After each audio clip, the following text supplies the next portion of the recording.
In 2017, Korea went crazy for dramas about monsters with unusual abilities, and dokaebi-style coats were selling out every day. The main filming locations for Korean goblin dramas became popular spots for couples on dates. A schoolgirl found out about this from her phone connected to the internet. The article was not about Korea.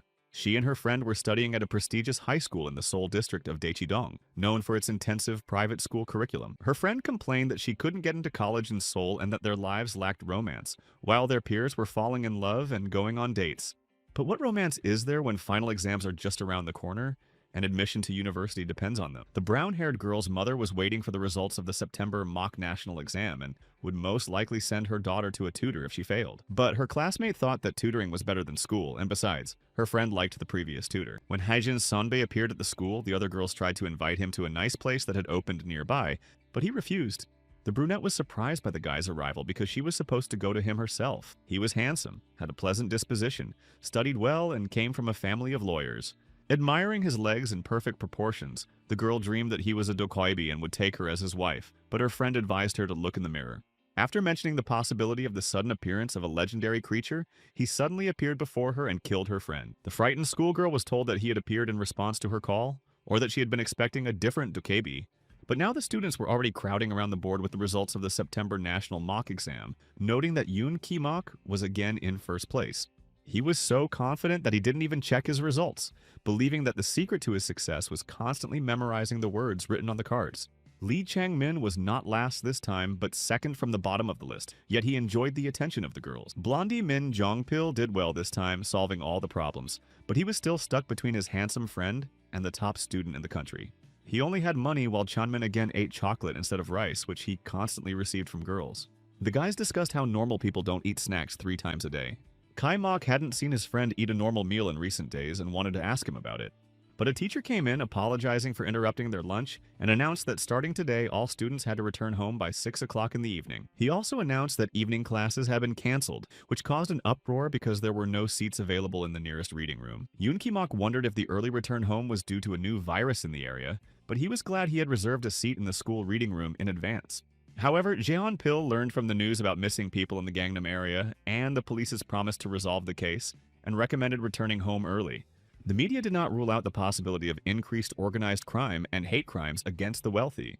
In the last 3 months alone, 13 people had disappeared without a trace. Young-min added that all 13 were students from their neighborhood. Ki-mok thought that this was why people had been talking about dokebi lately, while John Pill said it was because of the drama and that Korean goblins didn't harm people. He heard from his father that all 13 of the missing people were students with high grades.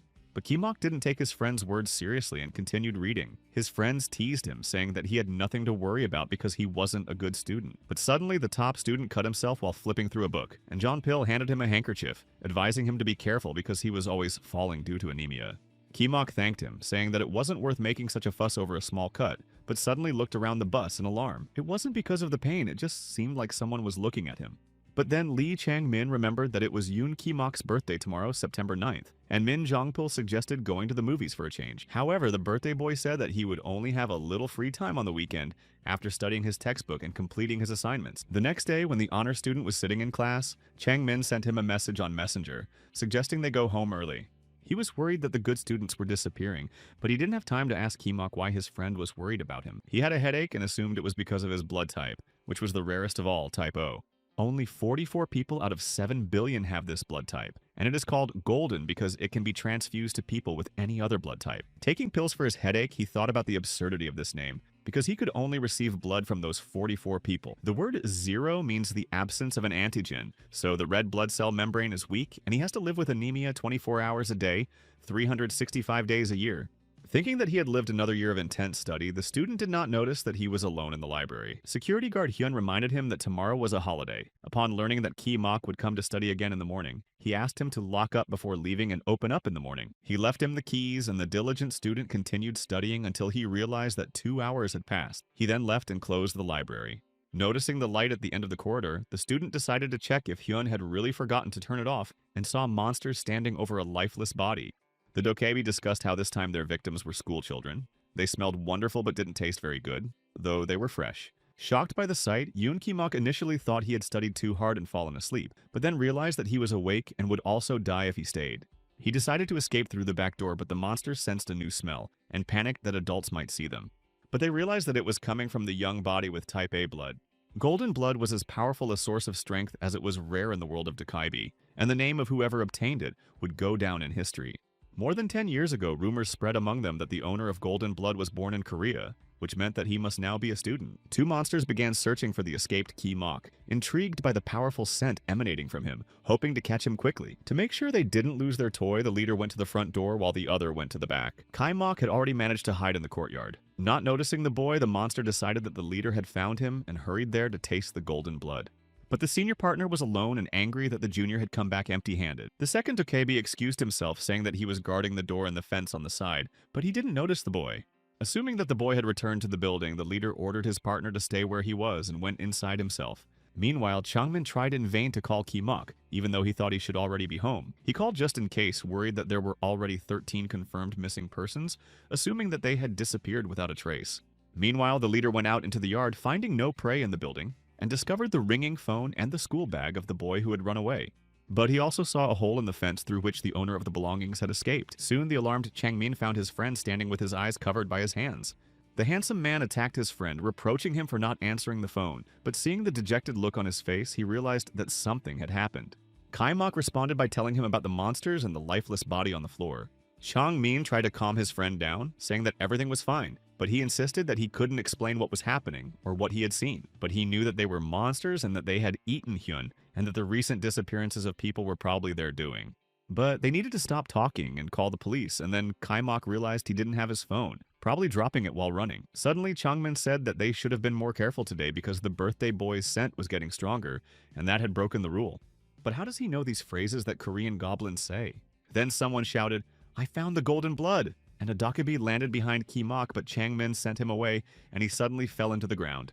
However, he soon reappeared with the bag Ki Moka had left behind and said that he had been beaten up badly because of him. Changmin attacked the monster again and kicked it back into the abyss. He told his friend that he knew the monster's phrases because he himself was such a creature. To prove his words, he first turned into a Dokaibi. Then he turned back into a human and said that he was very different from them, especially from the predatory ones, but he would explain when everything was over.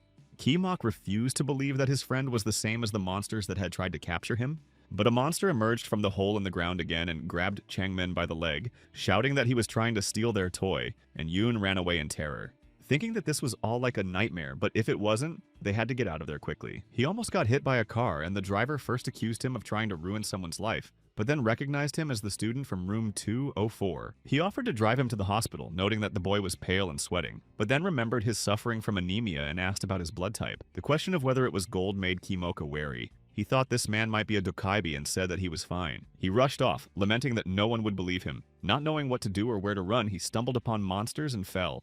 The monsters disappeared, but the guy hit himself so hard that he cursed. He couldn't get up right away, and when he finally stood up, he noticed that the sky had turned completely dark and the street seemed deserted. Stunned, he froze in place and wondered where all the people had gone. There had been so many of them, but for some reason, they had all disappeared at once. He stood there until he heard his name being called. Someone was shouting so loudly that it brought tears to his eyes.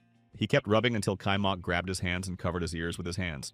Then Lee slapped his classmate on the cheeks, trying to bring him out of shock and calm him down, asking if he recognized him, since they had known each other forever.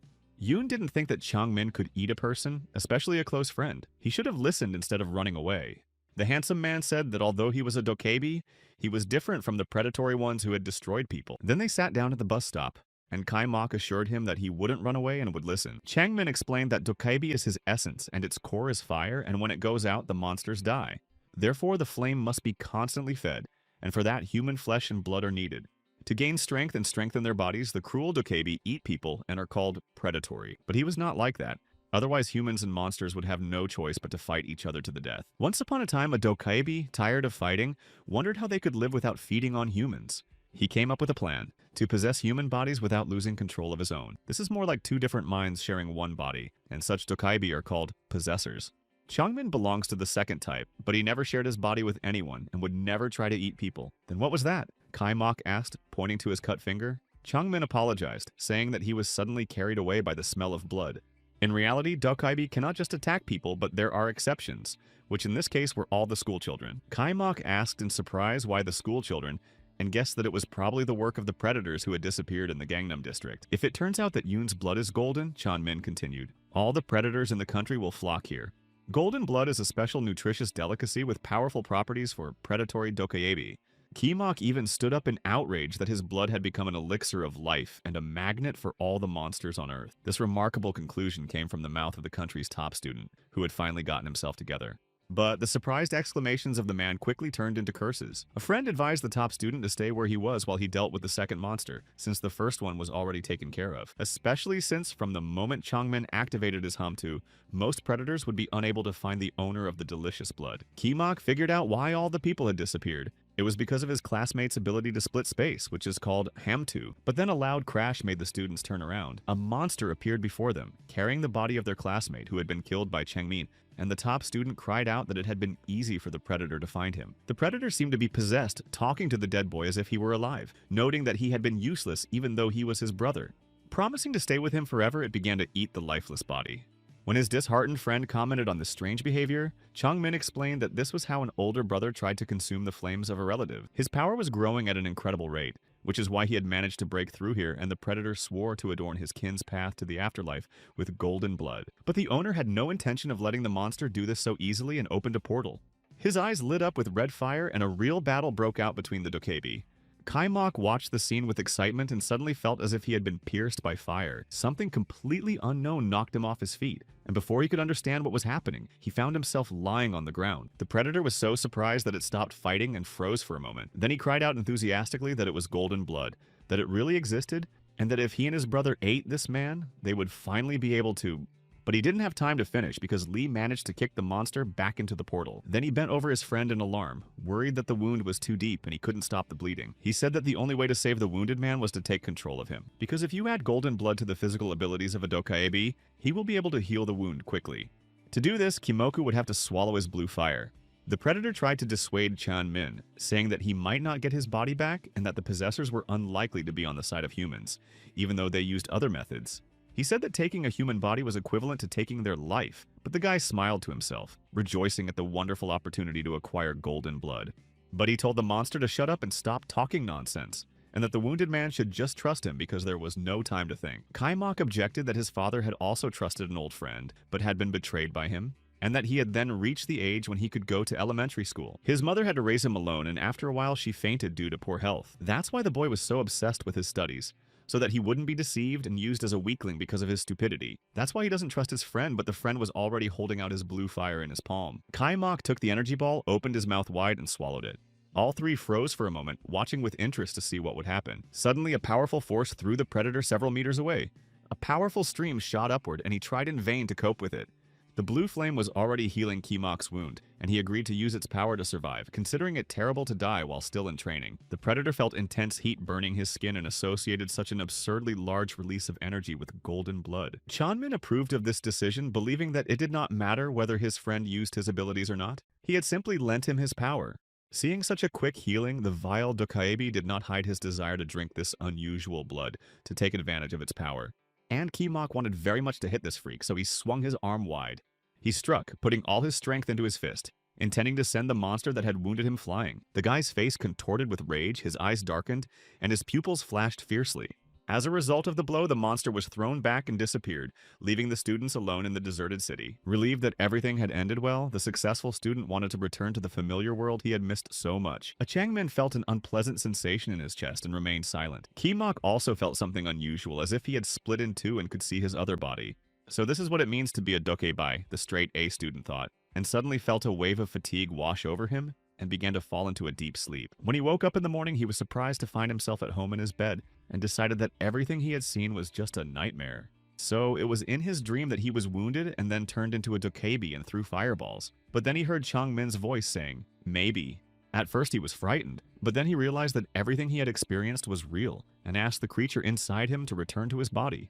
But it said that Kimok was ungrateful, because otherwise it would have had to spend the night on the street. "Isn't it strange to share my body?" asked the straight A student in response. However, the dokebi said that it also wanted to return to its body, but couldn't. What does that mean? Why is it suddenly impossible to return? Changmin suggested that his friend probably didn't remember anything, but at the end of yesterday's events, something happened, and golden blood spurted out. At these words, Kimok tensed up and remembered his friend clutching his chest, meaning that it must have happened then. Changmin in turn admitted that he had tried to act as carefully as possible, but if he hadn't been able to do anything, they would both have died. He had managed to stop the golden blood from breaking through at the last moment by using all his strength, but as a result, he was severely exhausted and his core had completely contracted. Now he didn't have even a tenth of his original power, and in this state there was nothing he could do. Therefore, he is forced to remain in his friend's body until his strength is restored. At first, Kimok was angry, but he calmed down when he realized that all this had happened to save him. But how long would it take to recover? A day, 2 days, or a week? Chanmin himself did not know for sure, guessing that it would take at least a year. The news terrified the room's owner, and suddenly the alarm clock rang, reminding him that it was already 8:30. But today was Saturday, and he didn't have to go to school. "No, it's Monday," Chanmin muttered, then realized that going to school wasn't very important under the circumstances. Hearing this, Ki-mok was outraged that he had only found out now, and Dokebi tried in vain to apologize. The honor student wasn't listening to him anymore, and soon the school where he studied was right in front of him. And now he was sitting in his seat in class, happy that he had made it in time for the start of class and wondering how he had managed to cover the 20-minute journey in 5 minutes. His doppelganger whispered that only Dokebi's abilities had helped him not be late, although it was strange to go to school now, but Ki-mok needed perfect attendance. Next to them, a classmate was bragging about the gold award he had won in yesterday's computer game, while another teased him that he was still a beginner. And he was definitely talking nonsense because they had only just reached platinum level. Could they really not see the doppelganger floating in the air? Of course, Lee confirmed it because he was now like a soul trapped in the body of a straight A student, whose voice the people around them couldn't hear. During the conversation, the guy didn't notice John P. Hie asking why he was muttering something under his breath, and Ki-mok was very happy to see him. But the guy who approached them asked why the two friends hadn't answered his calls or messages all weekend, and why Changmin wasn't there today. The straight A student started to answer but hesitated, and Jean Pil became alarmed, wondering if something serious had happened. But the teacher who entered ordered the students to take their seats. He then announced the news he had learned that morning, that their classmate Changmin had left the country due to family circumstances and would be studying abroad. During lunch, everyone wondered why Changmin had left out of all the students. John Pil assumed that there must be a good reason for it, but he was still disappointed that his friend hadn't told them a word about it. Meanwhile, Kimoka's alter ego said that his Dokebi friends would take care of all the details. They would probably come, and he needed to get some sleep because it was too difficult to stay awake due to his weak fire. At that moment, Jongpil finished his lunch and said he was going to play soccer. Kaimok stayed behind and was going to study, but everyone in the classroom was discussing the statistics of missing persons, which had increased by 1 more person. His classmates thought the situation was really scary, and one of them even considered asking his mother if they should move. For some reason, this annoyed the first student, making him think that he was to blame for everything. Was he really to blame? Out of frustration, he kicked the trash can. But then a stranger appeared at the door, saying he was looking for the bastard Yoon Ki-mo. Someone recognized the stranger as the legendary Jin Kwan Ho. What was he doing here? Kaimok introduced himself and asked the stranger who he was. But instead of answering, the stranger just frowned and suggested they go outside to talk. They walked into the hallway and Kaimok asked the stranger to say what he wanted so they could get this over with, as he was a busy man. But instead of words, the stranger swung his arm and hit Yoon so hard that sparks flew from the guy's eyes.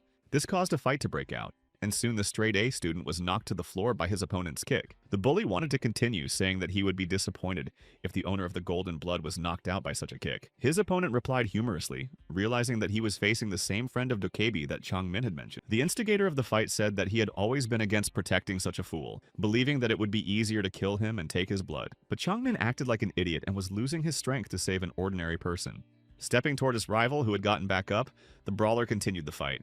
Kaimok shouted that this was absurd because he was already in a bad situation and the stranger had chosen the wrong person to pour his heart out to. How ridiculous that this was the friend the handsome guy had been talking about. And the guy shouted that he didn't know how to fight and had never been able to dodge before. He managed because he became a dokibi, and then a voice familiar to both of them rang out, saying that he could see everything and that now the attacker should try to dodge. Meanwhile, one of the students was worried that he would be caught smoking again and that this school was only for studying, but the other one disagreed. After all, they only came there for extra classes and could smoke discreetly in the bathroom. But when they saw the fight, they both decided to go to class. Catching his breath, Kaimok tried to convince his opponent that the fight was ridiculous, even though he had started it out of anger over a problem with a close friend.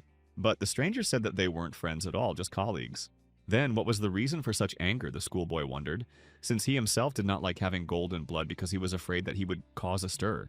They stood there arguing over the stranger's desire to kill Yuna, arguing over who had almost sent whom to the other world. The stranger became enraged, threatening to kill his opponent right there and then. But the girl whom the stranger called Zhu Yunsu caught his arm before he could strike. She said that if he died, what would happen to Chang Min, who was inside him? Kai Mok, who was calming down, thought that this incident had brought some real variety to school life. Dai Yong, who had arrived, took the bully away at Zhu Unsu's request, demanding that he stop causing trouble because it was difficult to fix. The bully tried to break free in vain. The girl wondered why the bully hadn't grown up yet, even though he had lived for over 100 years since she had told him not to interfere. Like 100 years ago, Kimok bombarded Chang Min with questions about why the three of them had appeared out of nowhere on his side, and whether they were all Dokaibi. Guessing why the guy was muttering, Zhu Yunsu approved of him talking informally with his sunbai and moved closer. "What are you doing? Are you scared?" Kai Mok asked. But she didn't take her admiring eyes off his fresh scratch, noting that the wound was already healing. Quan Ho could hardly restrain himself because she had known him for a long time, and Chan Min's power had nothing to do with it. It was the ability of golden blood, and she was magnificent. Would Kimok like to go on a date instead of studying and find out something important? The girl asked suddenly, but he recoiled in fear. No, especially today when the 5th lesson is literature on the topic of language, and they will give valuable information in that lesson, and we can talk after class. After class they met, and the girl asked him to call her Yinsu Sunbai. She was from class 3 to 6, and he could come there if he got bored. But he suggested getting down to business and said that if this was an attempt to find HHP and Mina, he had long since disappeared, most likely falling into hibernation, said the beauty. She added that sleep was the best medicine for a dokebi, but she needed to discuss something else entirely. Kai Mok took a sip of coffee and noticed that it tasted strange, or rather it had no taste at all, probably because he had no appetite all day. No, she replied, because he had become a dokebi and now couldn't eat at all, and even if he did, he wouldn't be able to taste normal food. You can only taste something a little bit if it's very sweet. Didn't Chang Min prefer that kind of food? Kimok remembered and understood why he ate that way. Zhu Yunsu added that this is why predatory dokaebi hunt people and eat human blood and flesh, which is delicious. Does he understand that he is no longer human? Although for some it's not a relief but a reason to go mad, even though they may look normal on the outside. How do you feel? The guy replied that it was great because now he could study without distractions and without spending money on food. The girl said she had asked Daewon to buy her a gift, but he was late. Suddenly, he appeared with 2 bags in his hands. As a gift to celebrate Kimoka becoming a dokaebi, he bought everything he saw in the store. The honor student thanked him and said he would eat it later. Dai-Yun was surprised that they hadn't finished talking yet, as it was dangerous to stay there. She asked if she had told him the most important thing about the blood rules. Zhu Yunsu said she had almost finished explaining the rules. The transformed man also hurried her, wanting to hear from her what he had already heard. This is a very old story. Long ago, there lived a being known as the Tokebi King. The ruler ended a long war with humans and created conditions for coexistence with them through possession. But not all Dokabi liked this innovation, and they began to depend on their own desires and the pleasure of hunting. The possibility of peaceful coexistence was threatened, and then the king of the Dokebi established an important rule in the blood of all his kin. It must never be broken. It states that Dokaibi must help humans and therefore cannot harm them. But that doesn't make sense, Kimok interrupted excitedly. How can they be predatory? They use cunning, replied Sunbae. For example, when a couple quarrels and, in a fit of anger, one of them wishes the other to disappear forever. Then the predatory beings can go after the person who was wished harm. And since one of the humans wanted their partner to disappear, such dokaebi may consider their elimination to be the fulfillment of human desires. Kai Mok called it madness and damn cunning. But according to Ju Insu, this is exactly how the predatory ones get around the rule and find their prey. Finally, Kimok saw the whole picture and realized that this time, the prey was the schoolchildren. The student sadly continued that she didn't know who was responsible, but that someone had wished for all the students to disappear, probably wishing for something like that. Daeyoung added that this was why Kimok had been searched for last night, but they managed to prevent the information about his golden blood from leaking out. But as long as he remains a student, he is in danger, so he must drop out of school, Ju Yunsu concluded. Of course, the newly minted Dokaebi agreed with her, but his human nature resisted such a decision, and he asked again. Dai Yong clarified that Kimok would have to stay home for a year until Changmin regained his lost power. But the top student couldn't accept the idea of having to drop out of school, so he asked if he had heard correctly. Dai Yong reasoned logically that if Kimok dropped out of school, he would no longer be a student and would therefore no longer be a target for predators. Ju Eun-soo voiced Changmin's opinion, who considered his friend very intelligent, wondering if such an intellectual understood that this was the best option for him. But this was only the point of view of 2 participants in the conversation. Yoon spoke up to prevent the golden blood from falling into the hands of the predatory Dokaebi. Sunbae agreed that his interlocutor might think differently, but the stubborn man did not want to die either. Then Kimok tried to consult with his double about what he would do if the bloodthirsty monsters returned, but he did not answer.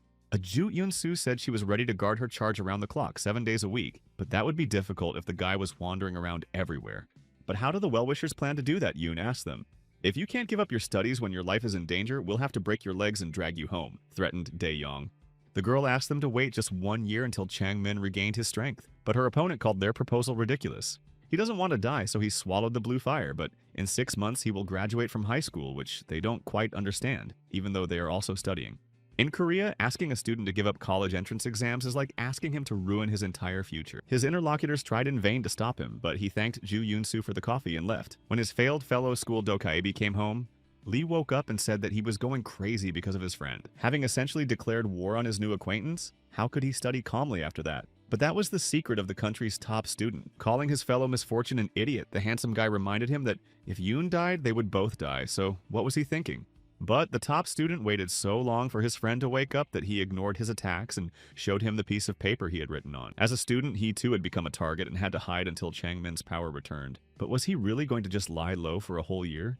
The handsome man replied that of course he wouldn't. They were doing their best to find the predators and get rid of them as soon as possible. But things couldn't be that simple because that night he wouldn't be able to help Ki-mok if he also decided to go and fight.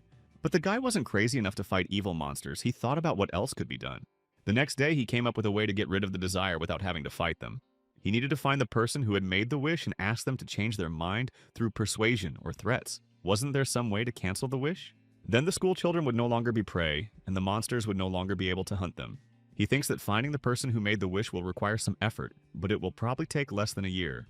Ki-mok came up with this idea while sitting in class and decided to say he was sick tomorrow and skip school. But Changmin strongly objected to his friend searching on his own, as his classmates would see him, and it would look like Yoon was talking to himself. The handsome guy said he hadn't mentioned it before because he didn't want to get his friend involved, but this plan was also dangerous. But what could be dangerous about it since it was just a simple wish? Ki-mok thought he could fight like he did with Kwon-ho. His opponent would not be an ordinary person. He had a fiery seed within him. Meanwhile, hidden from the eyes of passers-by, 3 schoolchildren took turns practicing their punches on Kwon-ho. And then, with a death cry, the largest of them swung his whole body and hit the bespectacled boy in the stomach, so hard that he collapsed to the ground. The tall one shouted, "Lol," and called him a free punching bag. Another noted that he had held up well, and the third was upset that he had lost. Was his friend's punch really that painful? He ordered the fallen boy to take a bunch of cash from his parents and bring it back tomorrow so they wouldn't beat him to death. Kwon-ho, who was lying on the ground, began to clench his fists, and the tall guy asked him what he was doing, if he wanted to hit them. Ju Yun-soo answered for him, saying that they would get off too easily if it ended with just one punch. Turning around, the aggressors recognized the uniforms of the students from the prestigious Ki-gyeong school and told them to just leave. And why, regardless of changing times, does this never change? Thought the girl, continuing to walk forward next to Dae-young. One of the trio called her pretty, and the tall one decided that the newcomers were friends of the scum and had come to help him, but who did they think they were? In response, Dae-young's eyes flashed blue, and his colleagues said that they had come to rescue the 3 of them. No one knew who she was talking to, but purple sparks were already flying behind them. The one they called the punching bag stood up, threatening to send his tormentors to the other world. His eyes glowed with a wildfire, spewing terrible flames, and his enemies fled. Dae-young noted that the guy hadn't evolved yet, which meant he wasn't the one with the fiery seed they were looking for. However, he managed to obtain it, and the girl reminded him of the conditions necessary to use a person's desire. Without these conditions, the world would descend into chaos, but they could be nullified in some cases, such as if the desire was uttered with the fire seed. The second method of hunting predatory dokaebi using the seed obtained from their fire is to implant a small seed into a human. It tempts them to make the wrong wish, like the devil's whisper, and after the wish is made, it devours the person's soul and body, turning them into a predatory dokaebi. This time, they arrived just in time, Daeon noticed. He stood in the way of the fleeing seed carrier and used his fire art. He threw out blue flames, not in bursts, but using a technique called the blue vine grab. When the blue stream spiraled around the enraged man's body from neck to toe, Ju Yun-soo moved toward him, and between them began a duel whose outcome was predictable. Kwon-ho, bound in his movements, could not resist fully and soon received a blow to the heart. He stopped moving and collapsed to the ground, exhausted. But Ju Yun-soo's victory did not come easily. Her blood sugar dropped as she held another fiery seed, saying that she had lost count of them without Changmin. Then Dae-young suggested letting Kwon-ho go, but she decided to keep him tied up for disobeying her. Meanwhile, the old friends were chatting on the roof. Changmin said that the fire seed often developed dangerously, especially now in such a serious situation.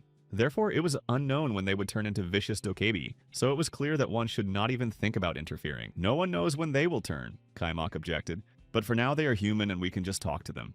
But his companion stood his ground, saying that if they tried, even if it was possible, there was still danger, and their lives were at stake. How many times did he have to repeat himself? Aren't you tired of this nonsense? I'm going to ask you to drop out of school and stay home for a year. Maybe we can stay alive and just retake the test, Changmin objected. But if entrance exams weren't important to him, they were everything to Ki-mok. But then the guy realized that wasn't true. He wanted to earn his own living, but his scholarship, grants, expenses for things, housing, and hospital bills had been taken care of by his friend. Plus, because of his ignorance that night, he made a lot of noise. And because of his wounds, he has to share his body. So he feels very sorry and sees his own fault in the case of the missing persons. He is going crazy from inaction, but since it's his friend's life at stake, he will back down if his friend decides it's dangerous. So he tells Lee to trust him. The next day, Ki-mok did not go to school but decided to start searching because, according to his sunbae, he could recognize a person with a fiery seed. This method could take a lifetime, so he first thought about how to narrow down the search. Thinking about who might have such a desire, he assumed that it was most likely one of the students in the area. Or perhaps one of the kids they bullied, suggested Changmin. And since, according to John Fayul, they were all excellent students, it could be a schoolboy experiencing stress because of his poor grades. However, this teenager must be doing quite well in school. Otherwise, he would have no interest in studying and would not want to ruin someone else's life to improve his own grades. In the end, he was a student in the 8th school district of Kana with above-average grades, focused on his grades, and stressed out from studying. After that, Ki-mok suggested searching all the schools and courses in the area, and the doppelganger promised to help him. But if Yangmin realized that it was becoming too dangerous, the initiator would not argue and would back down. After checking 32 locations, they thought they would be able to check the rest fairly quickly, but there were still 2,108 locations left, and that was just near the Gangnam-gu district. In the entire 8th district, there were more than twice as many such places, which was an awful lot for a small area. The handsome man was already tired and decided to go to sleep, but Ki-mok insisted that they had to do what they had planned together. He didn't know they would have to walk so much, and for the first time, he thought that excessive enthusiasm for private education had become a national problem. But who was he to philosophize about it? He himself was attending these courses, and he suggested visiting 100 places a day. Changmin noted that they would be lucky if they managed to do it in a year, but they were already standing in front of the main building of the Heesung courses. Ki-mok said that he thought he knew one of the people who went there, but he wasn't sure because the only other friend listed for the top student was John Pill. But then their attention was drawn to the voice of a girl talking to her mother in a car. She promised to come home on time. It was Cheon Mi-jun, who was on the student council with Ki-mok, and her brother Ho-jun was their classmate in middle school. The girl thought he wanted to sign up for the same courses, but he said he already went somewhere else. They hadn't seen each other in a long time, and she still had an hour before class, so the guy suggested they go to a cafe. Mi-jun was so touched that he wanted to treat her, and she even teared up and agreed, of course. He had already been thinking about her while making notes about his stress from studying. About 2 years ago, when the girl gave him a book, her hand was as swollen as her brother's. He thought they were being beaten at school, but Mi-jun confessed that it was her mother who did it. She was waiting for her daughter outside the school to drive her to an important lecture that was scheduled for that day at the courses. She approached the man her daughter had been talking so much about, mentioning that he had recently won a grant. The woman asked if he had a tutor and lamented that Mi-jun was much less successful, even though she only slept 4 hours a day. She said that her daughter was almost ready to join the book club that Ki-mok belonged to, and the girl finally burst into tears from all the pressure. Recalling this episode, Yoon noted that he might not have been able to endure such conditions if he had studied in such circumstances, but did her mother really want her to be so successful? But Mi-jun decided that he had come for the school exam tickets and didn't answer. In her eyes, the guy didn't look like someone who would treat others to food. The girl thought this because she considered him the only person in the world who was married to his studies. But she herself had started studying hard in middle school, so she never had any free time. And now she had terrible bruises under her eyes, which is why he decided to treat her. Mi-jun cried and complained that she hadn't been able to sleep properly for several days because the police had been coming at night. They were looking for her brother, who had been causing trouble in a bar last week and had been riding a motorcycle without a license this week. He had a fight with his mother and left home, probably because of hormonal changes due to late puberty. The girl's outburst was interrupted by a text message from her mother asking her to send the results of today's test, and she explained that she needed to try harder because of her brother. Changmin suddenly intervened and demanded that his friend leave and contact Ju Yun-soo, suggesting a connection between the ill-fated desire and her family. But Ki-mok decided to check it out and asked why Mi-jun asked the dokebi for help, so that all the successful students would end up like this. But she didn't understand his question, saying that he had watched too many dramas, or maybe she was just pretending to be stupid or wishing for it unconsciously. If it was unconscious due to stress, her problem would be almost impossible to solve, because he didn't want to get involved with Ju Yun-soo and solve everything by force. If people died because of her and she realized it, he could imagine how awful she would feel, so he wanted to figure it out himself if possible. When the girl suggested skipping school tomorrow and spending time together, Kai-mok agreed. Meanwhile, the monsters continued to kill the students, and 3 of them discussed the deaths of the brothers who had recently appeared there, the eldest of whom was very strong. One of them suggested that these unfortunate souls had been captured by the local rulers, among whom there was a monster. The second shared a rumor that this guy was here. Then they mentioned a predator named Devil's Fang, who was currently engaged in the noble task of spreading fire seeds. He must have been weakened, which is why he is looking for golden blood, but does it even exist? More importantly, now that he is weakened, it should be easy to finish him off. My friend agreed to deal with this dokebi, which would allow us to settle down better, but the hero of their gossip is already here. Let them try if they can. A battle broke out between the predators, which he quickly won. Then he called them useless trash trying to rise from the bottom, and wanted to find the golden blood as quickly as possible. Mijun, meanwhile, remembered how she bragged to her mother about passing the test with flying colors, scoring the highest possible score. And who was she to be so smart? However, the secret to her success was that the girl liked it when she was praised as a child, so she tried even harder. That's why, starting in 6th grade, she was always the best student in her class. But her brother often did his homework incorrectly, even though he attended the same courses as his sister, and even after tutoring, his grades were low. He got tired of listening to his mother's reproaches, and one day he packed his things and left, refusing to speak to his sister. Of course, their mother changed after that, but Mijun could no longer be the best in her class. Knowing that she was the reason her brother left, she decided that she could study better if she became a better person, and then everything would be as it was before. That was when she received the fiery seed. The next day, Ki-mok came to the date as agreed, and Changmin demanded in vain that he call his friends the dokebi.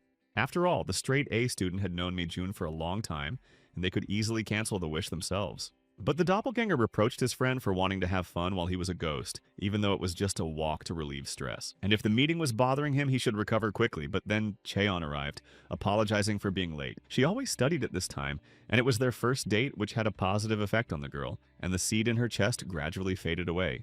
Kai-mok said that students often have mental disorders and that a walk would help more than long games and staring at your phone.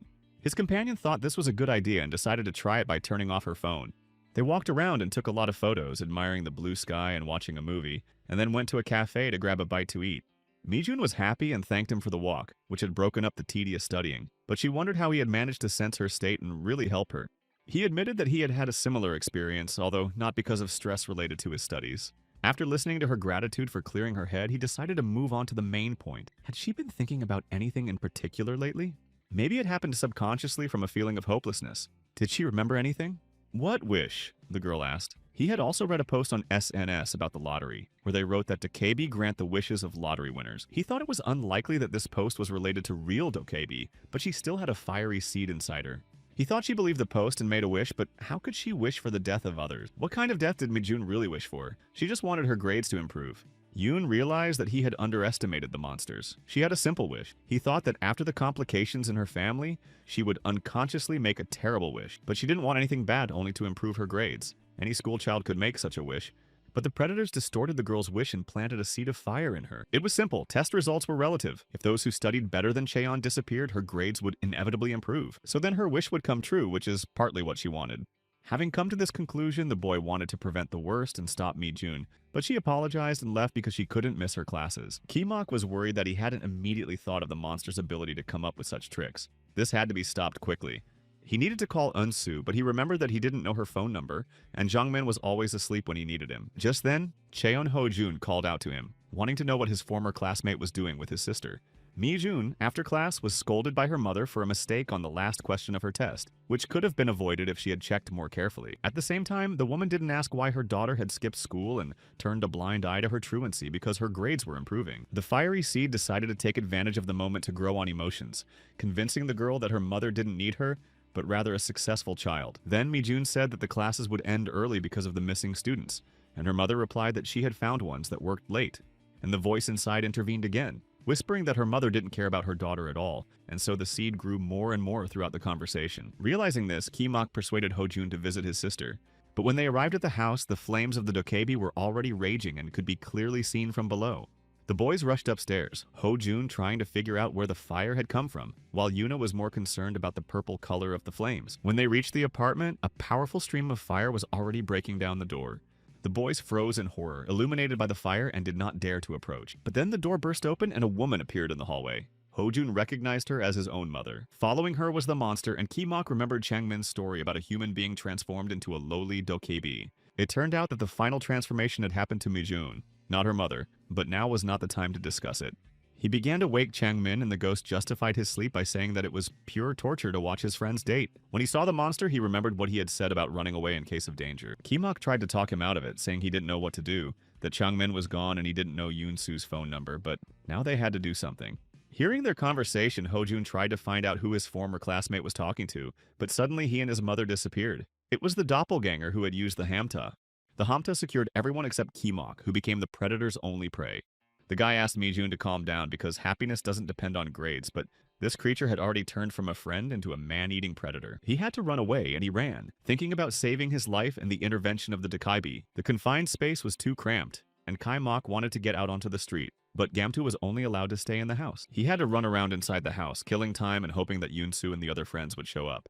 When he managed to hide behind some boxes, Yoon asked his friend if Eun-soo could bring Mijun back to her former self. He assured him that he could if her company arrived in 15 minutes, but if they were any later, it would be irreversible and she would merge with the fiery seed into one, and they would have to get rid of her. The handsome man didn't like this option, but at the moment, it was the best one. In 15 minutes, he had to strike the outer body with his power to free the seed trapped inside. But was there another way where he didn't have to fight and could just save her? There was. Chanmin knew that his friend would not listen to him, so he suggested betting on the power of the golden blood. He believed that the monster from the seed was weaker than the brothers who had been defeated earlier, so this method might work if they were lucky, and his partner would listen to him. Meanwhile, the monster's appearance became more terrifying, which meant that the time during which his friend could still be saved was running out. Ordering his friend to listen carefully, Changmin revealed that even with golden blood, nothing could be done with bare hands. They needed to use the Dokebi's fire to release it. This was called the art of fire control. Kaimok wondered what it meant to release it, but the beast, heated by the chase, was very close and there was no time to talk. The monster had not only raised its huge paw, but also attacked in a leap. Kaimok had to act, and a blue flame appeared next to him. Focusing on his fiery core, he raised it to the level of his third eye. He pushed it out, scattering it throughout the space with a bluish flame. The powerful fist of the wildly screaming enemy was already flying toward him.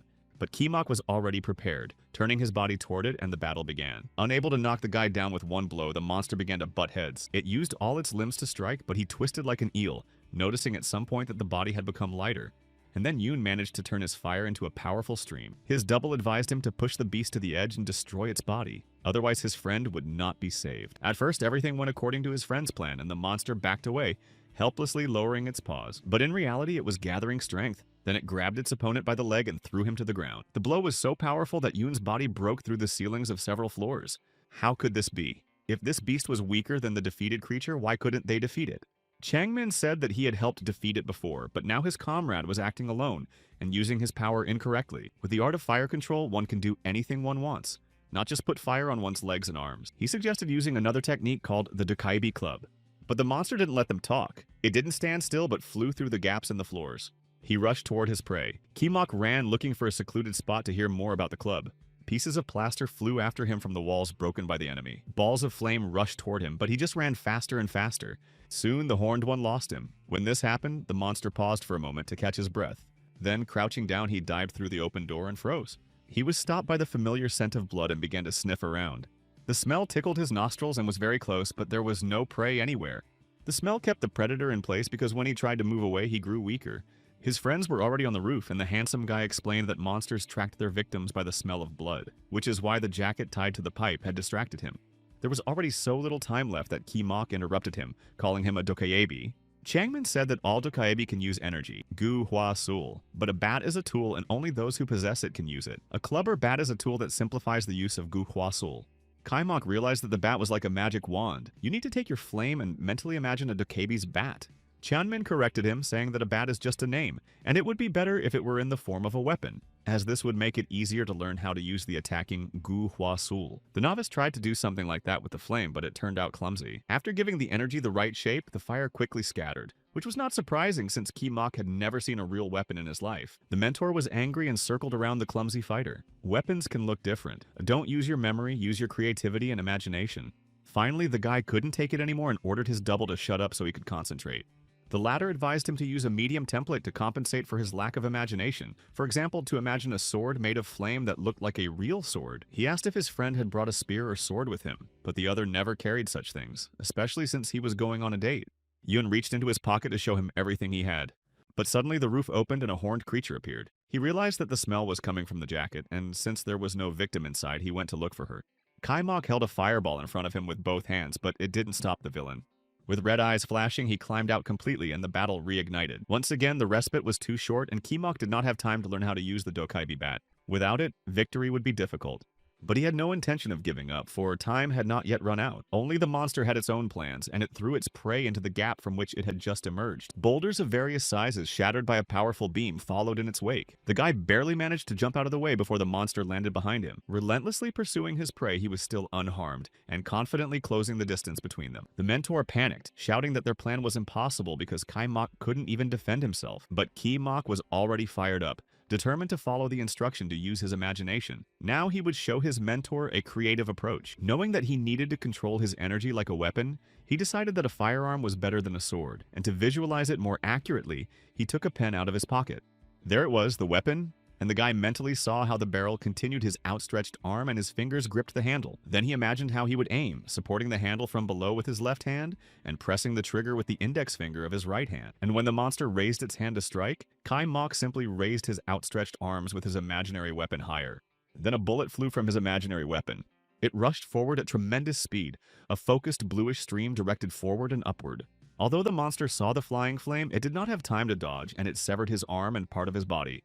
After the first burst of energy, Kaimok only tilted his tired arms down slightly, but a second imaginary shot was not necessary. The guy realized that the weapon called a bat had incredible power that could even defeat the fire seed. Although the seed had already consumed about 90% of his friend's body, this weapon surpassed the power of a novice Dokaibi. He had only wanted to survive until help arrived and had not expected such an effect. He had not expected the golden blood to be so powerful. But around the lost part of the enemy's body, tongues of purple fire flickered, and the fiery seed began to restore the flesh of its carrier. But for now, its power was limited, and the weapon would need to be used a few more times. Kimoye understood this, and promised to finish what he had started with a single shot. He just wanted to know if Mijun would be alright if he destroyed the monster. His mentor promised that it would be, because the fiery seed had only trapped her, not consumed her. Kaimok said that the power of this shot would be enough because less than half of its power had been used the first time. He concentrated and directed a cluster of energy at the imaginary weapon. He began to increase its size, and a series of sensations experienced in recent days flashed before his eyes. From unpleasant premonitions to a state of helplessness because he could do nothing. Remembering how the irritation had built up, he concentrated more and more energy in his bat. And now he was about to pull the trigger and get rid of all these unpleasant feelings in one fell swoop. Finally, as if for the first time, he pulled the imaginary trigger and fired a powerful beam. Ju Yun-soo and Dae Yong were resting after school when they suddenly saw a blue beam above the rooftops. They immediately ran there, guessing who had released this stream of energy, regretting that they had left Kimoka unattended. Seeing the second beam, Dae Yong shouted that they needed to hurry and ran faster. Kwan Ho also saw the blue flame after dealing with the predatory Dokaibi. But this monster was not the only one. Kwan Ho noticed other monsters approaching the golden blood. He had to engage them in battle and send them to the afterlife. Meanwhile, Kimok had already struck his enemy with his bat, and the body fell apart. A purple ball of fire, the evil seed, fell from his chest and shattered into pieces. The freed Cheon Mijun was safe and sound, lying on the floor and sleeping soundly. Jangmin said that she would remember almost nothing when she woke up, and if she did remember anything, she would think it was a bad dream. But Kimok also wanted to know what would happen to her brother and mother. It turned out that they were also asleep and would forget everything that had happened to them after the activation of the Hamtu, so they were unlikely to understand how the front door had been broken down. His friend called the winter home to tell him a lot, but he didn't leave and thought that even though the fire seed was gone, nothing would change. Did he plan to save many people after learning how to use Guhua Sul? Changmin reminded him that the job of the possessors was to get rid of the predatory Dokaibi, and that they had no right to interfere in anything else. Especially since life was hard for all children in Korea, especially those with parents who were obsessed with their studies, of whom there were many even in this particular city. Kaimok agreed that he should take care of himself in any case, but nothing would happen if he took Mijun home. When they left the building, they saw Ju Yun-soo and Dae Yoon, who didn't look like they were up to anything good. Sure enough, Yun-soo narrowed her eyes and silently beckoned them with her finger. Assuming that they wanted to talk to Kimok, he tried to resolve the issue peacefully and explain everything. He started to speak briskly but faltered at the first words and clutched his heart. Changmin looked at him in surprise, unable to understand what was happening. Why did his friend fall silent and then, without any explanation, suddenly jump up and run home as fast as he could? Why did Kai Mok run away? He could always explain everything calmly to his mentor, but he explained his escape as an instinct for self-preservation. In the face of Yunsu, the guy saw if not the devil, then a predatory dokebi, and he felt in his gut that he had to run. Jangmin wondered if he had noticed another predator, meaning Daeyeon. After all, Kwan Ho, the guy he had fought with at school, was 100 times weaker than Daeyeon. But it was impossible to escape from the possessors, and soon the fugitive's house shook with the angry voice of the elder. Yinsu Sonba said that from the beginning, the plan was to hold him hostage, but she took his condition into account and decided to give him time to think. But during that time, he managed to distinguish himself so much that he began to think that if his captors couldn't destroy him, he could do whatever he wanted. The lectures about the golden blood falling into the hands of the predatory dokaebi continued for more than 4 hours, and Changminu already felt that he was being punished. Then Ki-mok confessed that he was to blame and apologized, explaining that he didn't know how dangerous it was and promised not to do it again. After that, the stern Sunbai softened because he admitted his mistake. After she left, the honor student thanked his double for saving him, although he should have done so that morning. Today's events prompted him to do so.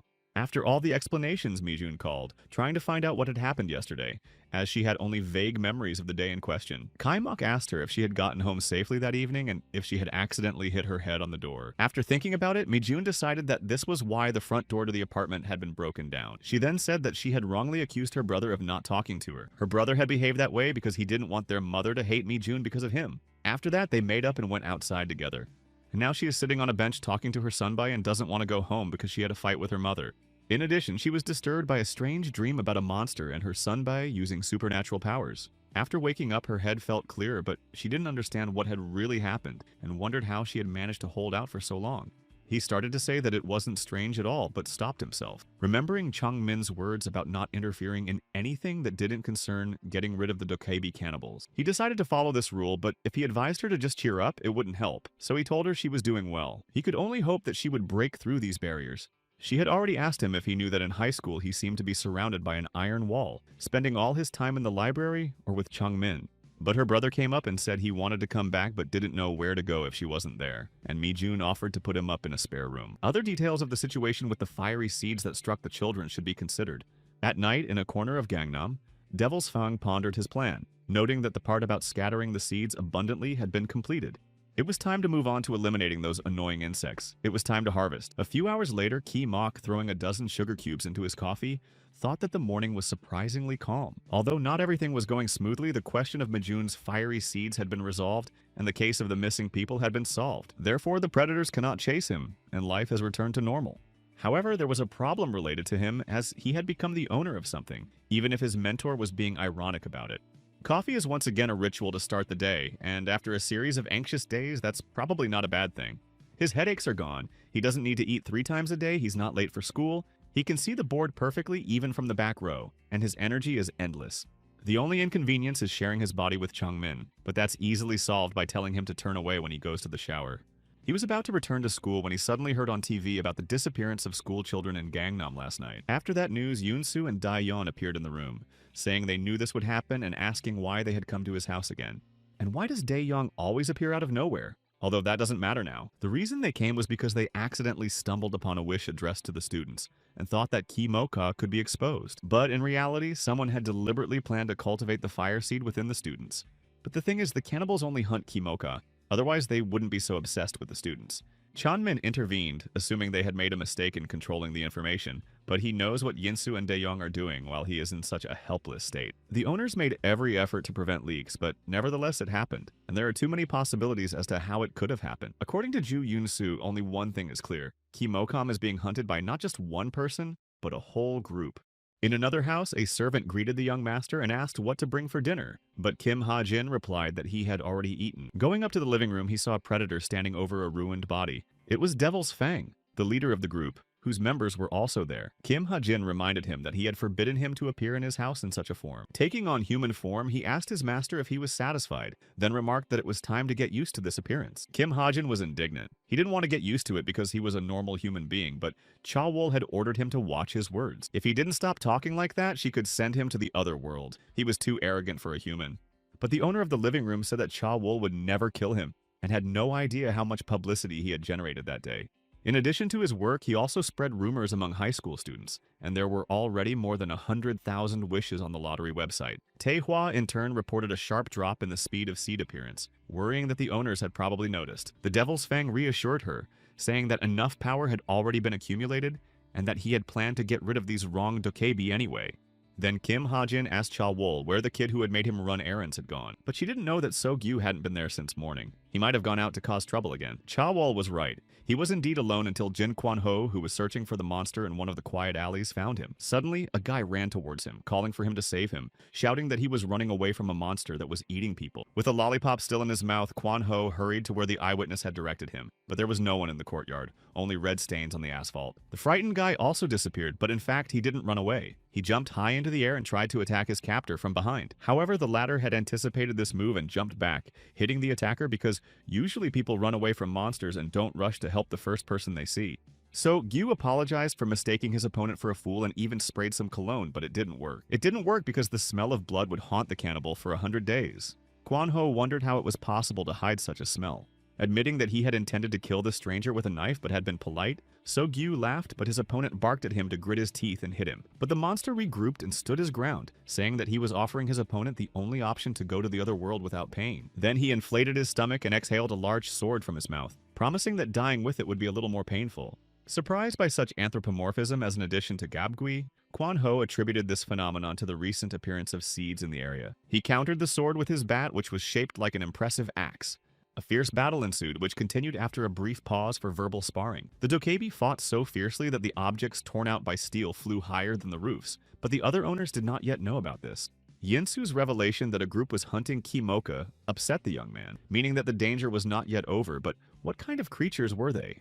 The eldest member of the group did not know this yet, but promised to find out. Dae-yong sternly reminded them that this was their job, and that the top student should sit quietly and wait.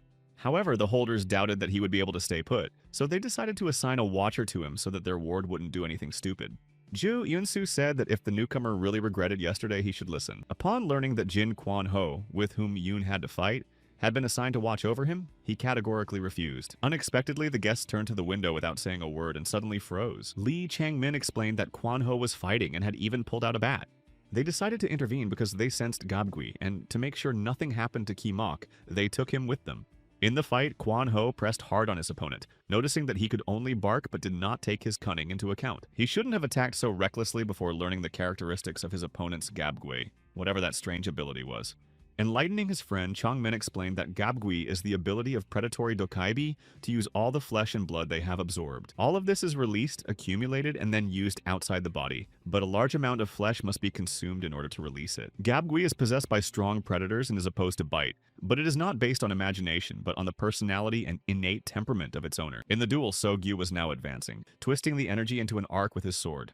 Fearing a trick, Jin Kwan-ho decided to step back and heard something fly through the air and rumble, and he was hit from all sides. The cannibal rejoiced at the sound of his gabgui, which was capable of accumulating force equivalent to a blow, and then returning it in shockwaves. Calling his opponent stupid and a milksucker, he revealed his abilities for some reason, confidently believing that it didn't matter if his opponent learned his secrets, because he couldn't do anything about it, and would remain here forever. A special department of the police was investigating the cases of the missing students. The head of the department's management team had not been home for a week and asked her sister to bring her some clothes to change into.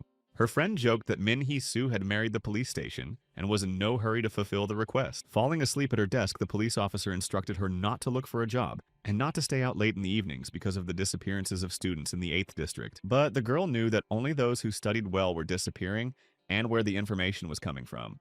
To get the girl to bring the clothes faster, Min Hee-soo threatened to tell her mother about her bad grades, and she finally said she was coming. In the ongoing battle, So-gyu slashed the sword-wielding man, but he screamed that he wasn't going to die. The enemy smiled maliciously, thinking it was just a bluff before his death. Well, let him return the damage after the blow, waiting for Kwan-ho to strike first, and if he immediately cuts off his head, will this stupid skill help him? The sword wielder swung his weapon with all his might, creating a wind that carried the power of 100 blades. He aimed at the predator's neck, but it seemed that his hand slipped, and he had to pull the axe out of the asphalt again. But since he had chopped off So-gyu's gabgui, he was unlikely to have any tricks left. The enraged predator threatened to send the bastard who had crippled him to the other world, but a voice from above stopped him, ordering him to return. He didn't mind So-gyu roaming free, but losing an arm was too much, especially since he had been warned that his strength would soon be needed. But Hyun rebuked the renegade, saying it was unbecoming of a hunting dog to lose its teeth before an important hunt. The predatory Dokebi obeyed, but first wanted to know the name of his attacker, who refused to tell him. Instead, his rival said that he was So-gyu from the Fang clan, and that he would remember the anonymous man and destroy him next time. Enough of listening to the empty chatter of a half-dead fool, and why did he decide that he was being let go? But a strong whirlwind hit Kwon Ho, forcing him to bend over and drop his bat. The daring opponent managed to leave the battlefield before the wind died down. Dae-yong, who had arrived, asked if everything was okay, noting the extensive damage from the fight. Did he really think Kwon Ho would lose? The enemy fled with his tail between his legs after losing his arm. Why is this man here again? Ki-mok explained that it was not his choice, so there was no need to show hostility. Jongmin was satisfied that everything was fine, as the enemy was strong, having used Gabgui. But Ju Yun-soo didn't see anyone using Gabgui, and Kwon Ho said that the monster called himself So-gyu from the Fang. Hearing the name Fang, Ju Yun-soo wondered why they would go all the way to Gangnam. So Dae-yong clarified that it was the Devil's Fang, and Hee-soo said that there were rumors that he lived in that area. From Changmin, Yoon learned that Hee-soo was a police officer who helped people with special abilities, and she was also the sister of Jeon Pi-hye, which is why they were able to keep everything a secret. Everything fell into place in the elder's mind. Someone in such a position could easily do such a thing. She explained that the Devil's Fang was behind them, scattering fiery seeds and creating weak predators, which was easy even for someone as weakened as him. Kwon Ho added that because of his golden blood, such a figure could risk his life. Ki-mok asked him to tell him to get in line if he had the chance. From the next day, the honor student began attending school. As the teacher spoke, he thought about his unexpected encounter with Ju Yun-soo at the school. Sunbae didn't just say hello, she watched him, trying to stay close. Didn't she need to be in her own classes? Then he tried to find out why Kwon Ho hated him so much, but it turned out that Kwon Ho hated everyone and suffered from social phobia. Jungmin reminded him that a body possessed by another person doesn't necessarily mean there are two personalities inside. Kwon Ho only has one. After the man betrayed him, he fought him for possession of the body and the man died, as did the only person to whom he had ever opened up. Meanwhile, Kwon Ho tried to figure out why he had been assigned to guard the man. Dae-yong replied that he had already shown why and that he could protect the golden blood even from Fang. But why allow him to roam free when last time they wanted to lock him up and even break his legs if necessary? Dae-yong said that he had thought it was the right decision at the time, but then changed his mind because everyone had seen the enormous power of the golden blood that day. Kwon Ho remembered that he had indeed seen a blue beam at that time. Dae-yong clarified that with just one blow, Kwon Ho destroyed the fire seed that had almost completely engulfed the man's body, using the Dokebi bat.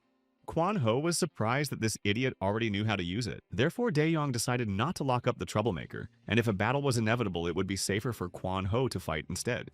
They had to guard him starting tomorrow, but for now, they went to the predatory Dokebi.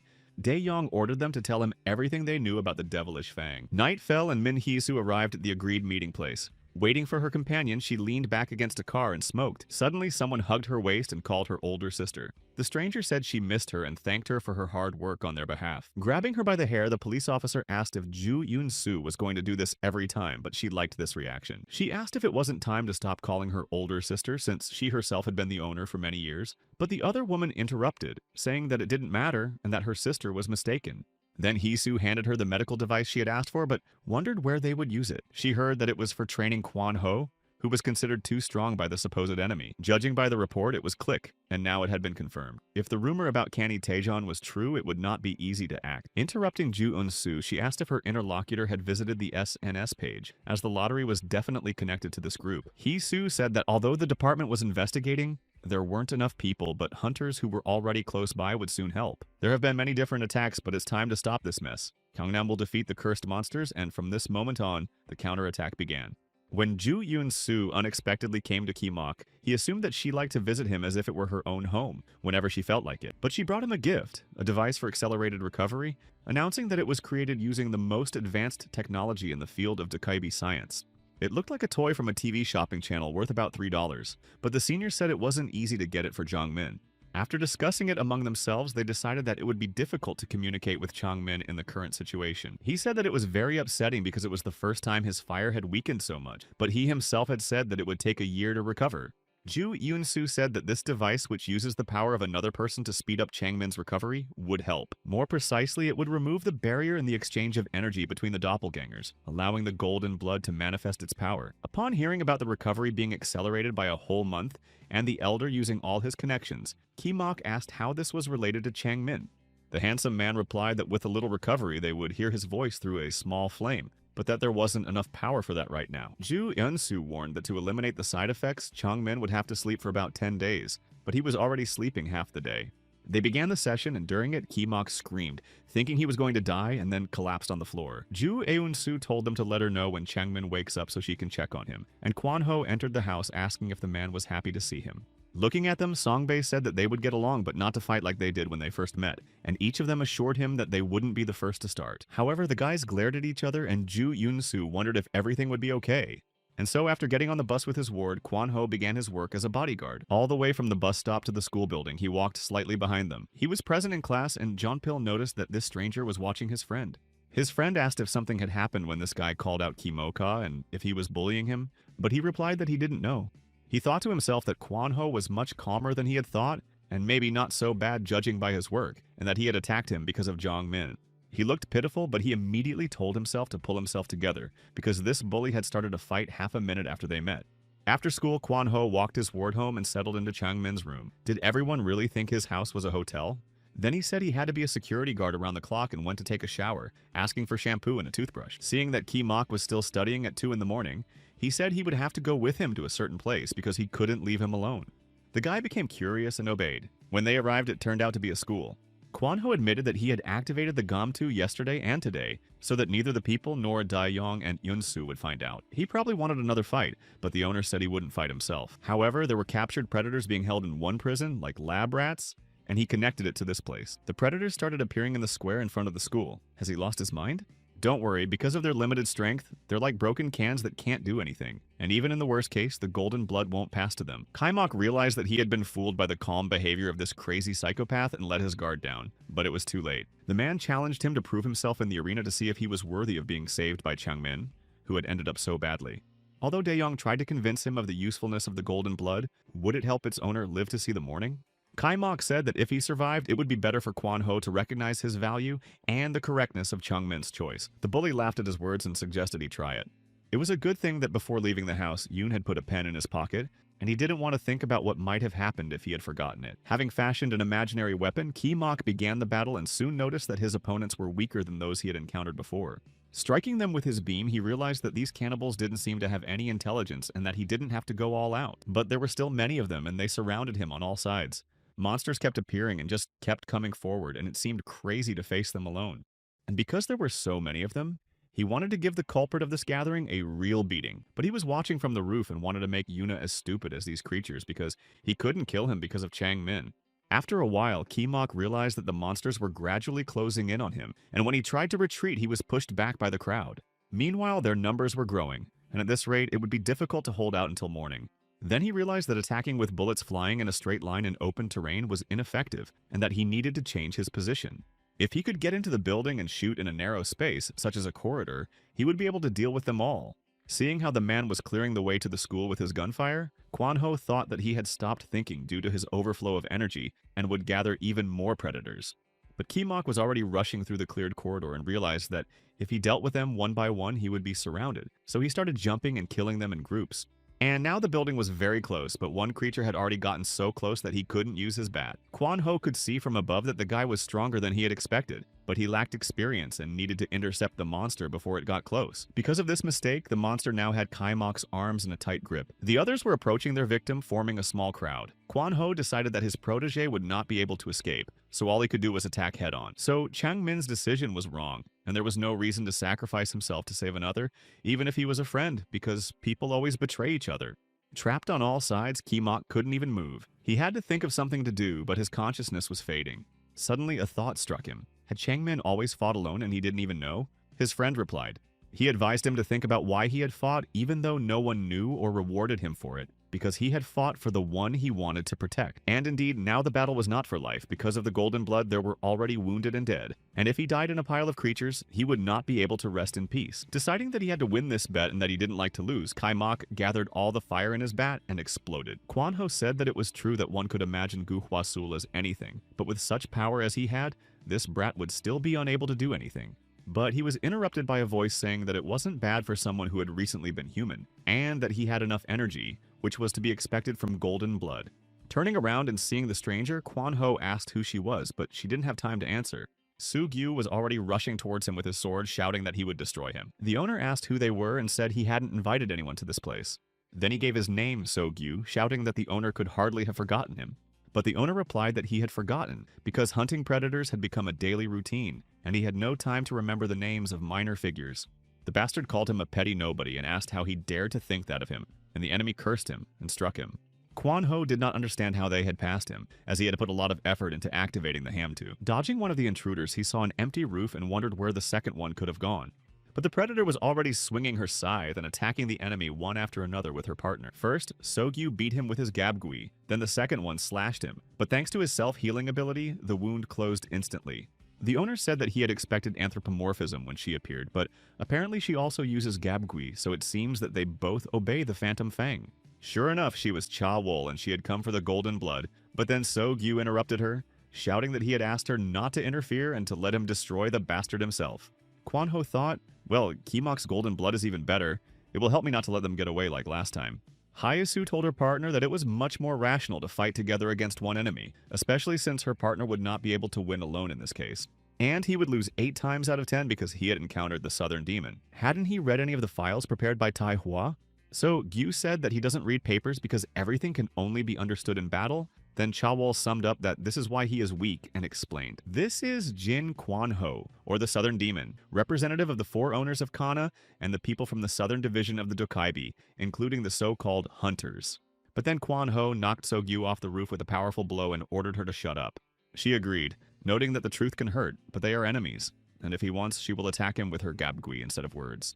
And the battle began with energy flying in all directions, even the roof cracking. But what were these skulls that were useless to fight off? Cha-Wol noticed that once they surrounded him, there would be no escaping them. Fine, but if she does that, he threatened to simply wipe her out. But why did she freeze in such a relaxed pose? And immediately he felt a red skull clinging to him. Cha-Wol directed it with the index finger of her left hand. And now she was admiring the spectacle of the explosion that knocked the enemy off his feet and onto his knees. After the explosion, Kimok noticed that there were fewer monsters on the battlefield, which meant that by shooting from a good position, he would be able to deal with them all by morning. He was already looking forward to seeing Kwan Ho's expression when he finished, and wondered if the victory would be too small. Let him call him not Kimok, but respectfully Hyun for the rest of his life. But then there was a loud thunderclap from above, and he saw an explosion on the roof. There, Kwan Ho, rubbing his bruised neck, thought about the meanness of Cha-Wol, who had attached a small skull and blown it up, meaning that her gabgui was capable of such a thing. But So-gyu shouted at her that if she was going to interfere, she should finish what she had started, while he attacked the enemy from above. Turning around at the shout, the owner realized that he would not be able to dodge in time, and with the enemy's acceleration, swinging a bat was useless. The only option left was to use the axe as a laser gun. He turned around and aimed the beam of energy at the enemy. The first enemy screamed in helplessness and was thrown far away again, and Cha-Wol said that the wind Guhua Sul was in the enemy's bot. But although the wind helped increase the speed and accuracy of the blow against her, close combat would be the worst option. Realizing that something serious was brewing, Kwan Ho began to attack her, and she used the purple decay against the cursed Guhua Sul. The front defender protected himself with his bat, but behind him, the red skull loomed again. He already knew what would happen next. The skull would latch onto him, and then there would be an explosion. But what could he do? Folding her hands in a prayer, Cha-Wol declared that he could do nothing and opened her fingers. Another explosion rang out, and she declared that the decisions of the Ghost Fang were always carried out. From the moment he decided to get rid of the suspect, he could be considered dead. When the smoke cleared, it became clear that Kwan Ho was unharmed. But from above, the defeated enemy flew back, calling on the owner to make sure he remembered his name. The name of the one who would destroy him, and he slashed his opponent's body with a powerful stream. Kwan Ho was thrown back, and So-gyu mocked him for his dwindling strength. Breaking through the back of the building with his back and reaching the roof, the owner thought that it was not profitable to fight 2 alone without knowing the abilities of her gabgui. To retreat, he needed to remove the hamta he had set up, which would allow him to turn the tide. Kimoka's fight with the monsters dispelled any doubts about his strength, but Kwan Ho gathered momentum and struck the stunned mocker with a bat. "Don't treat me like a child like yourself." He hit him so hard that he fell silent and couldn't raise his weapon. That doesn't mean Jin will fight this idiot hand to hand.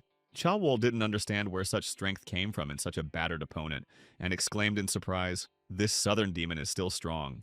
That's right, he won't resort to human help because he can handle it himself. He will never believe in people again. These beliefs are based on his life story. The first and last person Jin shared a body with was a petty man. A petty man who had gained power and strength through money. Wanting to wield this power alone, he tried to kill Kwan Ho, but in the decisive battle for the body, he died. This coexistence was short-lived, but it was enough for him to begin to despise people who had become social animals because of their weakness. Because in the limited time of life a person cannot do everything alone, but Kwon Ho convinced himself that he was strong and could handle everything on his own. The possessor began to live and spend all his time alone, regularly reminding himself of these words, but one day there was a knock at the door.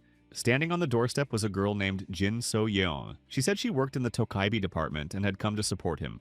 At that time, Kwon Ho was not living in Gangnam and was not hunting predators, so after her words, he simply slammed the door in her face. But under the pretext of checking on the owners, the girl came every 2 weeks for several months. He was annoyed by these visits because he was tired of people, so he wouldn't let her in. However, So-yeon was persistent and continued to come. One day, the girl came when it was snowing and wouldn't leave, lamenting that she had forgotten her scarf and worrying that she would freeze. He let her into the apartment. After that, he let her in, and after a few months, she began to visit him more often, just to chat about things like love. She was dazzlingly bright and seemed to be his complete opposite. One day, she brought him some chocolate ucks which he found awful. She bought it after a vacation with her team on Jeju Island, then casually asked why his name was VK201. She learned that he didn't have a name. His partner simply called him Hey. Puzzled by this, she came up with the name Kwon Ho, from the words light and mutual. She suggested he take her surname, Jin, and he agreed. From that moment on, they seemed to grow closer. So Yeon said that her boss often gave her documents 5 minutes before she left work, and once she had to send out a response team. Kwon Ho offered to help, so he started fighting the predators and getting to know people who treated him better. One day, she apologized for him helping her even though he didn't want to fight, and as a reward, she gave him a cell phone. She said that it was the 21st century and he needed to keep up with the times, and that it would be more convenient to contact him that way, and she gave him her number. She suggested they go somewhere together the next time she called, and as a result, he began to spend much less time alone. Now he had no time to think about his ex-partner and his wounds began to heal. While walking around at Christmas, So-yeon said that she was annoyed by couples in love, and he suggested that she find a boyfriend, because there would always be 1 or 2 guys who liked her. When asked if he would like to find a partner to coexist with, he replied that he had already been badly burned once. So why was she asking him that? Although most people live this way, considering it unboring and giving them an advantage in battle, symbiosis is not just that. It's like a serious marriage between people. The girl confessed that she felt like an outcast when she was transferred to the southern office, but the hours she spent with him helped her get through those days. She spoke about coexistence in a different sense, asking if he would be with her, and when he agreed, she promised not to let him down. The next morning, he felt the warmth of the sun and the beauty of the sky for the first time. But it started to rain, and when the doorbell rang, he thought So-yeon had forgotten her umbrella. But the police came and said she was gone. She had gone to visit the owner to check on his condition, but the place turned out to be a predator's hideout. In the end, all that remained of her was the cross that had always hung around her neck, but she would never have made such a mistake. So the police conducted an internal investigation. It turned out that her colleagues were responsible. To get promoted, they had altered the data, and without knowing this, So-yeon had gone to a dangerous place. Upon learning of this, he couldn't even cry, reasoning that they were much worse than the predatory Dokaebi and didn't deserve to live. But there were also those who did not react to the incident, or tried to cover it up, fearing that information about the existence of Dokaebi would spread. When he came to the girl's colleague, he begged for mercy and swore that he only wanted to scare her, because he didn't like the way she talked to him. Kwon Ho explained that people are imperfect because they cannot achieve all their goals in such a short life. They use others for their careers and then attack them from behind and betray them. He dreamed of punishing the guilty himself and sending them to the afterlife, but it is illegal to kill police officers, and the person who sent So-yeon to her death continues to work in the police force, so Kwon Ho will never trust people again. Therefore, he does not need Yoon Ki-mok's help and will manage on his own. Seeing the southern demon rush into battle again, So-gyu, in helpless rage, tried to understand where he got his strength. Cha-wol advised her partner not to be so impulsive because the fight would still be in their favor, at least until the owner found out about her gabgui. But Kwon Ho shouted back that he already knew what his ability was. He understood the abilities of my gabgui. It's a bluff, they've only been shown twice, but it's impossible to understand while continuously fending off attacks.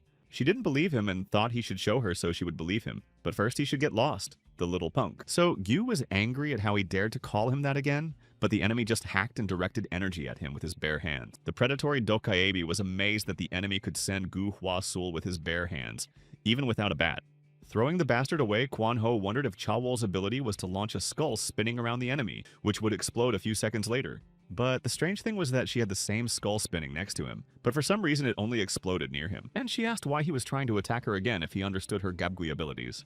Kwon Ho realized that the skull couldn't distinguish between friends and enemies on its own, that gabgui wasn't universal, and that the stronger it was, the more energy it required to activate. And so he ran, but Cha Wol stood motionless as before, meaning that her ability was activated depending on his behavior. Now it was clear that when the skull went crazy, it exploded if the target moved. That was the condition of the Gabgui. The strange thing is that her protection was weakened at that moment, and the idiot only attacked after the skull exploded, which means that if she had moved, the skull would have exploded. Yes, this Gabgui or forbidden elixir of life works quickly, I understand. But what's the point of such a discovery? Will the southern demon be able to fight without moving? Kwan Ho replied that you need to stay still only when the skull turns red and use this to chop enemies. Gu Hua Sul is tuned to such things. And so he ran, unleashing a powerful stream, and she moved hers toward him. The streams collided and canceled each other out. Cha Wol sent a new wave and froze, but what was that hanging in front of her? A hologram of an axe. The hologram began to fall, and a few seconds later there was an explosion. The Phantom Fang's decisions are always correct. It's just a joke. If he wants to destroy Kwan Ho and take the golden blood, let him come himself. But the Devil's Fang himself was suffering that night. Kim Ha Jin's medicine, made from 100 fire seeds with an addition of his own medicine, proved useless.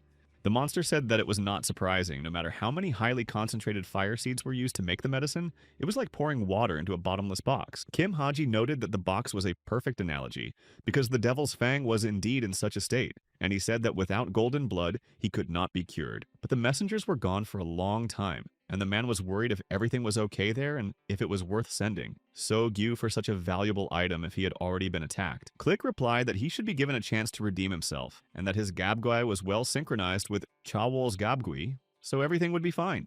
But Kimu Hajin didn't like this girl who whined about everything and had inconvenient conditions for using her Gabgui. Besides, both of them were still weak, and wasn't strength the most important thing for a dokebi? In response, Devil's Fang noted her combat instincts when using her Gabgui, which helped her overcome the gap between her and her stronger opponents. Meanwhile, a red skull hovered above each opponent, ready to explode at the slightest movement, but stopping at the right moment was no easy feat. However, both dokebi managed to stop in time, and their energies collided in front of them, preventing either of them from getting hurt. So Gyu watched as his colleague took on the enemy's challenge, wanting to eat only a few times, but she no longer thought about it, and made better use of her Gabgui. Kwan Ho teased her for deciding to participate in the game despite the risk, since she was one of those who competed from a distance. Well, it was to his advantage that she would use her explosion tactics less often, and he would be able to take down 2 opponents at once with a single blow. Cha Wol felt something similar to what she felt when she first met the Phantom Fang. That was when the organization had thrown her out to buy time, and her strength was much less than her current abilities. And it was on that day that someone finally recognized her abilities. She begged him to kill her immediately because her energy was insufficient, and because of her, he had lost everyone else. But he still couldn't finish his job even if he ate her, so he offered her a job helping him integrate Chill Goal. He appreciated her tactics and combat intuition, seeing great potential in their application, and as for her strength, she could become stronger. Only for him, the Phantom Fang, could she not lose to this hypocritical owner. Perhaps Cha Wol wants to use both Gabgui and Gu Wasul at the same time, but it no longer works on him. He knows how to stop at the right moment and use his energy even while remaining motionless, and he already knows when the skull will explode. He also knows their tactics, that when he stops, So Gyu and Kwan Ho immediately attack, and Kwan Ho shouted at him, but he told him not to tell him what to do. Expecting the skull hanging over him to explode over the predatory Kwan Ho, he didn't even turn around, but in vain, because Kwan Ho took advantage of the opportunity to use his sword. Somewhere he made a mistake. If the bomb didn't explode, maybe it was a fake, and now So Gyu said goodbye to him with a kick, and Cha Wol shouted that it was over. Swung in a sharp arc, the Gu Hua Soul flew toward him, but the wound slowed his movement and prevented him from straightening up. He didn't have time to dodge, but he understood the deadly danger of a blow to the forehead, and, leaning on his bat, managed to raise his head and direct his flow across it. For a moment, everything froze, but this paralysis was broken by Kaimok, who was surprised by the anthropomorphism, but quite human appearance of the non-humans, only their horns betraying their predatory nature. He immediately understood that he was their target and offered to stand in line since he had become so popular. Kwan Ho scolded him for interfering. Cha Wol praised him for his courage, and So Gyu thought he had lost his mind and was looking for death by throwing himself into the hands of predators. The guy said he had come because of a bet with Jin that he could destroy all the predators before dawn, and now only the 2 of them were left on the roof. How did this happen? Kwan Ho used a Class A wormhole generator that could transport up to 200 monsters, and it was impossible to get rid of them all so quickly on his own. Cha Wol also did not expect such a quick victory, and it was hardly just luck, which is why the Ghost Fang took a liking to him. Approaching his offender, Ki Mok kicked him off his feet, and when asked what the hell he was doing, said that he almost died because of him, and that it wasn't the first time. Kwan Ho said that last time he only punched him in the face, but let him think about how bad things would be if those bastards got their hands on the golden blood. Kai Mok told him not to lecture him on life, saying that if he had been late, his partner would already be dead. But what did he care about Jin, who hadn't even asked for help? They argued in the middle of the fight, making it easier for the predators, and Cha Wol decided to take the golden blood, while So Gyu was tasked with dealing with the other idiot. But the owners knew that there was no time to break the rules, and the couple would not let them leave without a fight, so they decided to act. The fight continued. The girl saw that Ki Mok was clumsy, but for some reason he wasn't nervous, even when he shielded his partner from her blow. Therefore, it didn't matter if he was weak-minded or brave. He couldn't escape her gabagui, and he not only parried her blows but also managed to land his own in return. However, his partner advised him not to rely on his strength, which was not enough to compensate for his lack of experience. This angered So Gyu, who was infuriated that his opponent was distracted during their fight, but Cha Wol decided to try to talk the guy out of it.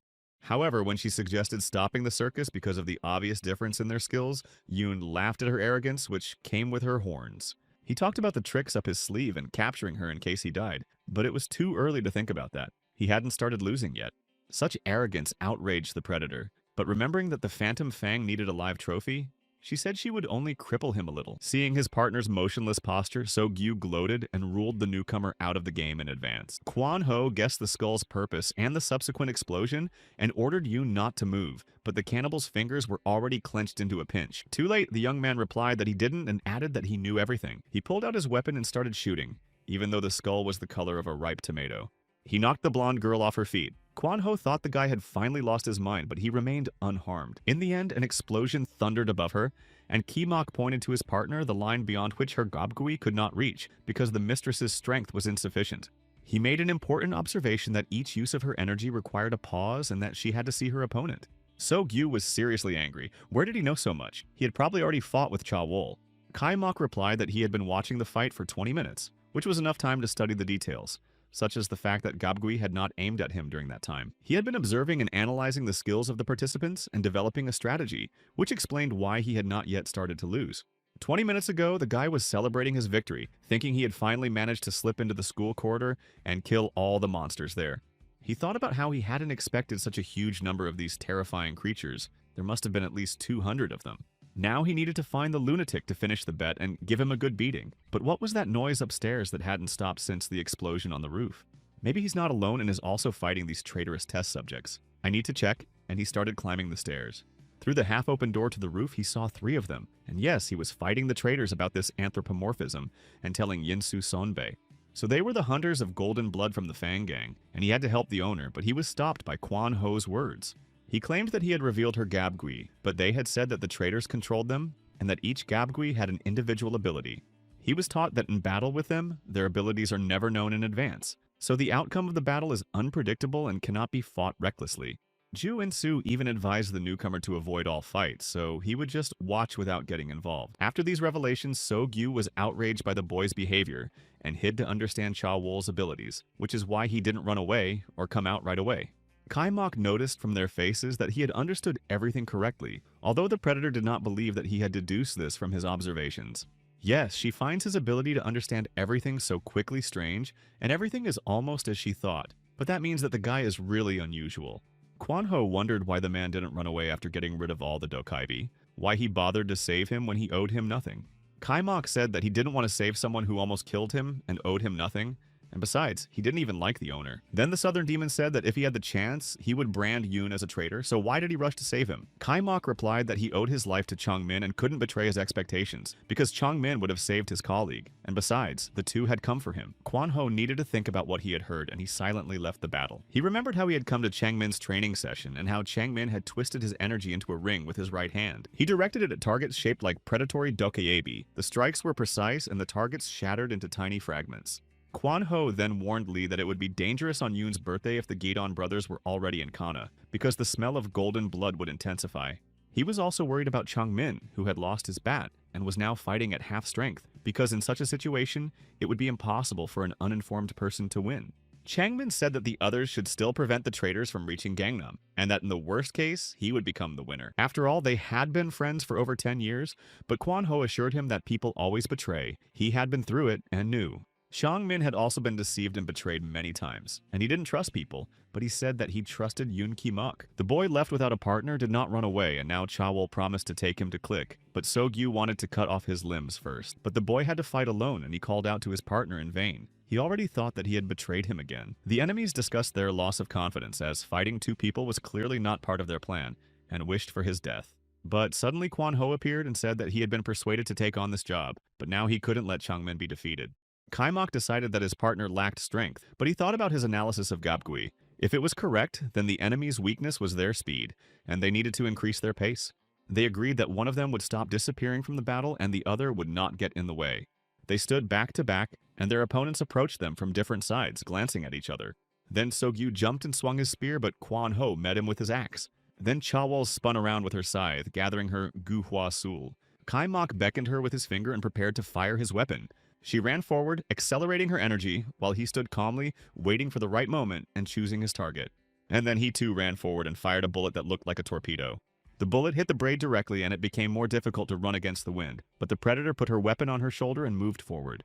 She fired bursts of energy at her enemy, but he blocked them with his flashes, and they fell onto the roof, breaking the hot tar. Then she stopped and spun like a top, twirling her energy in spirals. She lifted her enemy into the air, but he did not let go of his weapon, even though he was falling headfirst. There was a whistling sound and a noise, followed by green lava flying down, crashing onto Chawol and tearing stones from under his feet. Kaimok realized that close combat was disadvantageous and began to increase the distance, but he did not notice the white skull hovering nearby. The skull became pinker and pinker, but the explosions under his feet prevented him from stopping, and the guy began to run faster. Noticing that the bomb had turned completely red, he thought it was about to explode. But the skull released only 3 small puffs of white smoke and quickly turned white, leaving Kaimok wondering why it had misfired. In another part of the arena, Sogyu suddenly threw his weapon forward from behind his back, releasing energy in beams of sharp-edged pink rays. The beams fell in even rows, knocking out stones, but Quan Ho used his axe to clear a path for himself. Without consulting each other, the opponents looked back, and seeing that each of them was still managing on their own, continued the fight. Kaimok aimed again and fired, while his partner destroyed the enemy flashes with his axe. All of Sogyu's attempts missed their target, and he yelled at his colleague, asking her what the hell she was doing. He missed a sensitive blow to the side, which knocked him to the floor. "Don't yell," Kaimok said instructively, but because of the noise, he didn't hear Chawol sneak up behind him and raise her weapon behind her back. However, Quan Ho noticed her movement in time, jumped up, and pushed her away. She fell to her knees, dropping her scythe. Kaimok turned around and realized that they worked well as a team, but his partner thought it was only possible because he had adapted to such a dimwit. Their teamwork paid off, and soon the victors surveyed the battlefield with satisfaction, their opponents motionless. Kaimok was glad that they had managed to defeat the uninvited guests, while his partner leaned tiredly on his knee. But he advised him not to say that, because even the dead sometimes come back to life, and these losers were not dead at all. Noticing purple vapors rising from the bodies, he explained the reason for their anthropomorphic appearance. The human form requires less energy. On the other hand, it allows them to accumulate a great deal of energy, but now they are abandoning human form to heal.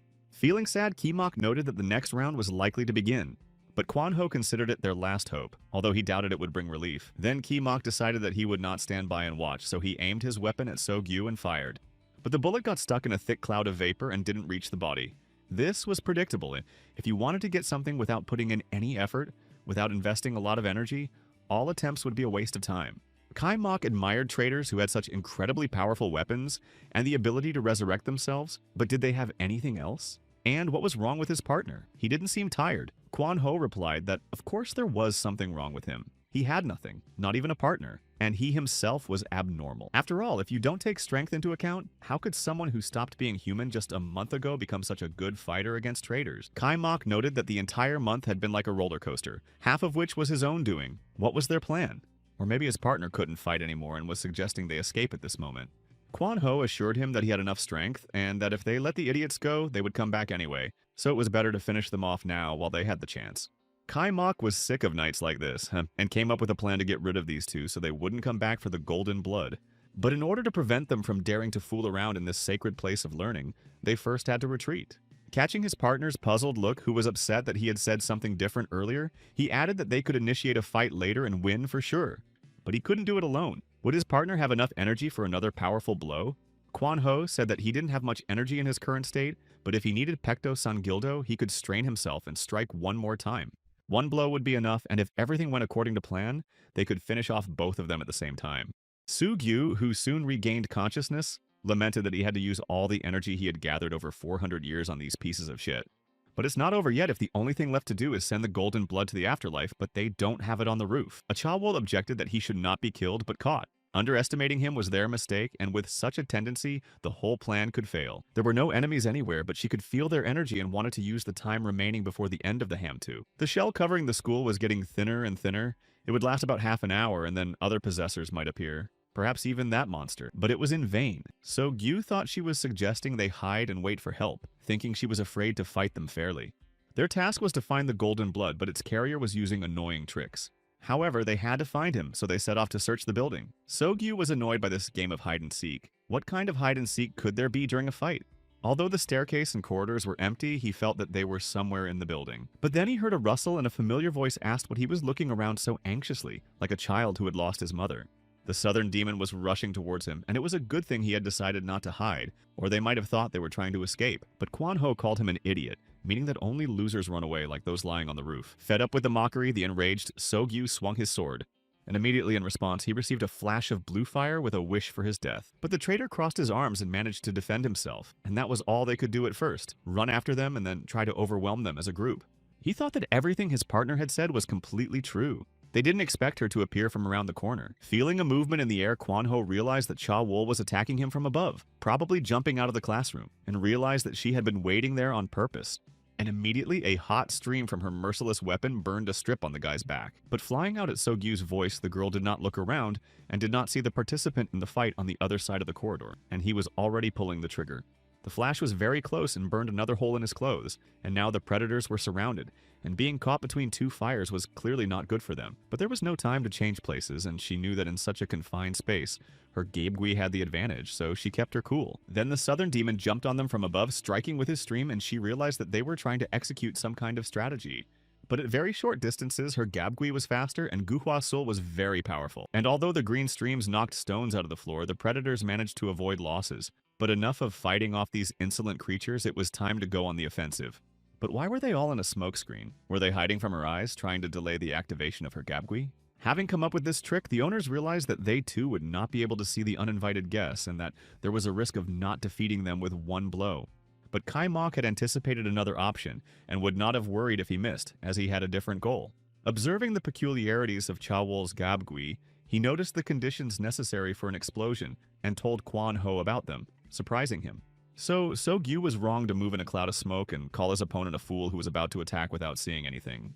But his colleague calmed him down as she would be able to cause the explosion once the cloud dispersed, though she did not yet know that her plan would not work. Explaining his guesses, Kai Mok said that at first he was afraid of an explosion, thinking it would happen even if he moved his fingers, although that would be too strange. But after Kwan Ho's warning, the skull didn't explode even when Yoon stumbled, and he realized that there would be no explosion if both feet were on the ground. It doesn't happen even when you turn your whole body, wave your arms, and shout any words you want, as long as you don't take your feet off the ground. But the vicious Dokebi cursed in vain. The guy attacked anyway and achieved his goal, although everything happened differently than one might have expected. Unable to see his enemies through the veil, Kwan Ho missed everyone. The fiery stream passed between the opponents, and they were very happy that he had missed. So Gyu again called Kwan Ho an idiot, and gloated about him missing in the smoke, while his partner finally saw everyone and activated her bombs. But then the traitors heard a strange sound, and the blow was so powerful that the floor beneath them began to break. It was impossible to cancel the activation. The predators knew they couldn't take their feet off the ground, but they couldn't do anything because they were already in the air. Following this, the skulls hovering above them exploded. Kwan Ho was far enough away from the explosion and was unharmed, but he was worried about his comrade. When everything was planned, the owners knew they could make a mistake, but they decided to try anyway. Having survived the explosion, Ki Mok ran to the crater. He saw that the traitors were not even wounded. They were still flying. But he was determined to finish them off, so he took aim. First, he aimed at So-gyu and pulled the trigger.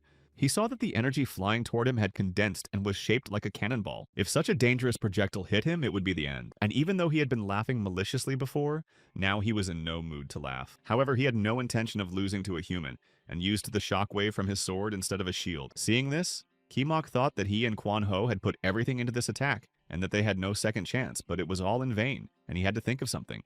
The southern demon decided to act without hesitation and, running forward, jumped straight into the explosive funnel. He aimed his axe directly at So-gyu, and due to his initial acceleration, the distance between them was rapidly decreasing. But Kwan Ho decided not to just attack, but to increase his energy. He infused the flames of golden blood into his Guhua Soul wind, and use them together. The power of such a weapon was enough to break through the traitor's defenses and deal with them. After the jump, there was almost no strength left, just as when the phrase was uttered that was expected of the one who had destroyed everyone in the southern branch. It was very difficult. Then Quan Ho came to his senses and realized that the blue flame was still burning on the ground next to him, and the stranger was asking why he had broken the law of blood. The stranger said he had come for his own reasons and thought he was seeing the guy who had broken the rule and couldn't understand how it was possible. Quan Ho asked who he was, and he introduced himself as the owner who was looking for the southern demon to offer him a job. He was fighting traitors in Kunam, but they were short-handed, and he offered to forget his crimes if he worked for them for 230 years. If he refused, they would have to use force, and the work was being done for the peaceful coexistence of dokebi and humans. Quan Ho said that it was better to die than to fight for humans, and that he would not help them, considering what he had been through. But the stranger knew that life was boring without friends and family, with no one to talk to or laugh with, especially if you lived forever.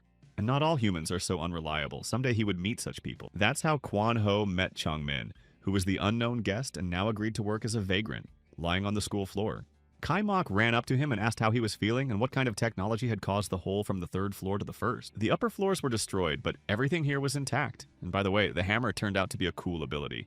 He asked why Kai Mok hadn't mentioned such an effective technique if he knew about it, because then they wouldn't have had to worry about messing up. But in the end, the man lying down interrupted him with a question. Did he know why he had come to hate people? Kai Mok said it was because of his partner's betrayal, which Chung Min had mentioned. Quan Ho confirmed this and said that he used to consider all people unreliable, although he knew from the beginning that not all of them were bad, but the good ones died quite quickly. Kai Mok didn't want anyone to talk about his impending death or ask him not to die, so he asked them not to show any emotion in their conversation. After all, he still didn't like Jin, and they wouldn't become friends just because they had fought together. No matter what he said, Ki Mok had no intention of dying and was ready to face both the Phantom Fang and anyone else who wanted to fight him. Quan Ho thought that Ki Mok doubted his ability to win, but he was somewhat confident in the abilities of the Golden Blood, judging by his strength after such a battle. Before he could finish, his partner fell asleep and Kai Mok stood there confused, not knowing what to do with him and the traitors lying nearby.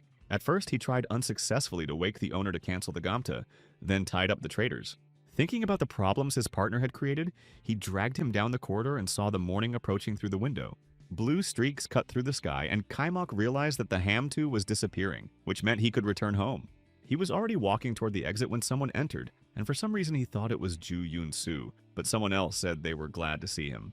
Although Yoon had already encountered traitors, at the sight of this, he felt nausea and disgust, just like the day he first encountered the Tokaibi. It didn't matter if it was a Tokebi or a human. Every cell in his body screamed that this monster was stronger than anyone he had ever met before, which meant he was very dangerous. The stranger stopped, put his hands in his pockets, and said he was the Ghost Fang. 2 days earlier, while his classmates were playing soccer, Ki Mok was sitting on a bench talking to Chung Min. Chung Min was curious why his doppelganger continued to call himself sick, despite his golden blood and the fact that he no longer felt dizzy. Kai Mok suddenly asked him to tell him about the Ghost Fang, and the 7 people his friend had mentioned. It was clear from his expression that he didn't know about it, but then again, he had only learned about the existence of Tokebi 2 days ago. Jung Min had simply forgotten to mention it, even though everyone else knew, but now he was filling in the gap.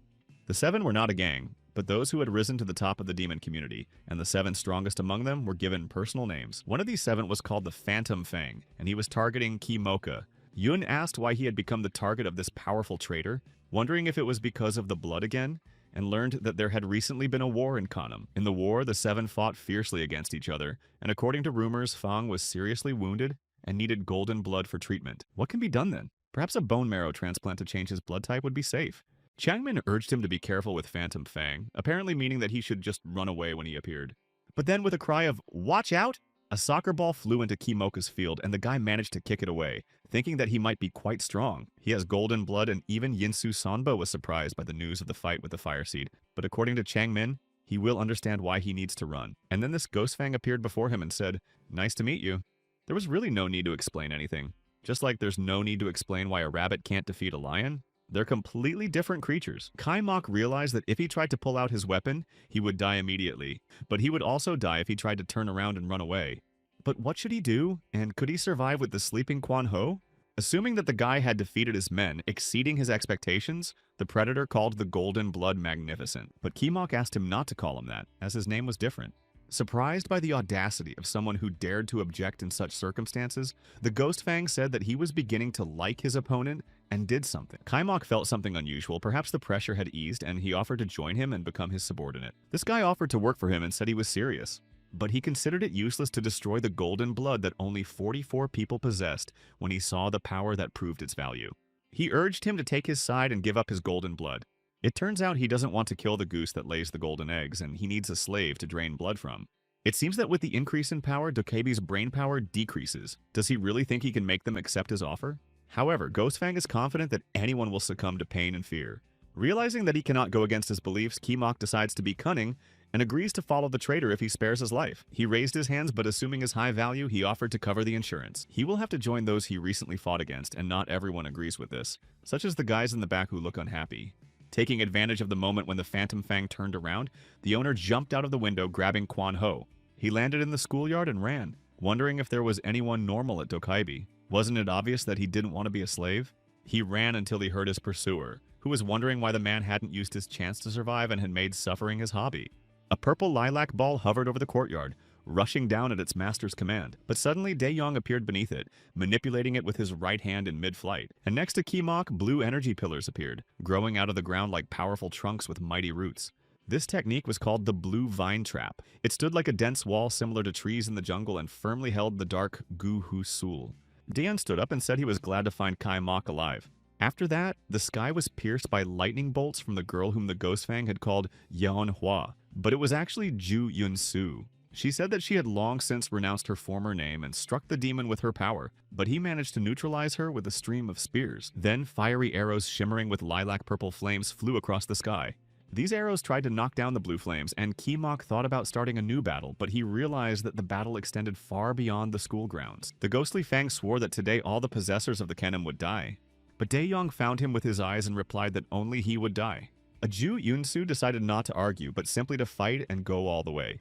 She knew that this enemy was one of the 7, which meant he was stronger than them, but the owners had been able to prepare.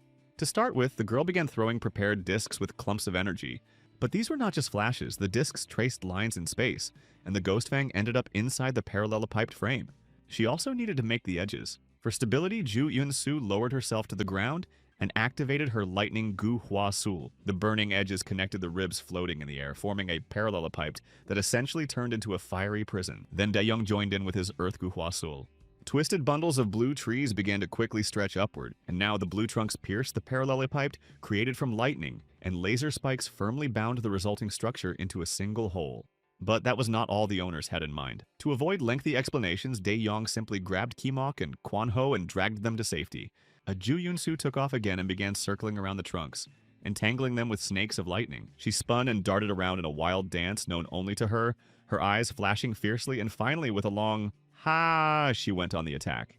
These were no longer the small, narrow bolts of lightning that usually pierce thunderclouds. Enormous energy rushed toward the place with the Phantom Fang. When Gu Hua Sol concentrated on the unusual prison between the spikes, there was a powerful explosion, and Ju Yun-soo fell to the ground, tiredly lowering her limp arms. What he saw struck Kimoka. He realized that all this time he had underestimated the abilities of his acquaintances. Unlike Quan Ho, these two were incredibly powerful. Although he was surprised by the energy he had discovered within himself, it was merely the energy of a strong enthusiast. The power of these two was like a deadly blade, and while he could outnumber them, they could outmatch him with their skill, like well-trained professionals. But it was too early to rejoice. A fresh wind blew from the sky and the Ghostfang reappeared above the schoolyard. It seemed like a fairy tale because the owners had first locked him in a cage and then blown it up. How could anyone survive that?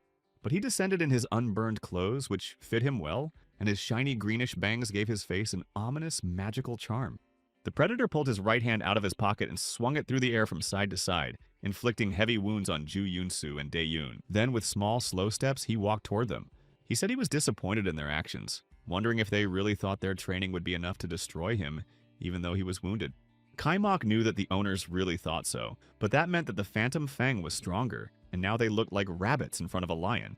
He looked at the owners in front of him as if they were insects whose existence was insignificant. But the guy didn't think so, and he wasn't going to die. He took out his weapon and fired, but the enemy didn't even flinch. He aimed and pulled the trigger, repeating this several times. But each time, the shield worked, and the bullets did not reach the traitor.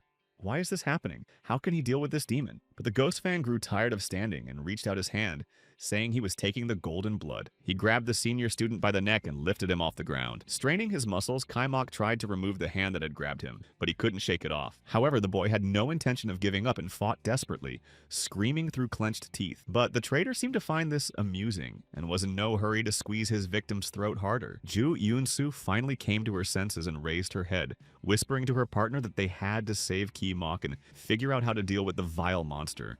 Someone replied that they just had to fight together, then rushed at the Phantom Fang and saved his victim. The demon said that he had forgotten about him and why there were no hunters in Kenem. Ju Yoon-soo was still unable to stand and reproached the one who had appeared for being late, but Ki-mok was no longer in danger. He sat on the ground, coughing and rubbing his sore throat. The stranger apologized for not showing up for so long and said he needed time, but he was happy to see so many people greet him right away. The stranger turned his head and Ki-mok recognized Dae-young, but it turned out that it was not him. Kwan Ho, who had awakened, explained that this was another personality that coexisted with Dae-yeon, and his name was Dae-il. Turning to the Ghost Fang, Dae-il said that he had beaten up his younger brother and hurt Hube, and now it was time to pay for his actions. It should be noted that at first the traitors were fought by the possessors and members of the response team of the Takebi Police Department. To cooperate with the possessors, they sent so-called hunters. However, Gangnam became the only area in the country where there were no hunters, and all services in the region were entrusted to the possessors, except for minimal support. This was because Dae-il lived there, who was so strong that he could handle the work himself without the help of other hunters. And now this guy has told Ghostfang that he will punish him for attacking his beloved district and injuring his friends. But Ghostfang considered the rumors about Dae-il to be exaggerated. He had managed to assess his strength but believed that a change of personality did not make the body stronger. The giant laughed in response and said that his opponent had greatly underestimated him, as it was foolish to jump to conclusions after just meeting someone. He even felt a little sorry for the people who weren't as weak as the traitor thought they were. Meanwhile, the Ghostfang became interested in what his opponent was holding in his hand. Apparently, this object, called a myriad of colors in this case, was called a Dokabi club, and the demon wanted to have some fun this time by fighting with all his might. Kaimok looked at the stranger with curiosity because it turned out that he was not the only one in Kanam with two personalities in one body. Dae-il remembered that he had forgotten to introduce himself to Hube, but immediately corrected his mistake. He said that he had been watching Yoon for a long time and saw how difficult things had been for him lately. He explained that, unlike Dokebi, Dae-yeon was human and therefore understood what Ki-mok was going through, especially since he was a high school student with golden blood. He chatted on and on about Dae-yeon moving in with him when he turned 20, and that he should just call him Hyun. Ki-mok tried several times to interrupt the conversation, saying that the enemy was preparing and then began to attack, but Dae-il only turned around after hearing that they were already flying towards them. Only then did the defender finally raise his club to meet the fiery stream. Kaimok immediately ordered him to step back so as not to interfere. At that moment, the authorities were reprimanding the leader of the group, Min Hee-soo, who was trusted because of her good work in the past. She had failed to take the situation seriously by allowing the golden blood to move freely. Min Hee-soo justified herself by saying that Dae-il was with Ki-mok. The authorities trusted him, considering him the best protector for the golden blood, but he could only use his abilities continuously for 24 hours. And if the Phantom Fang appeared after that time, the golden blood would be left unprotected. Min Hee-soo said that in view of this danger, she was asking for permission to send Yoon Ki-mok to Oja, where his studies and protection could be resolved. Considering that the guy with a myriad of colors had been to Oja, they agreed to arrange it. But suddenly, a subordinate ran in and said there was an urgent call from Ju Eun-soo, who reported that the Ghost Fang had attacked them. At that very moment, two powerful energies collided and canceled each other out. The first blow was repelled, but the Phantom Fang hovered in the air and sent out a new wave. Dae-il was already prepared to meet it, unfurling his myriad of colors. The masters watched from the sidelines as the professionals fought. Ki-mok marveled at how a so-called ordinary man was fighting on equal terms with someone who had defeated Insu and Dae-yeon with a single move. There he was, rising into the air and unfolding his umbrella, the color of the evening sky, reflecting purple streams. And although the Phantom Fang sent both straight and spiral beams, it was unable to pierce this shield. Dae-il watched the enemy's projectiles closely and managed to react in time. But the demon no longer stood still. It flew up and attacked from the side, grabbing the umbrella by the middle of the handle. And although the man held his club tightly by the end, the demon managed to snatch it and direct a white flame at his opponent. But Dae-il still managed to deflect it. Then the Ghostfang said that he recognized the strong difference between this man and his previous opponents. He was not hindered in the slightest by the fact that his enemy had broken the umbrella handle. Now, instead of it, there was a vine wrapped around its owner's arm. Kwan Ho noticed that although the shape of the bat was determined by the fighting style, this rule did not apply to Dae-il. The predator apparently wanted to distract the man with conversation and do something while the bat flew away. However, his opponent was not in the mood for such a conversation and, pulling the vine toward him, grabbed the umbrella handle again. He was an example of how a Dokaebi club could be made in the form of any object, as long as one could imagine it. Flashes of his energy could fly out from the center of the dome in any direction, wherever needed. And they would reach their target even if it was far away. That's probably why Dal's weapon is called that. It resembles a tree bearing thousands of flowers. The discouraged Ghost Fang even condescended to express gratitude for the show during the break. But the giant did not need thanks and laughed in response. Kimoku was interested in watching the spectacle unfolding in the large space, but he wanted to help Yun, who was fighting alone. But Quan Ho said that he would only get in the way if he shot from there, as he would most likely hit the wrong target, and the speeds were very high. But the young man did not want to just stand by and watch someone who had gotten into a fight to save him. Although he himself had previously said that he would not get involved in fights he was sure to lose, Quan Ho warned him that now he needed to keep quiet and run away. But still, the time spent that night was not wasted. It was then that Kimok realized that he was no longer a high school student, but a Dokaibi. And studying was no longer a priority. It was better to put it on the back burner. Quan Ho felt terrible, just like after Mijun's death. The world was falling apart again and he couldn't do anything about it. Only this time it was even worse. Right before his eyes, people were risking their lives, and it was all because of him. Kaimok also felt like he was back to the day he lost his family. He was just a little boy and could only curl up in a corner and cry. Seeing that his partner had realized the full tragedy of the situation, Quan Ho ordered him to help Yunsu. They had to leave so that Dai Il could fight at full strength. Kaimok agreed that it was time to admit that there was nothing he could do. He had no choice but to run, as there were no other options. The enemies continued to fly through the sky, leaving trails of different colors, but Dai Il watched what was happening below out of the corner of his eye. He saw Kimok help Ju Yinsu up and lead her out of the courtyard, while Quan Ho walked beside them, holding his stomach wound. The girl apologized for wanting to help but having to pull her out, but the man told her not to apologize. While his body was being controlled, Dae-il watched Kimok and learned that he didn't like to lose and was strict with himself, which helped him become the best student. He probably blames himself for what happened today, but he did everything he had to do. Dial knew that people were prone to weakness, but Dokaibi were not like that, and only he should apologize. Dial rushed at the Phantom Fang. Thinking about this, the giant threw his vine at the traitor and wrapped it around him like a rope. Then he pulled tighter and decided that he would play the leading role in this spectacle and thoroughly beat the man bound by the wind. But the latter did not lose his composure and only noticed that his opponent was not lying, and that it was foolish to underestimate him. Noticing that the Ghost Fang was trying to untangle himself, the man began to pull the vine again, but instead of a human form, he saw a blue-violet flame. When the flame burned out, the astonished Del saw that there was nothing inside the vine rings. Sliding out from under the vine, the demon took on human form again and decided to end the fun and get down to business. When Ju Yunsu heard the sound of his footsteps, she decided that Dae-il was trapped and told Kimok to run. Quan Ho took a bat in his hand, saying that he had put Yun in danger and must protect him, but he saw that his friends had no strength and that only he could do it.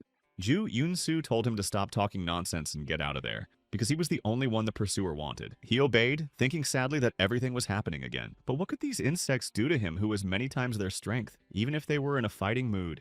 With a single blow, they would fall to the ground, and the way would be clear. They couldn't even entertain him. They were just annoying, like that giant. Looking back at the sounds, Kimok saw his friends falling, but he didn't have time to feel sorry for them. Once again, the path was blocked by the Ghost Fang, who wanted to finish what he had started. Thinking that the demon had only needed a moment to take down those he had seen in action, the guy thought about the difference in strength. Could he not even escape? "Go to hell, you bastard!" he shouted, punching him hard in the chest. But the demon didn't even flinch, and the attacker couldn't muster even the slightest bit of his energy. Then Kimok jumped and tried to kick him, but it was useless. His strength was either blocked or absorbed, and the Ghost Fang said that his fate had been sealed from the moment he was born with golden blood. But the guy sent the demon with the golden blood away, not understanding what was so special about it that people were willing to destroy hundreds of people for it. But the traitor saw nothing wrong with this, just as he saw nothing wrong with humans killing animals for food. Just as people didn't care what animals felt at the moment of death, he didn't care about the words of those he was about to devour. But nothing like that happened. Blue arrows rained down from the sky. The arrows scattered the disputants in different directions in an instant, and while Kimok was coughing up dust and getting to his feet, Dale landed next to them. Approaching, he reproached Ghost Fang for ignoring his opponent and hurting his feelings. And because of this, it was obvious that his condition after Kenima was far from the best. Dial's face was serious, but a smirk showed through his words, and then the predator felt blood in his mouth for no apparent reason. Wiping his lips, he remembered the pain he felt when he was attacked while bound. Apparently, he had not been able to absorb the full force of the attack. It seemed that the enemy had known about his wound from the very beginning, and had aimed specifically at it. Then the sound of sirens was heard and police cars began to drive into the schoolyard. That meant the leader of the group, Hyasu, was here and they had to leave. He would remember that name, Myriad Colors. They had a little fun. Then Ghost Fang threatened Kimok with his finger and said he wouldn't let him go. He shouldn't think that his golden blood meant everything was forgotten. He would return. No matter where he ran, he would find him and devour him. Paralyzed with fear, Kai Mok couldn't respond and just stared in awe. He sat and watched as the demon's fiery ball spun and hit him completely. Then the ball rose into the sky and sped away, leaving only flakes of purple spray behind. Dae-il also watched the ball fly away and, satisfied that it was gone, breathed a sigh of relief, thinking that it had been dangerous, but wondering if Yunsu and Kwan Ho were alive. Kwan Ho just sighed, but Zhu Yinsu said that they were alive, but it seemed like it wouldn't be for long because they had forgotten to activate the Hamta, and Hisu would finish them off. Assessing the damage, Dae-il sighed sadly about the Gumtu and what to do next, but no matter how he looked, the school was destroyed. Kai Mok was devastated by the collapse of his hopes. He wanted so badly for this to be a dream, to return to his old life with its familiar routines. He wanted to be a normal high school student again and not have to deal with all these troubles. But realizing that none of this was fleeting today for the first time in his life, he wanted to become stronger, to become as strong as Dokebi. Looking around the scene of the accident, Hisu was devastated that Dokebi would definitely destroy her. What had she done to them that they were letting her down like this? It would be one thing if they were newbies, but this wasn't their first time. And how was she going to cover this up? There was a school nearby, a huge building, and it wasn't just destroyed, it was razed to the ground. But the main thing is that no civilians were hurt, said Dae-il, scratching the back of his head. As they say, lucky. What luck? Hiso was furious. She'll bury him right here. But Ju-un asked her to calm down. After all, they had protected the Golden Blood. Of course they protected them, but how could they forget to activate the Gam-tu? The situation didn't allow it, and there was no time. But even if everything had unfolded in a flash, Hisu couldn't understand how the Phantom Fang could have found them so quickly. Ju Yunsu knew that if Min found out about Kwan Ho's trick, it wouldn't end with a simple scolding. But Dae-il blurted out that Kwan Ho had opened a portal to the prison and sent the weakened traitors to Kimok. Hisu asked again, but after being nudged by Ju Yunsu, he corrected himself, saying that Kwan Ho had attacked the traitor who was hunting Kimoka. The conversation was interrupted by experts who had finished assessing the damage, and Hisu asked if there was any way to cover up the incident. When the noise continued throughout the night and some saw blue flames, they could only imagine the collapse and had already suggested closing the school for a while. But Heisu knew that if publicity was inevitable, they would have to come up with a plausible story for the journalists, so she listened to their ideas. They suggested disguising the dilapidated structure of the old building as a gas explosion and the vibrations from a nearby construction site. They discussed what Dae-il, the strongest among the owners, looked like. The participants in the night's events thought the gas explosion idea was better than a meteorite fall or an alien invasion. But with such versions, they finally drove their boss crazy, who pushed their annoying faces away and lit a cigarette. As she smoked, she argued that this wasn't a movie set, and that covering up the destruction with a gas explosion wasn't just going to be a difficult week. Soon, the TV reported that a gas explosion had completely destroyed the high school in Kanam, but neither people nor nearby houses had been harmed. That's why Kwan Ho was riding the bus, and upon hearing the news, was upset that Yinsu had beaten him for no reason, since everything had turned out fine. But Kimok told him not to play the victim when he was responsible for 80% of the consequences, and that the problems had started after the fight. He didn't even deny that he had started the whole thing and said that it was Fang who destroyed the school, and that only a couple of classrooms were damaged, not an entire floor. He said that 10% of the damage was caused by Ghost Fang, but the remaining 10% was his fault because nothing would have happened without him. Kwan Ho saw the upside in being able to take a break from school and the surveillance at school that had been getting to him, and he could have skipped those damn classes at least once and relaxed at home. But Kimok advised him not to worry because it was their last trip. What does last time mean? But then they announced a stop at the Daichi intersection and they had to get out. Kimok told the guard to wait and not go anywhere so as not to cause any trouble. But he didn't want to sit around until evening because the classes didn't end until 10 o'clock. However, the top student had no intention of staying there. He just wanted to say that he wouldn't be coming back. With a shout of, "Stop!" Kwan Ho grabbed his ward by the hood and pulled him back. What is he doing again? Kimok fell and said to wait with the fight until at least evening. But the other guy kept talking nonsense, thinking that it was Ghost Fang pretending to be Kimok, and told him to admit what he had done to his body. Then the guy had to explain himself to the owners of Yinsu Sanbai, who said she had never met a dokebi capable of brainwashing a person so skillfully. Deal said that if it wasn't Ghost Fang who did it, then maybe there was something wrong with his head and they should ask Hisu to take him to a doctor. The owners didn't believe Kimoka's claims that he was fine and had decided to quit the course of his own free will. He had been struggling for so long and then suddenly decided to quit. Kwan Ho suggested that the clash with Ghost Fang had influenced him. Kimok said that the only reason he studied so hard was to get into a prestigious institute and then a large company and make a lot of money. But in his essays about his plans for the future, he wanted to become a doctor, probably because of a sick relative, and don't the best students love to study? But who would love studying? He wrote about becoming a doctor in his plans because it was easier that way, so that people wouldn't bother him with such questions later. They said that if they had known, they would have showered him with money for 100 years of living in Kanam, where they had acquired a lot of real estate and were all rich. But Kimoka's parents had to go through certain trials because of their poverty, which is why he studied so hard. As a human being, it was difficult for him not to think about money, but last night he realized that he would have to spend a whole year as a dokebi, for whom only strength matters. Lee Chan-min supported him, saying that a weak dokaebi wouldn't be able to cope with all the trials of the harsh world under these rules, which were the rules they lived by. They realized that the boy had come to his senses, but it was unusual to see him like this. Soon a messenger bird brought a letter to the master in Ojak. Cursing, the master exclaimed that the senders must be joking, that Dai-il had turned out to be a weakling and had let Fang escape. After all, he was his best student, whom he had personally trained. What was happening to his dojo? On top of that, he had lost his rank yesterday, and his hands itched at the thought of it. He should have immediately followed the idiot's desire to go for the upper line. He went to his students and ordered them to answer what his school's credo was. And the scum shouted in unison the creed of Ojak. Don't make excuses, don't whine, don't shy away from the consequences. And if you're upset, become stronger. Even in a daze, he was aware of what was happening, such as the fight with Kwanho Chungmin. And after thinking it over, he saw no other way out. Kimoku had to become stronger. Kaimok was amazed to see his doppelganger in the form of a cheap jelly toy, and it was as if he were touching fire. He would have lowered the temperature so as not to be his air conditioner, but Chanmin said that his friend was no longer human and that he should stop touching him. Yunsu said that it was not uncommon for those with special powers to appear as fire, and that ordinary people who could not sense energy could not see or hear them. Having been to more than just Gangnam, Kwanho knew this, but this area was home to possessors who were different in some way, that is, they were incomplete. Well, one seems to be bragging, and the other calls this creature a soul fire. The thing is, it's impossible for two people to use the same body at the same time, so Dail called this form the most unobtrusive for communication. And from that moment on, Kimok would often see other dokebi. When asked what kind of dokebi they were, said that he himself had only recently learned about them. But Yinsu Sanbei interrupted, saying that Hisu plans to send Kimok to Ojak, where he will definitely become stronger. At first, the curator wanted to do this during winter break, but decided to do it sooner because the school was closed due to damage.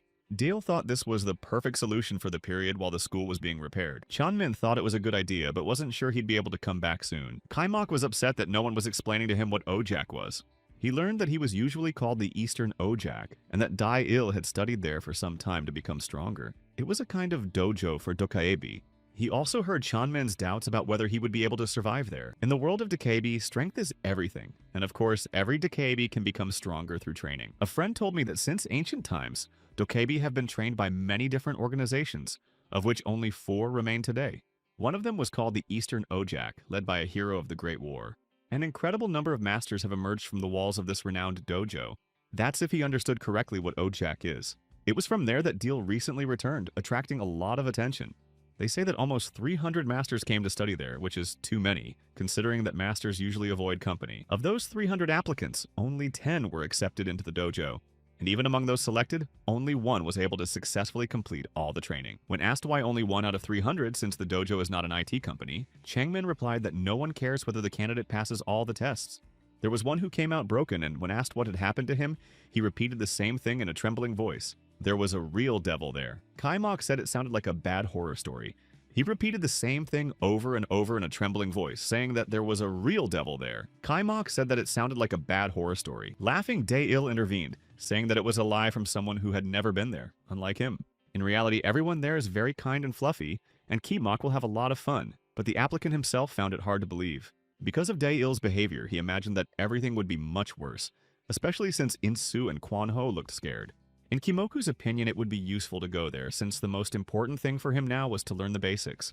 When asked how, Changmin said, "Don't try to learn to multiply without knowing addition and subtraction." Calling the guy a piece of idiot, the doppelganger added that he had a lot of power, but he needed to learn how to control it. However, once he learned the basics, he would quickly become so strong that he would surprise even Ghostfang. This suited Kimoka just fine, as he himself wanted to take extra lessons.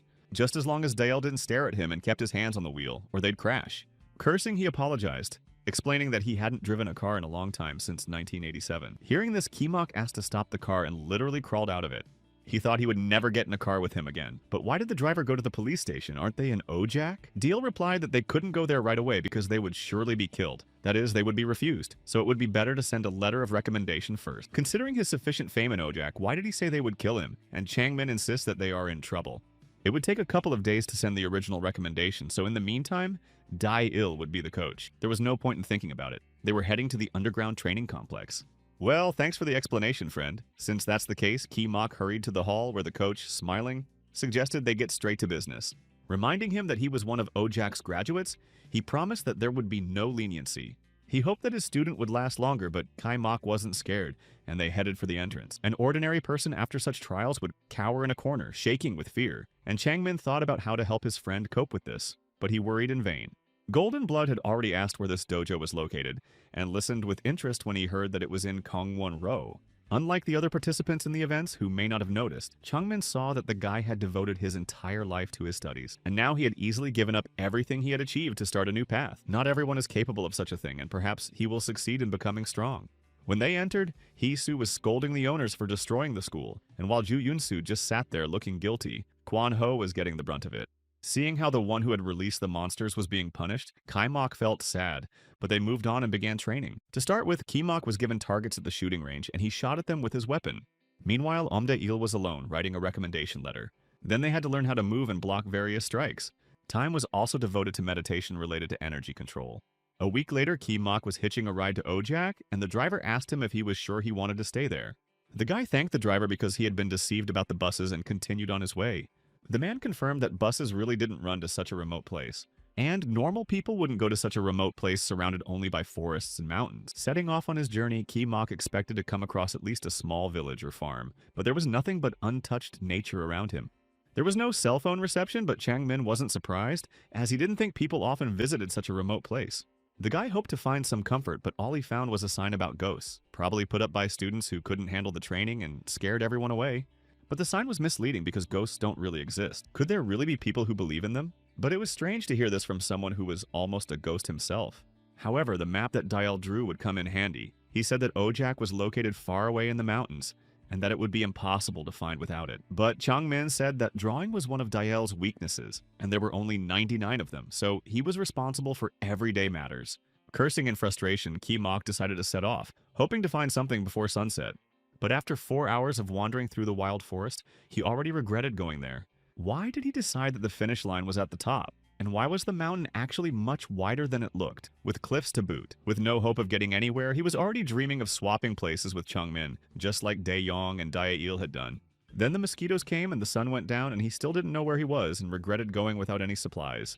But then his double said that this was not the most important thing, and that it was more important that they were lost in the forest. He replied that this was the third time he had seen a camera on a branch. One was hanging at the entrance to the forest, and the other had met 2 hours earlier. At first, he thought that the Mysticism Club had left them there, but that was strange. But it was impossible that they had been moving in circles all this time because they had been walking in a straight line. Mok chuckled, saying that it was a ghost confusing them. Had his friend started believing in ghosts? No, they don't exist, but why did Changmin hide? Did he decide to leave him alone or did he chicken out? But he said he was saving energy. Mok explained that he really didn't believe in ghosts. With the highest math score in the country, it was impossible to believe in them. The only paranormal beings he had ever encountered were dokebi, but then someone rustled and said it was him. Looking back, the guy saw the ghost, which meant they existed, but what was he doing here? However, Changmin told him not to whine and to run faster. The guy ran and asked who would win in a fight between a dokebi and a ghost, but his double had never encountered one and didn't know. Suddenly, a rock appeared in front of them. Where did it come from? They had only run a short distance, and now there was a ghost blocking their path. What to do? There was no way through, and the ghost was very close. Well, since there was nowhere to run, they decided to beat him up properly and find out who would win, and Mok took out his weapon. But the ghost didn't fight back. Instead, it clapped its hands. Realizing that it was also a dokebi, it slowly descended to the ground and threw off its cloak. It turned out to be a girl who pointed out that they could have just run away. Approaching the strangers double asked them to give their names, and she said that she couldn't let them go because they were dokebi. Changmin's friends were also busy that night. After finishing his report, Dae-il stretched with satisfaction and said that Mok was probably already in Ojak. Jo Eun-soo was very skeptical because it wasn't easy to even get in there, but the head of the special department's management team ordered her and Kwon-ho to keep quiet and continue writing their explanations. Dae-il continued that during the Great War, due to frequent enemy attacks, Ojak had been turned into a real fortress with a powerful security system. Hee-soo wondered why they would bother with Mok if he had a letter of recommendation, and what kind of security system they were talking about. She learned that the dojo had organized a huge raid on the forest, which was guarded by students in shifts. If anyone spotted an intruder with hostile intentions, they were immediately disposed of, but thanks to Kimoka's letter, everything would go smoothly. The dokebi who met in the forest stood facing each other and wondered what to do next.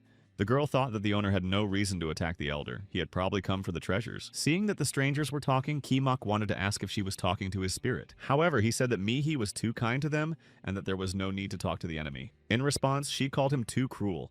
Then the girl decided that her Ibi was right and that there was no need to ask if they could find out for themselves. Transforming into a wolf, Ibi threatened to bite off the stranger's limbs and see what he would say.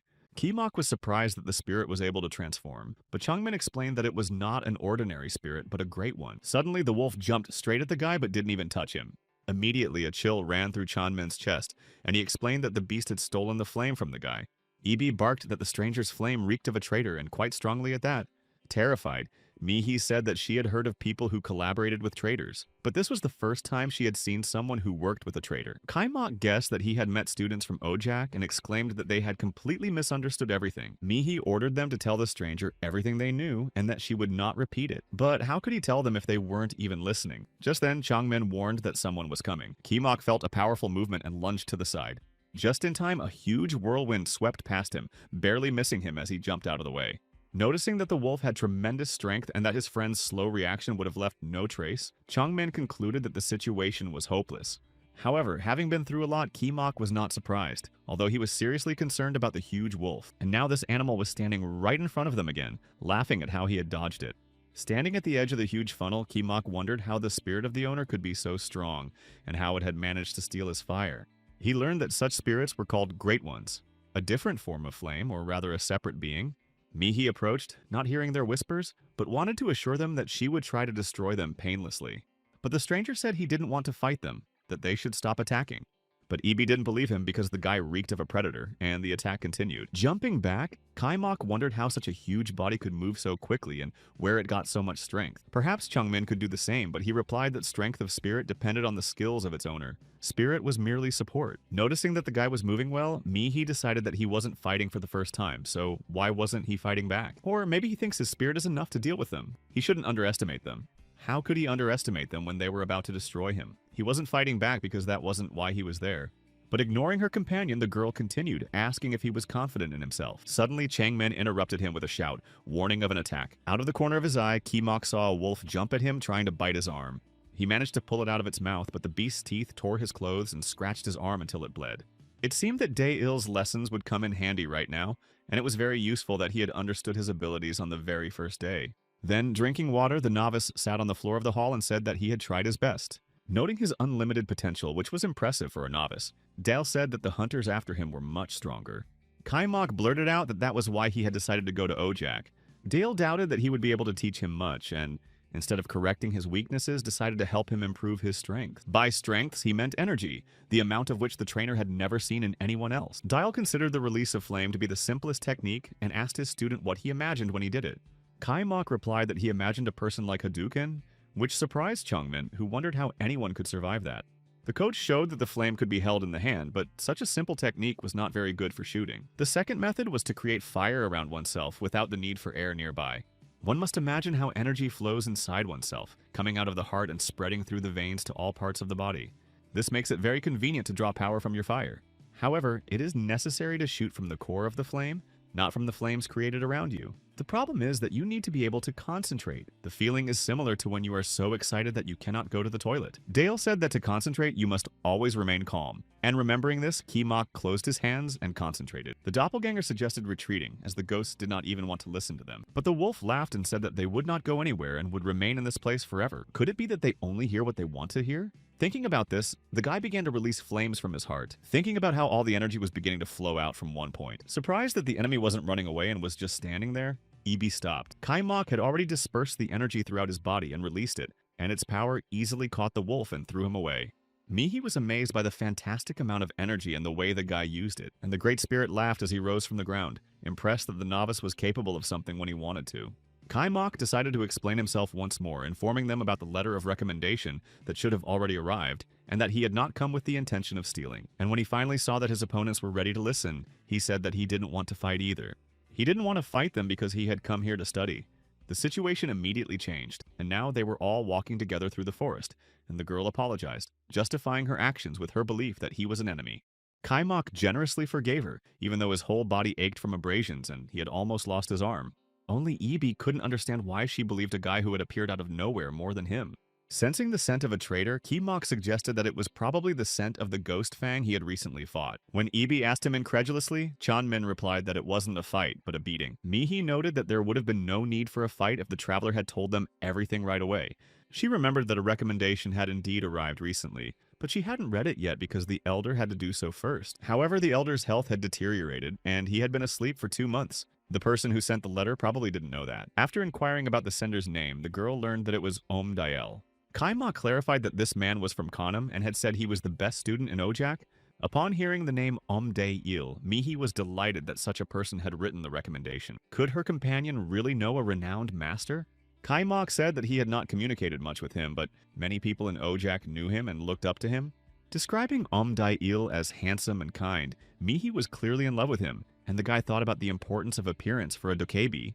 Convinced that he was the person with golden blood, the girl was finally certain of the purpose of his visit. She invited him to climb the long staircase that led to Ojaka. Despite the late hour, the travelers were already being met. Apparently their battle had been heard there. At the threshold sat a giant in a red and white t-shirt, wondering if this was really Daeil's student. Kimok stopped and looked up. So this was the famous place, but there were still a lot of steps to climb. As he climbed, he learned from Miha that the best students were gathered at the gate, all of them senior students, discussing the guest who was climbing up. Chanchan was curious to see who Daeil had taught, especially since he had golden blood. Shui Hyunyeon did not take the newcomers seriously as an opponent. They had not yet gotten rid of all the trash, and here comes another one. But Yim Sing-yu urged them not to judge by appearances, as strength could be hidden, and perhaps they would give him a couple of students, but no one wanted to share. Park Hee-jin asked them to shut up, saying that it wasn't worth making such a fuss over a letter when they couldn't sleep or stand in peace.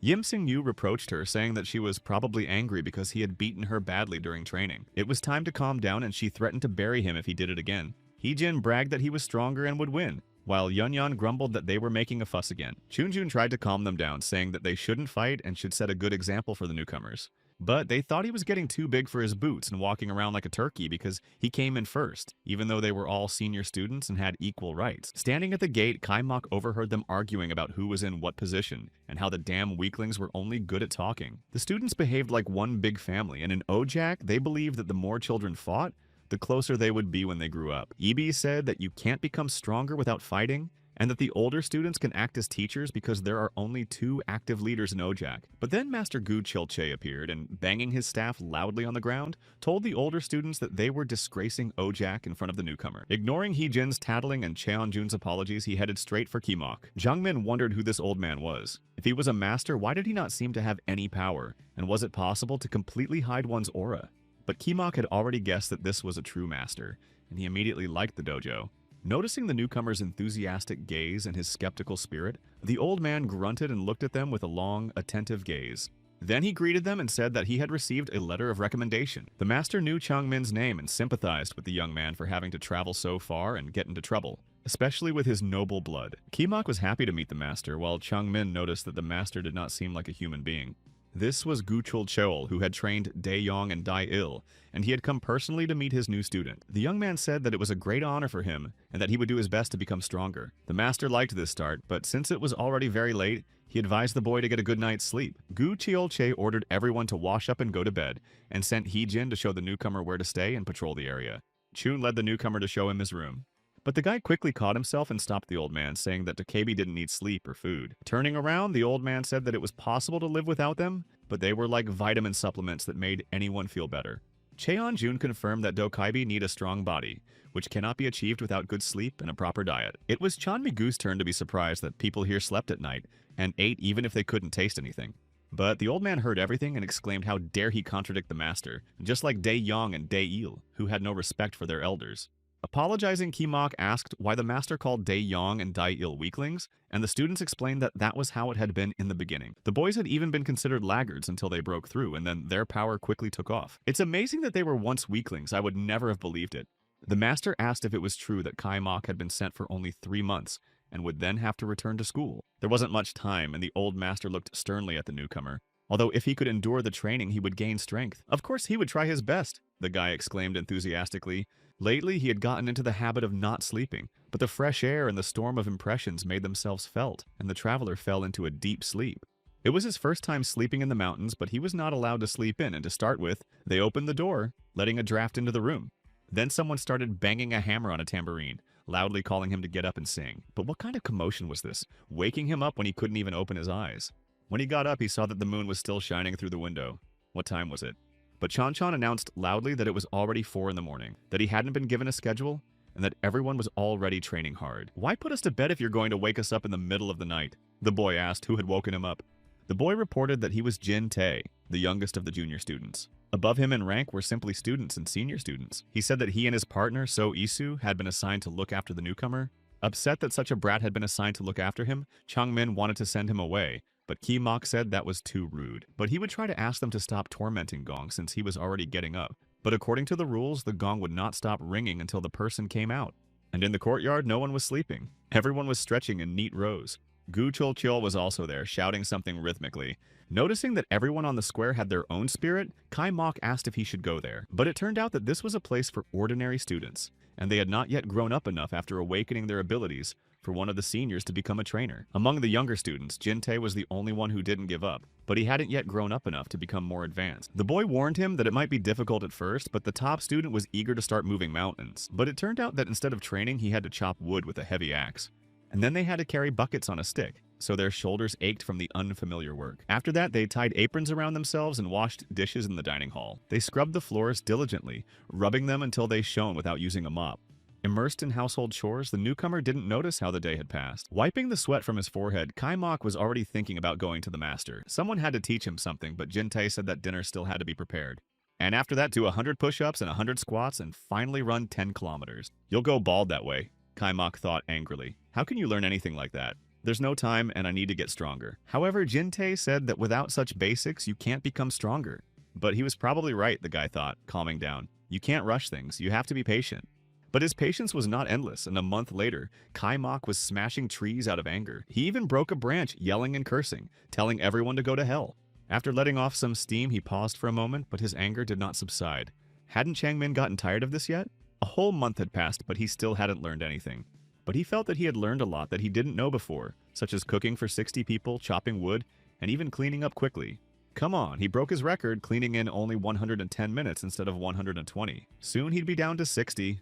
But seriously, he was fed up with it all. He hadn't come here to be a cleaner. But Jin Tae came up with a broom, unhappy that the newbie was slacking off. Kai Mok jumped on him, trying to find out how much more nonsense he had to do. But he replied that the master was in charge here and he decided everything, so it was useless to ask a junior apprentice. And why then had he been training with the others at night, trying to unleash flames instead of doing stupid exercises?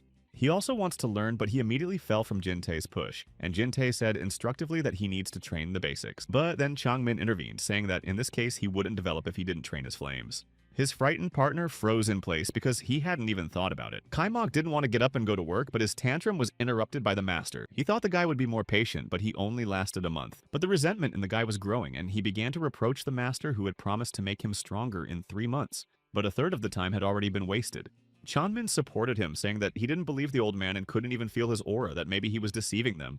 Kai Mok admitted that he had overreacted but believed in his strength and wanted training that matched their level.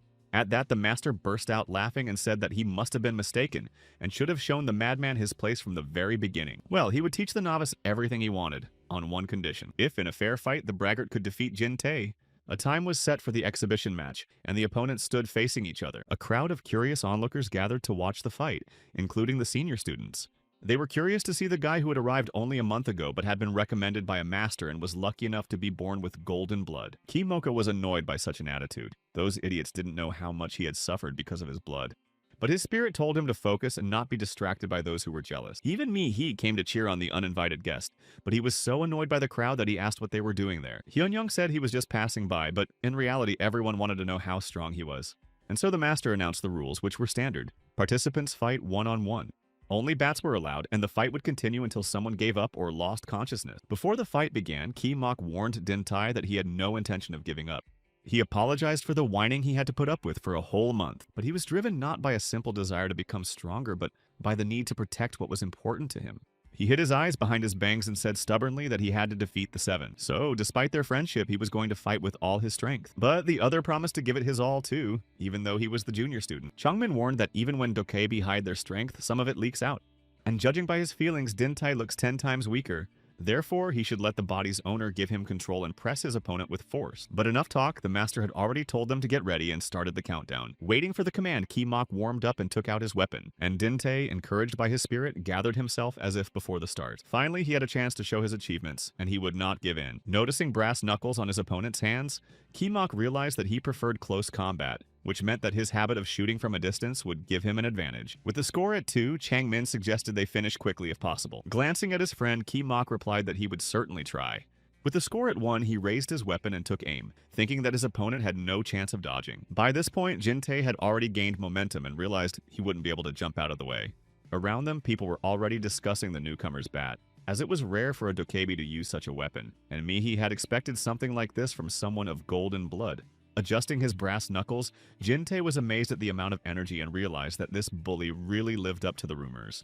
However, he was no slouch either, and during his time in Ojak, he had learned a thing or two and stepped forward to meet him. Kaimok was astonished, and couldn't believe his eyes that such a boy could fight back. He fired again, but his opponent dodged like a rabbit and evaded the shot. Although Changmin noticed that their strategy wasn't working, Kimok decided to take one more shot. He raised the flame from within, as Dail had taught him, and began to concentrate it on the tip of his weapon. The disciples discussed that he was preparing to shoot a sphere again, hoping to win by repeating the old technique, but it was not worth expecting much from him. Only Cheon Chonu guessed that a completely different technique was being prepared. At first glance, it was a giant sphere, but something was wrong. Hyunyong said that the charge was weakened, but the area of damage had increased and the target was likely to be hit. Inside the sphere, Jinte was flailing around with his flames like a blind kitten. The senior student's suspicions were confirmed, as the real target was to block the view. The one who had used the sphere was already turning around, preparing to deliver a real blow. He turned, swung his arm, and exhaled forcefully, but the technique he used only masked his intentions but did not eliminate the predictability of his attacks. The situation changed, and now Kimoka was being attacked and flying away. Locked in the sphere, he crouched down, not only holding back the flames, but also preparing to strike. As a result, the attacker was not only attacked from within the sphere, but also received his own blowback. But before he could understand how this was possible, Kimok lost consciousness.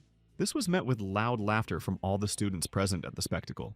Disappointed by the newcomer, Yim Sing-yu whistled that he still wanted to fight the 7, but 3 months would definitely not be enough for him. Since the opponent was knocked out, Jin-tae was declared the winner.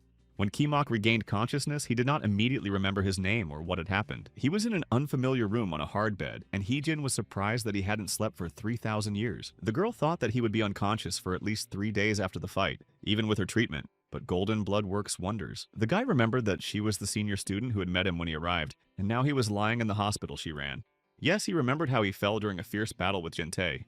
Heejin laughed at him, saying that he had knocked himself out with one blow, otherwise he would have seen everyone laughing. But he didn't want to lose face in front of the girl, so he blushed and blurted out that he had relaxed a little and let his guard down. He's not lying, but next time Changmin intervenes, saying that in his opinion the bully will lose another 99% of his fights. And it's unlikely that he was scared after one loss. He just finds it strange how you can aim to win without knowing the reason for your loss. And conclusions based on this one attempt are no stranger than arrogance based on a couple of fights won by pure luck. They started accusing each other of losing and wanted to beat each other up, but Heejin grabbed the aggressor by the scruff of his neck and kicked him in the ass. If the bully is already capable of such language, he should leave the hospital. Meanwhile, everyone was still discussing the fight between the bully who decided to take on 7 opponents. As was evident from the fight, he deserved such an outcome and had foolishly relied on his golden blood. He thought he was the strongest, but he probably only fought a couple of traitors. Appearing next to them, Hyun-young said that he agreed with them about the newcomer, but that it only proved that some people didn't belong in Ojak. And this statement is also true for them, who are far behind their peers. Instead of training properly, they found time to make fun of others. He sent them to the training ground where the students went after apologizing to their teacher. On the way, the offenders discussed the behavior of their mentor, who, in their opinion, had become extremely irritable lately.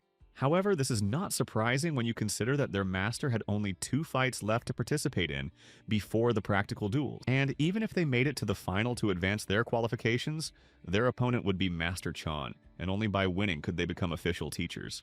They argued about who would win if the fight took place, and came to the conclusion that, although the match would not be easy, Master Cho had a chance because he was a genius of hard work. After leaving the hospital and reflecting on the criticism of his spirit, Kimok went to Guchul Che for guidance. He wanted to know the reasons for his defeat in the fight and learn the technique that Jin-tae had used, but the master dismissed him, saying that an old man like him couldn't teach him anything, and that he might even be a fraud. What was the old man hinting at? Suddenly, Kaimok remembered how he had insulted the master with his intrusiveness and distrust. Perhaps he had taken offense.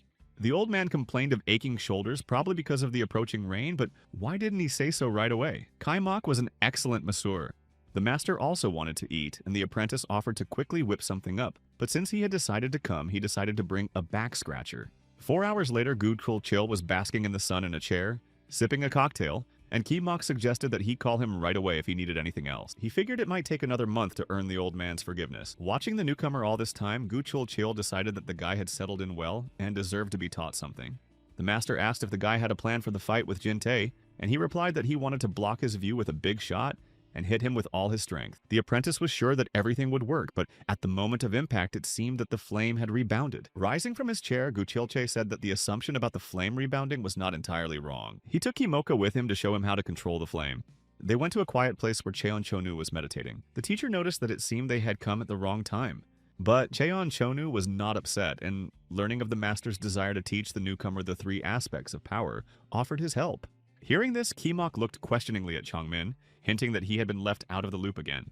But he was wrong to look so reproachful because his friend hadn't forgotten. It was the first time he had heard about it.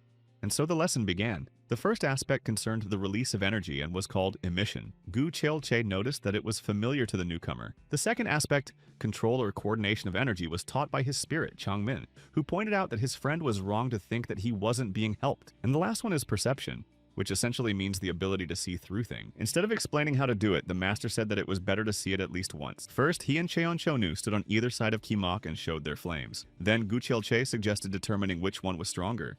This question caught the young man off guard, and he had to think about it. Then he replied that it was probably the master's because it looked bigger and had many different curls. Well, if that's what he really thinks, let him check for himself. But there was no time to argue as 2 energy balls flew toward Kimoka from opposite sides. The spirit suggested dodging, but the guy cursed and realized he was too late. He couldn't defend himself from both, so he decided to fight off the one that seemed more dangerous. He swung and struck, but his fist felt nothing, and the fire seemed to dissolve into the air. Instead, he felt a sharp blow on his back and even cried out. Gu Chulche noticed that you can't judge by appearances alone, which can be an empty shell, and that in reality, strength does not depend on size. With difficulty, Kimok got up and asked the spirit how to tell them apart, and the spirit suggested that the ability to see through them might help. That's why Jin-tae recognized the trick in the shot and didn't lose his composure. However, it remains unclear how the enemy managed to turn the flames back. Gu Chil-che called it the ability to master all the aspects mentioned. The master called out to Cheon Chona to help him demonstrate all of this. And now a giant bomb is flying toward the old man. He looked through it intently, calling it perception. Then he directs the necessary amount of energy outward. His flame swirled around him, and the master sent the foreign flame in the opposite direction, calling his actions control. Then he said that this technique was called reflection. Explaining the essence of reflection as the ability to perceive someone else's flame as one's own, Cheon concluded that increasing one's power would result in greater reflective power. Therefore, one must develop this skill in order to defeat enemies who are stronger than oneself. Remembering the Phantom Fang, Kimok thought that now he knew how to defeat a stronger enemy. He asked the master to teach him the art of reflection, but then corrected himself, saying that he did not understand, and asked how to learn to see through fire. Now let's go to the cave where an important conversation took place. A stranger who had not been seen for a long time came to visit Gucheon, the owner of this refuge. The disgruntled leader said that for hundreds of years the Kangwon had been divided into 4 large factions. But why had one of the leaders come to him personally? Yeonik noticed that Gucheon also led a faction and had more people under his command, and that he had even gained weight since their last meeting. The guest reported on the unrest in Seoul, which had begun due to difficulties in obtaining fire. Wasn't Gucheon worried about this? But calling the visitor an insolent boy, the host became angry at his aimless chatter.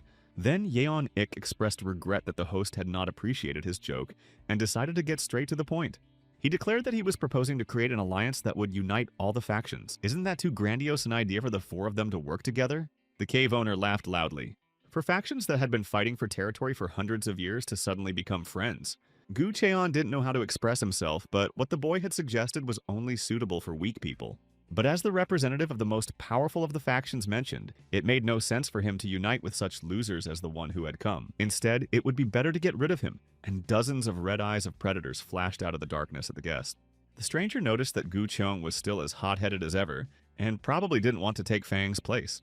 When asked by the interested Dokebi, he replied that, to do so, they would need to steal the legendary treasure hidden in Ojak. At the place mentioned by the faction leaders, Kimok was sweeping the courtyard when he noticed a crow on the roof, and thought he had seen it before. It seemed to him that he had already seen a similar scene a few days earlier, but Changmin said that there was nothing to be done about it, as this was how perception was trained. During training, Guchul Cheol said that you have to use all your body's energy and then restore it. This way, you can get your body used to the energy, and it's the only way to train your perception. He noted that well-known Dokebi are long-lived because those who have managed to survive this long are strong. Jiang Min concluded that hard work was not a waste of time, but the old man, angered, said that it was carefully planned training. Chan Cho Nu explained that in Ojak, in addition to training to prevent invasions, there is perception training, and it is not as simple as it seems. Looking at this powerful Dokebi, the novice thought that everything came easily to him, while he worked hard every day. However, when the master asked if Kimoka had ever been short of breath while working, he replied that it had only happened on the first day when climbing the hill. Changmin didn't find this strange, as they had trained hard during their time there. Chan Cho Nu explained that the reason was a special training method that promotes energy consumption, which is twice as difficult and twice as effective. Li Guchul summed up what needed to be done to improve perception. After that lesson, the newcomer often thought about having to do housework and wondered if he was being tricked again. But knowing the reason for this, he was no longer so upset, because before he had considered it a waste of time. However, he didn't like that some students didn't respect his work, and he would growl at them for not wiping their feet before entering the room. After all, the hard work tired him, and he would have kept quiet if he had been sure that this was the right way to do things. He often even yelled at those who touched the windows with their hands because it left marks. But even if he had to spend all his remaining time doing this, he would not blame anyone for not having enough time. And he continued to reprimand those who took towels to the laundry room, breaking the rule written there. Changmig had already offered him a job as a maid, believing that his friend had discovered unexpected abilities. Admitting to the spirit his awareness of the depths of the world, Dokebi Ki-mok assured him that he would be patient and diligent in his work. Chanmir wholeheartedly approved of such a wonderful attitude. The young man told himself that this was how he would become stronger because there was no shorter path. But someone interrupted his thoughts about the short path. It was Im Sing-yu hanging upside down on a branch. Sucking on a lollipop, the boy said that the master must be spoiling them, saying that there was no shorter way. He saw that Ki-mok had finished his work for the day and offered to teach him. Following the senior apprentice, the newcomer asked if he really intended to teach him. Yim Sing-yu promised that he could complete his perception training in just a week if he did everything he said. But is it really possible to do it so quickly? Receiving an affirmative answer, Ki-mok agreed to become his disciple. Changmin tried to stop his friend, reminding him of his promise to work patiently. But the top student did not want to give up on the idea of a shortcut and said that in the 21st century, one must work with one's head. In vain, the spirit urged him to think about common sense, and that the old man would not have hidden the existence of an easier way. Ki-mok replied that perhaps the master had done so out of resentment, since he had to fulfill his whims every day. Yim Sing-yu confessed that he was disappointed with how Zalatse fought, and therefore decided to take pity on him and help him. As they talked, they came to the source of energy, which the senior student called the pride and secret of Ojak, passed down from generation to generation. This source was created by the Great Ones and has a very beneficial effect on energy restoration. The strange appearance of the source with some kind of bubbles on the surface alarmed Kimoka, but Yim Sing-yu promised safe and easy recovery. It turned out that the time for consumption and recovery would be reduced, which would speed up perception training. But Hyun warned that one must not immerse oneself in it before the power has completely drained, because the corpses of murderers were originally thrown there, and if impurities in the form of foreign energy got into it, the source would go wild and corpses turned into monsters would start jumping out of it. Therefore, caution must be exercised and the water must not be touched. But despite Changmin's protest that the water was bubbling like a hot spring, Ki-mok had already managed to stick his hand in. The guy apologized and asked what to do since they would now die, and Im Sing-yu replied that monsters would jump out. The senior student calmed him down, saying that his hand had only been in the water for a moment, and that it was unlikely anything big would appear. But suddenly, a giant monster began to rise from the water, writhing its entire body. The boys looked at it in fear, amazed at how huge it was. Yim Sing-yu thought with horror that the golden blood was much stronger than he had imagined. For the first time in his life, he saw such a terrifying and enormous monster that looked like an octopus with scaly skin. But the suggestion to call Master Yim Sing-yu was rejected because they could be sent to prison, and Ki-mok would not be able to train his perception and change anything. The only option left was to fight, and the senior student suggested that they defeat the creature together. Shouldn't they ask for help instead of doing it themselves? But Yim Sing-yu said that the master would scold him if he turned to him. Does the golden boy really want to do housework forever? Don't worry so much, just stay away and cover him. And bearing his blade, Yim Sing-yu bravely ran straight at the monster, shouting that he would execute it. He shouted at the monster that it was a mistake to come out, as now was not the best time to show off. A Chang said that the guy was strange and that they should call for help, but Ki-mok said there was no choice and they would have to deal with it themselves because he had made a mistake that couldn't be told to the old man. He imagined how Gu Cheol and Cheon Ju would scold him, and how he would have to do housework for the rest of his life. When the spirit remarked that he needed to get his head checked, the guy exclaimed that he would do everything himself and thought it was normal to correct his own mistakes. Based on his experience fighting weakened traitors, he assumed that the water monster had no soul and thought he could easily deal with it. He quickly grabbed his weapon and started shooting, with all the bullets hitting their target. But for some reason, all the wounds on the giant's body quickly healed, and Yim Sing-yu shouted that they should aim at the tentacles, not the body. Kai Mok heeded his advice and shot the tentacles, while Hyun rushed toward the monster's head. Watching the battle, Changmin commented that no help was needed, and that at this speed they were more than enough to fight alone. Soon after severing the monster's neck, Yim Sing-yu celebrated his victory and descended to the ground. In response to Ki Mok's admiring exclamation, Sanbei said that it was nothing for him, as he was one of the 5 senior students in OJAC. He then suggested moving on to training and began discussing the plan. But why weren't they listening to him at all and looking somewhere incomprehensible? But as soon as he turned around, the monster came to life, reached out to him from the water with its head, and swallowed him whole. Kai Mok started shooting at the water creature and yelling for it to spit the guy out, and suddenly, by some miracle, the guy managed to jump out. Then, watching the monster from afar, Yim Sing-yu was glad that it couldn't get out of the spring, and they discussed how they managed to defeat it before it came back to life. The senior student said that it was useless to pierce the flesh of this thing with force. They had to aim at hidden points. These were small purple spots on its body, and he had failed because he had missed one of them, allowing the snake to regenerate. Kai Mok saw the connection between this skill and the fire of the soul, and Changmin suggested that as the senior disciple, he should use soul fusion since he didn't want to ask for help. He could have ignited the soul fire since he hadn't forgotten how to do it, especially since it was possible. But bowing his head, Yim Sing-yu said that he couldn't do anything because his spirit, Juhui, hadn't responded for a whole week. It all started after lunch when, out of boredom, he rummaged through the refrigerator looking for candy, and found a package of bread with peanut butter and a sticker. Knowing that Juhi collected stickers, the boy took the sticker before the other students, leaving her with only 3 to collect out of 52. But he found one that she already had, so he threw them away, thinking they were useless, and she got angry that he did it without asking her. At first, there were no conflicts between them, but over time, such quarrels became more and more frequent. One day, she said she didn't want to see him anymore, that it was over between them, and left despite his attempts to stop her. A week has passed since that quarrel, and everything is fine with him. Yim Sing-yu hopes that the guys will understand his situation. But Ki Mok started shooting at the storyteller, making him jump, and then apologized that his hand had trembled, but that he wouldn't miss next time. Then the senior student yelled that he had underestimated the junior, but pointing a weapon at him was equivalent to a death sentence, and they quarreled. Then Ki Mok chopped wood so hard that only splinters flew, shouting that his colleague was not using his spirit fire just because of the quarrel. In response, Im Sing-yu admitted that he and Juhi had been very close, and that he wanted to apologize to her, but he was afraid to do so. Nevertheless, he decided to meet with his spirit and ask for forgiveness, but she called him a fool and said he should have done it sooner. How could he think he had lost her forever? She was angry, of course, but despite that, she came back, even though she was a little afraid that the guy would hate her.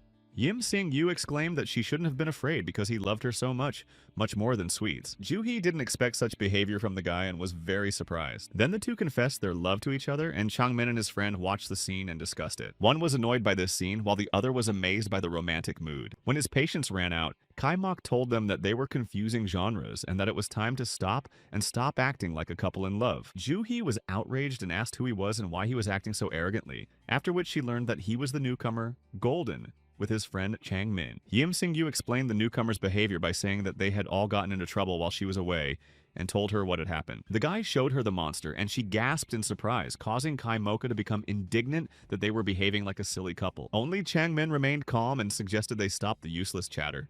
He drew everyone's attention to the fact that this thing was coming out of the source. But Yim Sing-yu laughed carelessly because he had made up with Juhi and now everything would be fine. Looking back at his younger companions, he asked if they could do the job right now, and Juhi said she couldn't help. She had no other choice, but she asked them to explain what was meant by a soul connection. Yim Sing-yu explained that it was a special power of flame necessary to confront stronger enemies, combining the power of the Dokaibi with the fire of the soul. Only a few Dokaibi, including the 5 senior disciples, had been able to learn it, and those with such talent were born only once every 100 years. Raising his sword before the monster, he continued grandly that if the union occurs, unique and special abilities arise. He spoke while standing directly in front of the octopus-like snake, even though Ki Mok shouted that it was very dangerous. The monster raised its body and roared, spewing white and blue flames. But looking back at his companions in misfortune, Hyun finished his sentence saying that these skills unleashed 100% of the flame's power. Feeling a connection with Juhi, Yim Sing-yu rose into the air and began to dance like a slashing snake. He exclaimed that he had only just begun but could finish in 6 seconds. But even when only pieces of the monster remained, he soon rose above the forest again, as if he were brand new. Kimok was amazed at how he managed to regenerate from such a state without even the flames going out. Struck by the giant's ugly appearance, Judy realized that he couldn't be killed like this, but Yim Sing-yu decided that there was no other option but to finish him off with a single blow. It was Juhi's turn, and drawing his sword, he began to summon the snake Gu Hua Sul. His bat shattered into pieces which flew toward the enemy. The snake did not leave the battlefield and sent a powerful barrage of fire towards him, but after a few moments, its body fell apart. It was necessary to move on to the second stage of the battle to destroy any possibility of recovery, especially since a purple crystal had already appeared in the air.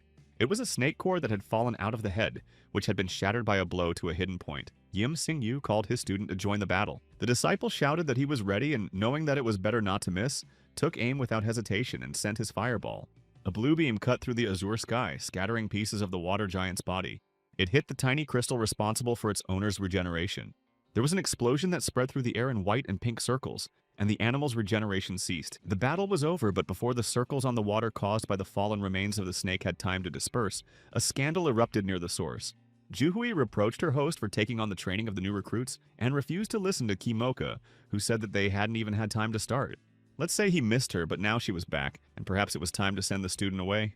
Seeing that Yim Sing-yu was deep in thought, Kimok intervened in the conversation, thinking that maybe it was time to tell her about the training. It's clear that Hyun is going on a date with Juhi, but he doesn't want Gu Cheol-jae to find out about this adventure and kill them. Kimok reminded his senior student that he had told him about the properties of the source to accelerate recovery, and that there would be no problems with that. But Yim Sing-yu saw a problem in the energy consumption due to the golden blood, as its supply was large and very difficult to exhaust. But he came up with a remarkable method. He would beat his student himself until he passed out. After that, he would throw him into the source, and the cycle would repeat until the desired result was achieved. Does Hube like this amazing operation, Golden Pizza? Looking at the diagram and wondering where the guy kept getting this album, Changmin doubted that this could be called a training method. It seems that everyone here is crazy if they come up with beating people to exhaust their energy. Only an idiot would fall for such training. But it turns out there was such an idiot who decided to do it after hearing Kai Mok call this idea plausible. Does he even listen to his spirit? You could die with training like that, but his friend believed that you couldn't get anything valuable without hard work. Enough playing with words, he forgot that the feeling of pain is shared with the spirit. Although Yim Sing-yu believed that the more you divide, the less it hurts, Changmin didn't like the idea and said he didn't like pain. However, Kai Mok was ready to start such training to study perception in a week, and the spirit realized with regret that these two were in cahoots. Finally, Juhi grew tired of watching their absurd endeavor and devised her own method to improve the effectiveness of the training. She suggested that the newcomer cut his finger and drop a few drops of blood into the spring. The water immediately began to bubble and a ferocious dokebi rose from it. The guy's name was Golden, so let him be Golden, and he fought with him instead of Sing-yu. Since they called release and control the main aspects, it would be much smarter to train the quality that the guy is good at. A person releases their spirit and controls it, because training perception is essentially the use of energy. Is that not clear? In response to Kimoka's objections, she said that it was enough to use half of the energy, not all of it, and that such a reduction would be enough to deal with the monster. She meant repeating the cycle of responding to the monster's call to absorb energy in battle and restoring it to its source. By increasing the number of blood drops, the training can be made more difficult, increasing the level of release and the complexity of control, which will hone even combat instincts. Although who was she to come up with a training program, Yim Sing-yu called her a genius, and Kimok thanked her. And Chanmin breathed a sigh of relief that there was someone to rely on. Then Juhi asked if Golden knew how to control energy, since even a minimum of control and release was necessary for perception. He replied that he knew about half of it with Changmin's help, but she said that he needed to train without spirit and asked Sing-yu to get what he had brought. Taking the energy mushroom out of his pocket, he told Kai Mok to eat it, but it looked risky and the guy was afraid he would die from eating it. But the teachers insisted on the product's benefits for the body, and he ate it anyway, feeling neither taste nor effect. Changmin tried to stop him but couldn't, and the guy noticed how the spirit glowed with a white light. Then it suddenly began to swell and fly upward, and then from the swollen cloud he appeared in human form. Seeing his friend in his usual clothes and shoes, Kai Mok was delighted that his body had returned. Changmin quickly descended to the ground and looked at his hands in disbelief. Then suddenly there was an explosion that scattered stones and lifted him into the air. And he thought that although he had not been in this body for a long time, he still felt good in it because he had occupied it for much longer and did not share it with anyone. After all, he had given up hope of ever returning, even if only for a short time. Kai Mok still couldn't comprehend that their bodies had separated. He closed and opened his eyes, unable to believe that all this had really happened. Yim Sing-yu explained to Changmin that this was his temporary body, and that he couldn't leave Ojak in it, but the fire of his soul remained in the golden one. But now he could engage in other training that would be more useful to him than training with his friend. After everything that had happened, Juhi behaved strangely, becoming capricious and unwilling to help the newcomer or waste time on long explanations. She said that the two of them were getting in the way and that they should go to training. She didn't answer questions about where to go or whether the golden boy could manage on his own. She only warned that their energy had been divided and needed to be used up quickly. But even after hearing this, Changmin wanted to feel the wind in his face. He rose into the air and saw a statue of a bird. He descended to get a closer look, thinking he would never see such a sculpture anywhere else. Flying through the sky above Ojak, he noticed 3 more such statues. The stone crows were placed on all 4 sides of the world. He knew that their role was to support the huge and complex barrier of Ojak, which had prevented the invasion of predators during the Great War. As long as this protective dome remained intact, no enemy could enter Ojak, not even those known as the Seven. If only he had known that an attack was being prepared at the dojo and that monsters were gathering for a meeting. Would they really take Ojak this time? The boss himself had said so. Discussing how the place chosen for the attack was filled with higher souls, one of them asked about the likelihood of a counterattack. Another laughed and teased that the bastards were just afraid of people. Who was he and to whom did he say that? Those sitting down jumped up, preparing for a fight, but the mocker replied calmly, "Isn't he right?" But the leader of the Kani clan intervened, promising that those who started the fight would end badly. And there was no need to be surprised by his arrival, for about 100 years had passed. In the name of a great cause, they had gone this far this time. The leader of this group, Yaon Ik, had been here for a long time. Hearing a familiar voice, he said that Kani had also arrived, and that it might be time to start negotiations. The disciples greeted Changmin unfriendly. Could it be that the partner of the Golden Brat wanted to train with them? But without answering them, he approached his mentor. Mihi warned him that it might be difficult at first, but Changmin dismissed it as a waste of time, confident in his control. Hearing his words, the guys laughed, saying that it was a repeat of the fight with Jintei. Everything was just like that time. The guy with the cup didn't think anyone would take it so seriously. Was he just laughing at this cup of energy filled with fire? He repeated that the cup was used for intensive control training, and if there was more or less energy than needed, the flame wouldn't ignite. It's hard to see from the outside, but it's actually quite difficult, and they'd be happy if Chanmin's cup didn't explode. But the guy loaded the required amount of energy and the flame lit up. Mihi was surprised at how well he did the task, calling him talented. But the mockers saw nothing unusual in this. They could do the same size M with practice, but he wouldn't have enough energy for size S. But then Changmin declared that size L was too easy for the cup and lit a flame of size XL. The detractors were surprised. Could they really be witnessing a super expert? One of them reproached his comrades for considering the newcomer a fool, but he himself had also mocked him. Admiring Changmin's successful completion of the tasks, Miha asked him where he had learned this, and he replied that he had learned it on the street. The test had always been good because of his practical experience, so she said she was calm about Kimok because the test was important for his training. However, Changmin didn't know if he should agree with her answer. Unlike him, the golden-blooded boy had trained with a secret source and his work was going terribly. An hour had passed since the start of training and Juhi's patience snapped. She blurted out that of all her students, Yoon Golden was the most hopeless. The monster created from a drop of his blood not only showed no aggression but even moved sluggishly. However, Yim Singyu was more optimistic and suggested trying again. Since Hube could clearly see the purple glow on the chest of the test subject, the mentor ordered him to aim at that target and shoot. Kaimok followed the order, but for some reason, the bullet deviated from its intended direction and shot upward in a sharp arc. This was not intentional, and the student acknowledged some clumsiness in his control, unlike his release. But Juhi yelled that there was no point in moving forward with just a statement of clumsiness. You can't start training from the middle.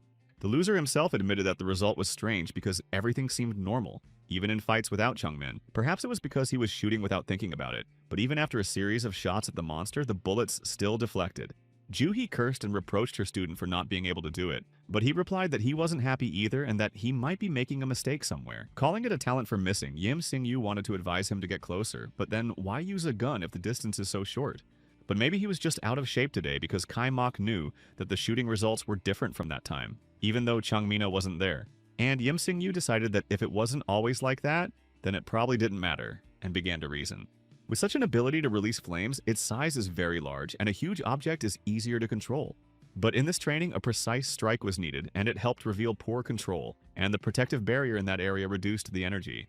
The Predator's energy absorption could have had an effect, but the only news for the student in all this was the large amount of energy and good release. He asked Yuhui what to do, because without minimal control, nothing made sense, but she didn't know, noting that the week had already begun. Maybe they knew some kind of life hack or something similar. If they explained the theory, it should help. Yim Singyu was delighted. Golden was doing well at school, and Juhi decided that things would work out if she explained something like the essence of it. But despite several hours of practice after the explanation, he still couldn't get it right, and the top student was upset to the point of tears. The senior student laughed, explaining that control is felt with the tips of the fingers, like in basketball when you can't shoot with the perfect posture. At least the energy was being used up quickly, but Juhi was tired of watching and left, telling the student to practice on his own and come back every 2 hours. Before leaving, she announced that if Golden didn't learn control, he would have to forget about perception. Cursing, Kimok blurted out why they were only given a week instead of a year, but immediately consoled himself that it would take no more than a month. But Juhi had only allocated a week for the technique. Didn't he find it strange that the master hadn't mentioned this method of training? The apprentice suggested that the old man didn't want to reveal the easy way, but the reason was that the energy source was not all powerful. With frequent repetition of recovery in the flame, impurities form. If there are few of them, the fire manages to clean itself, but if there are many, it enters a dormant phase. Then only vital processes are maintained and all other activities cease. Even a short period of rest can last 100 years. Did Golden understand her thought? If he did not receive perception within 7 days, he would not be able to acquire it for the rest of his life. The whole problem is in control. Finishing her speech, Juhui flew away, rustling the leaves of the trees as she left. The younger disciple continued to train alone, and the reflections of his flames were reflected in the spring where Changmin had found him. He conveyed the request that starting tomorrow they would have to do the work that Jin Tae had been doing. Then he said that it wasn't very difficult and that he would do everything himself, but asked if Kimok was okay, and Kimok replied that he was fine, asking why he was asking. Changmin replied that he had just seen his friend standing there laughing all alone, and wanted to make sure he wasn't going crazy. Kaimok was ashamed to remember his defeat in the fight with Jin Tae, but it also motivated him even more. His bluff had become reality and was no longer a bluff. He was determined to master all 3 aspects of energy control and knew that nothing could stop him. He shouted that it was nothing compared to that arrogant green-haired clown. Every day he would leave everyone behind and devote himself entirely to training. Meanwhile, Chanmin continued to train with the energy cups, but no matter how hard Kimok tried or how loud he yelled, he didn't make any progress. The guy recovered, and spent his energy again, and 4 days passed in the cycle. 2 days before the deadline, Changmin was sitting alone in the dining room when Yim Sing-yu approached him and told him that Kimok probably wouldn't be coming to eat. Juhi didn't understand why they continued to watch this guy's training. He was so ridiculous that watching him was truly painful. Heo Jin joined the conversation, noticing that she hadn't heard the master yell like that in a long time, and it was all because of their stupid antics. It was good that it ended with just an order to keep an eye on him to prevent dangerous situations, but their conversation was interrupted by Hyun Yeon's footsteps. He wanted Changmin to help him train, and Hee Jin chimed in that she was also looking for Lee because of the rumors about his talent. The guy was becoming popular, and Juhi asked if something terrible would happen if he didn't help his friend. Changmin believed that nothing would happen because on the very first day he had given his classmate a lot of advice. The people eating lunch next to them were still discussing Kimoka, saying that he had no talent and was just wasting his golden blood. Yim Sing-yu wanted to scold the gossips, but Changmin said that the defender was no better himself and that it was normal for Kimoka. He had always been clumsy around people, and there were people like that. From early childhood, he had neither talent nor ability. He couldn't do origami, jump rope, or play the flute. His clumsiness manifested itself in everyday and obvious things. Therefore, the boy was not interested in anything. But one day, after an accident, he approached a friend and asked him to teach him how to study. He wanted to excel not in any particular subject, but in all of them at once and pass the test. After that, he threw himself into his studies and sat up late into the night, poring over his textbooks. He didn't respond to teasing or invitations to go to a pizzeria, sending his classmates away for fear of forgetting everything he had managed to memorize. Juhi said that she also shut up the children who laughed at her, and perhaps his diligence paid off. But according to Chanmin, Kimok only scored half the points in English and Korean, and about 32 points in math. Only in the memory test did he score 100 points, which was a natural result for someone who had never studied before. His classmates teased him, saying that he was just as lazy as they were, and with all his efforts, he had scored even less than them, only 32 points. But the boy was not discouraged and said that a miracle had happened and that he too could pass the tests. And so by persevering step by step, he managed to achieve first place not only in his school but also in the country, which means he has talent. So there was no need to worry about him, he was fine. Yim Sing-yu decided that his talent was probably just hidden. Instead of lunch, Kaimok enjoyed a shower and thought sadly that he would soon have to get wet again. But when he heard the sound of footsteps, he rushed out into the street and found out that a fight was going on at the third playground right now. Shouts rang out that the event was supposed to be scheduled for tomorrow, and that the battle of the best students couldn't be missed. He rushed after the runners and, finding himself in a noisy crowd, looked around with interest. What a huge training ground. Stunned, he didn't immediately notice Chanmin and Jin Tae standing nearby. His friend did not hide his surprise at how he had found out, given that he had been at the source for days. Jin Tae said that such an important fight should interest everyone, as it was in fact the last match, not counting the demonstrations. But Kimok started asking about the match, shocking both of them with how he could have come without knowing anything. The guy explained that the atmosphere was like a fight and they probably wanted to see something useful for training. Jintae explained that there are fights between students at the end of each year. They are training matches, but prizes are awarded. Once every 100 years, the first and second place winners can fight for a promotion. Chanmin added that this was the final stage necessary to become an official master, but only the winner received the prize. It turns out that his friend found out about this in just a few days by asking around, even though time is all he has. Jintae said that one finalist had already been determined. It was Cheon Chonu, who had been in the lead for a record amount of time. In a cam guy with a great figure, Ki Mok recognized the one who helped the master explain the three main aspects of energy. Second place will be decided in a match between Choi Hun-yong and Mi Hee, who already seemed to have started the fight with a verbal exchange. Mi Hee shouted at her opponent to take back her words, or else she would get angry. But Hyun-yong intended to keep repeating that her training method was too weak and soft, which was evident even from her ranking. That's only if you're watching from the sidelines. First, you need to look at his outdated Spartan training method. This guy with his completely tasteless glasses hates his students. Meanwhile, Mi Hee imagines herself as the master's assistant, attracting students. They stood next to each other, glaring at each other, and a sparking arc crackled between them. The emotions of the two were so heated that when Chan suggested they start, they agreed in unison to do it right now. The referee called them to calm down, saying that if they both wanted it so much, the match would start right now. Chan Chonu scratched the back of his head with his left hand and, placing his hands on the floor, marked a circle separating the combatants from the spectators. The next moment, a fiery barrier appeared above the border. A transparent energy dome appeared above the barrier. Changmin commented that the young man was cooler than the old man, and that with the level of training of the semi-finalists, a barrier was definitely necessary. Mickey exclaimed that her method was not gentle but stable, and pulling a pendant from her bosom, she announced that she would prove it here. The summoned spirit exclaimed joyfully that now they would fight the nerd, even though he had given up hope of living to see this day. Pointing her fingers at the crystal, she initiated a soul connection. Grinning maliciously, Ibi fidgeted a little around her hand, and turned into a giant wolf hunter who had greatly frightened Kimoka on the day he arrived in Ojak. The disciples froze in awe, admiring the girl's spirit.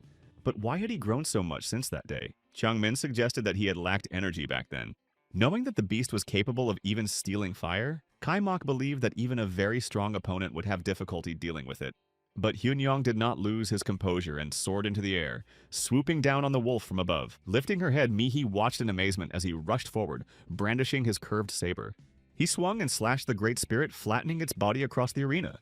Then he told his spirit that his opponent had started the fight the moment the barrier rose, so there was no point in talking to her anymore. His spirit Mukyeon saw this and agreed. At the spot where the wolf fell, there was an explosion surrounded by Hyun-yeon's flames. He himself fell to one knee and, bending slightly, summoned a soul connection called the Flaming Wings. They looked like simple twin swords, but in reality they were copies of the original Dokkaebi Club sword. Such a pair could release twice as much energy, and with this tool, he rushed at the enemy. But the wolf was already recovering from the blow, covering his mistress with fire and asking where the guy was rushing off to without having any fun. Mi-hee bent her arm in front of her, summoning the Art of the Wolf. Chowie crossed his sabers in front of him and summoned the Art of Wings as a countermeasure. The wolf was already back on its feet and in full combat readiness. It raised its head and howled fiercely. Hyun-yeon attacked again, but Mi-hee was not asleep either, and some of their flames crossed. Each of them passed slightly through the other, and Mi-hee's blue flames surrounded her opponent on both sides, swelling before him like a veil of light and dust. Hyun-yeon's flames were mainly concentrated in front of the girl and the wolf, digging a trench of stones between them. Jintae was pleased to see a very rare phenomenon called a soul connection, especially between two masters who were seriously determined. At the police station that day, emotions were also running high. He so exclaimed that it was madness, while Dae-il wondered why she looked so terrible. Dae-yong explained that her angry expression was normal for her, but she screamed that 99% of her stress was because of them, and threatened to sew their mouths shut. Dae-il asked if she had dealt with the rumors and why it was still unknown where Click was. This was a difficult problem because even if they got rid of one figure of that level, someone else would take his place. The best option was to come up with a control network, and they had almost managed it, so the owners didn't have to overexert themselves. That's good news, but what should they do now since Kwan Ho had been on patrol almost all night? That's unfortunate, but unlike him, she needs sleep, although she has so much paperwork that she will have to work overtime today. But the owners didn't hide how many traitors there were in Kana, and they knew that so many didn't know, said Jin Kwan Ho as he entered the room. He even took care of the guys from Kambuku, but a newly formed faction called the Nine Moon Dragons was gaining strength. They had appeared yesterday and today. What does he want to say? But Kwan Ho assumed that no one would believe him. He presented the head of the bastard from the aforementioned faction, and Isu screamed, "Why is this here? Take it away!" How did he manage to get information about Kangbuk without her? Ju Yun-su's voice rang out. saying that she had helped the owner get down from the windowsill and approach the people talking. But unfortunately, that wasn't enough. Haeyosu took out a cigarette and stared at the owner, clearly not understanding what was going on. Ju Yunsu reminded her of the fight with Fang, which showed that they needed to become stronger. She didn't want to use this method, but it was necessary for them to meet that person. Hee-soo was against it, not knowing who they would have to face in Gangnam, and they were planning to leave. Ju Yunsu promised that it wouldn't be for long, and that they would return before Kai Mok arrived. The boss decided that they were simply refusing, and she couldn't imagine what would happen in their absence if danger arose. However, Dae-young asked her to let them go with him, saying that Dae-il was safe enough in Gangnam, so they should go and not worry. How dare he ignore the boss? What if Klevik shows up again? Dae-il said that Klevik won't show up yet because of his wounds, and they will strengthen their forces in the meantime. Hee-soo was still against it. Her boss would kill her, and she had already been demoted and had her salary cut for 6 months because of the destroyed school. The leader of the neighboring group arrived later than her, and he had already been promoted. You know how she feels when he comes to brag under the guise of helping. Dae-il said he didn't want to know, but even if that was the case, they had already left. The boss yelled that everyone would die without them and ordered them to return. Dae-il laughed and noted that Hee-soo liked being teased. Dae-young advised his friend not to get involved and just think like him. Meanwhile, in Ojak, the battle for the right to fight Chon Cho-nu continued. Ibi growled and attacked his opponent with energy. He sliced through her and rushed headlong from a height toward her. The spectators watched in awe at the stunning battle of souls. At the same time, the wolf always managed to protect his mistress. The fighters exchanged techniques on equal terms, but the apprentice noticed that Master Cho seemed increasingly tired and exhausted. Mihi, mocking his fighting spirit, already believed she was winning the duel. Kai Mok also did not understand what was happening. Why Hyun Yeon, with similar skills, was no longer attacking, but only defending himself. The reason turned out to be the incompatibility of the opponents, which was reported to Yoon by Sing Yu and Ju Hui, who had approached him. Mihi was able to take some of her opponent's energy, although it was only a small amount, and with his enormous reserves, Golden didn't really feel it. But Hyun-young's energy is his weak point. He is the complete opposite of Kimok in terms of reserves. Therefore, he used to defeat Mihi mainly in short fights and targeted her personally, but now she understands this. Now, the guy still used the double technique of combining his own energy with that of the spirit, but he did not respond to direct attacks. He only repeated small attacks, but they became quite slow and couldn't cause any damage. Perhaps he was trying to reduce his flame consumption and exhaust his opponent's strength. The wolf howled, sending rings of fire, and the whistling blows of the cutting blades collided, scattering blue and white-purple clumps. Hyun Yeon-chan was already drenched in sweat and suffering from shortness of breath, and Minu thought he would be the first to exhaust himself. Mihi asked him if he would repeat his words about her training method, even though she already considered victory hers. Ibi also tried not to jump too much, sitting with dignity and sending out fiery spirals accompanied by a furious wind that tore stones from the ground. The four-eyed fighter moved to a standing position and, no longer swinging his bats, crossed them, coughing. Chan saw that the fighter was not approaching but keeping his distance, conserving his energy, which fit perfectly into Miha's victory scenario. Kai Mok said that it was a tough fight, but was it unfair to his opponent? Juhi found it amusing to see the nerd in glasses getting beaten up, and only Jangmin suspected that things might end differently. Hyunyeon stood with his chest covered by his blades and remembered his sister Hyun. As the girl lay on the floor, he asked her to get up, but she couldn't and told him to run away. Monsters were approaching them, and one of them asked what to do with this child since this wasn't the prey they were looking for. They discussed whether it was against the blood rule and whether it would be cheating to eat her. But they decided that nothing would happen if they left no traces, and who cares about the Dokebi King and his rules. But then a guy who was nearby came over to check out the noise, and the monsters attacked the innocent kids. The predators were distracted by him and left Hyunyeon alone. The stranger started fighting them and ended up winning. He was like a ray of bright light piercing the darkness, and perhaps that is why Che became his disciple. The stranger asked the boy if he was okay and then asked if he was going to apologize. He said that Hyunyeon couldn't protect his sister because he was weak. Those words should have angered him, but for some reason, they touched him. Mihi decided that his opponent was so weak that he couldn't use proper technique. By dragging out the fight, he doomed himself, and it was time to fight face to face. Ibi was also itching to fight and had been waiting for these words for a long time. Chao's disciples noticed that she had gone on the offensive and were worried that their master's strength was running out. But he had been waiting for this moment and smiled at her carelessness. Could the girl really be so absorbed that she forgot to look around? The guy suddenly straightened up and lowered his sabers, from which jets of flame burst forth. His opponent was surprised where he had gotten so much energy so suddenly. Juhui was the first to figure it out, and, to the surprised cries of her master, said that he had scattered his fire across the arena. Mihi thought that he had no fire left and was waiting for the right moment. The only question was when he had managed to do it. Changming suggested that he had been scattering it in small portions from the beginning, so that no one would notice. As a result, it wasn't a meaningless battle of attrition. He had planned it in advance specifically for this fight, tailored to his technique. Mickey shouted that if she was running out of energy, Ibi should crush him. A fireball formed from her spirit, a wolf technique, a bluish-white flame of Sirius framed by a ring of blue. But where was that wolf? He didn't have enough energy. There was no point in clinging to something that was already gone. Meanwhile, Hyun-young gathered his reserves in the arena using the fire lift technique, and now he was next to her and slashed her chest with his sword. No matter how many times she criticized him, he had his own way. Analyzing the outcome of the battle, Changmin said that both participants were incredible and their fire was very bright. But then Ki-mok approached him for help, wanting to try something. Discussing the participants of the duel, the three other students wanted to quickly reach their level and also enter the arena. One of them suggested going to the fire spring and practicing there unnoticed. And so the last day of the week that Yim Sing-yu had set aside for Ki-mok's training arrived, but he still hadn't learned. Discussing this, Ju-hui said that if you learn control, perception is not particularly difficult to master and can be done in just half a day.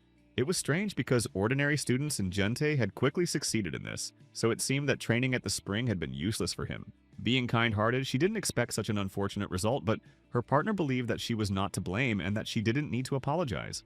Hearing their chatter, Heejin thought that the two newbies were greatly underestimated, although Singyu considered Kimoka to have messed up.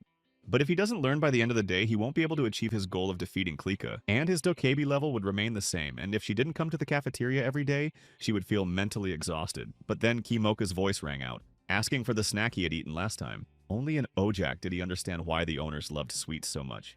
But then he immediately asked about the nutritional value of the product. Smiling, he continued that the food at home wasn't as tasty. Changmin replied that he should cook for himself then. Seeing him in a good mood, the older students were surprised that he wasn't worried at all. Juhi began to apologize for her idea, but it seemed like they didn't care where they had been until late or what they were hiding. Or maybe the guy had already given up, but she decided to wait because everything would come out today anyway.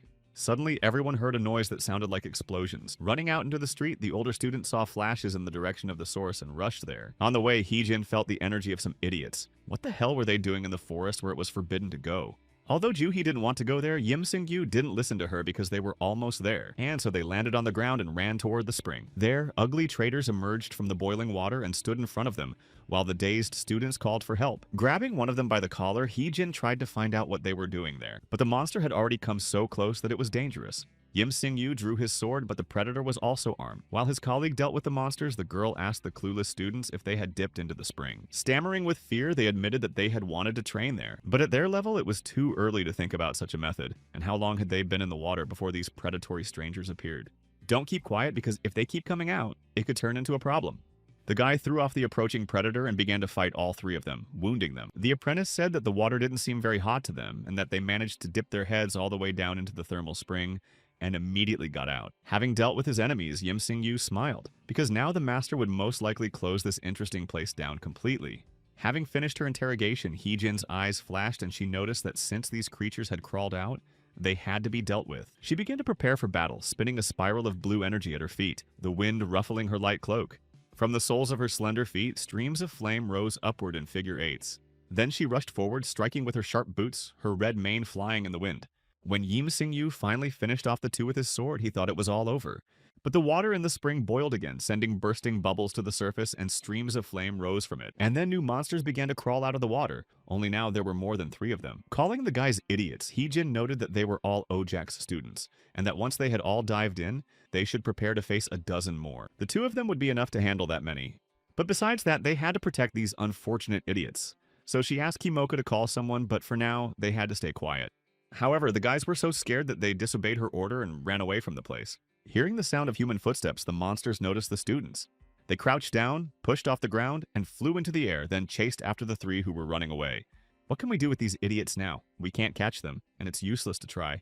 Seeing the chase, she wanted to send Yim Sing-yu there, but he realized he wouldn't make it in time.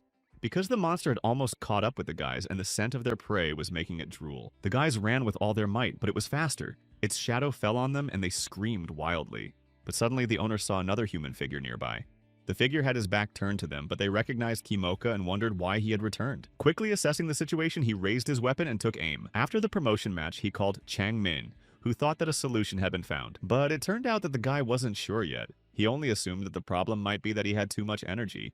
So he conducted an experiment with a hose, attached it to a faucet, and began to open the valve. He turned it slightly and said that he could easily control both the hose and the stream. But when he opened the valve completely, he could no longer control the hose because he could barely hold it in his hand, which was apparently the reason he couldn't control the fire. Chanmin said that the assumption was plausible, meaning that the guy would reduce the amount of energy he released, but he didn't want to lose his advantage. He was inspired by the master in glasses and wanted to keep his style. Perhaps that was the right way to go. Therefore, he wanted to try this option first, preparing in advance by choosing a direction and only then opening the water. Changmin didn't object, but he still didn't understand how it would work in practice. Kaimok replied that by preparing in advance, he would be able to use his enormous amount of energy. It was a simple solution since he couldn't control his energy at the same time as releasing it. These actions had to be performed one at a time, separating one from the other. And now the guy decided to put the analogy with the tap into practice, while Yim Sing-yu wondered why Hubei was hesitating and not shooting right away. When blue balls appeared around the figure of the archer, the mentor realized that he was releasing energy, but why? But when the jet of fire flew and hit the flying monster, everything became clear. In order not to miss, Kimok released some of his energy in advance, as if paving the way for the subsequent strike, and solved the control problem. It turned out a little rough, but in this case it was probably the only way to solve the problem. So that's the feeling of control that Yim Sing-yu was talking about, and now he has that intuition too. And he knows when to pull the trigger. He senses when the enemy is caught and it's time to release his flame. The beam of flame hit its target, shattering the beast's purple core, and it can no longer rise again. But what's this? After hitting one, the fireball turned and flew toward another target. That makes sense, considering that the predator wasn't alone in the chase. It would take too long to release a burst of energy before each shot, so the same fireball catches up with the other pursuer. However, after striking the second uninvited guest, the blue ball found a third target. After dispatching it, it curved and pierced the fourth. Soon, only bright flashes in the sky reminded us of the failed chase. Kaimoka's mentors at the end of the training week stared in amazement at the excellent results achieved by their student. Changmin smiled when he saw his friend's success. The top student had been right. After solving the problem with control through training at the fire source, it was not difficult for Kimoka to learn perception. This is a skill that all students in OJAC learn at the very beginning, and it is obviously easier to learn than merging souls. And sooner than he had expected, it was time to start using the results of his training. When his friends entered the training hall, orders were constantly being given to correct their form, remove something, or take food to the masters. Why was everyone so busy, and why was the instructor rushing the students? But then Yim Sing-yu saw them and told them to hurry up and follow him to the Great Hall. It was strange because he himself had forbidden them to go there, saying that it was a place reserved for the Grand Master's training. Had something changed? Judging by Juhui's excited appearance, something had changed. She shouted that the Grand Master had awakened. She explained that about 300 years ago, there was a war between the possessors and the traitors, in which each side tried to destroy the other. The possessors, who lived mainly in Asia, were pushed back from the west, and OJAC was on the defensive line. But when defeat seemed inevitable and morale was at its lowest, a brave man infiltrated the enemy camp and killed their leaders. This brave man turned out to be the fourth Grand Master of OJAC, their teacher. Summing up, Kimok called him a hero of the masters and a very distinguished person. But that's not all. Under the previous Grand Masters, OJAC was essentially a small dojo, and its current state is entirely due to the efforts of this master. Yim Sing-yu added that they should know the nickname of the current master, who was called the White Giant. Chang Minu became curious to see this character. In the Great Hall, a table was being prepared for the head of the dojo, and senior students were busy arranging appetizers. Seeing the pizza and chicken, the cause of all the commotion smiled ironically, realizing that he had become a dokebi and could not taste anything. Looking through the reports, he was surprised by the number of incidents that had occurred while he was asleep. But the old man had handled everything perfectly. The White Giant did not listen to Gu Chul Cheol, who was trying to tell him about the recent activity, and seemed rather petty to the newcomers. But Yim Sing-yu and Ju Hee ordered them to shut up and never speak of him that way. After all, he had become a master at an early age, and therefore this was a painful subject for him. The recent earthquakes in Korea were provoked by the master's anger over this word. Could such a thing really happen? K-Mok noticed that the White Giant had a human personality and wondered if he had a partner, a Tokaibi. Yim Sing-yu replied that this partner was right in front of them. It turned out to be Gu Keol Cheol, and only then did Ki-Mok and Chang-min notice his legs. Hearing the surprised exclamations, the Grand Master turned his attention to the newcomers, and the old man said that they had arrived on the recommendation of Dai-il and Dai-yong. This was the child with golden blood. Noting Ki-Mok's good foundation, the White Giant said that according to Dai-il, he had not been trained anywhere, which meant that his grandfather had done a good job. But Gu Chulche believed that, in addition to his guidance, the student had a strong will, and was striving to become stronger in order to defeat Feng. The funny little boy wanted to defeat the green-haired man, but more on that later. The master said he was full and wanted to move on to the usual routine.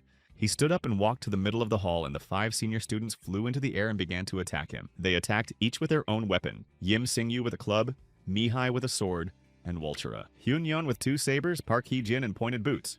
And finally, Cheon Nu with his athletic build and powerful fists. Their blows caused explosions and whistling winds. Flames flashed and stones flew, while the Grandmaster gave advice to each participant. Mihi should try to reduce his dependence on Ebi, so as not to get stuck on one thing and stop developing. Singyu should become less predictable in his movements and listen to Juhui's opinion. Heejin should add variety to his attacks even though healing has become his main activity. Hyunyeon is doing well to conserve energy given his characteristics, but it is better not to fall behind. Ajun is almost perfect, having gotten rid of the flaws that were mentioned last time. Kaimok and Changmin watched as the White Giant fought all the best students at once while training them. When he was done with the best, he offered the rest of them to touch him as a reward, which could be a treasure or even a promotion to senior student. Of course, encouraging themselves with shouts, everyone rushed into battle, but after 30 minutes, they left the hall without having achieved anything. Kaimok decided it was his turn and said he was tired of watching from the sidelines. But the master first wanted to talk, to find out his name, age, and strengths. Kimok replied that he was 17 years old, liked the reading room with free ramen, disliked the teacher who gave tests, and was capable of learning well. Changmin kept his age a secret and said that he liked to take naps and could probably learn quickly. When asked about his level in class, the honor student replied that he didn't play games, but in the interviewer's opinion, games were the easiest way to get to know a person. However, Changmin called himself a forester and his friend a top student, and the master decided that it would not be easy with them, and therefore did not want to take them as students. Kaimok didn't understand why, since their motto was to become stronger when upset, and that they could talk to Changmin if they needed to pay for training. But the Grand Master, with hundreds of years of status in Ojak, had seen many times how his students, intoxicated by their power, had gone down the wrong path, and most of them were hostile towards others. The desire to win is a good motivator, but it can also plunge you into darkness if you take the wrong actions. Once the goal is achieved, strength loses its meaning, and it will be difficult to resist the temptations of those predators who will appear in the future. After all, in the end it could mean the destruction not only of a couple of masters, but of the entire Dokubi world. And the Grandmaster concluded that it would be better to get rid of Kimoka immediately. Hearing these words, the young man was confused. He stood in front of the leader Ojak and did not understand what was happening. The latter strangely stretched out his right hand, palm down. Suddenly, some force knocked the guy down and pinned him to the floor. The feeling was the same as when he encountered the Phantom Fang and couldn't use his flame. He decided to use his perception to understand what was happening. He saw that he was covered by an invisible energy like a cap. He tried to resist and even got down on all fours, but that was all he could do. His former power was gone, and exhausted, he fell to the floor. His tormentor demanded a guarantee that he would not stray from the path and was worthy of the power of golden blood. Chanmin intervened and, placing his hand on the master's shoulder, said that he was going too far and that there was a limit to jokes. However, the master had no intention of stopping. Could his partner really have taken this as a joke? At the half-open door, Hee-jin was talking to Gu Chul-cheol. The girl giggled and said that the test had begun. The old man noted that this was not a simple test of skills. All those who failed were expelled from Ojak. Why was it so difficult, like selecting the best students? Was it because of his golden blood or because he felt he had the necessary qualities? Gu Chelche said that if he answered incorrectly or couldn't handle the pressure, he wouldn't pass the test. But would he have enough willpower and strength? If he fails, he will indeed be crushed. And if he was called because of the likelihood of such an outcome, then she cannot resurrect the dead. Jiang Min asked her to stop this torture. He had been watching his friend and knew that he would not switch sides. But the White Giant considered Dokebi too noisy because no one had asked him. He covered the annoying person with a transparent hood so that no sounds could escape. Knowing that he had to help, Changmin tried to break out of the cage, but all his efforts were in vain. Continuing to pressure the test subject with the field, the Grandmaster was aware of the harshness of his method, but believed it was necessary. But Kimok was tired of this charade, of being treated like shit and told that power without a purpose was useless. Getting down on all fours, he said that he didn't understand complicated things and didn't have much determination. The White Giant saw that the kid wasn't going to give up and wasn't exhausted. He decided to become strong, not because he was upset or wanted revenge, not so he could quickly return to his studies, nor was it for the sake of existing in a world of Dokaebi or defeating someone. It was much more prosaic. He wanted to become strong in order to protect himself, but his opponent sneered and shouted that those were just words. The guy stood up and saw this whirlwind of foreign energy and remembered Chan's words that you can perceive it as your own and reflect it to defeat someone stronger. He knew he had to see the entire foreign flow through and release the necessary amount of energy. Changmin guessed that his friend wanted to use reflection, and sure enough, Kimok was already standing firmly on his feet and swung properly. He lunged forward with his foot and, throwing his arm forward, said, Catch it back. The observers at the door saw that the guy had deflected the Grandmaster's attack and had only just learned how to do it. Then the trainee asked to be taught, and then he would show that he would follow through on his words and destroy all those who were on the wrong path. He stood and waited for an answer while the entire horizon was obscured by clouds of flame. How is it going, mentor? Did the guy overdo it with the deflection? Finally, he heard that he had gone a little too far, but he had passed the test. The Great Master appeared from behind for some reason and ordered him to come to this hall every morning. He added that he would personally train him so that he could defeat Feng. Kaimok was so happy that he couldn't hide his excitement. Then he approached his partner and said that he was touched by his feelings. But Changmin joked that when a friend dies, the winner is as good as dead. Gu Cheolche noticed that he had probably worried for nothing, as these students were different from Dai Yon and Dai Il, but his partner thought they were similar. The white giant didn't know what to expect from them, but he wanted the wishes of the gods of Ojak to come true. After testing the newcomers in the dojo, everyday life continued as usual. Ki-mok went to the Great Hall, but when Jin-tae saw this, he became jealous. Juhi trained the students so hard that they literally collapsed after training. Among them was Jin-tae, and one day, Yim Singyu asked him why he looked so down and why he was making so many mistakes. Duke explained that his partner was upset because Ki-mok had beaten them, but managed to get personal training with the Grand Master. Now his strength was growing every day. Of course he worked hard, but his golden blood gave him an advantage at the start. Jin-tae had been in Ojak for 4 years, while this upstart had been there for just over a month. Yim Sing-yu said that in the absence of talent, a student can simply defeat his opponent in battle if his goal is to become the strongest. Maybe that's why the master asked why they wanted to become stronger, and what Jin-tae replied. The guy said he wanted to save innocent people who were being attacked. Then let Golden go ahead, he won't get in the way of saving people, so there's no reason to be discouraged. The Great Master also had to convince his senior students of his decision, repeating once again that he had canceled the promotion fight. Without any fight, he promoted his senior student, Cheon Chonu, to Master, and there would be no grand ceremony. He announced the cancellation of the match with Cheon Chonu in front of all 5 of them sitting in the Great Hall. Thinking sadly about the amount of work that had piled up because of Kaimok, the Grand Master announced that he had decided this for various reasons. But Hyun-young could not accept this decision and did not understand how a long-standing decision could be cancelled so easily. Although Yim Sing-yu urged him to calm down, the young man asked for an explanation as to why this verdict had been handed down without a fight. Why was it Chonu who got the promotion and not him? The mentor replied that everyone in the room knew the answer. And after withstanding his students' intense gaze, he added that Chan Woo was stronger. Why hadn't he been given a chance, knowing the reasons for his desire to become a teacher? But there was nothing more to add to the answer, and the white giant walked toward the exit, calling Chan Woo to follow him. Hyun-yeon tried in vain to stop him, but his words were wasted. The next day, Mi-hee, Yim Seong-gyu, Hee-jin, and Ju-hee discussed the news of the cancellation of the final battle at the table. Hee-jin came straight from the hospital and asked about Hyun-yeon. She learned that there had been no joint training. Because the guy had locked himself in his room and hadn't come out since yesterday, Ju-hee and her partner spent that time training their students. Yim Sing-yu understood perfectly well why he hadn't shown up, because from his point of view, there was no longer any reason to appear in the hall. Mi-hee asked why the master had come to Ojak. Arriving at the dojo later than the other senior students, the girl did not know that Hyun-yeon wanted to avenge his dead sister, which Yim Sing-yu told her. Mi-hee did not know such details, but then most likely the guy needed Ojak's treasure to take revenge. Hearing that the official instructor had access to the treasure, Yim Sing-yu guessed why the finalist was more persistent than any of them. But Hee-jin considered Chuna a serious problem for the unlucky contender, as the athlete was constantly increasing his strength. At the same time, the winner did not use his spirit. Could his secret really be in his closed eyes? However, Hee-jin didn't want to believe it, assuming that Hyun-yeon was going through a difficult time, and suggested leaving him alone. Meanwhile, the hero of their discussion sat in his room talking to his spirit. He still couldn't come to terms with the cancellation of the final match and still refused to believe it. Agreeing with him, Muk-hyun considered the cancellation of the fights to be a disregard for the traditions of Ojak, but perhaps that was what the Grand Master wanted. Hyun-yeong ordered the spirit to be quiet, saying that it was impossible to end it this way, that he would not accept it. As if in response, a crow landed on the windowsill and tapped on the glass. It had a letter in its beak. After Cho was appointed official master, everything in Ojak seemed to be going as usual, except for the heavy atmosphere that reigned there. But it seemed that this problem was not one that newcomers should get involved in. They could only train, so they concentrated on that. The training took place outdoors and on an individual basis. Ki-mok threw small fireballs, which flew like short arrows toward the teacher. He also operated with streams in the form of long rods, which the master preferred to deflect with beams fired from his feet. One of these clusters bounced off a tree near where the student was standing. Following the blue fire thrown by the student, a white bundle flew from the teacher, and there was an explosion. The mighty tree began to fall on the great master.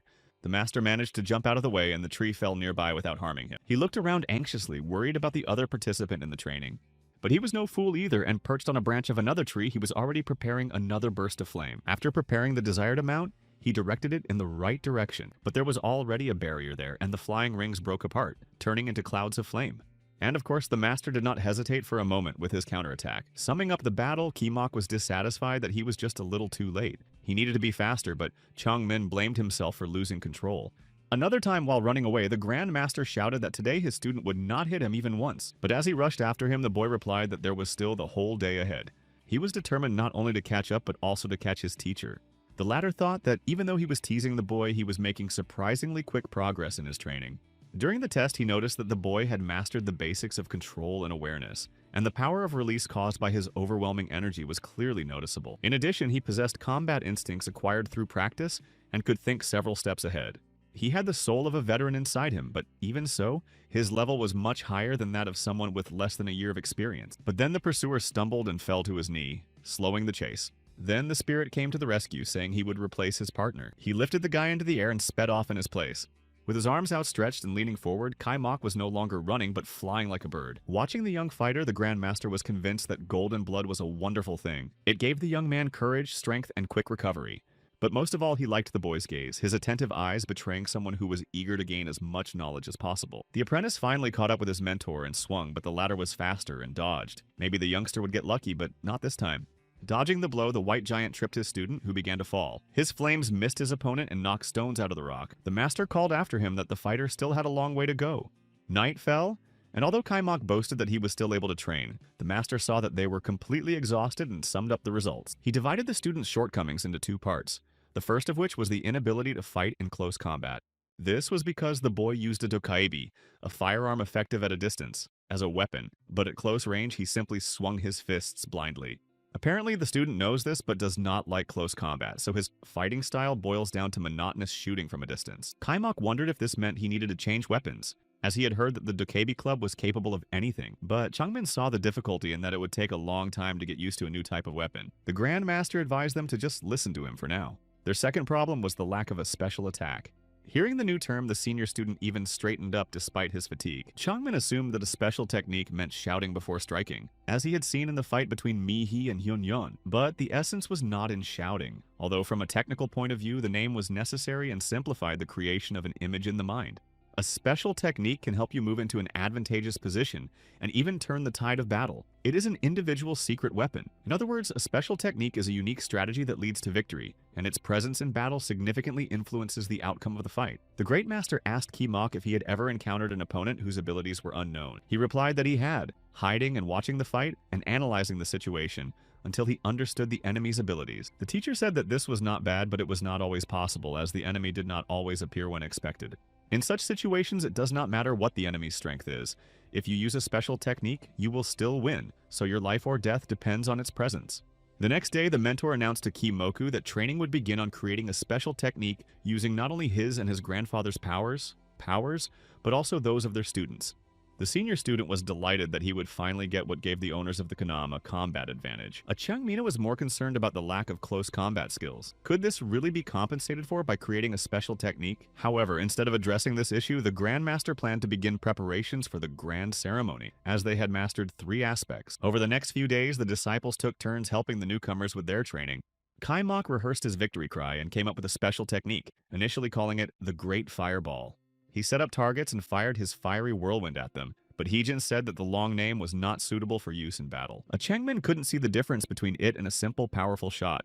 Then the guy rose into the air, scattered the flames like feathers, and called it the blue pair of wings. Although Yim Sing-yu thought the move was cool, Juhui considered it impractical because the guy had simply shaped the fire. Then he decided to simply gather all his strength into a huge ball and lift it up. Mi-hee found it quite amusing but also impractical for use, since it took 20 minutes to construct such a figure. The guy promised to do it in 10 minutes next time, but even that seemed like a problem to Changminu. Things weren't going very smoothly, but he could see his friend's skills improving thanks to the training and the fun atmosphere. But he didn't neglect his studies. But if before the high school student had strived to be the best in school, now the cramming was tiring, and he felt that his results in the second semester would drop. After all, he couldn't even watch online lectures because the internet was only available in the White Giant's room, and every night he played computer games using words that were strange for his age. Thinking about a special approach, Kimok asked Changmin to give him a couple of ideas, describing it as something simple, colorful, and effective. In his opinion, the technique should be classic and familiar, but at the same time modern and effective. The spirit spoke of the similarity of the techniques used by almost all the owners, saying that they seemed to enhance weapons and that the names consisted of 1 or 2 words. The guy thought about it and asked what Changmin's weapon was like. Had he forgotten to mention it? His club was Dokebi, but he didn't have time to finish. The conversation was interrupted by Jin Tae, who was holding a letter from Kongnam. The message had arrived just a couple of minutes earlier. It was from Dae-il, reminding him that 2 months had passed since the guy's departure, and that winter was approaching, as evidenced by the cold breeze. The beginning sounded like the principal's speech at the beginning of the school year, but then he wrote that Klika had not yet been found, and that Kwan Ho and Yunsu had left to develop their strength. The writer believed that difficulties could not be avoided, but that past mistakes could be avoided, and he eagerly awaited Kimok's transformation. The senior considered the letter a good sign that would not allow him to relax. Since there was still time before dinner, he suggested coming up with a dozen ideas. Then he asked Juhi to tell him about the grand ceremony, and she realized that the boy would not leave her alone until she explained. She defined it as knowing the soul, which literally means meeting the soul face to face, but it was unclear what she meant by soul. Chanmin said that it meant their essence, Dokebi. The Great Master asked if he had been told about the essence of the merging of souls. The guy said that he had heard that the Dokaebi's club merged with the fire of the soul, becoming one, and thought that this was how they made their weapons stronger. Gu Chiol thought it was normal to understand it that way, although in reality it was more complicated. The White Giant said that Dokaebi weapons are created by human imagination precisely because the fire of the soul has merged with the essence of the Dokaebi. Even if a person gets along well with the spirit, the essence of the Dokaebi, which is its core, can resist merging into one with the person. Changmin presented this as a reunion with one's inner Dokaebi nature and overcoming it with strength, which is how one can learn to merge souls. When Kimoka asked if he would have to fight the soul, he said that it was not necessary, as everyone had their own way. For example, Yim Sing-yu and Juhui climbed a cliff, Hyun-yeon ran out of a maze, and the Grand Master simply struck with all his might. Now the newcomers must undergo this trial, and only after beginning it will they know what it will be like. On the way, the newbies discussed that the mentor would make a very picky entity, and the top student would make a good one. But enough talk, they had already entered. In the room were Mihi and Heejin, who had prepared everything. The Grand Master praised their work and told Kai Mok to sit in the center with his legs crossed. Isn't that dangerous? Last time, for example, they had to finish the process within 7 days. They told him that activating alone required a lot of strength and was dangerous, but in Ojak, they had eliminated the risk with the trick. Haijin placed her hand in the center of the glowing circle and suggested they begin. Juhi and Yim Song-gyu sat in other circles with their palms on the floor. Kai Mok felt the place begin to fill with energy. The Grand Master said that success was almost impossible on the first try, but that they should think of it as a warm-up and not worry. Suddenly, the door flew open and a very bright light poured in. He squinted his eyes, so the senior covered them with his palm. Then he wondered where Changmin had gone, since they were supposed to do something together. But someone's voice greeted him and said they were glad to see him. At the same time, Kimok continued to sit physically, but it was as if he had been transported to another dimension. The boy was gone for quite a while, and the others who were with him finally lost track of him. Heejin asked how much time had passed. Looking at her watch, Mihi said that 15 minutes and 46 seconds had passed. According to Sing-yu and Juhui, he should have already returned, especially since time passes faster inside and the first attempt lasts about 10 minutes. However, the Grand Master didn't know what this meant, as he had never encountered such a delay before. Perhaps Kimok was simply afraid of being ridiculed if he came out too early. However, Guchul-che suggested that something unexpected had happened. Yim Sing-yu and Juhi said that Yoon always had problems, starting with his golden blood, and that he was an absurd person in general. Mihi asked what to do if something really bad happened inside, but Ibi suggested not interfering in the great ceremony, which represents a struggle with oneself. Guchul-che noted that they could only check the stability of the energy from outside and wait. But what was the Grand Master muttering about? Trying to link the golden blood to the great ceremony? He decided to step away for a moment to check something. If he was right, Kai Mok needed time to return, so at least one guardian should stay with him. At that moment, Changmin also couldn't understand what had happened and why he had ended up in an empty space. And why can't he see his friend at the great ceremony, no matter how many different kinds of trials there are? Could this be possible? Another strange thing was that he couldn't feel his Dokaibi flame, so where had he ended up? Suddenly, someone apologized and said that it was useless to look for that guy here, that he would take care of his trial personally, and that Changmin should keep him company for now. Surprised by this unexpected turn of events, Lee wondered if this was really the person he had thought of. The figure that emerged from the bright light resembled Kimoka, and the guy shouldn't be surprised because this is their shared world. They shared the same body, so it was only natural that he looked like that. But Kai Mok didn't hesitate, swung his arm, and punched the insolent man. The blow was quite strong, and the stranger flew back several steps, fell to the floor, and began to protest. What's wrong with this brawler? Why did he do that? But Kimok called this question strange, saying that he was doing this to learn how to merge souls, that it was an internal struggle with himself. If he disobeyed, he would show the stranger what pain was, but the stranger replied that those words should have been said before the blow, not after. The guy is a global villain and has a primitive mindset, just like that man. But he wants to help his other half, but it seems that Kimok is too early. Who is he to say such things? But the stranger grabbed the guy's arm to prevent another blow. He took control of the situation, so when he speaks, one must listen. Meanwhile, Chanmin's spirit in the form of Kimok asked something else. Wasn't his interlocutor interested in finding out who he was? But Chanmin already guessed that he might have encountered the legacy of that guy, his ego expressed in golden blood. When asked how he knew, he said it was by process of elimination, since he was here and the fire was nowhere to be seen. The stranger was not Kimok, although he looked similar and only the high school student's golden blood could interfere. Besides, he himself had been there that day, and the spirit replied that he understood everything and that it had been a long time ago. It turns out that about 18 years have passed since their meeting, and how life likes to play friends. Changmin said that instead of juggling puns, it would be better for Ego to answer the questions. Does he want to ruin this ceremony, and will he be on Kimok's side no matter what? Of course the spirit would be on his side, which meant that Changmin was his enemy, and he kicked the questioner in the chest. But the other had anticipated this and managed to defend himself with his hands. He managed to block the blow and not let himself be caught off guard. Bravo, Lee Changmin, the champion from Gangnam. Or maybe it's better to call him that, even though the name is too old-fashioned now. Changmin couldn't take the insult, ran away and punched the insolent man in the face. An explosion rang out, scattering stones torn from the ground in all directions. Now the veteran looked more like himself, an enemy pretending to be a friend, and his ego took up a fighting stance. But what does that mean? Kimok asked his double, who wasn't finishing his sentence. And Ego replied that he knew everything about the two of them and about Changmin, who was listed as a friend but was actually watching the guy.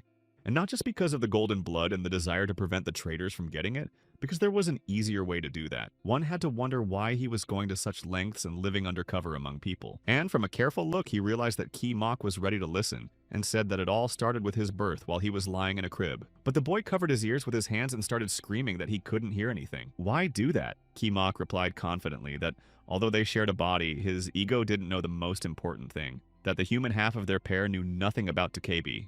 And everyone they meet lacks common sense and doesn't notice this fact. Why should he believe the words of someone he didn't understand? He wouldn't let himself be misled and wouldn't listen to anything. But the ego wouldn't let up. How could anyone seriously think that a dokebi would protect a human for no reason and not even think about it? Of course, Kimok thought about it, but he simply trusted him and is waiting for his friend to tell him about it himself someday. Did the alien really think he could trust someone who had separated him from Changmin and started slandering him? It all seemed like a joke. Hublier grabbed his head and said that it was still too early, and out of frustration, he stamped his foot hard. Then he swung his arm and hit his companion, using his hand and body to help himself. From such a powerful blow, Kimok fell to the ground and flew several meters, hitting the wall with his back. What a rude man, he thought, and looked around to see where he was. His ego was getting the better of him and telling him that this conversation had gone nowhere, so he would just throw the troublemaker out of there. Meanwhile, the white giant was rummaging through books and finally found the one he was looking for. It said that in the worst case, the golden blood could get out of control. Turning around at the rustling sound, he asked the person who had entered why he had come here at such a late hour. But the latter had already prepared a crooked dagger and plunged it into the leader. Chanmin fled from the explosion sent after him. The enraged ego stubbornly pursued him, preparing his hand for another blow. But then Changmin turned around and faced his enemy's flames with his own, and an explosion rang out. Laughing, the ego praised the shooter but called him useless, for on that side he had already met Kimok and could have obediently surrendered to him. But before that he told him a very old story, asking if he would now want to be with his friend in the same body. But Changmin did not stop fighting, spewing blue flashes. The enemy sneered, noticing that this was a hypocritical game of friends, and sparks flew from his eyes. And along with them, the entire space was filled with bursts of fire, but Changmin was ready for such actions. He used his special technique, stretching out his right arm, grabbing it with his left palm, and approaching his opponent. Then he directed a giant pillar of flame forward, helping himself with his right leg bent at the knee. But his opponent blocked with his right arm, and when the smoke from the explosion cleared, he stood firmly on his feet as if nothing had happened. Unclenching his fist, he wiped a speck of dust from his face with his thumb, as if everything had not gone according to plan. Chanmin said that he knew Kimoka better than his opponent. This guy didn't judge people by what others said about them. Therefore, all attempts to separate them were useless. Nothing would come of it, no matter how much ego he used. By keeping him here, Changmin was only helping his friend direct his anger toward him. The stranger thought for a moment, then smiled and realized that this was indeed the case. He hurried back to the school where he had left the high school student. Standing on a pile of furniture scattered as a result of the fight, he called the attempt to cover up with a worthless friendship a disgusting sight. But Kimok shouted indignantly that he was tired of listening to this nonsense, and if he wanted to fight, he should start, and if not, he should give the fire back to Dokebi. Then Ego placed his fire on his palm, saying that if the guy wanted it, he should come and take it. Before he could finish, he suddenly opened his mouth and shoved the blue ball into it. What was that? Did he really eat it? Amidst the indignant cries, the insolent man smiled foolishly and nodded. Let the guy not worry, it would take time to digest the fire. Let him try to take it back before he was thrown out of there. Let him think carefully, he was being given one last chance. If he lost this time, they probably wouldn't see each other for the next 100 years. Kai Mok thought that 100 years was a long time. If he became human again in a year, he would already be dead by the time the deadline came. He suggested continuing the game of tag. The crazy bastard agreed but advised him not to be mistaken. He was water, not Kimok, and the room was filled with flying clumps of energy. The high school student tensed up and stared intently at them. There was an explosion that lifted the school desks and chairs into the air. At that moment, alarmed students were on duty at the hospital. Yim Sing-yu paced excitedly back and forth in the hallway. Chan-chan stood leaning against the wall and Mihi stood next to him. But then the door burst open and bright light flooded into the hallway. Heo-jin came out of the ward into the corridor, and everyone immediately approached her, asking how the Grandmaster was doing and how the treatment had gone. She told them to be quiet and said that she had finished treating the wounds. Everyone fell silent and listened intently, even Yim Sing-yu and Juhui. The doctor said that she was concerned about internal injuries related to poisoning, but Mihi did not understand how he could have been poisoned. She had not misheard. But Hee-jin stopped her by raising her hand because it was not critical, and most of it had been neutralized, although she had never seen anything like it before. She did everything she could, but the problem was that some of the poison had seeped into the Dokebi's fire. Now all that was left to do was wait for the wounded man to wake up. After everything that had been said, Mihi froze in place, unable to believe that it was so serious. Chan-chan-nu said that they needed to believe in the power of the Grand Master, but for now they had to deal with the other problems. When asked what exactly, he narrowed his eyes angrily and replied that they needed to find out who did this. The senior students held a meeting right in the hospital corridor. Mickey asked if there were any leads, and Hee-jin nodded, saying she was sure the poison had been brought in from outside. Ibi intervened in the conversation, noting that there was only one stranger in Ojak right now, so if anyone was to be suspected, it was him. But Yim Sing-yu disagreed, because Zolotse was not like that at all, and besides, he couldn't have done it because he was at the grand ceremony. Chun-Chonu doubted that an enemy had infiltrated from outside because, in that case, Gamtu would have reacted. He agreed with him, noting that the leader of Ojak was too advanced to be harmed by just anyone with poison or a sudden attack. Chun-Chonu concluded that the culprit was not only strong, but also close to the master, which is why he had been careless. Heo-jin's eyes flashed with anger, and she confidently said that it was one of the disciples. Yim Sing-yu couldn't believe it, and Juhi was uncomfortable even thinking about such a possibility. Then Cheon-jo suggested moving to another place to discuss everything calmly, but Hyun-yeon was not at home. It turned out that no one had seen him after he listened to the Grand Master. Everyone was looking for him but couldn't find him anywhere. Hearing that he was neither in the rooms nor on the main square, Chan-Chonu decided to search the forest and the treasure chamber. He ordered the other students to stand guard and report to him immediately if anything happened. In addition, he told them to assign someone to the ceremony venue. Heo-jin thoughtfully wondered how this could have happened, and whether Hyun-yeon had really done it. But Mihi refused to believe it. Even if he had quarreled with the Grandmaster, her mind was more level-headed, because the young man had the most obvious motive. While Yim Sing-yu was wondering where the guy with the silly glasses could have gone, Juhi said that if they had an alibi, then maybe he really was guilty. But Cheon-ju decided that it was only a suspicion, and they didn't know for sure that the criminal was among them. It was possible that someone had sneaked into the hamlet, so first they needed to find Hyun-yeon. While Im Sung-gyu was thinking about whether it was possible to sneak past the crow statues, Hee-jin asked who was on patrol today. Thinking about the statues, she repeated the question of whose turn it was this week.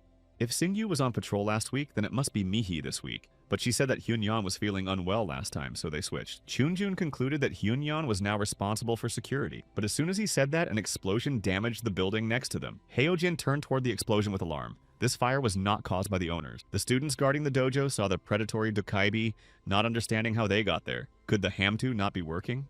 For over 1,000 years, outsiders had been forbidden to enter Ojak, and now here they were, led by Gu Cheon, the head of one of the 4 factions. He repeated the slogan, "If you can't break it from the outside, break it from the inside," and was confident in the plan devised by the child. But the leader of another faction, Connie, was bored to death and didn't really understand why he had come here. The leader of yet another faction, Hasol, looked around from a tree with wild excitement and shouted that the hunt was on. Finally, the leader of the 4th faction, Yeon Ik, ordered everyone to proceed with the plan. The main goal of the plan was to destroy Ojak, and now he watched the Dokebi's movements from the tree. The monsters pounced on the guards, knocking them to the ground, grabbing them, and crushing them with their paws, rejoicing that Ojak's protection was gone and they could now attack. It was clear that someone on this side had knocked him out. thus providing a great help. Condemning what had been done, the monsters, symbolized by the raven, picked up the students and lifted them into the air while the students couldn't understand how this could have happened. Then one of the instructors grabbed the panicker by the collar and ordered him to stop panicking, because they had trained for this moment. Don't just stand there, and with these words, one of the students raised her club and brought it down hard on the monster. Had they really failed in their duty to protect Ojak with their own hands? One of them promised to show the results of their training, and another agreed with his colleague, believing that the teachers and the Grand Master would soon arrive. After destroying the predator with his sword, the mentor ordered the rest to prepare for battle. All the students followed suit, and soon they had clubs in their hands. The mentor shouted viciously that the enemies would pay with their lives for invading this territory. The students fearlessly rushed into battle, running toward the enemy. The enemies mocked the runners, who were not even full-fledged dokebi, wondering if they really hoped to stop the alliance of 4 factions. But the disciples continued to run, some with pikes, some with axes, some with sabers, and some with swords. The main organizer of the attack, Yeon Ik, set up an observation point on a thick branch and saw explosions very close by. They indicated that the attackers had been spotted and that a battle was underway, but the trees obstructed his view. Therefore, he waited for reports, and soon a messenger appeared under the tree with a message. The news was from the leaders of the factions, Gu Cheongani and Hasol, that they had all begun the battle at predetermined points. Young Ik replied that it seemed to be true, that the line of defense had appeared earlier than he had expected, but that the leaders would soon become enraged and the problem would be resolved. He presented his plan on the day they gathered for negotiations, with the leaders of all 4 factions sitting around a round table. Gu Cheon then clarified whether he understood the plan correctly, to destroy the Hamta from within and attack from 3 sides at once. Connie noted that it would be difficult to approach from the rear due to the cliff, so they would attack wherever possible. Hasol said that she would participate in the plan because she would definitely get confused by a complicated plan. Gu Cheong wondered if they had chosen too simple a strategy to destroy Ojak, but Yannick believed that the simpler the plan, the better it was for them. The cunning kid reported on a guy who promised to take the Grand Master out of the game, and without that person and Ojak's gang, they had nothing to fear. Hasol laughed, thinking it would be fun, and Connie said he agreed in general. But he didn't like that the cunning instigator would remain behind to watch, but the latter laughed and said that he wasn't going to watch, but to help from the rear. Gu Cheon didn't object, saying that he wanted to eat them anyway, but that the kid shouldn't forget his promise. The latter confirmed that they would, of course, divide the treasure into 4 equal parts, and everything would be fair. And he would give them the spiritual fire, smiling and adding that he wasn't lying. After all, more than any of the treasures, he wanted to get his hands on the golden blood. And so, in the west of Ojaka, the disciples prepared the first line of defense, and now the elders could begin rebuilding the Hamtu. Of course, it would be better to call the police for help, even though time was on their side, but they couldn't just stand there. But what was that behind them? Terrible screams rang out. Turning around, they saw a horrific scene. A predator with 3 muscular limbs had grabbed and was holding 3 students at once. One of them tried in vain to break free and demanded that he be released. The monster only tightened his grip and then sent him into his huge mouth. Laughing, it remarked that they tasted better than ordinary street rats, and that at least there was some use for such idiots. The dojo's defender cursed loudly and informed his colleague that this was Gu Cheong, the leader of one of the 4 factions. But the traitor decided not to touch these unfortunate souls, telling them he was in a hurry, and if he delayed, he would miss out on his tasty treat. He disappeared in a flash, leaving a pinkish trail in the air. At that moment, in the south of Ojak, a purple smoke was hovering above the ground. The defenders lost consciousness from the smoke and fell to the ground, cursing. Seeing Connie staring at his smartphone, one of them asked who he was. Assessing the situation, another student shouted to his comrades not to breathe in the strange smoke, as it was causing the defenders to lose consciousness. Connie commented that the students were so noisy but incapable of doing anything. How did they intend to fight if they couldn't even breathe? The students covered their noses and said they needed to call for help because they couldn't do anything themselves. In the east, the dojo was also under attack and trees crackled from the enemy's flames. But the defenders were also suffering from the enemy, sustaining injuries and wounds. As they were struck by fire, they cried out in pain and cursed. Hasol jumped onto a tree and meowed, laughing at how slow they were and comparing herself to a fish washed up on the shore. The defenders tried in vain to catch up with her, but she was so fast that the men couldn't react in time, and then they began to defend themselves back to back. She laughed at them, meowing and hanging upside down from a branch, saying that they were all fish gathered together. And in an instant, only a fiery trail remained where she had been hanging. Hasol herself was already flying toward her prey, rejoicing that they had made her hunt easier. But when she flipped in the air and landed softly on her paws, Mihi was already waiting for her. The leader of the faction tilted her head to one side and asked what kind of puppy was greeting her. The owner replied defiantly that it was not a puppy but a wolf. In the west, Gu Cheon also glided to the ground, but immediately a whip with knives strung on it whistled through the air and began to cut his limbs. It was Im Singyu who was indignant that the faction leader had attacked his disciples, while Juhui reproached her partner irritably for not coming sooner. Gu Cheon frowned and replied with annoyance that they had finally arrived. In the south, Hyejin appeared, neutralizing the purple smoke with her blue flames, and said that everything would be fine now. Connie glanced at her from under his brows and asked who she was to neutralize his poison. The girl nervously folded her arms and asked if the predator was serious, wondering if he really wanted to know who she was. And Heejin shouted loudly that she was the one who would drive all the nonsense out of them. In the east, Mihi echoed her, adding that they were the pride of Ojak. In the west of the besieged territory, Yim Sing-yu exclaimed furiously that he and Ju Hui were disciples of the Great Master. They looked fearlessly and menacingly at their enemy. Gu Cheon sneered contemptuously and repeated that they had finally shown up. Haijin continued to neutralize the poison scattered in the air. Connie, holding his smartphone tightly in his hands, arrogantly asked if he had heard correctly that they were indeed disciples. At that moment, Mihi had already pulled her blue stone pendant out from under her blouse and looked reproachfully at her rival.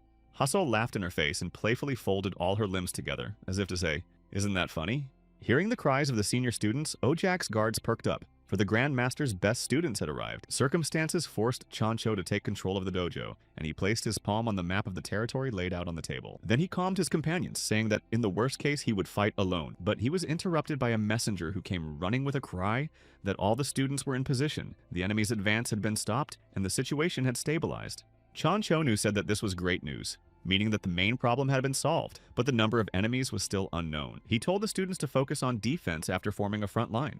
He pointed his index finger at the southern point of Ojak and said that now. But a student interrupted him, asking if that was really what had happened. The attack on the Grand Master is probably connected to the attack by the four factions, and Master Cho is probably working with them. Chanchan promised to take care of everything, but the main thing now is not that. The main thing is to stop the invasion. He asked for outside help and to do so as soon as possible. With a gesture, he sent the disciples away and said that he would begin restoring the Hamta himself. Suddenly, an explosion rang out near the room where the grand ceremony was taking place. Since the senior disciples had left, it had been guarded by Jin Tae. The young man said that he had not expected to see war, but hoped that everything would work out. He looked at the spirit and exclaimed that everything would be fine, and that Ojak would stand his ground. Su-Isu replied that he wanted to believe it and hoped that the enemies would not reach them, but just in case, they had to be ready. Jinte replied that he was ready and would protect the newcomer even at the cost of his own life. He peeked through the half-open door and saw that the boy was still motionless, sitting in the same position. He said he didn't know what was happening to Kai Mok inside, but he sincerely wished him luck and hoped he would return as soon as possible. Meanwhile, Yoon was at the school where he had been transported, where explosions were rumbling and flashes of fire were flashing. The guy himself was running down the school corridor so fast that only his heels were visible. He ran and cursed himself for always being so unlucky, wondering why he always had to run away.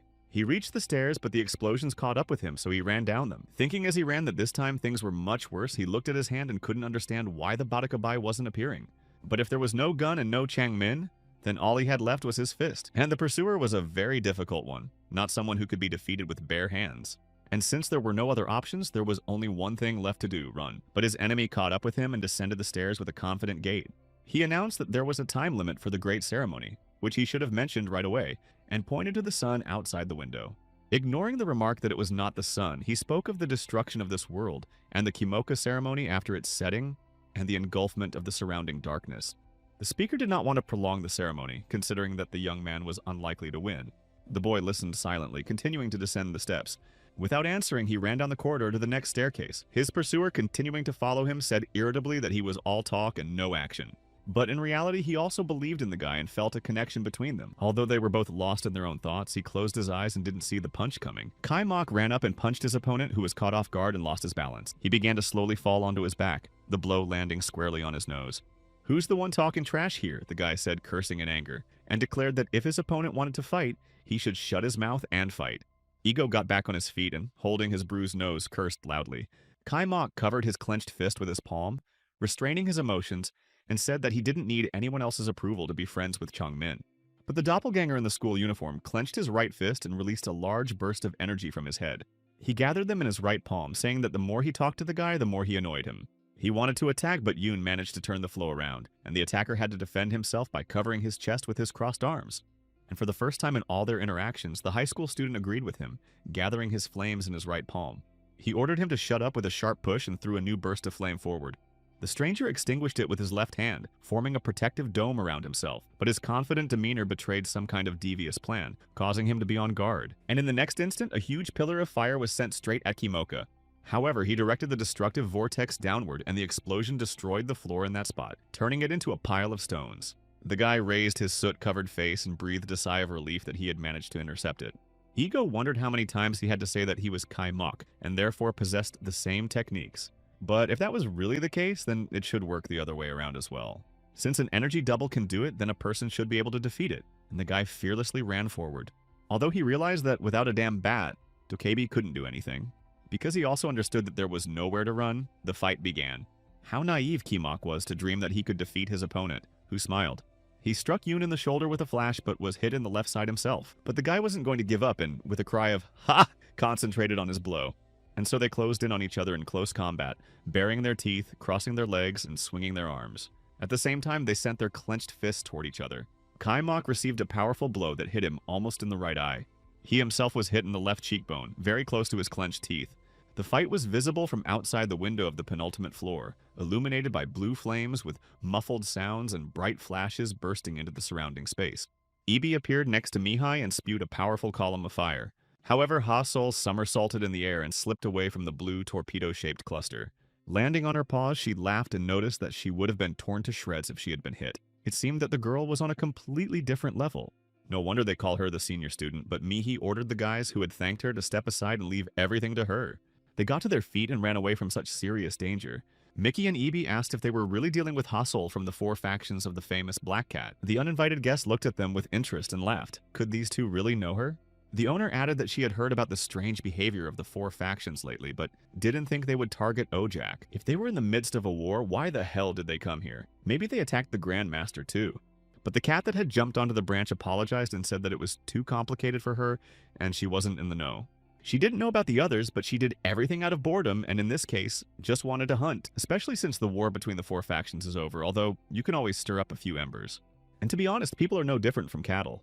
After hearing such revelations, Mihi mentally labeled this cat a crazy creature.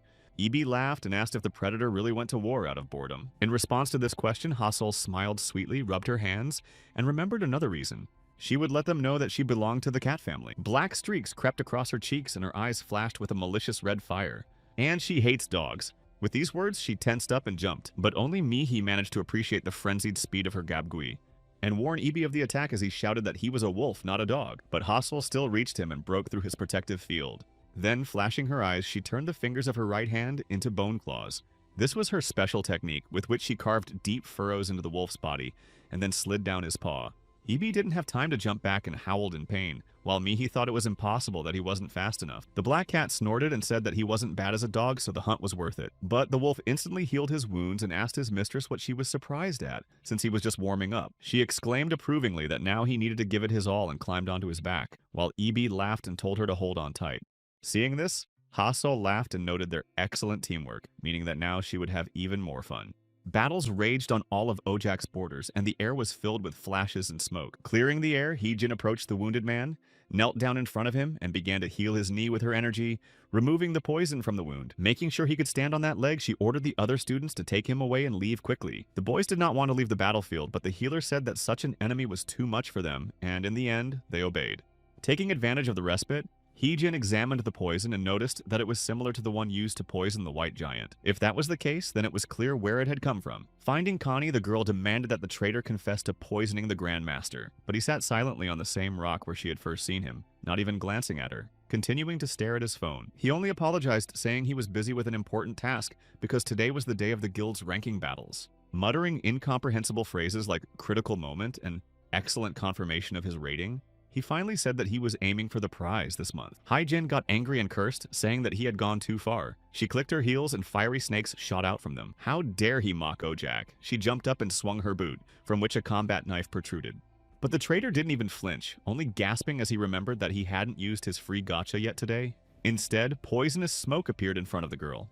And he had been talking about useless nonsense and how he had to continue, because it was especially important for players like him who didn't have any donations. But suddenly he announced that he had completed all his quests for the day, and could answer the stranger's question about who he was. Thrown back by a powerful push, Heejin did a somersault in the air and, landing, heard that he hadn't poisoned him, but had just given a little poison to Yonik. One of his subordinates attacked him, although the leaders of other factions at the meeting said that they couldn't handle him alone. He would have been fine staying at the base, but the leaders had taken his PlayStation as a hostage. Looking at Heejin sitting there, she realized who was in front of her. If she had any doubts at first, she was now completely sure. This seemingly harmless nerd named Connie was actually the leader of one of the traitor factions. He is considered the most secretive of the four leaders, and it is now clear that he uses poison as a weapon. It was a good thing she had the foresight to bring her poison antidote with her. The leader said he didn't want to stay here and could retreat, but he had to maintain his reputation among his followers, so maybe she would give him the treasure herself. But Heejin didn't even want to respond to this absurd nonsense. Smirking, Connie said that was also an answer, but he didn't like it. Besides, he hated boring idiots for their inability to think rationally, and his spirit began to rise against the traitor. Heejin was convinced that behind his unattractive appearance lay a poisonous essence, but the most unpleasant thing was that his power was growing rapidly. Ugh, how disgusting. She'd probably have to call the spirit, but if she did, she'd have to listen to his babbling again. But there was no way out, and the girl was already surprised at how quickly her partner had appeared. Han Yu was lying down eating chips and cursing, grumbling about why she had summoned him.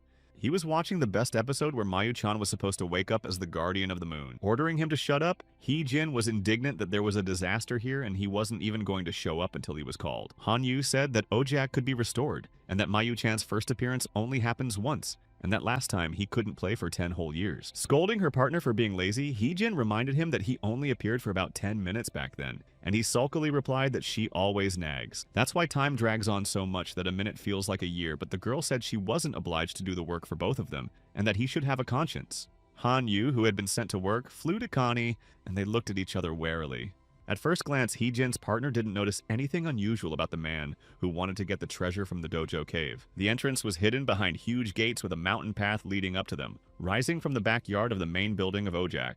The stairs behind the gates led to a heavily guarded underground chamber called the Treasure Vault. There lay unusual items, most of which were weapons, but there were also various pieces of equipment. All the treasures had been carefully preserved since the Great War, and until that day, no one except the master had ever entered there.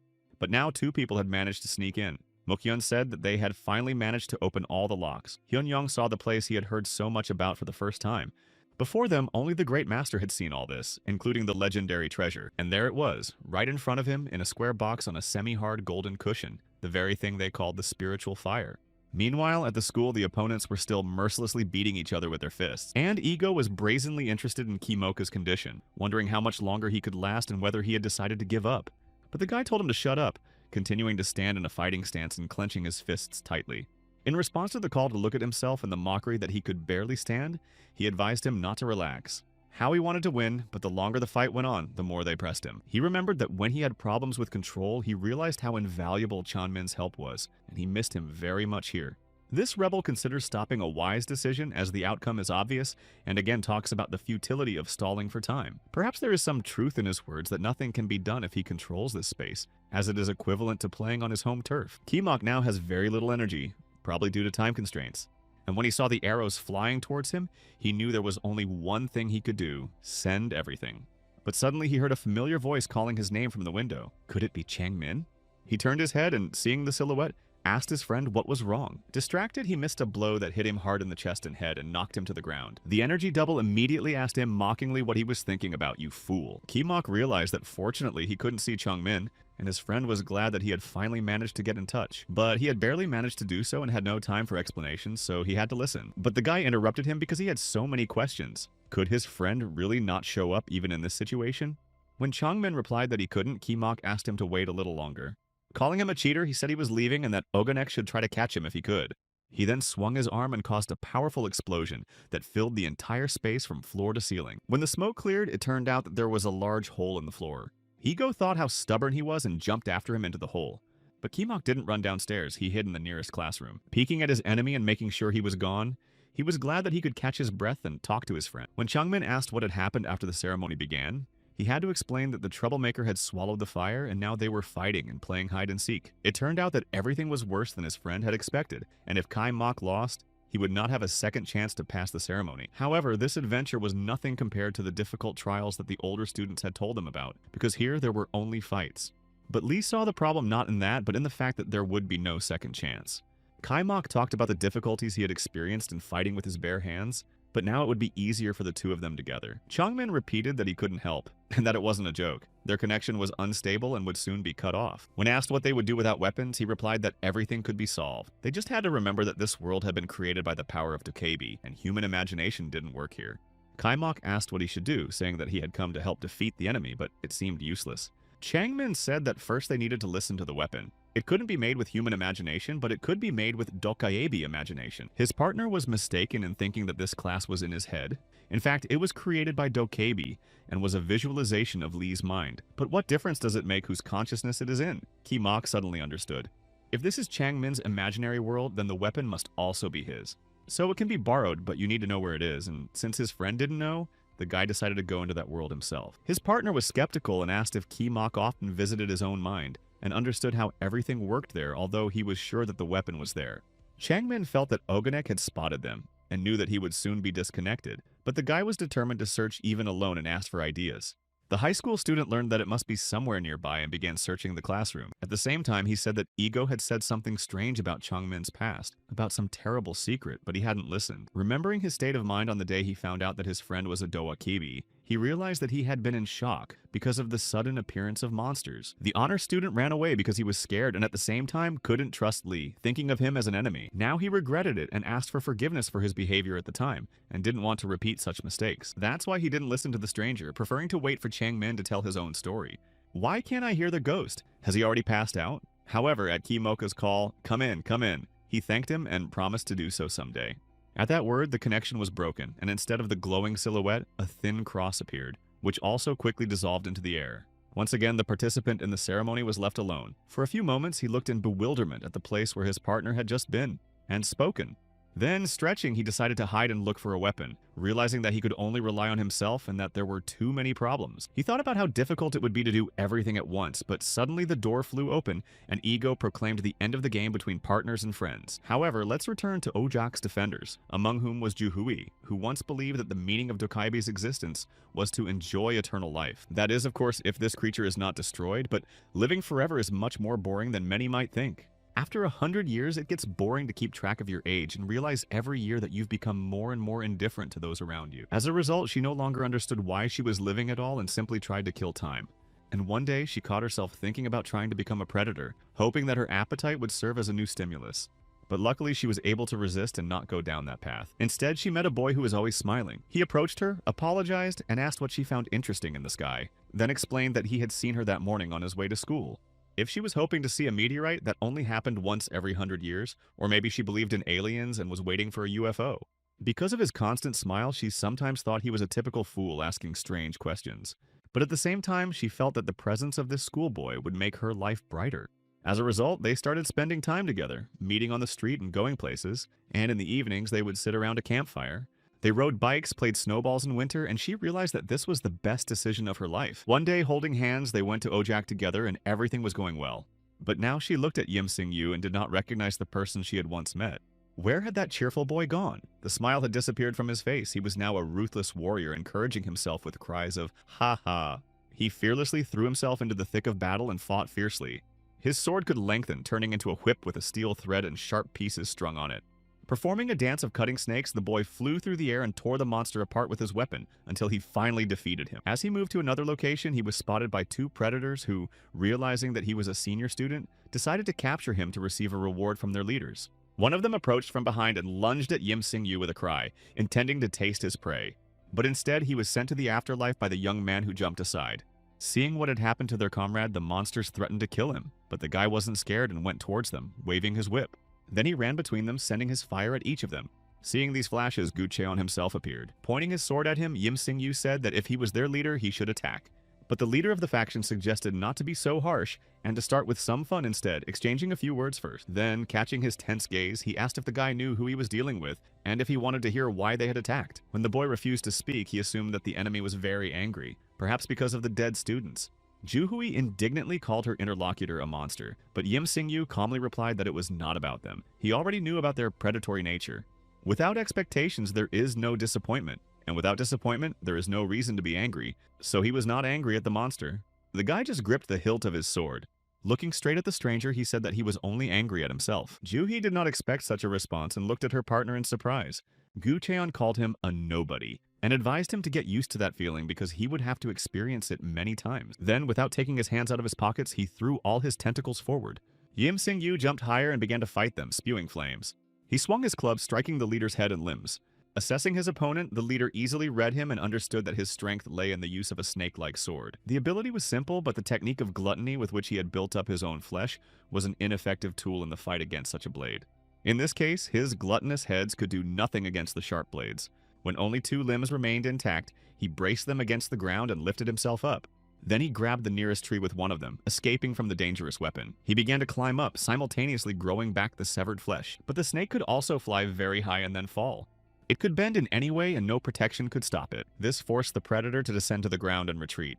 He walked and analyzed the fight, noticing that the blade not only cut off parts but also prevented them from regenerating. Therefore, he assumed that energy might be embedded in it. This seemed interesting to him, and he decided to conduct an experiment by increasing the density of his body so much that it would be impossible to cut it, and to see if the blade would be able to cut through such flesh. Using the technique of gluttony with maximum compression, he grew tentacles and waited for Yim Sing-yu. Gu Cheon was already anticipating the end of the battle with his opponent crushed into a pancake. He sent a tightly compressed lump toward the approaching guy. Although Juhi shouted that it was dangerous, her partner decided to accept the challenge. To begin with, he spiraled out some of his energy. He changed the shape of his club, imagining the blades as a pointed umbrella. Then, dodging the explosion, he rushed at the compressed flesh with this instrument, piercing and cutting through it with the pointed end. A powerful stream of force, like a geyser, threw Gu Cheon's weapon off the ground, but it did not yield easily to its owner's tool. Yim Sing-yu did not stop, but groaning and straining, he continued to press down, and his energy beam gradually made a passage through the grown flesh. In the end, the owner pierced it through and flew out, but he couldn't break it into pieces. Watching this scene from below, Gu Cheon laughed. Having conducted a successful experiment, he wanted his senior disciple to see how much he had grown. But then a messenger arrived and apologized for distracting the leader from his fun. The moment had come to carry out what they had agreed upon earlier. Hearing their conversation, Im Sing-yu, who had just landed, wanted to stop the leader, but he had no intention of staying and left. Promising that the urgent business would not take long, he told the oddball to enjoy himself for now. His subordinates blocked the way, preventing him from catching up with his boss. They needed to hurry to deal with them, but Juhui decided not to. Yim Sing-yu asked again, but the girl was thinking about something and said that nothing bad would happen if they let him go. Han Yu finally managed to get through and was very surprised to see a predator in Ojak. He asked Hee-jin who it was and what he was doing there. The doctor exploded because he didn't even know what had happened while he was cooling off. A crowd of idiots had rushed in from the alliance of factions, but Connie looked at them intently and interrupted, asking if he had heard correctly as the chubby one seemed to be talking about Mayu-chan. Does he really like watching Moonlight School? Han Yu became interested, wondering if the stranger was also a fan of the series, and who his favorite character was. Connie replied that it was Mayu-chan, of course, and asked about his favorite episode. Han Yu naturally mentioned the scene where they confessed their love on the roof and asked about his favorite character. Of course, there could only be one answer, and they agreed. Then, sealing their mutual affection with a handshake, they both named the Guardian of the Moon, MK26 Gamma version. Han Yu admitted that he never expected to meet a kindred spirit in such a hole, and his companion declared it to be Artemis's providence. They got acquainted, and Connie asked his new friend for his fan ID, but Hee-jin shouted in vain that he was an enemy, trying to separate them. The spirit said that there could be no bad people among the fans of the Moonlight School, and Connie regretted that she didn't know that. Hai-jin was disappointed and depressed and counted to 7 to calm herself down about what they were thinking and talking about. Agreeing that the girl seemed completely out of touch, even though everyone was watching Moonlight School, the guys decided to enlighten her. After all, the super popular hit had racked up 4 billion views, becoming the leader of webtoons, with 7 million copies of the print version sold and over 1 million copies sold. But she didn't ask about that, and her head was spinning because of those damn nerds. Connie thought the film adaptation was wonderful, but his friend was disappointed. But it seems that one of them is rooting for the anime and the other for the original, and the mutual sympathy that arose between them turned into animosity. The thing is, when a popular manga is adapted for the screen, there's always a lot of controversy. This is because anime is an adaptation of a book, and differences are inevitable, which divide fans into 2 factions. The first group includes those who support the original, criticizing the anime for deviating from it, and complaining that its creators ruined everything. The second faction accepts the differences from the original, believing that the anime is better than the source material and should be watched first. Kwon Ho believed that there were no right or wrong sides in this debate, and that the tastes of both sides should be respected in order to create a healthy fan culture. Although Ju Yoon-soo was puzzled by his words, the owner concluded that there were few differences between the 2 factions. But the new friends were not tolerant of the other faction, and Han Yu called Connie a disgusting bastard and an anime fan who was not worthy of being a fan of the Moon School. In turn, Connie called the spirit a noob who couldn't tell the difference between an improvement and a deterioration of the original. Seeing how the argument was heating up over nonsense, Hee-jin called them both losers. Then Connie got angry and suggested settling everything right there and then. Hai-jin was quite happy with this proposal. There was no need to go anywhere. At the same time, the traitor considered it a waste of time to argue with a worm who liked the original. Let him taste its poison and die. Assessing the situation, Heejin ordered her partner to hurry up and merge their souls. But since she had called him again, it was his duty to destroy everything here, and this worthless little brat would not get in his way. Han Yu stretched out his right hand and unleashed flashes of blue-green flame at his enemies, which boldly cleared away all the poisonous gas that had just been released. Cain was stunned by how the simple-minded fool had cleared the entire area with a single wave of his hand, which was even more impressive than his partner's method of neutralizing the poison. And Heejin called the man who had memorized her technique with just a glance a damn genius, without whom she could do nothing. Truly an Ojak, he has the best abilities, if you don't count the Grand Master and the guy with golden blood. And the talented slacker decided to enlighten the anime fan before giving him his due. After what happened in the last few minutes, Heejin didn't regret signing a contract with this guy, even though she still thinks he's a nasty nerd. But Connie said that Han Yu is all talk and no action, but what can this detoxification expert do when the poison's strength increases? His spirit decided to make the task even more difficult by drowning his lush body in poison. Will the chubby one be able to neutralize him? He sent poisonous streams toward his enemy. They moved so fast that Heejin could barely jump out of the way and ended up jumping onto a tree. She shouted to her partner to stop and take down the bastard because they needed to go help others. The poisonous vapors were so strong that they were eating away at the tree trunks before their eyes. Han Yu said he would hurry but wanted to know if he would be compensated. Heejin jumped out of her hiding place and landed on the ground, scattering sparks of fire in all directions. She promised to give her partner what he wanted, and their souls merged, resulting in the healer's hand being covered by a so-called heavenly shield. Connie had foolishly revealed his weakness.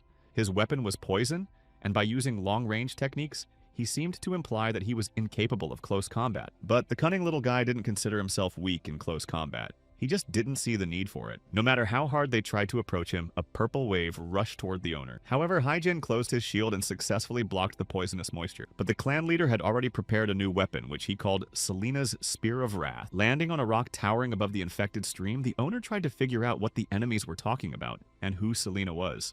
But Canny not only aimed the deadly weapon at her, but also launched it. The girl ordered her partner, who had become a shield, to block the blow, but he resisted, assuming it would hurt. However, it was too late to retreat, and for greater stability, she knelt on one knee.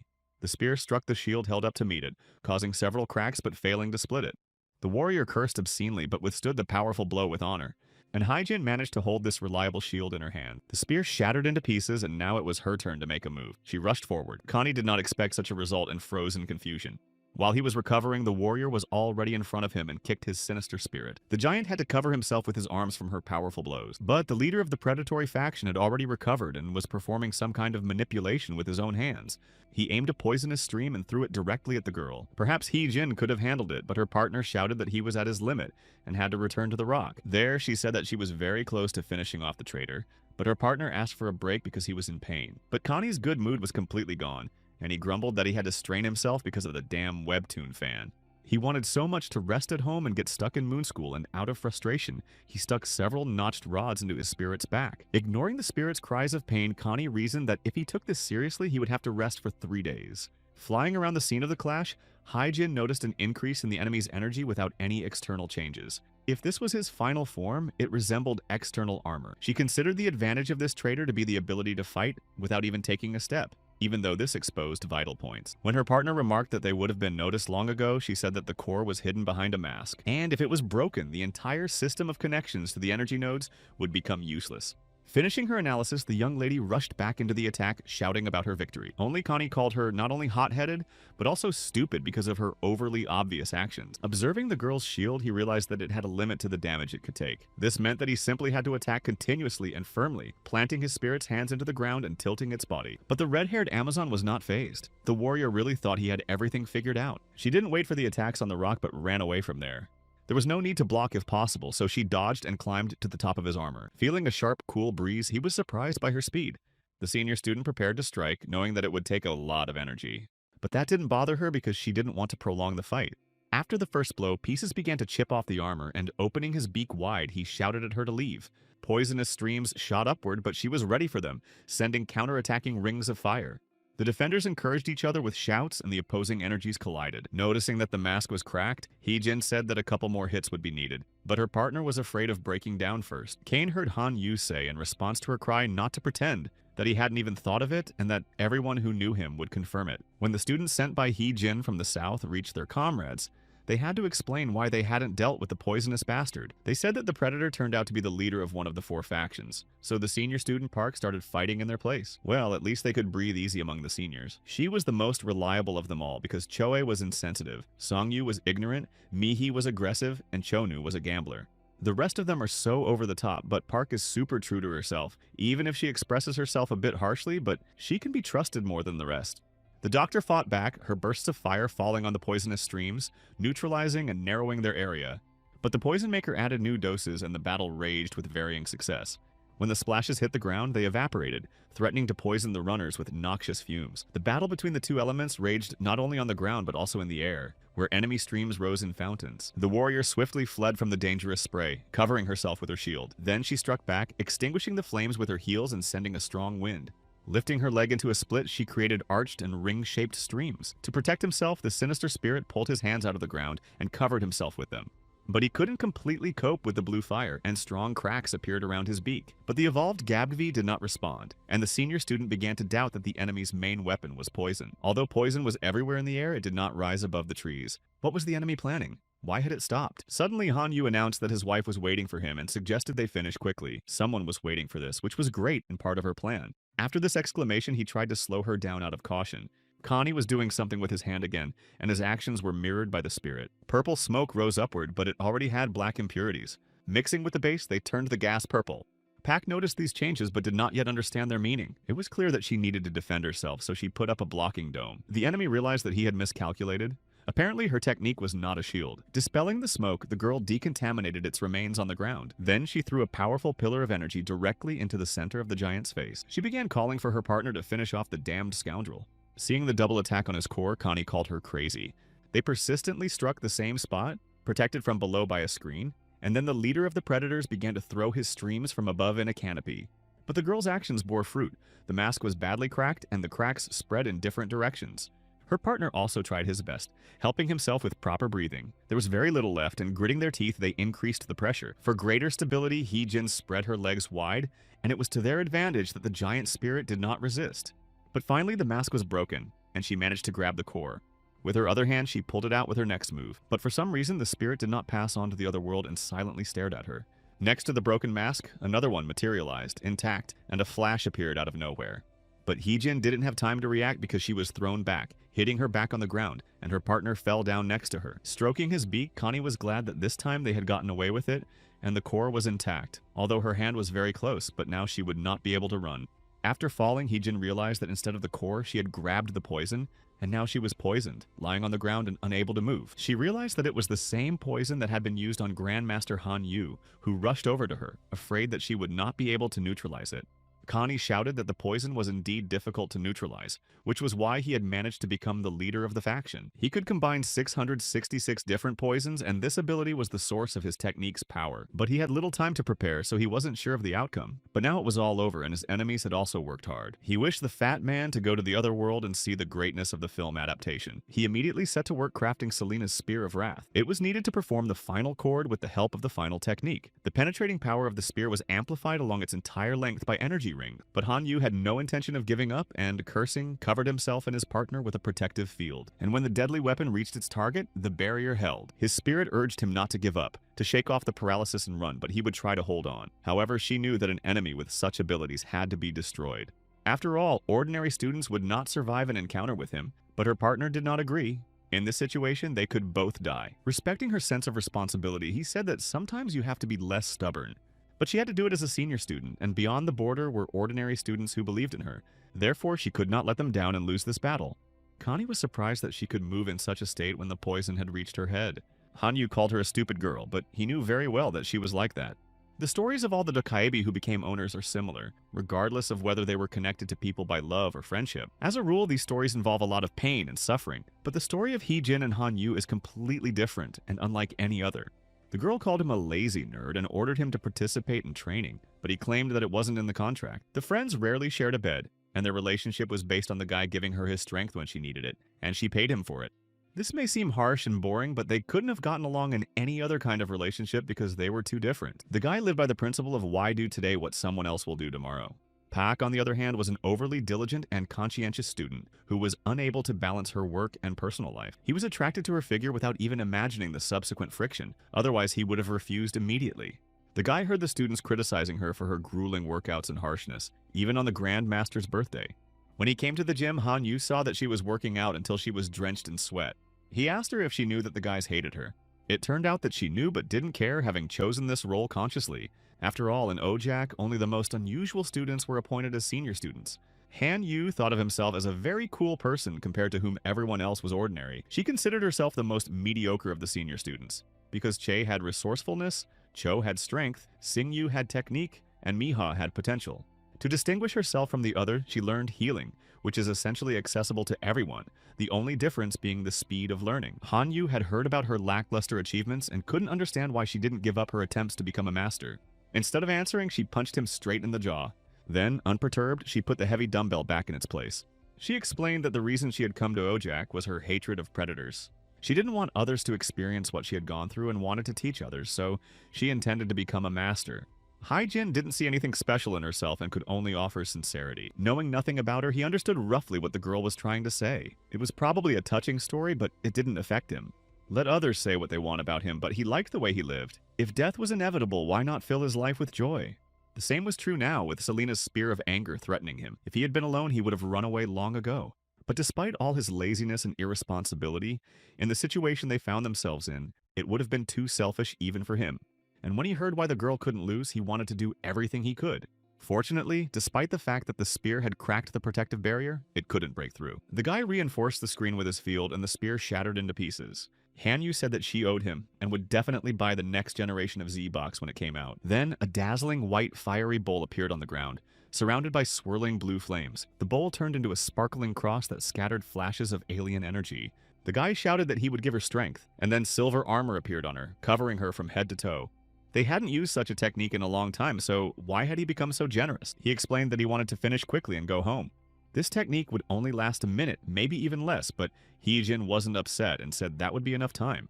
Assessing the warrior's new appearance, Connie decided that it was too powerful for someone whose fire was almost extinguished. Especially in full armor, it was most likely a technique of unity with the spirit. If the Amazon rushed into battle as she had before, it would be dangerous for him, which meant he would have to step up his game. Moreover, he noticed that the poison he had scattered everywhere had completely disappeared, and Connie again swirled streams of energy above the place where she was located. Her spirals scattered a terrible mixture across the ground and into the air. But the red-haired girl, covered in steel armor, front and back, had already closed in on him. She clenched her battle-hardened fist, wearing brass knuckles. She swung her entire body, keeping her feet wide apart, and struck. Whirlwinds of her energy shot into the air and instantly filled the entire space. Connie tried for a few moments to figure out where his energy flows had gone. Had she blocked them, or simply blown them away with the wind created by the power of fire? While he was thinking, Heejin tensed up in a fighting stance, preparing to strike with her other hand. She swung her arm and rushed toward her enemy at tremendous speed. His opponent stretched out his arm in a commanding gesture, preparing to begin his dance, but he didn't even have time to utter its name. Because the warrior with the fluttering cloak had already reached her target, this time hitting the sinister spirit right in the stomach. The attack took the wind out of Connie, who broke out in a sweat and began to cough. The Amazon did not stop and continued her attack with a loud cry. She knocked the spirit away from its perch and completely extinguished its flame. Despite its enormous weight, it shot up into the air like a balloon, leaving its master alone. The predator couldn't believe his eyes. What had happened was impossible in his mind, so he had to defend himself with his own hands. The spirit that had been thrown back could not help, as it had been thrown upward along with the streams of its energy. A powerful explosion thundered over the forest with a lilac-purple flash, destroying the predator's spirit. The battlefield was enveloped in thick, grayish-white smoke, obscuring everything from view. When the smoke cleared, only Connie remained in the clearing, pondering the suicidal nature of the attack and the danger it posed to him. But the assumption of suicide was not confirmed. From the direction of the explosion, a familiar silhouette appeared, its hair blowing in the wind. He asked a rhetorical question. How was this possible since the poison had already spread throughout her body and the amount exceeded a lethal dose? As he approached, it became clear that it was not a ghost, but a girl, albeit covered in soot from the explosion. How was she still alive? Smiling, Heejin pointed out that the question was wrongly phrased. One should ask why, not how. What this redhead was carrying was not important. She should just stop, and then he would simply retreat. Enough fighting, especially since she was also wounded and probably couldn't even stand, let alone fight. But Heejin replied that he was too late to stop the fight and stamped her foot. Then she admitted that she was indeed in pain, and that it was so severe that she only needed to relax for a second to pass out. Hanyu noticed that he had also lost feeling in his body and wanted to go home to catch the TV show Moon School. Kane wondered why they were trying so hard. Because of their silence, he cursed and even shouted, repeating his question. They replied that they were doing it for those who believed in them, to protect them. Hee-jin jumped up and, as she fell, hit her opponent with brass knuckles. He fell to the ground, knocking stones out from under him, and the owner pounced on him like a hawk, shouting that he would destroy him. The roar and flames from her blows scattered over the forest, and the rocky platform where they were fighting crumbled into stones. But now the enemy was defeated and lay on his back with his arms and legs spread out, the last of his life force leaving his body in thin streams. She should show her comrades that it was all over, but Kan Yu advised her not to raise the flag and to quickly remove her armor. Obeying him, she began to disarm herself, feeling the energy leaving her body along with her armor. And so Hee-jin lay on the ground again, unable to move, urging her partner to get rid of the poison as quickly as possible. But he refused, saying that he was also exhausted, so the warrior closed her eyes and suggested that they sleep to regain their strength. The guy told her to sleep first because of the poisoning, but she hoped that the fight had been spectacular and visible from afar, so that the students would guess to come for them. Since that was the case, maybe it was time to talk about his reward. He wouldn't turn down a collector's edition of Z-Box or a figurine. Suddenly, his partner grabbed his hair and yelled that he had missed everything. Turning her eyes in his direction, the girl asked why he was making such a fuss. It turned out that today was the pre-order day for the figure of Mayu from the Moon School, and he had forgotten, even though he had been waiting for this event since the release of the last chapter. After listening to this nonsense from an adult, the girl reproachfully said that the guy was still the same, and she had hoped that he had come to his senses. The slacker explained that he could get the guy to let him in again, but he would never get the figurine if he missed the pre-order day. He jumped up and down and grabbed his head, asking if she had any idea what pre-order meant and what he was supposed to do now, telling her to call his students quickly. He said that if he returned home now, he might still make it, but the older student just thanked him for his help and closed her eyes. Unable to believe his ears, Hanyu fell silent and froze in amazement. He called him lazy, crazy, and absent-minded, and then burst out laughing. She then continued that because of their different personalities, they would often yell at each other in the future, but she was still glad to have such a partner. 10 minutes before victory, Hee-jin and Hanyu Hasol saw a powerful explosion in the south, and although she did not know Connie's enemy, she realized that he was in trouble. Not knowing who was responsible for the explosion, she decided to take a look to see what was going on. She had to hurry because Mihi was already tired, and Ibi told her to get ready.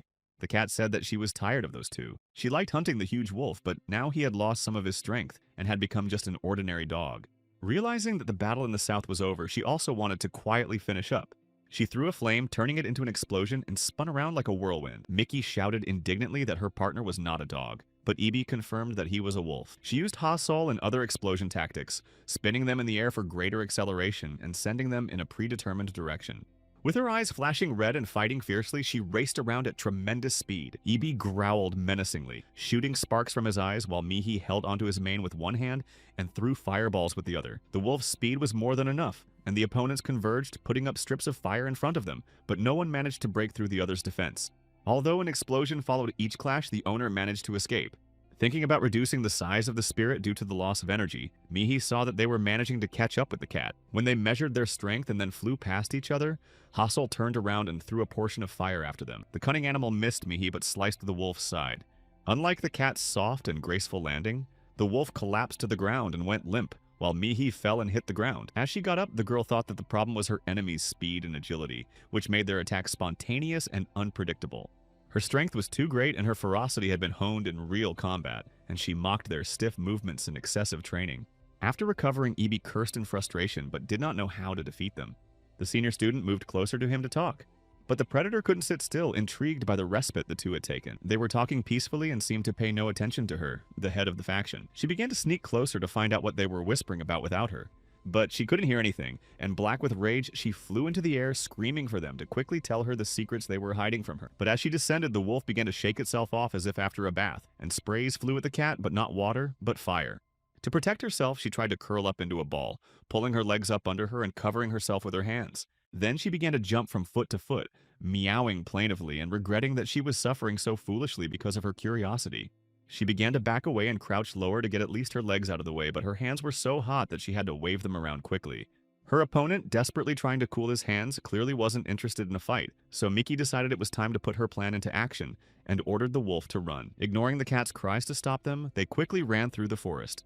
However, his partner doubted that everything would be alright, fearing that the cat would suddenly turn on them and go deeper into Ojak instead of following them. But the girl thought that the cat was unlikely to do so, since she had confessed that she had gone to the dojo for fun and had no interest in interrupting it. Therefore, it would want to finish the hunt, but what method of victory was being discussed? Did such a method even exist? But the writer wasn't sure they could win, although it was possible to predict the attacks. At first, it seemed to her that there was no pattern to the trader's attacks and that they were random, but upon closer observation, she noticed a habit. Yes, she managed to figure him out, noticing that his attacks changed every time, but it was possible to predict his actions. To predict his moves, she only had to look at his supporting leg. If it was leaning on its left leg, it would strike with its right paw, and if it was leaning on its right leg, it would use its left paw. Apparently, this is more convenient when shifting the center of gravity, and it is similar to changing the position of the body in the air.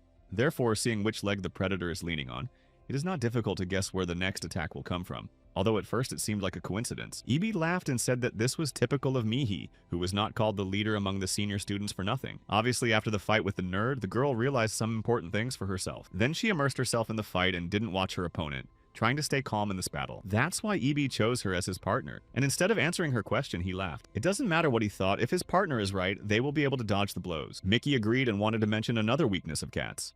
But it was easy to spot, and it was already triumphantly shouting from the top of a tree that it had found the fugitives. Then the girl ordered the spirit to keep running, and they dashed off. Ha-Sol laughed, because such behavior was to be expected from prey, and the main thing in hunting was to pursue it. From the top of the tree, she began to quickly climb down the trunk, encouraging herself with meows that she had to catch up with the fugitives and catch them, but turning her head, the rider noticed how the cat pushed off with its left foot. This meant it would attack from the right, and the wolf stopped right in front of the predator, causing her to fly past. But upon landing, the agile beast immediately jumped up, and it was easy to guess that it was preparing to strike from the left. But by carefully watching the animal's feet and using the trick she had noticed, Mihi easily parried the attack. But Ibi didn't like playing a passive role, and he had something in mind. For now, he raised his head, watched, and waited for the right moment. Ha-Sol jumped next to him and wanted to hit him hard with her foot, but only grazed him because he managed to lower his muzzle. But sparks of anger flew from his eyes, and the cat responded by baring its teeth. Then he threw up his attacking leg with his paw and snapped at her with his teeth. The predator managed to pull her back, but she was very angry. She tried to kick her opponent with her other leg, but he lowered his muzzle and bit her, opening his mouth wide. Close combat was becoming too dangerous for the trader, and she retreated. Ibi chuckled and said that he had eaten her fire and would recover thanks to it, but Ha-Sol did not understand this right away. At first, she danced with joy and teased that she had been bitten, but the wounds had not been inflicted. Suddenly, she realized that the wolf had stolen her energy, but she didn't believe it and decided to see if he was lying. After stretching between the trees, she declared that after the bite, she could move even better than before. Then she launched a new attack, coming in from the left and pushing off with her right foot. But Mihi was ready for this and successfully defended herself with a counter throw. However, the predator was a nimble animal and, doing a somersault, shot from above with clumps of fire that cut through her clothes and burned her body. Rejoicing that she had gotten the better of her senior student, she did not notice the wolf's counterattack, after which her joy vanished. A wave of her own energy struck her in the side, returning like a boomerang from the wolf's mouth. This wave knocked her down and threw her back to the ground where she had been standing. Jumping to her feet, Ha-Sol rushed into the attack but was unable to break through the powerful barrier at first. And when she finally managed to do so with the help of jumps and somersaults, her opponents were already on their guard. But a predator is never stopped by such things, and she prepared her long claws as weapons. Pushing off with her right foot, Miha realized that the attack would come from the left and gave the command to her partner. A counterattack flew toward the attacker, blocking her energy release. Well, the wolf knows how to strike with its tail, and the cat looked at him with curiosity. He laughed and, jumping away from the flashes, shouted that it wouldn't work a second time. Her fire would be consumed again and then return to her in the same way as the first time. Suddenly, the girl asked the spirit to stop, so he turned his head toward her and asked what had happened. But instead of answering, Miha strengthened her right hand with her other hand and defended herself from the predator's blow. With a malicious smile, Ha-Sol asked if they were hiding their strength, or if they would show it if they were cornered. The girl replied that she didn't know how to say, but she thought about her interlocutor's second weak spot. Of course, she wasn't sure yet, but her intuition told her so. If she had been 100% right about the first weakness, then she was also right about the second. The flash from the missed shot had not yet faded when the predator went on the attack again. And fearlessly rushing toward him on her trusty steed was the senior student. Once again, the lilac-white cat-like flame collided with the blue flame of its owner. Thick smoke rose so high that it hid the participants in the battle. Taking advantage of the situation, two of them decided to escape through the forest again.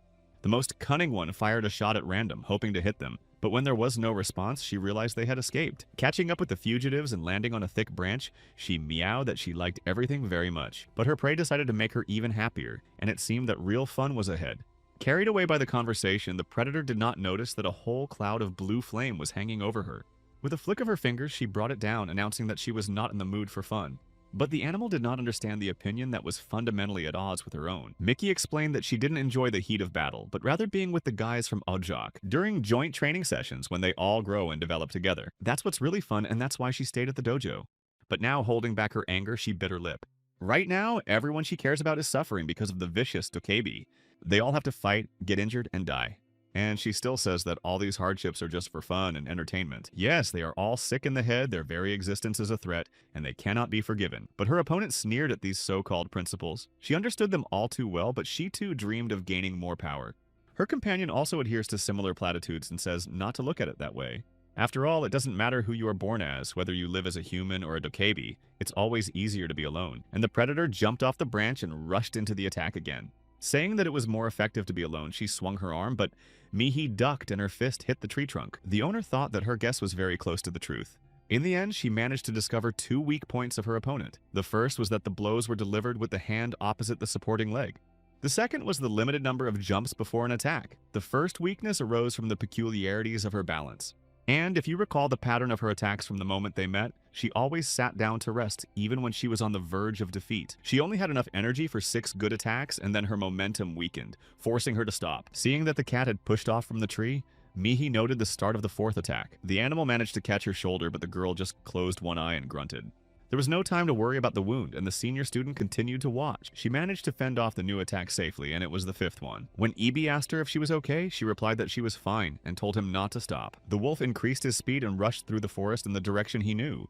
Hasol didn't know what the fugitives were up to, but her hunting instinct was stronger than her caution. How could she let her prey escape? Without hesitation, the predator launched her 6th attack. Carried away by the chase, she didn't notice the cliff ahead, and when her opponent stopped abruptly, she flew past them due to momentum. Seeing the abyss opening up before her, the cat let out a frightened cry. She desperately tried to wave her arms, but she still fell, and only now did she understand Mickey's plan. The girl knew that the animal would not be able to push off and would inevitably fall. And for them and their partner in such circumstances, this was the best way out. Considering the energy they had managed to absorb, they would be able to finish off the predator with a single blow. Of course, the wolf did not hesitate to send a huge stream of its flames mixed with the alien ones after the falling beast. The flash from the explosion shot up very high above the place where the observers were standing. It rose above the treetops, and the sound and light waves from it spread not only upward but also in other directions. The partners relaxed and watched for a while as glowing sparks fell into the abyss above.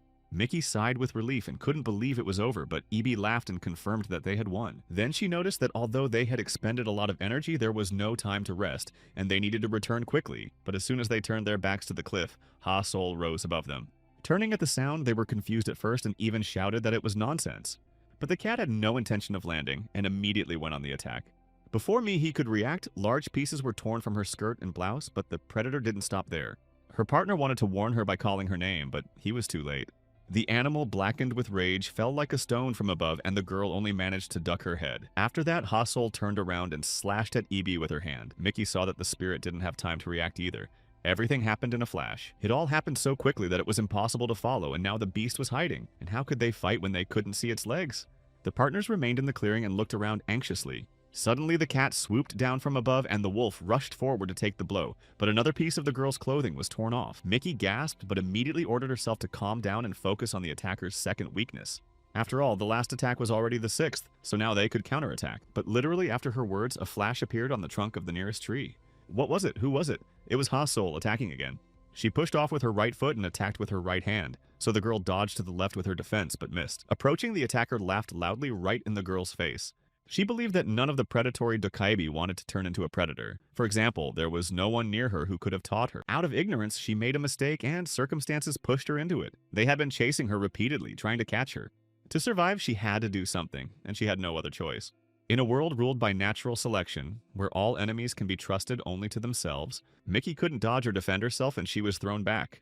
The cat laughed at the fact that they were all doing it together. She considered them weak because of their weakness and believed that they needed someone to lean on. She did everything on her own, so she was stronger when she acted alone. After crashing into a tree and falling to her knees, Mihi thought about how the unpredictability of this individual was the source of her strength as the leader of one of the factions. Why had such an important advantage appeared so suddenly? But then she noticed the tail that had been hidden under his clothes and realized that he was using it as a steering wheel. To confirm her guess, the girl asked if the cat had really not shown itself completely until that moment. She heard that the predator's balance was somewhat impaired when moving without its tail, but that it had deliberately given its prey a head start in order to have some fun. It turns out that maintaining balance is not Hasol's Achilles heel.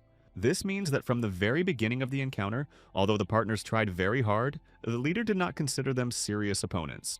Offended by this attitude, Ibi intervened in the conversation, telling the predator not to look down on them. But instead of a verbal response, he received a burst of fire in his right paw, which he barely managed to dodge.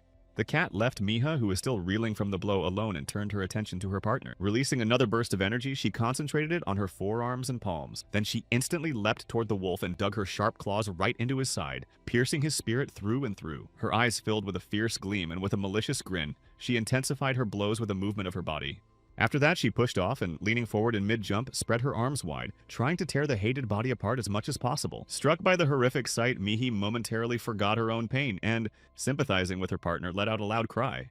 Ibi himself roared in agony and, unable to restrain himself, called his tormentor a damn cat. Hasol smugly stroked the back of her head as if nothing had happened, and noticed that the two seemed to have run out of strength, meowing that the end was near. But the hunt turned out to be more fun than she had expected, especially considering how much the weaklings depended on each other. Perhaps the other senior students would also be good, so it would be nice to find another victim among them.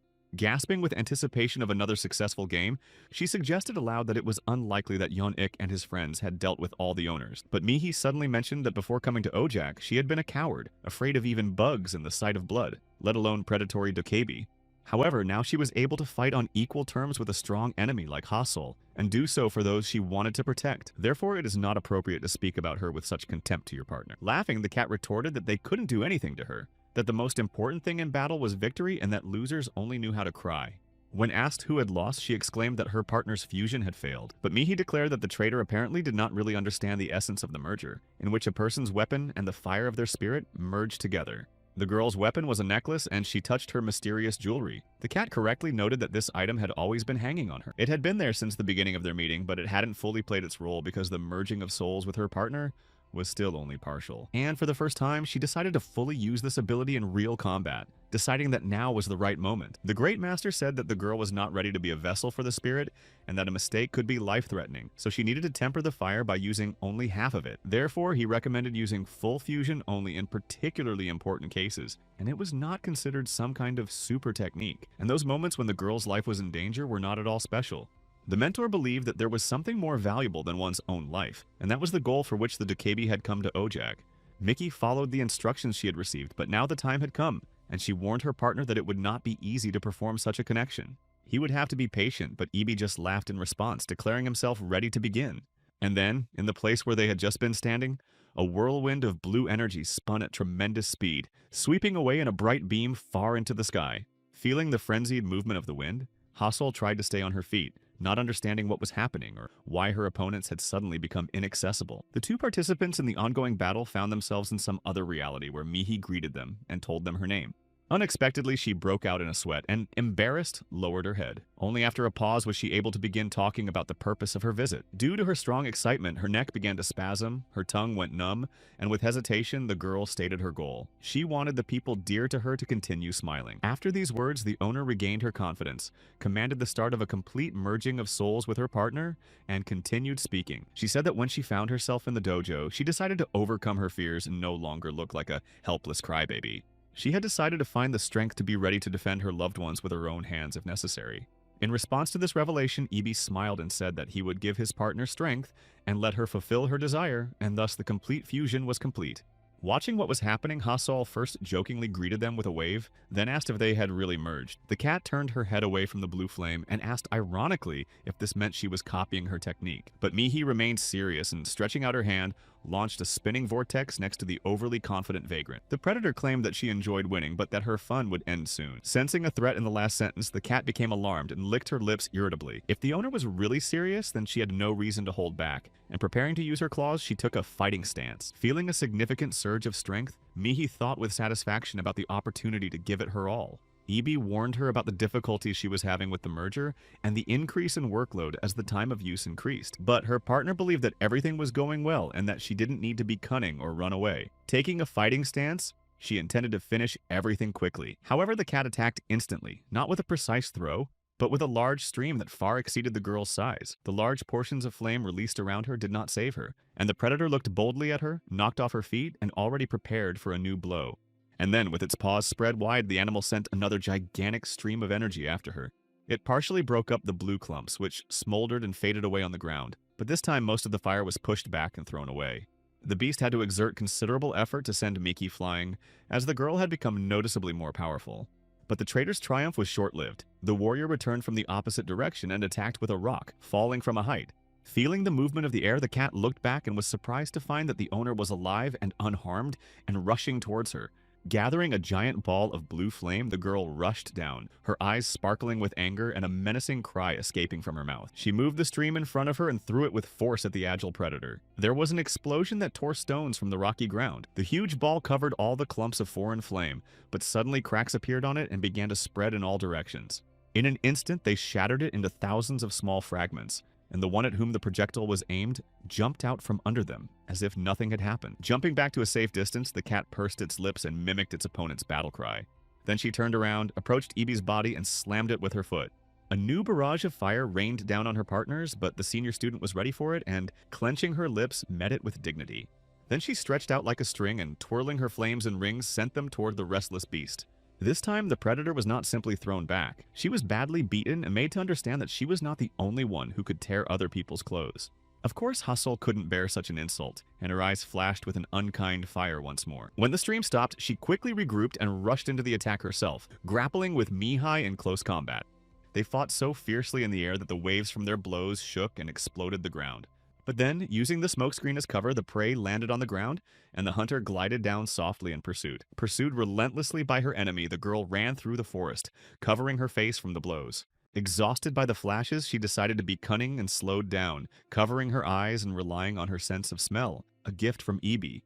But the cat had no idea. It seemed to her that Mihi, who had lowered her arms and was wandering calmly, had been blinded by the smoke and flashes and was completely exhausted. Approaching silently, Hasol did not rush, savoring the scent of her prey, but as soon as she was about to grab her, something unexpected happened. The owner of the moment instantly threw the bloodthirsty creature to the ground, and the blow knocked stones out of the rocky soil. A muffled sound escaped from her chest in pain, to which the deceiver reacted maliciously, saying that the hunter had caught herself. However, it was not fitting for a beast raised on the streets to give up so easily. The creature on the ground grabbed the hand that had struck her and pulled it toward her teeth. Pinned to the ground by a knee, she couldn't get up, but she tried to bite or at least maim the limb of the person she hated so much. Fortunately, 2 layers of fabric protected Mickey's body, and although her clothes were torn, she managed to pull her hand away in time. But thanks to her natural agility and good training, the cat twisted around and found herself on her feet, and then re-entered the fight. Tearing another piece of the girl's skirt, she angered her even more, and the girl did not remain in debt, responding adequately to the aggressor. After a brief exchange, both released huge amounts of energy for the battle and used it against each other. The roar and purple-blue flashes of the battle carried far above the battlefield. The battlefield itself was enveloped in a thick wall of smoke, but this did not stop the participants in the fight. Finally, Ibi warned his partner that their fusion time was running out, but knowing this, she replied that there was no need to rush. Hasol believed that her senior student was running out of strength, just like her, and therefore decided to put all her energy into the planned strike. But Mihi also intended to go all in, believing that she must win. She stood tensely, her legs wide apart, her head bowed, her eyes hidden by her bangs, but her raised lip betrayed her determination. Watching the energy unleashed against her, the predator chuckled, wondering if the warrior had gone too far. The girl herself was already leaning toward the same opinion, feeling an annoying desire to run away. But she knew that there were people she had to protect, so she couldn't give up. Ha-Sol repeated that she called those who relied on others weaklings and convinced herself that they would never defeat her. And so, enveloped in their energy like cocoons, they both tensely prepared for the final throw, stretching their bodies toward each other. Behind each of them was a powerful resource, but Mihi was not alone. She was supported by a spirit that had become her loyal friend. The cat could only count on herself, but that did not make her weaker. And then they clashed, joining their protective screens tightly together and breaking through them with narrowly directed beams. Then they clashed in close combat, and the situation became so heated that even the owner's eyes shot out sparkling discharges. Sparks flew from the collision of the purple and blue streams, and sound and light waves scattered in all directions. From a distance, the battlefield looked like a glowing cross laid out in 3 planes, its horizontal line extending far to the sides. As we approached the scene of the battle, the cross turned out to be a bright sphere with a bluish shell entwined with arched purple lines. The shockwaves rustled the leaves of the trees and bent their trunks, as well as throwing stones and flashes of light above the forest. White and blue flashes mingled with sparks and clouds of thick smoke of various shapes and sizes. Having exhausted a significant part of their energy balls, the opponents descended from the heavens to the earth, where Ha-Sol, taking aim, pierced Mihi through and through. But she herself was pierced several times by her opponent, who was not afraid of pain. In the end, both of them were unable to raise their arms due to their wounds and exhaustion. Unable to straighten up, the predator laughed and meowed that, as she had said, she would survive this time too. The winner smiled bitterly and thought, could it be that the complete merging of our souls was not enough?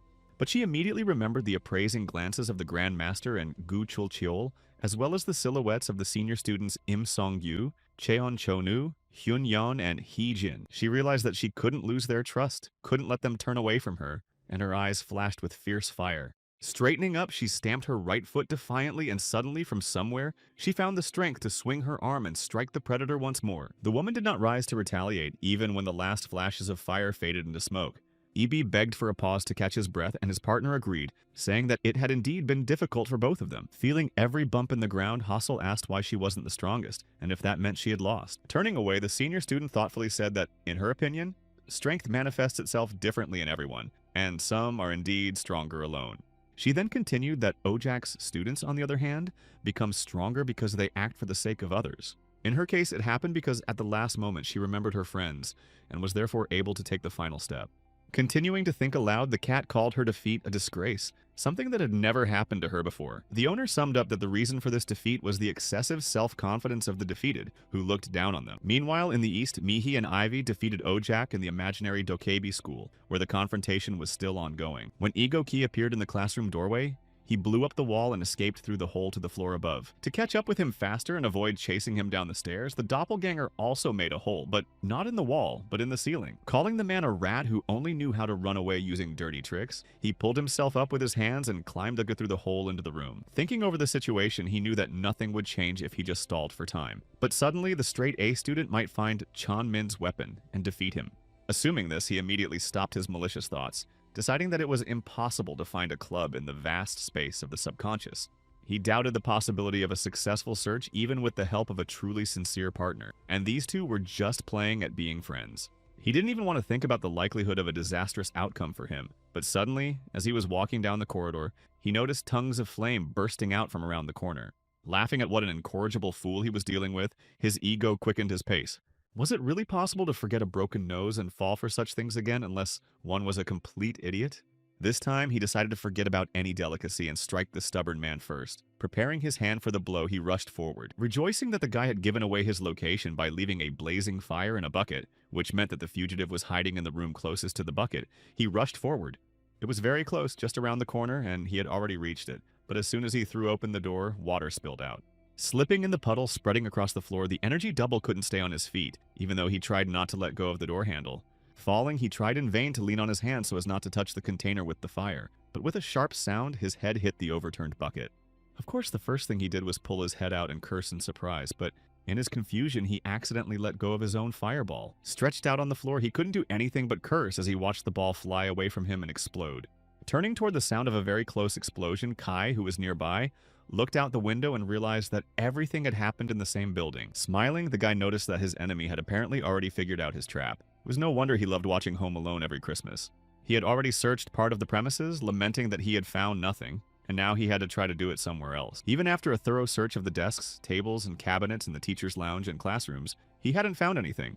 Looking anxiously out the window to see how much daylight was left, he saw that about a third of the disk was still visible. It turned out that less than half of the time left for the ceremony, so he had to optimize his search somehow. It was impossible to search every corner here. Carefully peeking into the hallway and making sure there was no danger, Kai decided to think things over. It was known that this building had been created by Changmin's subconscious, so it was most likely that the club was hidden in a place that was significant to him. If you rack your brains and know for sure that this is a school, then the high school student who ended up here must be somehow connected to this strange place. Trying to solve this puzzle, the guy first ran through the rooms, hoping that his subconscious would suddenly give him a clue. Then he walked slowly, looking at the walls at eye level and taking in the rest of the perimeter with his peripheral vision. Finally, he pressed his index finger to his chin, tilted his head, and then closed his eyes, assuming the pose of a thinker. But neither that finger nor the large one that touched his chin, thrown out to help him, helped in his despair. Kai exclaimed that he didn't even have any ideas. Realizing that from the outside it would seem like complete nonsense, he had no school memories in his head except those related to his studies. He couldn't remember anything else, such as hanging out with his friends and Changmin, and tried in vain to refresh his memory by slapping his head with his palm. But suddenly, the high school student noticed a sign with the numbers 1 and 10, and was surprised because in his real school, there were only 9 grades. Thinking about the strangeness of this institution, he first assumed that all the oddities here were his fault, but this one had nothing to do with him. If the sign was to be believed, Kai was not in high school at all, but in middle school, the same one he had attended with his friend before. At first he thought it was a mistake or a mix-up, but then he realized that this was definitely not high school but middle school, which changed everything. After all, although he had attended the same school as Changmin since they started middle school, they had only been in the same class for 1 year.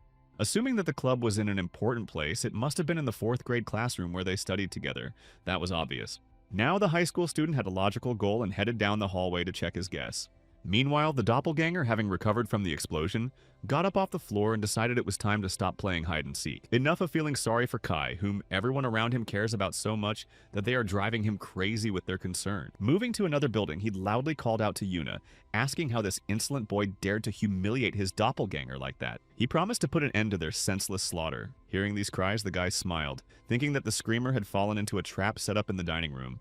It remains to be seen who will prevail because the screamer doesn't even know where his opponent is. But suddenly Kai heard some strange sounds that made him wonder what they could mean. The guy didn't know that his enemy was on the roof of one of the school buildings at that moment, gathering a powerful energy stream in the air. Concentrating the planned amount of fire above his head, he sent it down with a single movement of his hand. Without taking his other hand out of his pocket, he stood and calmly watched as the blue vortex spinning beneath him destroyed everything in its path. Carried away by the falling building, Kai flew down with his eyes wide with horror and screamed wildly, but he managed to escape the stones torn out by the explosion. When he landed, he ran to the surviving part of the building, wondering what the hell had caused Ogonek to go berserk and seriously decide to destroy the entire school. On the way, he saw crumbling walls, falling stones, smoke and dust rising from the ruins, and thought he had to hurry. He had to hurry to check on the 4th grade classroom at the end of the 1st floor corridor, but suddenly he stopped dead in his tracks. He didn't understand why, but he was overcome by a strange feeling that made him doubt whether he should go there, whether what he was looking for was there. By inertia, continuing to descend the stairs, the high school student admitted that the weapon might be somewhere else, but if it wasn't in the classroom, then where was it? Ignoring the smoke catching up behind him, the guy thought about it and figured out where it might be, although he wasn't entirely sure. Meanwhile, the doppelganger from the shrunken light source was already approaching the place where he had caused the collapse. He called out to Kai, reminding him of the unpleasant event that was unlikely to be forgotten, considering the day of the encounter with the Ghost Fang. It was embarrassing even to watch from the sidelines how helpless and defenseless the high school student had become because of Changmin. If he were to merge with this guy, such a deplorable outcome would be inevitable when facing enemies who sought golden blood. But his ego compelled him to look out for his protege's future, and to protect that future, he would have to. However, the guy didn't want to listen to this verbal diarrhea and ran away, maneuvering between the fallen remains of the destroyed building. The doppelganger decided to finish what he started, saying that he had to crush the feelings of the fleeing man, and picked up a familiar firearm. Kai looked back and tried to stop his opponent, saying that it was his weapon, which he couldn't summon because of the doppelganger's interference. But his opponent objected, intending to show him how unsuitable he thought Yoon was for a soul merger. He extended his arm with the weapon, and immediately a blue ball appeared at the end of the barrel, spinning clockwise and throwing arcs of fire. Directing this entire moving system forward, he said that this was how one should control the flames. Watching his opponent's actions as he ran, Kai saw that for some reason, all the gathered fire was gradually decreasing in size, and only when the fireball became tiny did a shot ring out, and Ogonek raised his hand with his pistol discharged. The top student had to stop to fend off the attack. He didn't know what was being used against him, but with such a small size, the projectile was unlikely to be very dangerous. However, despite the fact that the guy spread his legs wide, crouched down, and took a fighting stance, it was not so easy to fight back. The flying ball was small but powerful and, as happens in volleyball with a powerful serve, knocked out 2 fingers, and only his other hand saved him. Yoon cursed, and his ego responded that it was time to stop being a naive child who believed that the force of a blow depended on the size of the projectile. Looking at the bright beam carrying ring-shaped streams of energy, Oganek explained that the Dokebi Club is created by the imagination of its owner. But even if its shape and appearance are formed when first summoned, it is possible to modify its shape when used, and he turned the weapon into a long-barreled one. Moving longer in a closed space, the projectile gained a higher initial speed, and Kai, while defending himself, was unable to stay on his feet, and from the long-barreled weapon, new fiery rays carrying glowing rings of different diameters flew out. Oganek stood near the stairs and fired from the bat, while nearby flames flickered and explosions thundered, sending stones flying several stories high. The guy was already surrounded by smoke and sparks from the remnants of the fire, but he still stood with his legs wide apart and defended himself with both hands. After another attack, he was enveloped in smoke above his waist, realizing that he had almost died, but at the last moment he managed to counterattack. But he raised his arm with the long-barreled weapon, claiming that he was actually controlling energy, not a club. Although no shots were fired, Kai was unable to relax as fiery crosses appeared around him. What the hell was that? His opponent continued to lecture him about how the club might look like a small weapon, but that didn't mean it would be over after one shot. There was indeed no shot, but Oganek's index finger remained on the trigger, so that's why those flashing crosses appeared, one of which, by the way, burned the guy's cheek and nose. But there was no time to process the information because in the next moment there was another huge explosion. The powerful blast wave threw the high school student several meters into the air, and he floundered in the air as if in zero gravity. A flash lit up the ceiling of the gym, and pieces of concrete fell from it. Lowering his weapon and looking down at his feet, the doppelganger moved away from the stones that had fallen from the ceiling and the smoking section of the floor, then asked if it was clear now. That the merger was impossible and could not be carried out, not only with Lee Chang-min, but he could see that Ki did not have enough strength to merge souls with any spirit. The guy managed to land before the verdict was pronounced and listened without interrupting the person who uttered it, then, without raising his head, thanked him. He explained to his surprised opponent that he was grateful for the excellent demonstration of how to use his weapon. Exhausted from the fight, he tried to recover a little by leaning on his hands and feet, and also thanked him for bringing him directly to this place. He was afraid that he would not make it on his own, but thanks to such luck and his energy double, he was able to get there quickly. When asked by the puzzled ego, Kai replied that he wanted to go to this particular gym, which actually existed in the high school where he studied. It was in this very place that he had his first fight with his friend Chang-min, and he only realized this when he arrived here. Thinking about this, the high school student felt that somewhere here was what he was looking for, Chang-min's weapon. Shaking off his fatigue, the boy suddenly gathered himself and stood in a fighting stance, then stretched out his right arm, loudly calling out to his friend to help him. Suddenly, whirlwinds of blue energy appeared in the hall, spinning around the hole in the ceiling made by the explosion, and the ceiling itself seemed translucent. The honor student was overwhelmed by memories of high school, where he was an ordinary teenager who also suffered from feelings of inferiority. He had heard unflattering comments about himself many times. For example, one classmate called him an orphan and claimed that his parents had died in an accident. Another was surprised by this and laughed loudly, suggesting that the son was a nerd and had caused their death. But the first one objected that it was more likely because of that he had become such a nerd. And in response to their nasty laughter, the straight A student called them freaks. One day he was deeply hurt when someone found out that he lived in the house that Chang-min rented, and this became a topic of discussion. Was it really Lee's house, and if so, why was he living there? And his classmates laughed, assuming that Lee had taken pity on an orphan. Distressed by all the sidelong glances, ridiculous gossip, and cackling of his peers, the boy withdrew into himself and preferred solitude. He remembered how upset he had been that day and approached Chang-min in the gym after he had left the shower. After saying goodbye to his classmates, Lee turned to Ki-woo and asked what he wanted to ask him. Yoon blurted out that he wanted to know why he had taken him in to live with him. Seeing that he had caught his friend off guard and that he was hesitating, he explained that he was just curious and wanted to know why he had done so. Chang-min replied that he had already mentioned that he lived alone, his parents were far away, and he found it quite boring to live alone in a 3-bedroom house. But Kai pressed him, asking if that was really the only reason and not just simple human pity. After all, he didn't want to inconvenience anyone, so if the reason was simply pity, he would have been able to explain, but he didn't have time to finish, because his interlocutor called him a brainless idiot who was talking nonsense and jumped up and kicked him in the stomach. Straightening up, Yoon called his opponent a quarrelsome goat who seemed to have lost his mind if, instead of words, he resorted to violence, wondering why he should care about others. They started to settle their differences with shouting and fists, for which they were both scolded at first. Then they were sent to clean the gym, where his friend worked hard with a mop for both of them, while Kai shirked the work. He grumbled, thinking it was unfair that they were both punished instead of just the one who started the fight. But Chanmin believed that if a student wanted to avoid punishment, he shouldn't get into a fight.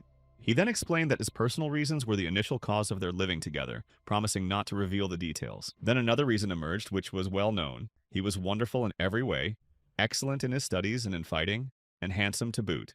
Therefore, in elementary school, he was similar to Kai, who was also uninterested in anything, although for different reasons. Changmin quickly achieved success in everything he started, but just as quickly lost interest in it. The appearance of a clumsy but very diligent guy became a powerful motivator. This living example of unyielding persistence proved contagious.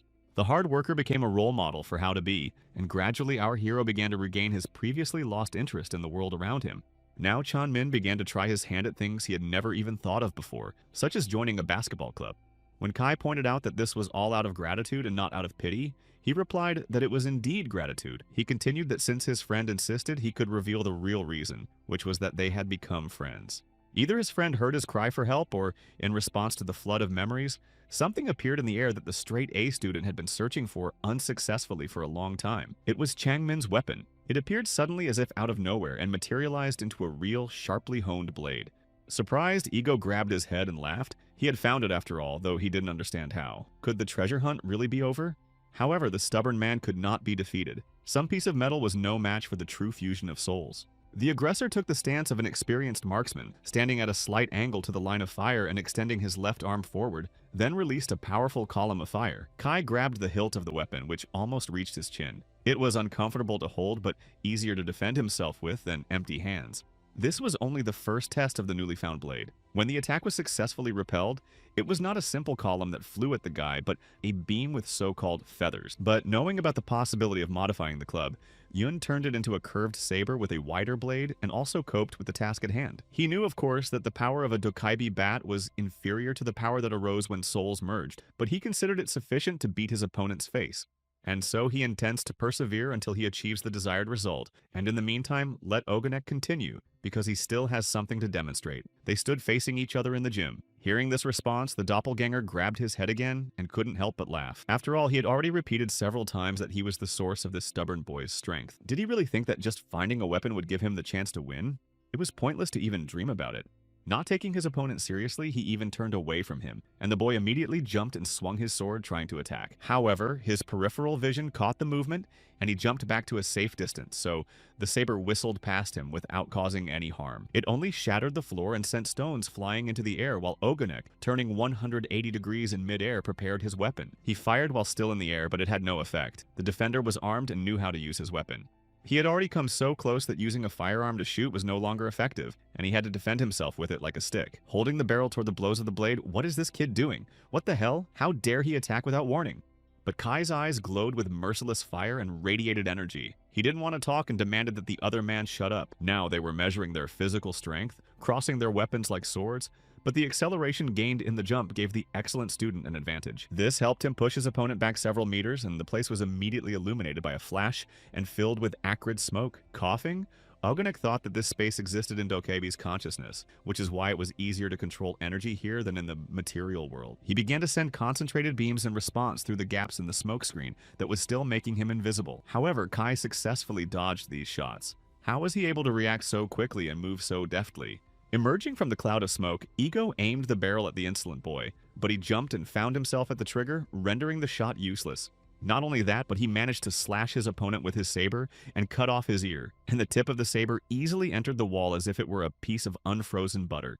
Then the guy turned the blade, but the steel didn't even bend, while radial and circular cracks spread across the wall up to the ceiling. Strangely, the weapon did not get stuck there, but yielded to the fencer's effort and came out as quickly as it had gone in. Kai himself ordered his men to stop running away. He admitted that although he wasn't sure, he felt incredibly light, and asked his opponent if it was really possible to knock him out with a single blow. A sudden flash of insight revealed why the boy's body suddenly felt light. It was precisely for this moment that he had been sent here. It takes an average of 14 years for an ordinary person to achieve complete self-sufficiency, but Ki had only been coexisting with Changmin for a short time. And the human body was not yet accustomed to the great power of the Toki, because it was not originally prepared to accept the golden blood that protected its owner. The boy had unconsciously set a barrier for himself, and the great master knew this, so he focused on strengthening his student's physical form rather than training him. As a result, Ki's physical form rapidly transformed, and all that remained was to take the final step and get rid of his inner limitation. What happened here played a key role in pushing the guy forward and making him wake up. Damn it, he helped him in the end, but he completely failed himself. He wanted to show Yuna the limits of his abilities, but instead helped him surpass them. Pretty soon, half the gym was split into hundreds of pieces with little fires burning between them, turning it into a real battlefield. The senior still only had cold weapons against firearms, but even from the sidelines, it was clear that he had more energy. In retaliation for his previous taunts, Kai now mocked him, considering his blows weak compared to what they had been before. However, Ogonek understood that it wasn't him who had weakened, but Yoon himself who was gradually gaining strength without even noticing it. And when he felt it, he declared that even with his lack of skill, he would no longer be as helpless as he had been before Fang, no matter who his opponent was. Ego warned him against excessive self-confidence, as a real fight is very different from preparing for an exam. Besides, the senior had no idea how difficult the path he had chosen to follow was, and Changmin remained a dark horse. Moving the battle to an undamaged area, he walked with his weapon lowered, but his finger on the trigger meant that its owner was still capable of controlling his energy, and it gathered in the form of a beautiful pattern of intricate figures, including crosses and arcs of various sizes. Only Kai shrugged, though the path was still unclear, but thanks to his ego, he understood something important. Not just how to distribute energy, but how to compress it. The guy gripped his Dokabi club with both hands, holding it parallel to his leg, and began to pull narrow beams toward it, as if they were magnets. But that was just the beginning. High above him in a narrow, dazzling white beam, bundles of energy were being sucked in from all sides, and Ego was amazed, not believing his eyes. What he had shown before was happening, but how could he repeat the trick if he had only seen it once? Then maybe he really was an amazing kid with extraordinary abilities, but he didn't want it to be true. It was better not to think about it at all, and Ogonek began another attack, only now he did not neglect his opponent and took his hand out of his pocket. However, Kai did not overestimate himself, and during the fight he saw that he still had a problem with controlling his strength. His protective shield was not strong enough to become an impenetrable fortress for such an experienced fighter as the one he was now fighting. He sorely missed Changmin, who was in charge of control, so he had to do the only thing he could, which was to strike. But to do that, he had to get to his opponent, who was perched at an incredibly high altitude, and there was no other option but to jump higher. And he had accumulated a huge reserve of energy and created something like a laser cannon that fired streams of enormous diameter. He clearly intended to turn the stubborn kid into a pancake, because it would be impossible to escape from such a large projectile. The flash, surrounded by dazzlingly bright rings, was visible far beyond the school grounds, illuminating the surrounding area like the sun. After that, huge clouds of smoke rose above the site of the explosion, rising even higher than the creature responsible for creating them. He stood in a relaxed pose, thoughtfully watching the scene he had created change. But suddenly, like a jack-in-the-box, Kai emerged from the clouds, not only alive but ready to strike with the weapon slung over his shoulder. He appeared so unexpectedly in a swirling vortex that Ego did not have time to react, only freezing in surprise. A moment of confusion was enough to deliver a blow that severed half his arm, but it could hardly have happened without Changmin's help. And when he landed after his jump, Kai was transported back in his memories to several years ago, to the day of his first fight with his friend. Now that incident seemed inappropriate and foolish to him, but thanks to it, he was able to find a weapon and felt he had to repay his partner. It would be fair because sometimes Changmin helped him, and other times he would need help because they were truly friends. But even the wound he received did not force his ego to stop fighting. He simply took the weapon in his other hand and started shooting again. Once again, they clashed in close combat, where one's short-barreled weapon was used against the other's saber, and flashes of fire flew around them. Calling Key a stubborn ram, the doppelganger insisted on ending their friendship because he didn't know everything about his partner. But the high school student replied that he knew enough and didn't care about what happened before they became friends. That he didn't care about his friend's past. This was just Changmin, whom he had known since elementary school, and that was enough. His eyes were full of determination, and his voice sounded confident. They stood with their weapons crossed, each trying to push the other away in a fierce confrontation, the blade cutting into the barrel and eventually destroying it. Pressing with both hands against one in a deep lunge, Kai had been pushing his opponent back until that moment, and then he swung his blade. Flying back like an arrow and finding himself in the center of the flash, the double fell backward, throwing his limbs up in the air. Then they hit the ground, and the body remained motionless for some time, only rising streams of flame indicating that Ogonek was still alive. But it was too early to write him off, and the guy was amazed that he got up like a jack-in-the-box just a few moments later. He stood with his legs wide apart, huddled together, clutching the remains of his weapon in his hand, while the gash on his chest began to close. Kai noted that he was really tough and still on his feet, but since even such a blow hadn't knocked him down, there was no other option. Although Changmina was gone and the technique was not yet complete, there was a club, and the guy was holding it tighter, while the double began to release energy into his fingers. However, the pitiful clumps were not enough for a new club, and he said disappointedly that it was all over. Although even deep down he did not allow himself to believe such an outcome. Suddenly the ground beneath them shook, and the sky filled with hundreds of glowing spots and flashes of lightning. Could it be that an earthquake had begun? But Ego explained that this was not a natural disaster but a sign of Uniki's victory, and now he would deservedly receive the sacred fire of Dokebi. The guy exclaimed that if that was the case, then the loser of the battle should lay down his soul right there, and Oganek began to exhale blue flames. When the shining fire completely emerged and began to pulsate softly on his palm, the doppelganger handed it to Kiwoo. Now he could take it and merge his souls with it, but he should remember the last warning and not regret it when he was betrayed. However, the young man assured him that nothing bad would happen, because he and Changmin had a special relationship and they spoke honestly and openly about everything. After listening to the young man's arguments, it began to melt into space, reminding him once again of the warning and quietly adding that the guy had taken after his father in his stubbornness. In response, Kai smiled involuntarily, realizing how true it was that once he had made up his mind, he would stand his ground to the end, achieving what he wanted by any means necessary. Suddenly he paused, thinking about Oganeka's words about his father. The joy of victory and the realization of his own importance were replaced by surprise and curiosity. Ignoring the ground cracking beneath him, the boy rushed after him to find out how he knew about his father and what exactly he meant. But the creature did not answer his question, only promising to watch what would become of the stubborn boy's choice and advising him to be careful. The straight-A student tried in vain to hold him back, insisting on continuing the conversation, but the mysterious creature silently dissolved into thin air. Despite his annoyance, the young man quickly calmed down, remembering the trophies, the reliable weapons, and the magical fire with which the goal of the great ceremony had been achieved. But carried away by the pursuit of the elusive figure of Oganek Ki, he did not look around and now suddenly found himself in the midst of a gloomy chaos. Standing on a stone slab surrounded by cracks and chasms, he called out to Changmin, hoping to get some advice or a hint on how to get out of there alive. But the slab beneath him shook, covered with cracks, and then quickly split into small pieces that fell one after another into the abyss. The loss of support was so sudden that the young man panicked and dropped the blade and the fire, but there was nothing to grab onto, and he fell. With a desperate cry, Kai fell into the abyss until he hit a hard surface, and the fire and weapon he had fought so hard to obtain landed nearby with a thud. Fortunately, Changmin was already there and immediately realized that everything had ended well, then explained the current situation. After the great ceremony began, they found themselves in a space created by energy, and this place would also be destroyed. But last, when Kai came to his senses, he rushed to hug his friend and, in his joy, almost suffocated him in his iron embrace. Talking about the battle, he said that they only managed to win thanks to Changmin's club, but not knowing what it looked like, it was very difficult to find it. The troubles faded into the background, and the guy was in an optimistic mood, eager to share his ideas with Lee about fighting together. But his partner asked him to postpone the story, insisting that they had to return to the real world first, because the process of destruction had already begun. And even though the place where they were was artificially created, if they didn't hurry, they would both die. Holding the fire in his palm, Changmin crouched down and asked his classmate not to fuss, to calm down, lower his sword, and come closer. They both needed to pour energy into the center of the flame from both sides, which would eventually result in a single fire signifying the completion of the merger. Then the goal of the great ceremony would be achieved, and they would be able to return after this farewell. Kai crouched down, ready to begin.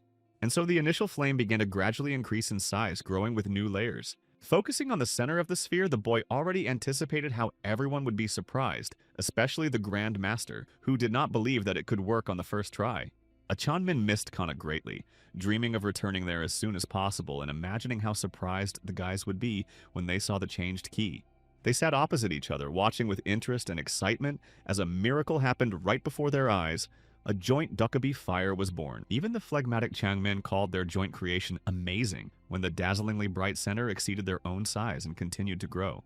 The flame gradually thickened, and suddenly 4 blue rays burst out of it in a crisscross pattern. At the same moment, his head spun and everything disappeared.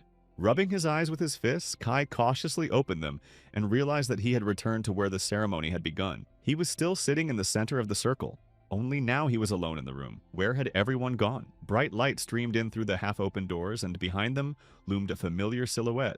The figure had its back turned to him, but the boy recognized Jin Tae by his red hair and hurried to tell him that he had also completed the soul fusion. But the disciple stood motionless and did not even turn around at the joyful exclamation, and then suddenly went limp and began to bend his knees, staggering. Then he hung limply in the arms of Kai, who had run up to him, and whispered that he was glad he had returned, but that he should run away quickly. The poor man did not have time to say anything else, but behind him there was a malicious laugh, and someone said that this was probably why he was called Golden Blood. Yoon turned around and saw 3 members of his race, who had been predatory just a few minutes ago, approaching the entrance to the building. One of them sniffed and said that Yeon Ik hadn't lied, and that there really was golden blood inside. The second one didn't believe that such people existed, If it was true, he would like to try a piece, but he would have to roll up his sleeve because Mr. Yannick would personally eat such prey. They were ordered to capture the golden blood alive and bring him to the head of the faction, for which they would receive a corresponding reward. Reacting to such conversations, Jin-tae jumped out of ambush and hit the predator who first smelled the coveted scent with his brass knuckles. When they asked him in confusion, he replied that he had heard everything, because he had sensed the approach of the uninvited guests and had hidden in advance. It turned out that they were hunting Yoon Ki, but they wouldn't succeed because he would personally protect him. But the fallen monster quickly got up, and it was clear that the attack had not harmed him in the slightest, and each of the newcomers was several times larger than the bully. They laughed together and said that they would quickly deal with such a weakling and take his golden blood. Jin-tae stood in a fighting stance and did not retreat, but he knew he couldn't win, so he decided to stall for time and wait for help to arrive. He might have succeeded, but another stranger appeared who thought they should listen to him. The monsters turned around and recognized him as Gu Cheon. He said that he had guessed that Yeon Ik had a hidden motive, but he didn't understand how he had found out about the golden blood in Ojak. He was outraged by the trickster's behavior, who had focused their attention on the treasure and decided to capture the golden blood alone. They tried to justify themselves, saying that wasn't true, and begged for forgiveness. But the traitor showed no mercy and tore them apart in front of Jin-tae. Upon hearing the name Gu Cheon, the owner realized that he was facing the leader of one of the four factions, and was surprised that he had come in person. But he continued to stand and guard the entrance to the building where the great ceremony was to take place. When the traitor suggested that he leave peacefully, he replied boldly that he had no intention of doing so. Su Isu advised him to run, as with their skills, they could not defeat such a powerful enemy, but he replied that he already knew that. However, to flee would mean failing his mission, and then Kai-A's life would be in danger. Gu Cheon's reasoning about the foolishness of the human race was in vain. Jin-tae chose to fight, shouting that he would not let a single drop of the golden blood be spilled. And when the brave disciple hung helplessly from the arms of the one he was protecting, Kai asked the traitor if he had done it. The latter, with an ironic hint at the embrace, declared that he already knew who the little boy with the golden blood was. Shang-min, who had arrived, heard his partner tell Jin-tae to rest instead of talking, and was startled to see the predator. But when he looked out the window and saw the flashes, he realized that the monsters had not only approached this building. It seemed that something had happened while the two of them were away from Ojak. Gu Cheon realized that the ceremony was over and mockingly said that they had missed a great chance to die painlessly. But the young man could blame the unfortunate child he cared so tenderly for. But Kai had already gently lowered Jin-tae to the floor. And sparks flashed in his eyes as he repeated his question to Gu Cheon, asking if he had done that to Jin-tae. The boy's words were laced with threats, and the faction leader couldn't stand it. He started to walk toward the insolent boy, but his legs suddenly stopped responding. What had suddenly happened to his body? Was he being pushed back by the spirit of some worthless human being? Shang-min realized that it was silly to be surprised, because he had added his own strength to the energy that was already enormous. And there was so much of it because not only the volume but also the quality of the energy had increased, as if he had been training with someone very strong for a long time. It was unclear what the hell had transformed Kai's fire, but after listening to Chang-min and observing his feelings, Gu Cheon found them amusing. He wanted to get his hands on this guy even more. They said he was a newcomer and had been a possessor for less than a year, but it seemed like that was incorrect information. If he had golden blood, then it would be worth the effort, especially here in Ojak, because Click had failed because the kid had fought with the owners of Kana. Gu Cheon dismissed the spirit's reasoning as ridiculous, believing that it couldn't do anything even if it tore the boy to pieces. Angry, Chang-min twirled his fingers and threw a gust of wind at the traitor to let him know he wasn't dealing with just any scum. But laughing with all his heads, the predator assured him that he was different from Click, so he would drink all his golden blood and rise higher. Then, frowning thoughtfully and narrowing his eyes slyly, he declared that he would give the guy a head start so he could show off all his abilities. However, Kai had no intention of going all out amid the chaos unfolding in Ojak. Preferring to save his strength for a real powerful enemy, he believed that even a soul merger was unnecessary for punks like Gu Cheon. He suggested ending it quickly, ignoring Changmin's concerns about the enemy's ability to transform. Hishu agreed, although he had initially hoped to have some fun, but instead of a real enemy, he had encountered a child who didn't know his place, for whom golden blood was too great a gift, and he sent his strange limbs forward without even taking his right hand out of his pocket. Kai accepted the challenge and also began to fight with his left hand, pulling out his short-barreled weapon and taking aim before firing. To his opponent's surprise, nothing came out of the weapon. Neither steel bullets nor small clumps, but all four huge heads burst into flames. The fire-headed idiot demonstrated the capabilities of his club, which was not a real barrel but controlled the flames that had previously filled the space. And Chang-min saw how his partner began to use his Dokaibi bat as a 100% effective means of controlling the flames. Left with 2 stumps instead of 4 toothy head-like limbs, the faction leader just smiled and put his second hand in his pocket. Then, instead of heads, 2 giant hands appeared, instantly filling almost the entire perimeter from the entrance to the doors where Jin-tae lay. The limbs ended in fingers clenched into powerful fists. This structure hung over Kyom like a sledgehammer and flew down sharply. This press crashed to the floor with a loud bang, knocking a pile of stones out of it and initiating a huge flash. It would have crushed anyone who happened to be underneath it. Without unclenching his fingers, Gu Qian pulled his clenched limbs closer to himself and leaned back to watch the smoke dissipate above the flash. Then, smiling smugly, he said that even though the young shithead had golden blood flowing through his veins, the vessel itself was completely worthless. Now he could devour the precious flesh when the smoke cleared, but suddenly a living guy appeared from under his hands with a sword in his hand and asked if that was all. What interesting thing did the predator want to show him? Then he swung his saber and with one beautiful movement, cut through the creature made of huge fingers. He would not have refused to experiment further on this predatory dokaebi, but he had no time because he needed Jintei's help. Both of the high school students' hands were occupied, and Changmen saw how his friend used two of the owner's clubs at the same time to swiftly cut off 2/3 of the extended limbs, but Gu Cheon was not upset by this, but by the disregard for his efforts in the fight.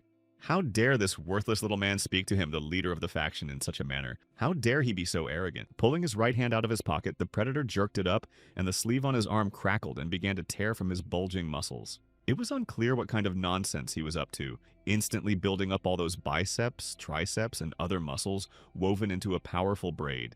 But after flexing his joints, Gu Cheon bent his arm at the elbow and clenched his fingers into a fist, threatening to destroy his opponent for his stupidity with the weapon he had created. But he hoped in vain to scare Kai, who had already recovered from his momentary confusion and rushed forward with his double weapon. With his pupils flashing, he slammed his middle finger into the powerful palm, which was filled with purple energy and emitted it in all directions. Although the enemy's fist was as solid as a rock, the sturdy blade split it easily like a sledgehammer. The second club of the dokebi successfully extinguished the purple power of the predator, with the blue energy of the owner directed at the fist from all sides. As soon as all the energy of the predatory dokebi gathered in its ugly limb was suppressed, the owner pierced this giant hand with his weapon. But the enemy did not have time to mourn the loss of his body, as Kai, not giving him time to recover, cut off his head, reminding him that there was no time to mess around with him. Having dealt with Gu Cheon, the guy noticed in passing that, in his experience, most of those who talk a lot turn out to be small fry. Changmen disagreed with this statement. How could a predator who could transform be small fry? Kai paused for a moment, then straightened up decisively, put his hands on his hips, and confidently declared that he had fought many battles and had plenty of experience to draw on. Because of such arrogance, they began to argue, but Jintei intervened, either because he felt pain or because the guy really knocked the faction leader's head off with one blow. This student was confident in Ki's incredible abilities, whose strength and power had grown many times over after the great ceremony. As if he had turned into a different person, the senior immediately went to his friend to ask how he was feeling. He offered to take him to the main building, telling him not to thank him, but to tell him on the way what was happening in Ojak. Upon learning that Gu Cheon had gone to the site of the grand ceremony, Yan Ik cursed, as this fool had pulled a fast one behind his back. Because of him, his wonderful plan had failed. If he really had obtained the golden blood, he would have to search all of Ojak and share it with the others. Or maybe he would have to act alone again. Yannick dropped his hands between his knees and sighed heavily. Even his fighters looked pathetic. But as we all know, trouble never comes alone, and the second misfortune was the man whose scent he suddenly smelled. Maybe he would fall behind after all. It turned out that Im Song-gyu was hovering over him with a sword, and he had no intention of leaving early. When Gu Cheon-ju slipped away from him, she was not upset at all. She believed that even if he got far away, he would at worst reach the main building, where Chon Chon-nu would detain him. Could her partner really not sense the energy from a distance? The disciples were fighting everywhere, but the attack was coming from 3 directions.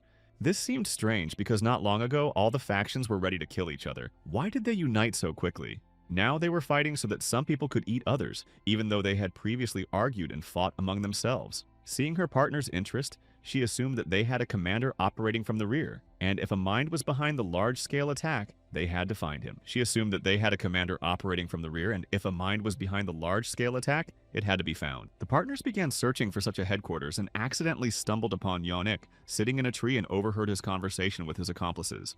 They were convinced that he was the mastermind behind the attacks, which is why Im Song-gyu had attacked him, wanting to destroy him in order to get rid of his enemies more quickly. To save himself, the predator jumped to the ground and was astonished to see the young man quickly cut his observation post to pieces. Smirking, he predicted the only possible outcome of the situation. At that time, Kai had already reached the main building. Traces of the attack were visible, and there were cracks in the walls and stones lying on the ground. On the way, he met Mihi, who had already changed out of her torn clothes, but the bandage on her cheek revealed that she had recently been in a fight. After briefly bringing Kai up to speed, she told him that the four-eyed man had betrayed everyone, and Yoon suggested that the predators had come for his blood. He bitterly regretted that he always brought trouble, but Mihi believed that the predators were after Ojak's treasure trove of artifact. Then, smiling, she shared the good news. She now recognized Kai's righteousness, and he was no longer weak, so they probably didn't need to worry about him anymore. After all, he strictly followed Ojak's motto, which prescribed that the unfortunate should become stronger. Kai thanked her for this recognition and even called her sister, which made Mihi slightly confused. But Changmin interrupted the awkward moment.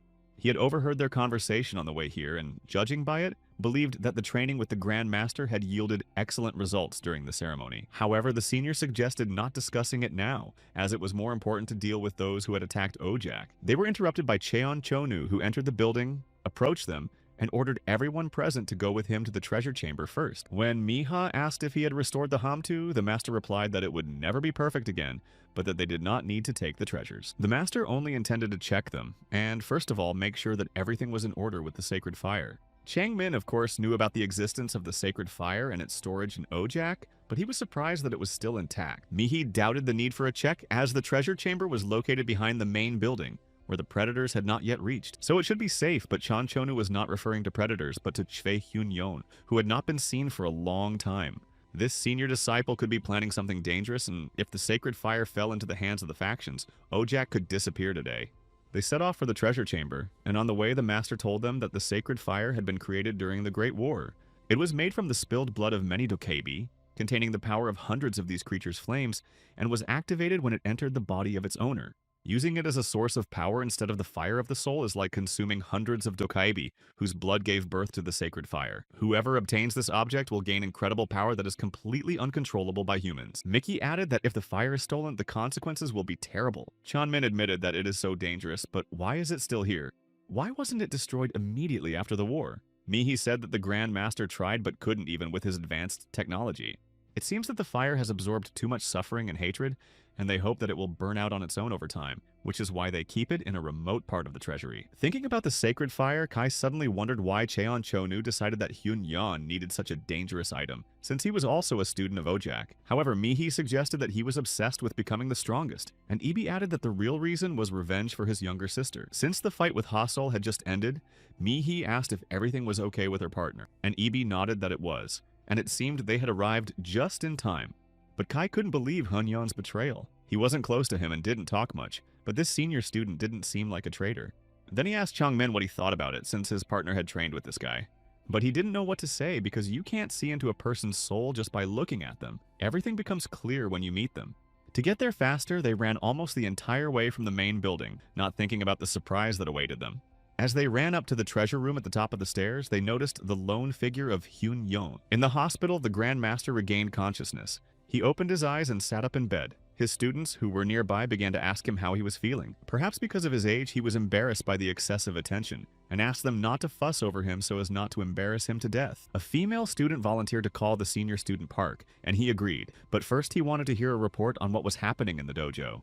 But the students did not want to upset their mentor, who was all bandaged up, so they just stared and fidgeted. Then he looked at them sternly and began to scold them for the mess, ordering them to tell him everything as it was, saying that he could sense skirmishes everywhere. One of the guards reported that everything was relatively normal, especially since the senior students were already pursuing Chue-yon. In response to the White Giant's indignant exclamation, they explained that they couldn't let the man who had attacked him and sold himself to the predator go unpunished. Enraged, he called them idiots and shouted that it wasn't Chue-yon who had attacked him that night. Climbing the stairs to the entrance of the treasure chamber, Miha rushed at Hyun-yon, reproaching him for what the hell he was doing. But he looked at her in surprise and did not understand her complaints, what she meant, or what she was talking about. Why did they even come here in such a large group when the main building was in danger, and he personally felt that predators were lurking nearby? His coolness angered Mihi, and she would have rushed at him with her fists, but Kai stopped her. He began to list all of Hyun-yon's alleged transgressions, attacking the master, destroying the Hamtu, releasing the predators. Was it true that he had done all of this? Frowning, Chue couldn't take it anymore and shouted indignantly, "What nonsense are they accusing him of? They've all gone mad." Changmin tried in vain to intervene and calm things down, but the girl and this guy had a long history of friction. Now she wanted to know why he had come to the treasure house, since he had not been invited, and no one had seen him since the attack on the Grand Master. But the guy insisted that no one could have seen him because he had been here the whole time since the attack, following orders to protect the place. He had been told about suspicious movements by 4 factions and ordered to check the treasure chamber and guard it. But Mihi was not convinced by these words since the master himself was unconscious and he had no deputies. So who could have given the order? Hyun-yong said that only those who had been promoted to master in the last exam could give orders to senior students other than the grandmaster. The accused pointed to the lucky one, and everyone else turned to look at him. The man in question stood behind everyone, narrowing his eyes and crossing his arms arrogantly across his chest. He remained silent and smiled ominously. Since he remained silent, Hyun-yong asked him himself how he should understand this, whether the master had forgotten that he himself had given such an order. Mihi considered it some kind of misunderstanding, because it was impossible for Chonu to have been slandering someone like that all this time. He had been promoted to master, so why was he doing this? But Chonu confessed that he had been stripped of his position, which was the reason for his behavior. Stunning everyone with his candor, the giant said that he no longer needed them, and that they had been gathered there only to be disposed of. Surrounding the area where the master stood with energy, he concentrated his power in his fist and struck without touching the ground. With monstrous force, the senior students were thrown into the air, but luckily they managed to block the blow with their crossed arms. Scarlet flames shot through the forest, scorching the trees, and smoke from the explosions enveloped the ground beneath them in a whitish veil. After the explosion, the area in front of the treasure chamber entrance was broken open, and flames burned on it, glowing with yellow and orange cracks. The senior students fell to the ground after the attack, and while they were recovering, Cheon Cho-nu straightened up, assessed the work of his hands, and slowly walked over to Hyun-yong. He grabbed the young man by the face, lifted him off the ground, and slammed him chest first into his bent knee, because no one had thought of Chonu when searching for the traitor, but he had figured it out. They didn't think of him because the giant inspired trust in everyone, being the best of the last generation, indestructible and undefeated. Now he was trying to finish off this clever guy who dared to claim his right to be the strongest in Ojak, and the ground glowed from his blows. The reluctance to show hostility toward him was formed in the other masters because of his power, and worked on an instinctive level. Even Mihi refused to believe that this mighty athlete could be a traitor and wound the great master. He enjoyed catching the admiring, trembling, and fearful glances that brought him pleasure. Perhaps the practitioners did not understand, but Ojak's teachings were actually based on the principle of natural selection. Mickey disagreed with this. Ojak's teachings were fundamentally different. They taught people to gain strength in order to protect their loved ones. However, Chan-chan did not listen to her, and was outraged that the Grand Master dared to treat him this way, intending to expel him from the dojo. The leader treated him like a maniac intoxicated by power, just because he wanted to be stronger in a way he didn't like. Chan-cho tried to shake off his anger and calm down, convincing himself to save his strength until he received the sacred fire. Hyun-yong was surprised by his former comrade's desire to use this artifact, as it was well known that gaining the enormous power of the predators would be temporary. Of course, everyone knew about the consequences that threatened to destroy the body and mind, but it turned out that the traitor was also concerned about this. But only until the golden blood appeared, because when used simultaneously with the sacred fire, it would rid him of the dangerous consequences. Chan-chan laughed and touched his forehead, but the power of hundreds of dokebi would remain, and with it he would surpass even the great master. But Kai, who appeared behind him, regretted that he would have to disappoint the traitor, and apologized that his blood was not for sale. Leaving the forest, the guy leaned tiredly against a tree and said that there was already a long line behind him, as if he were some kind of donor. Mickey and Hyun-yong continued to lie on the ground and were amazed to hear his voice and that he was still able to move. Only the culprit of the boy's new adventure was not at all happy to see him. With undisguised annoyance, he asked how he had managed to survive after his technique. Kai considered his accidental survival to be pure luck. He had simply caught the branch with his Olympic jacket when he was blown off the cliff by the wind. Now his shoulder was bothering him terribly, but Chan-chan didn't really believe in accidents, calling his technique a kind of shockwave. It was unheard of that using it would simply blow a kid away. He didn't want to admit that he had dodged, but since that was the case, he was lucky. But that was the last lucky accident. There would be no more luck, and crouching down, he began to create a powerful field around himself. As the charge increased, a spiral unfolded around the man, and watching it, Kai thanked his senior student for another chance. When the red and white spiral turned into a huge cone that had gained the necessary speed, the creator of the vortex stood up to his full height and directed it at the guy. There was an explosion and flames rushed forward, burning a wide path through the trees, while the area where it originated was enveloped in white smoke. Squinting, the mighty athlete watched him go. He was still in a fighting stance, but already regretting his sudden outburst of anger. He had probably gone too far. If he left the guy in such a state, it would take too long to find the fire in his soul. Nothing could be seen through the smokescreen in the direction of the scorched forest, and Chan-chan stood and listened, but suddenly opened his eyes. He heard a familiar voice. It turned out to be Ki. The blow had taken him completely by surprise, and he was frightened. Were all the people in the dojo so impulsive? He himself only cut and shot, so he was even a little envious of those with explosive personalities, and the senior sighed with disappointment. His badly beaten comrades were interested in how the guy got out of this mess, and raising her head, Mihi even opened her second eye. Swollen after the fight with Ha-Sol, he had managed to block the blow, but Hyun-yeon, who had risen, was more practical, realizing that there wasn't enough time for that. It was impossible to release such a huge amount of energy so quickly as Kai had done before. It simply wouldn't have had time to escape from the fire of his soul. Therefore, he had to resort to a different method, using a backup method. It is known that a certain amount of energy always circulates in the body of a dokebi. The body's channels are greatly expanded, and it was through these channels that the energy circulating through the body was urgently delivered outside. It formed a shield that protected him, which was also interesting because of its uneven shape. The user controls it by taking into account the angle of the attacks. This skill cannot be acquired at the grand ceremony. Hyun-yeon did not know what had happened, but the kid had changed greatly along with Youngmin. The partners were radically different from the newbies they had been when they arrived, but Kai said that compared to other skirmishes, there was nothing special about this one. Previously, the internal barrier seemed insurmountable to him, perhaps due to his ignorance of the existence of the three aspects. After letting off some steam, Cheon calmed down and now listened carefully to his interlocutor, trying to assess his capabilities. It seemed that he wasn't planning anything yet, but the senior was on guard, unsure of what else this uncontrollable giant was capable of. Jangmin smiled at his partner's naivety and, in exasperation, grabbed his head. Did he really have to explain such obvious things to him again? But Cheonju still stood with his arms crossed, silently thinking about something. Finally, he said that if that was the case, then the guy must have grown up a little. However, Kai decided to take the initiative. Did the aggressor really think he could hit him again? It was his turn to defend himself. He aimed his short-barreled weapon at the traitor. A blue ball appeared at the end of the weapon, drawing energy into itself, and in an instant, it flew forward. However, the muscle man didn't lose his composure. Crouching down, he lunged forward and simultaneously thrust his mighty fist forward, using it to shield himself from the blue stream. Using his entire body to help him, he shifted his weight to his front leg and threw his right arm back for balance, pink energy beating from his fist. It stopped the released beam and, obedient to the wave of his hand, began to rotate in a circle, creating a protective cocoon around its source. Booga closed his eyes, and from the side, it seemed that he could not see anything, but he could feel with his whole skin that the attack was not over. What the hell else could it be? His senses did not deceive him, and this time the kid in the fluttering red tracksuit approached, and was already raising his long club. Turning his whole body, Kai slashed his opponent with his saber, but Chan managed to put his right arm in the way of the blow. He jumped back, blood spurting from the scratch, but the wound closed immediately, so the giant suffered no damage. Watching this attempt, Hyun-yeon and Mihi understood why the white giant had decided not to allow the final battle for the title of master. If even the use of dual weapons had no effect, Kai didn't understand how to deal with such an opponent and consulted with his partner. Is this even possible in principle? Chungmin smiled. He had tried to say this earlier, but now he was an expert and had noticed it himself. He realized that he owed his victories to his friend who never stopped training. How much more would he have to suffer because of this boy? Out loud, he said conciliatorily that it was all in the past, that it should be considered his achievement, but their friendly idol was suddenly interrupted right there. Carried away by their conversation, they didn't notice new enemies approaching, who threw some kind of chain at the guy and now held it from 4 sides. Still nearby, Chanchonu relaxed and sat down on the ground, realizing that they were too late.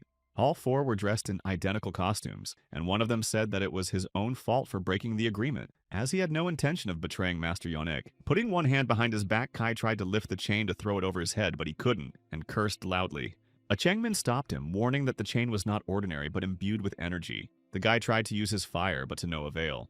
To his surprise, the owner discovered that it seemed to have absorbed his flame, instantly increasing in size. Laughing, the predatory Dokaibi said that it had been specially prepared for golden blood, and could not be broken, but only lengthened by energy.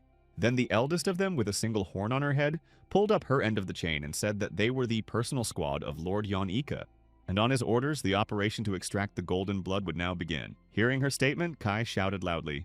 He exhaled irritably, while Changmin, thinking about the increase in the number of links when force was used, said that he had seen something like this before.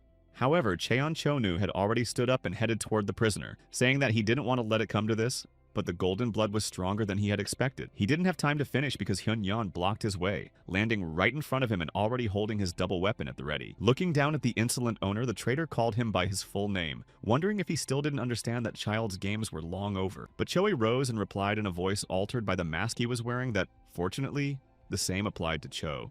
He had believed so much in his superiority that he had lost all caution, and thanks to that, Hyun-yeon had discovered his only weakness. The confidence suddenly drained from the jock's face. Covering his eyes with his hands, he frowned anxiously and froze warily. Continuing the conversation, the nerd said that he had planned to fight Chanchono in the exam, and had therefore prepared thoroughly, It turns out that the mask and hair are not only signs of external changes in each decoration, but also hide a concentrated mass of fire that is not easy to create. At first, he was losing to his opponent in terms of the amount of energy required, but now his technique allowed him to accumulate energy by storing it. And by giving it the appearance of blue feathers, he doesn't have to worry about running out of strength, which means he can defeat Hyun-yeon, who rushed into the attack. He pushed off, increasing the pressure with one foot, and with his whole body he sent a beam of fire at his opponent, the rays of which spread out in a cross. Defending himself, Cheon put his fist forward and lunged forward, leaning into his opponent's territory while thinking about what he had heard. He remembered that due to his low initial volume, his opponent's soul fusion was weak, not even enough to dye his hair blue. Now his hair was bright blue and thick, and he even had energy reserved in the form of feathers. It seemed that he had really prepared well for him, since all this was impossible to accomplish in a couple of days. Then there was no need to stand on ceremony with him, and he treated him accordingly, clenching 3 fingers into a pinch and turning it upward. He formed a tight bundle and threw it at his opponent's stomach with a sharp throw. Not understanding his intentions, the opponent did not have time to defend himself and flew backward. The ground opened up and Chancho disappeared beneath it. Getting to his feet, Hyun-yeon rushed after him and saw the familiar corridor where he had recently been. This was the other entrance to the treasure chamber that the traitor had found, taking advantage of his status as a master. Now he whispered that, although he had doubts, he must not interfere with the extraction, so he should control his energy to get rid of the interfering possessor. But he must not interfere with the extraction, so he must control his energy to get rid of the interfering owner. Then he would take the sacred fire. Hyun-yeon said that because of his boundless greed, which had exceeded all reasonable limits, the scoundrel reached out his hands toward the treasure. When asked if he knew about this, the guy replied that he did, and despite the face burning with hatred, the muscle man continued the conversation. He knows everything, including the blatant villainy that happened between Cheon Chonu and the Grand Master, and that is completely unforgivable. The white giant calmed down after a brief outburst of anger and, standing up, left the building, assessed the situation outside, and breathed a sigh of relief. Then he said that the worst had been avoided and that all his disciples were well done, but it was time to put everything in order. He took out the colorful mushroom and ate it. He meditated for a while and ordered Gu Chul-cheol not to even think about going in his place. Of course, Gu Chul-cheol agreed, but asked him to be careful. Hai Jin, who had arrived, advised the Grand Master not to show excessive zeal, as his physical condition had not yet stabilized. But he told her not to complain because if anyone needed rest here, it was her, especially since that idiot Chonu had already restored the Hamta. Thinking about the need for intervention, he said that he could do it right now, but it would be safer to use Tanabata's Night Sky. Hearing this name, Han Yu asked if it was a deadly technique, but it turned out to be the name of a secret technique. It is passed down in Ojak from one Grand Master to another, and allows one to kill all predators that have entered the dojo with a single blow. Han Yu was stunned by this news, as was everyone else, but his partner, having mentioned the need to activate the technique, was already unwrapping the bandage on her arm. The problem was that the procedure to activate it was quite long, during which the activator himself was completely defenseless against attackers. Hee-jin said that during this time the Grand Master must be protected, but she was not going to do it alone, and where were these predators? The Grand Master, in order to carry out his plan, went into the room alone and sat on the floor, thinking about the situation in Ojak. He blamed himself for what had happened. Sighing, he scolded himself for his mistake, remembering how he first felt that something was wrong 6 months ago. Usually as a result of training, the quality of a practitioner's fire improves, but its volume does not change because it is predetermined at birth. But at some point, the amount of internal energy in Cheon Chonu began to grow steadily, which seemed strange to the Grand Master. Just in case, he asked his deputy to investigate the cause of this phenomenon, and learned that the source of the energy was the use of a treasure. Gu Chul-che reported that the senior disciple was using a soul crystal created by a predatory dokaebi. Absorbing the crystal does indeed lead to an increase in power due to the energy stored in it, but it also has a side effect on the possessor. That is why Cheon Chonu attended training without a partner, as it was pointless to call someone who had disappeared due to the side effect. After hearing the report, the Grand Master immediately went to Cheon and had an unpleasant conversation with him. The White Giant accused his student of violating the traditions of his dojo and committing acts unacceptable for an Ojak student. At first, he denied everything, but then tried to defend his point of view, which was radically different from that of his mentor. Chancho should have been expelled from the dojo that same day, but the Grand Master decided to give him a chance to redeem himself, which was a mistake. But now, realizing his mistake, he as a teacher was going to fix everything himself, and taking the necessary position, the mentor began the Tanabata Night Sky ritual. Meanwhile, in the dungeon beneath the sacred dojo, the duel between the best disciples continued. Cheon Chonu decided to change his stance and his working hand. Leaning back and shifting his center of gravity to his left leg, He formed energy in the shape of a huge fist and then ran forward. Like a spear, he hurled it at his opponent, leaning forward and pushing off with his foot. Hyun-young took the blow, crossing his double weapons like armor. Then he braced himself against the ground and, spreading his arms to the sides with his other leg, expanded his protective shield and extinguished the enemy's flames. Then, pushing off the ground, he jumped high into the air, clenching his teeth from the strain, and brought his arms with his sabers back, preparing to strike. Flying at his opponent from above, he swung his weapon and brought it down with force, forming the flames into a beautiful four-pointed star. He told him about the day of the exam when Chan-cho was appointed master without a fight. Not knowing the reason for this strange decision, he became very angry. But a messenger knocked on the window and handed him a letter, summoning him to the Grand Master, who explained everything. Landing, the bespectacled man attacked with a spin, not giving his opponent a moment's rest and forcing him to retreat. After landing the blow, he turned in the other direction and, swinging from behind his shoulder, jumped forward again. It turned out that the Grand Master had promoted Chan-cho to protect his dignity, so that everyone would think that the student had decided to leave on his own.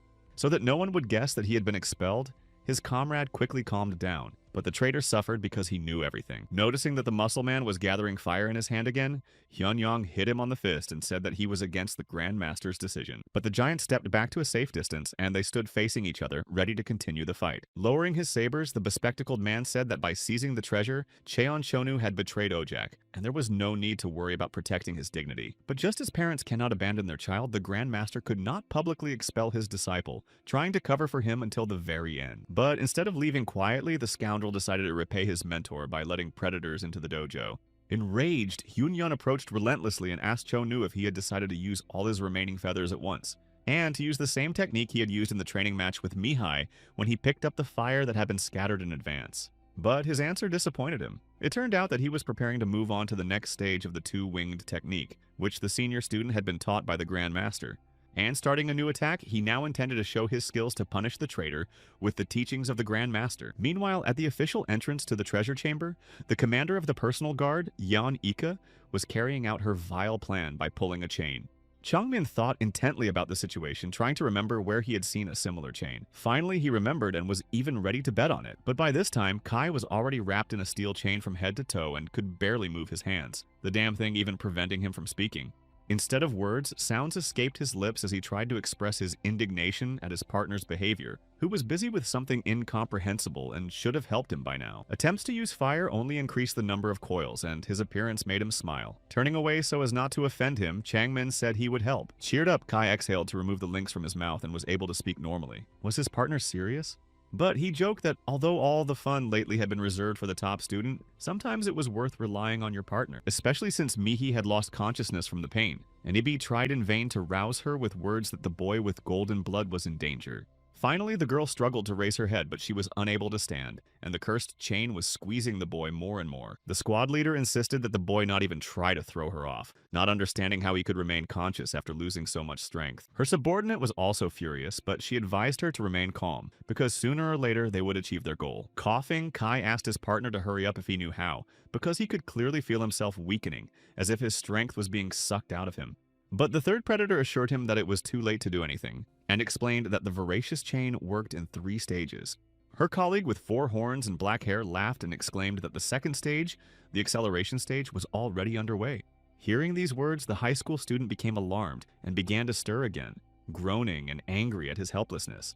However, Changmin calmed his partner down, saying that he had expected this and that everything was under control, so there was no need to panic. Just listen. Explaining the sequence of actions, he advised him to mentally imagine his hands pushing the chain apart and then releasing his fire. Kai perked up and agreed that if his friend was sure, he would try, as he had no other choice. He felt a hostile screen pressing down on him from all sides, much wider than the cocoon, but he began to draw his energy out beyond the chain. He felt his blue fire meet fierce resistance from the scarlet stream. The chain was literally saturated with this power. But the one-horned commander smiled. He was hoping to outsmart their trap, but lengthening it wouldn't stop him. He was underestimating the potential of their special forces. The 4 newcomers continued to hold the ends of the treacherous chain, while simultaneously narrowing their circle around the captive. The guy was wrong to think they were fools who could be easily defeated from the start. They had advised him not to struggle lest he make things worse for himself. However, they were surprised by his partner's relaxed demeanor. Was he bluffing or was he completely unaware of the danger? But he only smiled mysteriously. His smile infuriated the strangers, and they threatened that fear would soon distort his face, anticipating an unforgettable spectacle. But now Kai was already entangled in the vines and could only groan and cough. Then the squad leader announced the start of the third stage, and after her words, the area where they were standing was illuminated by a bright flash. When the smoke cleared, Mihi and Ibi saw a huge purple box that the one-horned predator had promised to make the prisoner's grave. Free from the coils that had bound him, Kai rejoiced at his freedom, but it was a new kind of imprisonment inside the box created by the chain. Chanmin called it the final stage of extraction when, in about 5 minutes, a person's strength is taken away, leaving only an empty shell. Inside the box, one can move freely, but it is impossible to break it open and escape. His partner asked to borrow some energy and wait a little, then sat down at the bottom of the prison and spun a small stream. Soon he found what he was looking for near the wall of the box, 2 pulsating clumps of blue and red energy. To escape from captivity, Kai needed to get the club and strike the red energy precisely. Chongming told him to aim carefully and use all his remaining energy. It turned out that the guy had been waiting impatiently for these words. After walling up the owner in the box, the predators stood nearby waiting for the process to end, preening themselves in the mirror. The two-horned one was angry. After all, after the guy's death, they would have to seal the fire of his soul. But the third advised them to be patient, since everything was being done according to the whim of Lord Yannick. But suddenly a noise came from the steel box, and the commander of the predators turned toward it with alarm. Her worst fears were confirmed when cracks appeared on the box from an internal impact, and blue rays of energy burst out of them. The cracks grew larger and wider, and then with a terrible crash, the box shattered into small pieces, releasing a stream of blue energy. Leaving the 4 pieces of chain in his hands, the boy broke free in the third stage, which meant he had found some kind of loophole. The two-horned creature demanded an explanation. It turned out that the voracious chain had a weak spot that they knew nothing about. But the unicorn didn't know about it either. She had probably just figured it out, somehow recognizing a vulnerability in the box. But Changmin knew about it, calling it an emergency exit. The manufacturer had provided it for extraordinary situations. If he was not mistaken, their trap was called the Voracious Chain, and it had been created by the so-called Dirty Brothers. It was probably sold to them by a wandering merchant from the south, also known as the Moon Wanderer. When the puzzled commander asked him about it, Changmin replied that he was the one who had defeated the brothers and sold them the chain. The two-horned predator could not hide her surprise. She was so taken aback that she did not immediately come to her senses and even shed a tear. To convince her, he told her the story of the sale, which began with the pursuit of Jin Quan Ho, who had fled to the south. On the way, Changmin came across some predators with a dubious reputation, and wanting to teach them a lesson, forced them to reveal the secret of the chain's use when he saw it. He then took it, but carrying such a bulky item with him was inconvenient, so he sold it when he returned home. But let no one think that he was lucky to find this particular item among so many similar ones, even if it had passed him by. He still has information about 90% of all similar items in existence. And what's so surprising about that? They're probably up to their ears in preparations for the battle with the Golden Blood, so they ignored its owner from Kanam.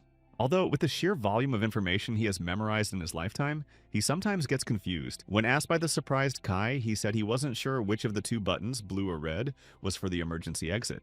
The straight A student cautiously asked what would happen if the other button was pressed, and his friend replied that they would die because that button accelerated energy absorption. But even if they did nothing, they would have died, meaning the chances were 50-50. Kai found this outrageous and assured his friend to trust his decision. The friend pretended to be reasonable, but it turned out that he had no plan, and they got out thanks to luck, but his overconfidence almost ruined both of them. Watching the conflict escalate, the commander concluded that the partners had lost their vigilance, which was an excellent opportunity to attack unexpectedly. While the selected energy had not yet fully returned to his golden blood, he did not have enough strength to face 4 opponents at once. She declared combat readiness, and all 4 released their claws and prepared to attack simultaneously. But the boy annoyed the two-horned one the most, who had her own plans for the evening, so she decided to speed things up by attacking first. But she had barely taken a few steps when she was hit by a powerful blow to the stomach, and flew backward, landing behind her companion. Spreading her arms wide, the girl fell backward onto the ground and cried out in pain. The sudden attack was thwarted, and her friends froze in confusion. It turned out that Ki had overheard their conversation and deliberately wanted to tease them, making them stand there waiting for him to recover his strength. Outraged by the audacity of the young man who had fled from them and even dared to lecture them, the sisters wanted to send him to the other world. Their eyes flashed with malicious fire, and the 3 demons rushed forward, but each was met with shots from Kai's firearm. Then he caught up with the 4-horned beast, which did not even have time to react before receiving a sharp blow to the back from his blade. The third sister, seeing her wounded companion, retreated, realizing how fast this strange enemy was. He was already holding a club in each hand and released a pair of fireballs on the run, pursuing the leader of the squad. Blocking the 2 blue beams, the one-horned predator barely remained on her feet, realizing that this was only a small part of the young fighter's power.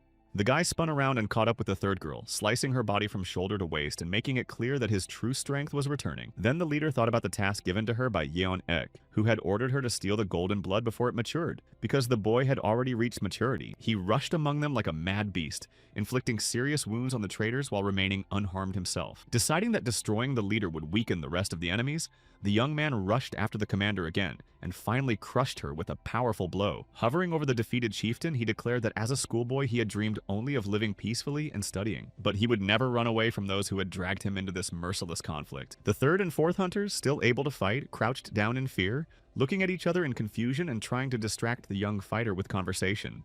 But the young man quickly realized that all four of them were planning to take him down. Finally finishing off the advance guard, Yeon Ki ran through the main entrance into the treasure chamber, thinking only of not being late. Worried that Chonu might steal the sacred fire, Ibi wanted to send Mihai to help Henyon, but his partner was still unable to get up. On the way, Changmin mentioned that he sensed the presence of only one person in the treasure room, although logically there should have been two.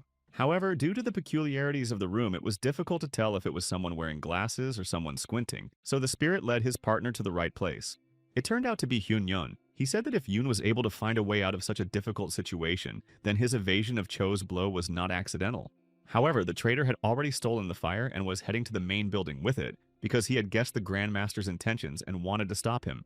This was now the most important thing. Kai tried to object because the senior disciple was seriously wounded and bleeding profusely. But Cho didn't think about himself, realizing that the enraged enemy had left him alive on purpose so that he could witness Ojak's downfall, and how all its inhabitants would pass away, and he wept with helplessness at his inability to protect his beloved dojo. This moment of weakness in a strong man touched the young man deeply, and he remembered how he had felt similar emotions. Realizing how dangerous the traitor Hyun-yeon was, Ki offered to help him escape home for his own safety. But Kai refused. He had no intention of becoming a coward, and besides, his inner fire had already returned. Seeing his determination, the bespectacled man cast aside all formalities as the senior student of the dojo, and asked for only one thing: to protect Ojak. He sat leaning against the wall, unable to stand up, and spoke with pain in his voice. To tell the truth, Kai's disappointment was not as strong as his companions, even though he had already been training with the Grand Master for some time. The young man did not feel much loyalty to Cheon Choun, as he had not trusted him from the very beginning. But in his short life, he had learned what it was like to be unable to protect what was dear to him. Now he swore not to repeat the same mistakes and not to let the traitor escape. Looking up at the young man with hope, Hyun-yeon said that he would then confidently leave Ojak to the Golden Blood, not to Kios and Changmin. His partners accepted this farewell with sincere pride, but they didn't have time for long conversations. Chanmin reminded them that they had to hurry if the traitor had used the master's movement technique, as he could already have reached the main building. But before leaving, the senior disciple stopped Kia and handed him something important, which readers will learn about later. Despite the fact that all the defenders fought bravely, the predators still managed to approach the main building and break through the fence around it. Two disciples blocked the enemy's path right at the entrance. Otherwise, danger would have loomed over the Grand Master, meaning retreat was not an option. They fought fiercely with the enemies at the fence and steps, and luck was on their side. The fighters were not left alone at the threshold. Gu Cheol-kyol suddenly appeared. To cheer up his warriors, he joked that he hadn't had time to clear his throat, and the four factions were already on the verge of destruction, which was not good. One of the enemies asked who he was, hinting that he might be the Great Master. Closing the door behind him, the elderly mentor drew the attention of all the monsters, but the mighty giant Keon Chonu was already rising to meet him. Stopping, he said that now he understood why the attack had stalled, as he had not expected to meet the deputy himself here. But if the old man needed a worthy opponent, he was standing right in front of him. At the same time, he ignored the questions of his former students about why there were enemies next to him. The mentor was surprised by the appearance of the muscle man. It was apparently difficult to leave this house, but it turned out that the agreement with the predators required the neutralization of the Grand Master. On the other hand, if the white giant's powerful techniques were capable of destroying the predators, there was a great risk of not finishing the job with sacred fire and golden blood. Gu Cheol-che sarcastically snorted. At least now his former pupil was honest. But the latter called his revelation a parting gift. He presented it in memory of the past to somehow thank his former mentor, given the current situation. Then, with a war cry, Heejin appeared and called her former colleague an indecent name, accusing him of his past misdeeds and new intrigues. In response, Cheon Chonu sneered contemptuously at her colleagues Mihi and Hyun-yeon, who reacted more calmly, at least asking if he had done it and why. The woman was outraged, seeing no point in asking when everything was clear as day. Her friends had foolishly trusted a deceiver who hid his rotten nature behind a mask of kindness. Feeling irritated, the muscleman looked at her with a probing gaze and declared that he had always felt uncomfortable around her because of her sharp tongue. Han Yu suggested that she slip away quietly as he was a real villain, and it was unclear how to defeat him, but his partner told him to stop whining. Cheon advised her to listen to her partner and not fight someone twice her strength, but that was precisely why she took several assistants with her, and Heejin donned her battle armor. Then the villain, cracking his knuckles, said that he still needed to meet the Grand Master, and that to get to him, he would have to kill them all. If we delve into the giant's past, he wasn't always like this, although he had been physically strong since birth. As a child, he adhered to the rules of modern society, which prescribed avoiding violence and therefore restrained himself. But one day, Cheon saw a schoolboy pour a drink on another simply because he had brought him the wrong dessert. Observing such conflicts, Chan wondered why the group condemned and despised the weak and admired the strong, who inspired fear. Taking advantage of a convenient opportunity, the schoolboy beat up the instigator of the conflict, claiming that he was acting in the name of justice. And for the first time, feeling the pleasant sensation of power, the young man decided that strength was incomparably more valuable than any moral rules separating good from evil. Having experienced the pleasure of realizing his power and the fear it instilled in others, he began to seek to repeat this feeling. And in this distorted state, Chan entered the path of the Dokaebi warriors, losing the moral boundary between good and evil. After beating up all the students at the main building, the bully said that he was ashamed of them for talking so big when they turned out to be weaklings. But Gu Chulche called him a loser who had lost the opportunity to merge souls, wondering how many treasures he had to absorb to gain such power. Heo Jin also got beaten up, but she didn't even think of giving up and ordered her partner, who was trying to persuade her to run away, to shut up. Everything could have turned out differently if the deputy had merged with the Grandmaster, and she just needed to hold on until he finished the ritual. Finally, Cheon Chonu decided that he had had enough fun and needed to fulfill his mission, but feeling a vibration in the air, he became alert. Some kind of presence was approaching from above, its power comparable to that of the senior students. Of the senior students, he had only fought with Yim Song-gyu today, but it was definitely not him, whose energy he knew well. Closing his eyes to better sense the energy trail, Cheon-woo noted that it was neither Mi-hee nor Hyun-yeon. Who was this new participant in the battle? But then the owner of the unfamiliar energy landed, and it turned out to be Kai.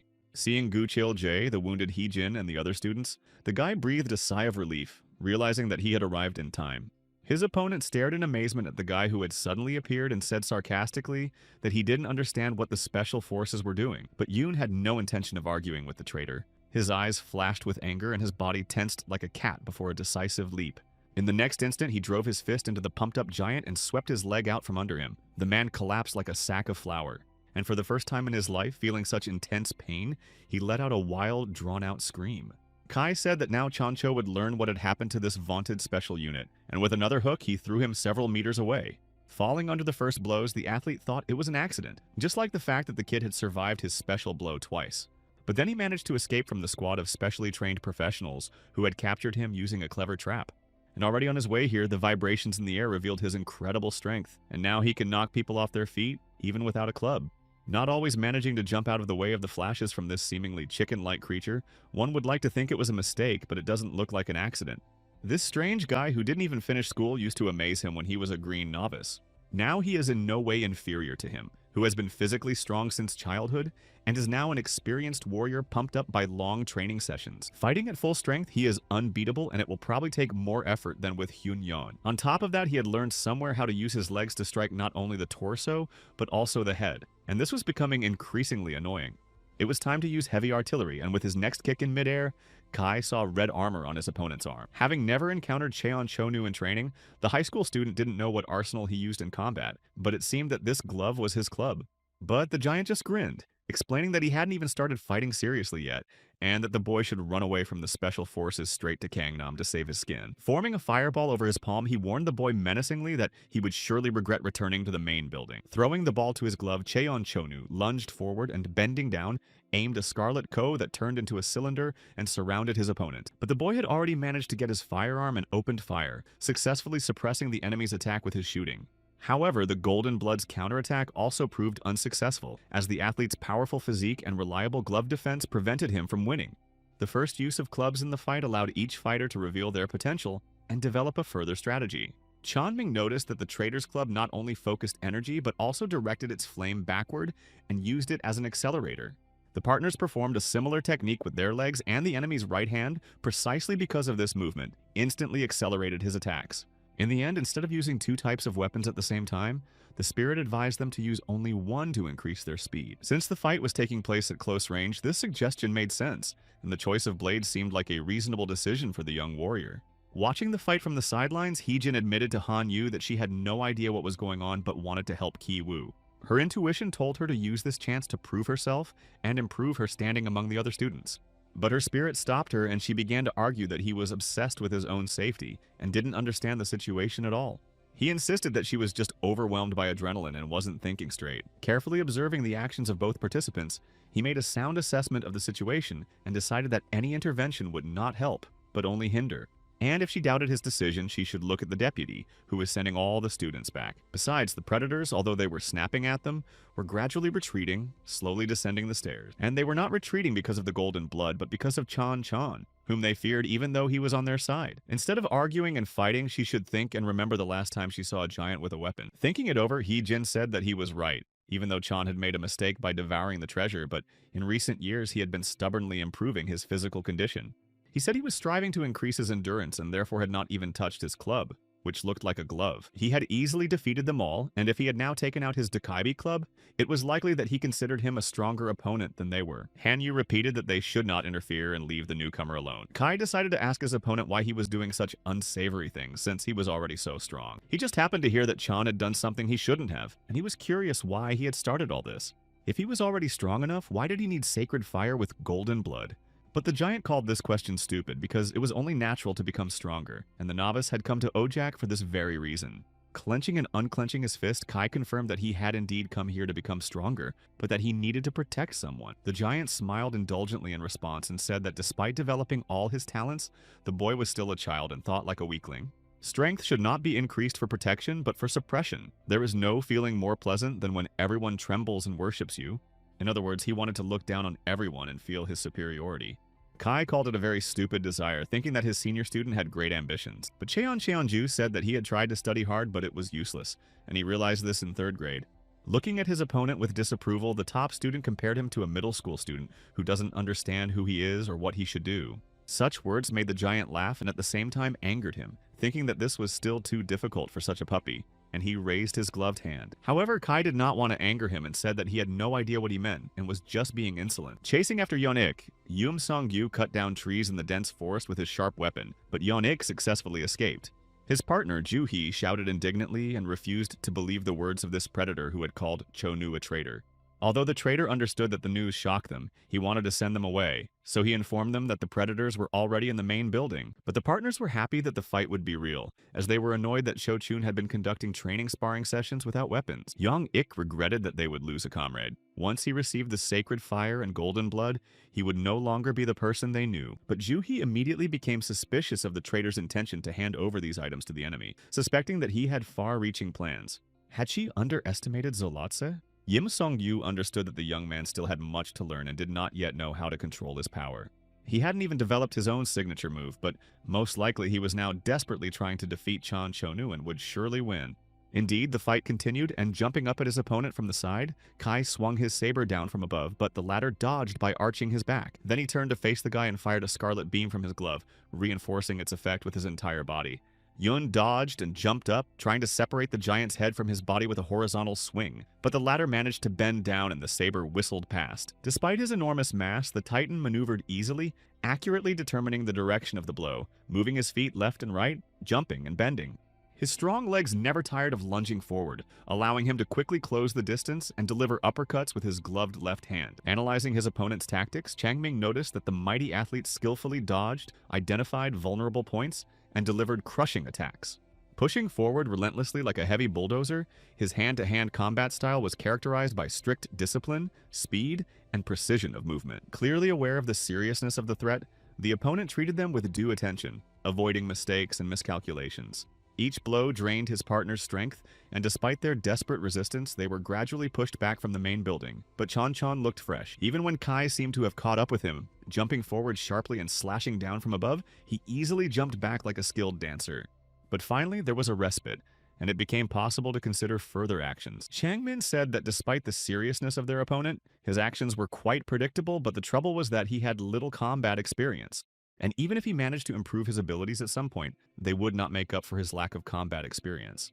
But Kia was not deterred. He was determined and suggested eliminating this shortcoming through fusion. Hearing his decision, Gu Qiuche called the guy a desperate fool, who didn't understand that the duel was just preparation for the dangerous ritual of merging souls. But if the boy managed to overcome the obstacle, unpredictable events could occur, and long training was necessary to perform such a technique. After all, it is difficult for two personalities to coexist in one body, and with golden blood, it is worth risking something going wrong and the power getting out of control.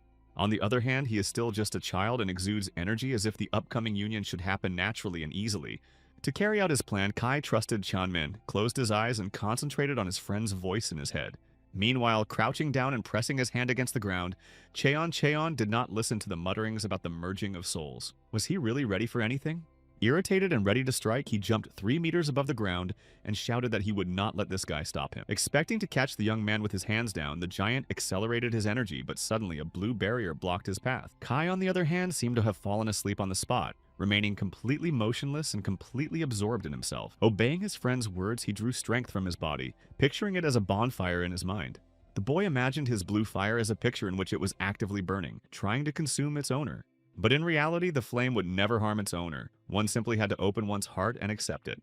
And having made up his mind, the high school student did what the voice inside him told him to do, imagining himself as a huge burning torch. Hearing the suggestion to shed light on the darkness gathering above them, the boy opened his eyes and found himself in the real world. The enemy who had been swooping down on him was now flying in the opposite direction, covering himself with his glove, and it was unclear where his energy had gone. And from the motionless boy, a powerful, dazzlingly bright beam shot upward, sending blue waves in all directions. Descending to the ground, Chan looked anxiously at the powerful flash next to its creator, which had sent stones flying into the sky and tried to knock him off his feet. When the smoke cleared on the battlefield, surrounded by clumps of flame, a changed Ki appeared with blue hair and blackened whites of his eyes. Heejin explained to Hanyu that blue hair appears when there is a high level of synchronization between a Dokubi and a human. This happened during their first fusion because the friends trusted each other completely and had been together for a long time, but she didn't expect them to be so close. The guy stood slightly tense with clenched fists and looked defiantly at his enemy, apologizing for making him wait. But he didn't have time to finish his sentence. His legs suddenly moved forward from the surprise, he lost his balance and fell backward, grabbing the air with his hands. Rubbing his bruised head, he felt a burning shame that his legs had somehow stopped obeying him, but when he tried to get up, he fell again. Heijin and Han Yu watched in amazement as he tried to get up and desperately cursed, ordering Chang Min to adjust to him. His partner objected that it should be the other way around, and asked if he had any control over his body or energy, and if he had any idea about cooperation. Kai reminded him of last year's competition, where 2 people ran with 3 legs, but the spirit claimed that dividing the functions would result in complete chaos. Hanyu didn't believe that this could be called synchronization, and Heejin saw the problem not in the fusion but in their personalities. Watching the partners argue, Cheon Chonu was disappointed, expecting something significant from the self-confident young man who had made such a fuss, but it was clear that he was joking. He himself quarreled with his partner, lost his weapon, and there were practically no noticeable changes in his appearance or strength. Worse still, his rival was unable to use the power of his golden blood, which was a pointless waste of energy. However, this is common among beginners like Ki A Chong, who believed that his trusty knife was more reliable than any new famous blade. Rubbing his bruised shoulder, the guy was tired of listening to his mentor's advice. If his opponent was going to keep talking for much longer, he would leave to rest. Well, if he's finished talking, let him shut up and continue the fight, and blue energy swirled over the battlefield. But after the funny dance moves of the youngster, the giant did not take him seriously, so the high school student jumped and swung his arm. Chan calmly stepped back and slightly to the side, extending his gloved hand forward, and the blow landed right on it. Immediately after that, the giant laughed loudly, and as expected, no significant changes were visible. But suddenly the laughter stopped, and he lowered his hand and crouched down because fiery lumps were drumming on his back. Not understanding what was happening, he straightened up abruptly, his face contorted with pain. Even his eyes rolled back, but his thrown back hand continued to be beaten. Not giving his enemy time to recover, Kai pushed himself off the ground and lunged forward again, swinging his other arm. His fist sank into the palm that was open to meet the blow. It was now a bare hand, and it seemed as if it would crush the young man's fingers. But for some reason, the traitor unclenched his fist, then began to retreat, shuffling his feet and swaying as if fleeing from a squall. He frowned and groaned through clenched teeth, and something was beating and crushing his hand, as could be seen from the sleeve bulging in various places. Watching the fight, the students did not understand how this was possible after the master had clearly blocked the attack. What could strike after the attack had been stopped? Only Kai rushed forward again, gathering energy into a ring and concentrating it around his arm. Chan crouched down and this time defended himself with his elbow, but even now the fist aimed at him carried a palpable fiery charge, and when the attacker swung from a medium distance, it struck not just one limb, but several parts of the body at once. Having received bruises, the master became angry and accused the boy of hiding his true abilities, although he understood perfectly well the peculiarities of the first fusion. Changmin reminded him that special powers are not easy to manifest, especially if they have not been honed in practice and are like uncut precious stones. Gukeol Che explained that the partners had combined their abilities, taking the strength of one and the control of the other, using their own bodies as a source. The combined energy of their strike was a powerful charge gathered in a fist, penetrating deep and causing an internal explosion that was impossible to repel. Of course, it is not as easy as it seems. If the energy is not directed precisely enough, the attacker risks destroying himself with a backlash. In this technique, it is important to feel the rhythm of the opponent's movements, and to connect mental concentration with the art of fiery movement at the right moment. This achievement with the creation of a fire channel was the result of lengthy experiments and previous training in Ojak. Meanwhile, the boy was thinking about a worthy name for his newly acquired skill. It had to be impressive and cool. He wondered what names the other students at the dojo had given their special techniques, but decided to leave that question open for now. Meanwhile, Chan saw that the youngster had spread his arms and was apparently up to something. He sensed a threat emanating from him and decided not to tempt fate.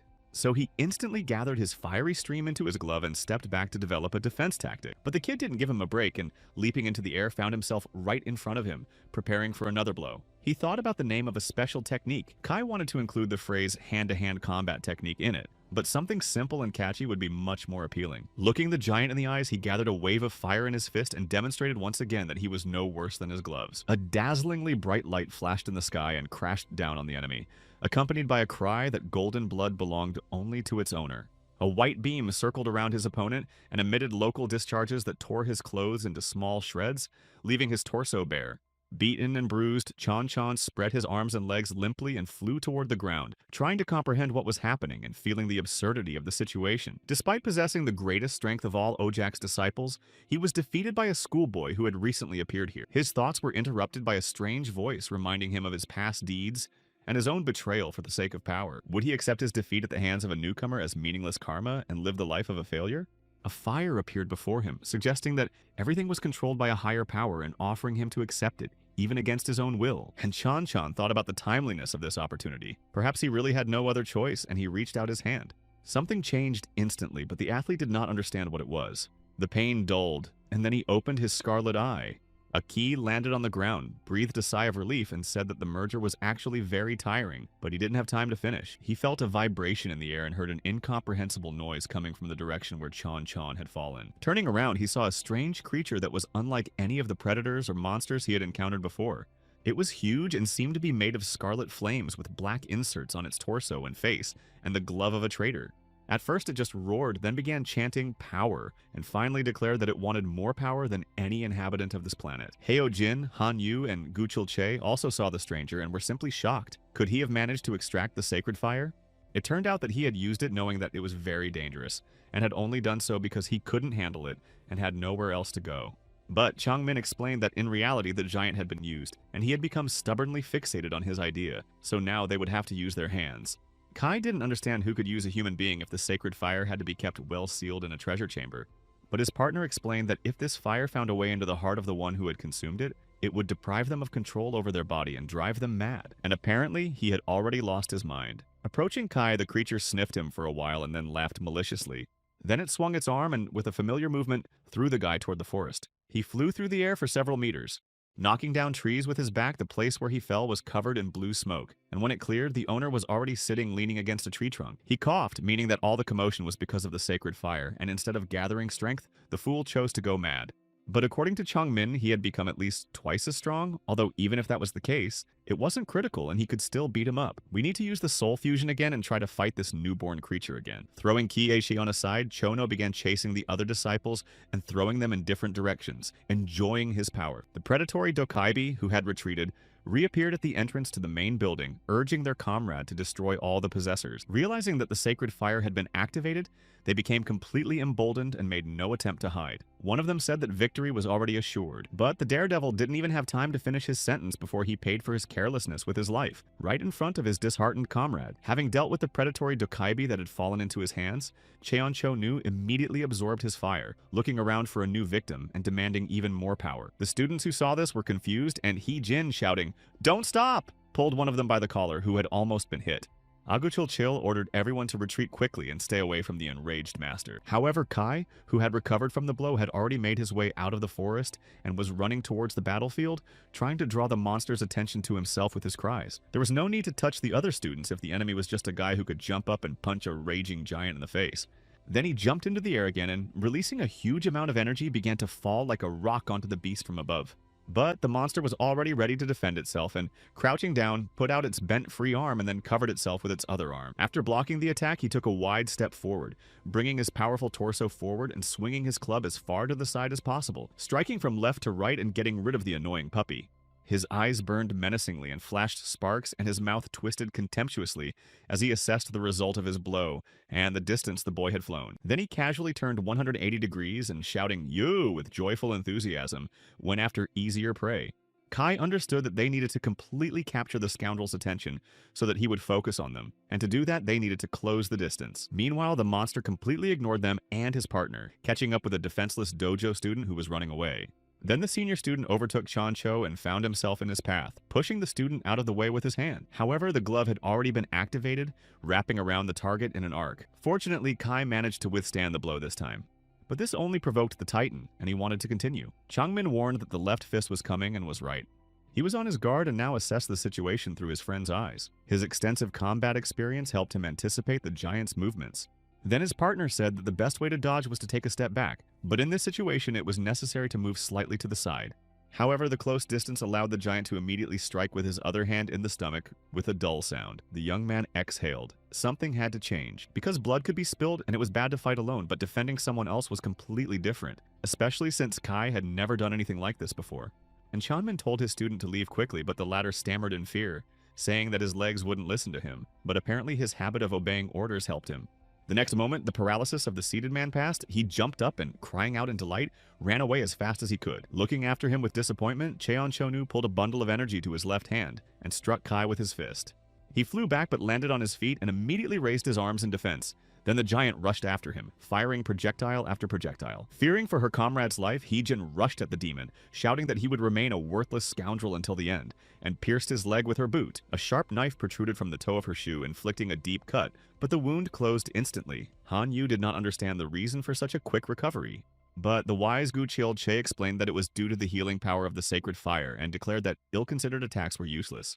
Once again, the disciples retreated, carrying away the wounded, and Kai thought that everything was repeating itself like Groundhog Day, only on a higher level. Once again, the traitor was stronger and pushed him back, but that wasn't quite the case. And as he prepared to face the enemy, the guy said that he himself had changed. Chanmin was nearby, advising him not to fight blindly, but to think and figure out how to stop this brainless thug. The schoolboy pondered, remembering the advice of both mentors, his persistent training, and how he spent all his free time devising a special technique. He even broke out in a sweat from the tension, but finally raised his head and suggested calling their move a deadly strike. While his partner stood idly by, Chan surrounded himself with a circle of flames, and raising his arms, shouted to the sky that he needed more strength. He still wanted to carry out his plan, but the residents of Ojak resisted, preventing him from breaking through to the white giant. Seeing the seriousness of the moment, the Grandmaster's partner joined the battle, using his experience and energy to fight his former student. After carrying the wounded to safety, Kai consulted with Changmin about a special technique, and Changmin laughed at the idea, as it was the first thing that had come to his mind. But they had never used it before, and it was completely unclear how to implement it, although there were no alternatives, and the situation had to be remedied somehow. However, preparation takes time, which is a serious problem, because during that time the bully could cause significant damage. He would destroy many defenders and attack them, because their partners would be unable to defend themselves at that moment. Hearing their conversation, Hee-jin ordered Kai to not delay, because he was not a coward and must not hesitate but act while the others dealt with the monster. Ojak's teachings emphasize using not resentment, but relentless training to increase strength, even if it leads to a dead end and seems impossible. The mentors taught them to help and support each other in battle, although it seemed that Cheoncho-nu was unaware of this. even though he was a master here. Other students stood next to her, all of them beaten and exhausted, but they promised to protect him while he prepared for his final blow. Just let him say thank you, oh, these students. Ki smiled and uttered words of gratitude, albeit slightly belated. Ahijin asked a very timely question. What deadly technique was he going to use? Well, that was obvious. The only deadly blow he had at his disposal was the use of his accumulated energy, but he wouldn't be doing it alone. He would be doing it together with Changmin. Then, throwing aside their fatigue and forgetting their pain, the students prepared for battle, telling him to rely on them, and flew toward the enemy. Cheon Chonu greeted their arrival with joyful enthusiasm, creating a dense wall of explosions along the entire perimeter of his circular platform. After scattering his students, the giant relaxed, but it was too early to rest, as Heejin and Gu Chilche arrived to help the defenders. They rushed at the renegade from both sides, but although the demon managed to raise his palms to meet their attacks, he was visibly shaken. Kai was preparing for the fatal blow, which he had been thinking about even before the great ceremony when he was training with the senior disciples. Together with his partner, they thought long and hard about what it should be, consulted with other disciples, and everyone answered the same. They said not to overthink it or try to copy others, just do what comes naturally to you. Now, knowing that he and his partner both used energy bursts, he suggested using all the power of the golden blood. Without thinking too much about it, Changming agreed, confirming that he was ready to go all in and use all his accumulated power. Choosing his tactics, Kai decided to wait until the very last moment, and then gather all his fire into his fist and strike just once. He had no doubt that such a special strike was what the Grand Master had in mind, but Changming wondered if it was worth doing if it didn't work in the end. And would he be able to control the direction? But his partner saw no problems, except that his friend might forget how to do it. But that was the end of their discussion as a loud explosion rang out nearby, sending rocks flying into the sky. The culprit was, of course, Cheon Chonu. When the smoke cleared, he went to inspect the battlefield and saw fallen and motionless enemies everywhere. He wasn't interested in looking at his defeated enemies, and was searching for a new victim when he suddenly smelled the scent of someone with power. He rushed after him, struck him, and the man flew away with a dull thud. The aggressor continued to run, shouting that he wanted more power. And Heejin also shouted at the top of her lungs for Kai to hurry. Glancing at the area in front of the building, the schoolboy saw his comrades lying on the ground, and his eyes narrowed with anger. But he remembered his plan and restrained himself. He dodged to the left, allowing his opponent to strike first, and the latter took advantage of this, swinging his gloved fist. The powerful blow to his torso knocked the man down, but he clenched his teeth and jumped back to his feet. Now he had him, and grabbing the hand that had struck him, the boy clung to it. When Changming mentioned the problem of controlling large amounts of energy, the young man reminded him of a surefire way to hit the target. He also mentioned that they had used this technique before when shooting at point-blank range, and that there was no need to aim because it was impossible to miss. And when merging, the partner himself said that it was impossible to burn in one's own flame, so there would be no misses. And now the mad traitor leaned over them, his eyes burning with a terrible fire, demanding power and golden blood. So the moment had come to deliver the fatal blow, and with a war cry, both partners struck. A flash of a dazzling white cross flashed, and blue rays scattered in all directions from the enemies. Then the site of the explosion was engulfed in bright flames, blazing with white and blue fire.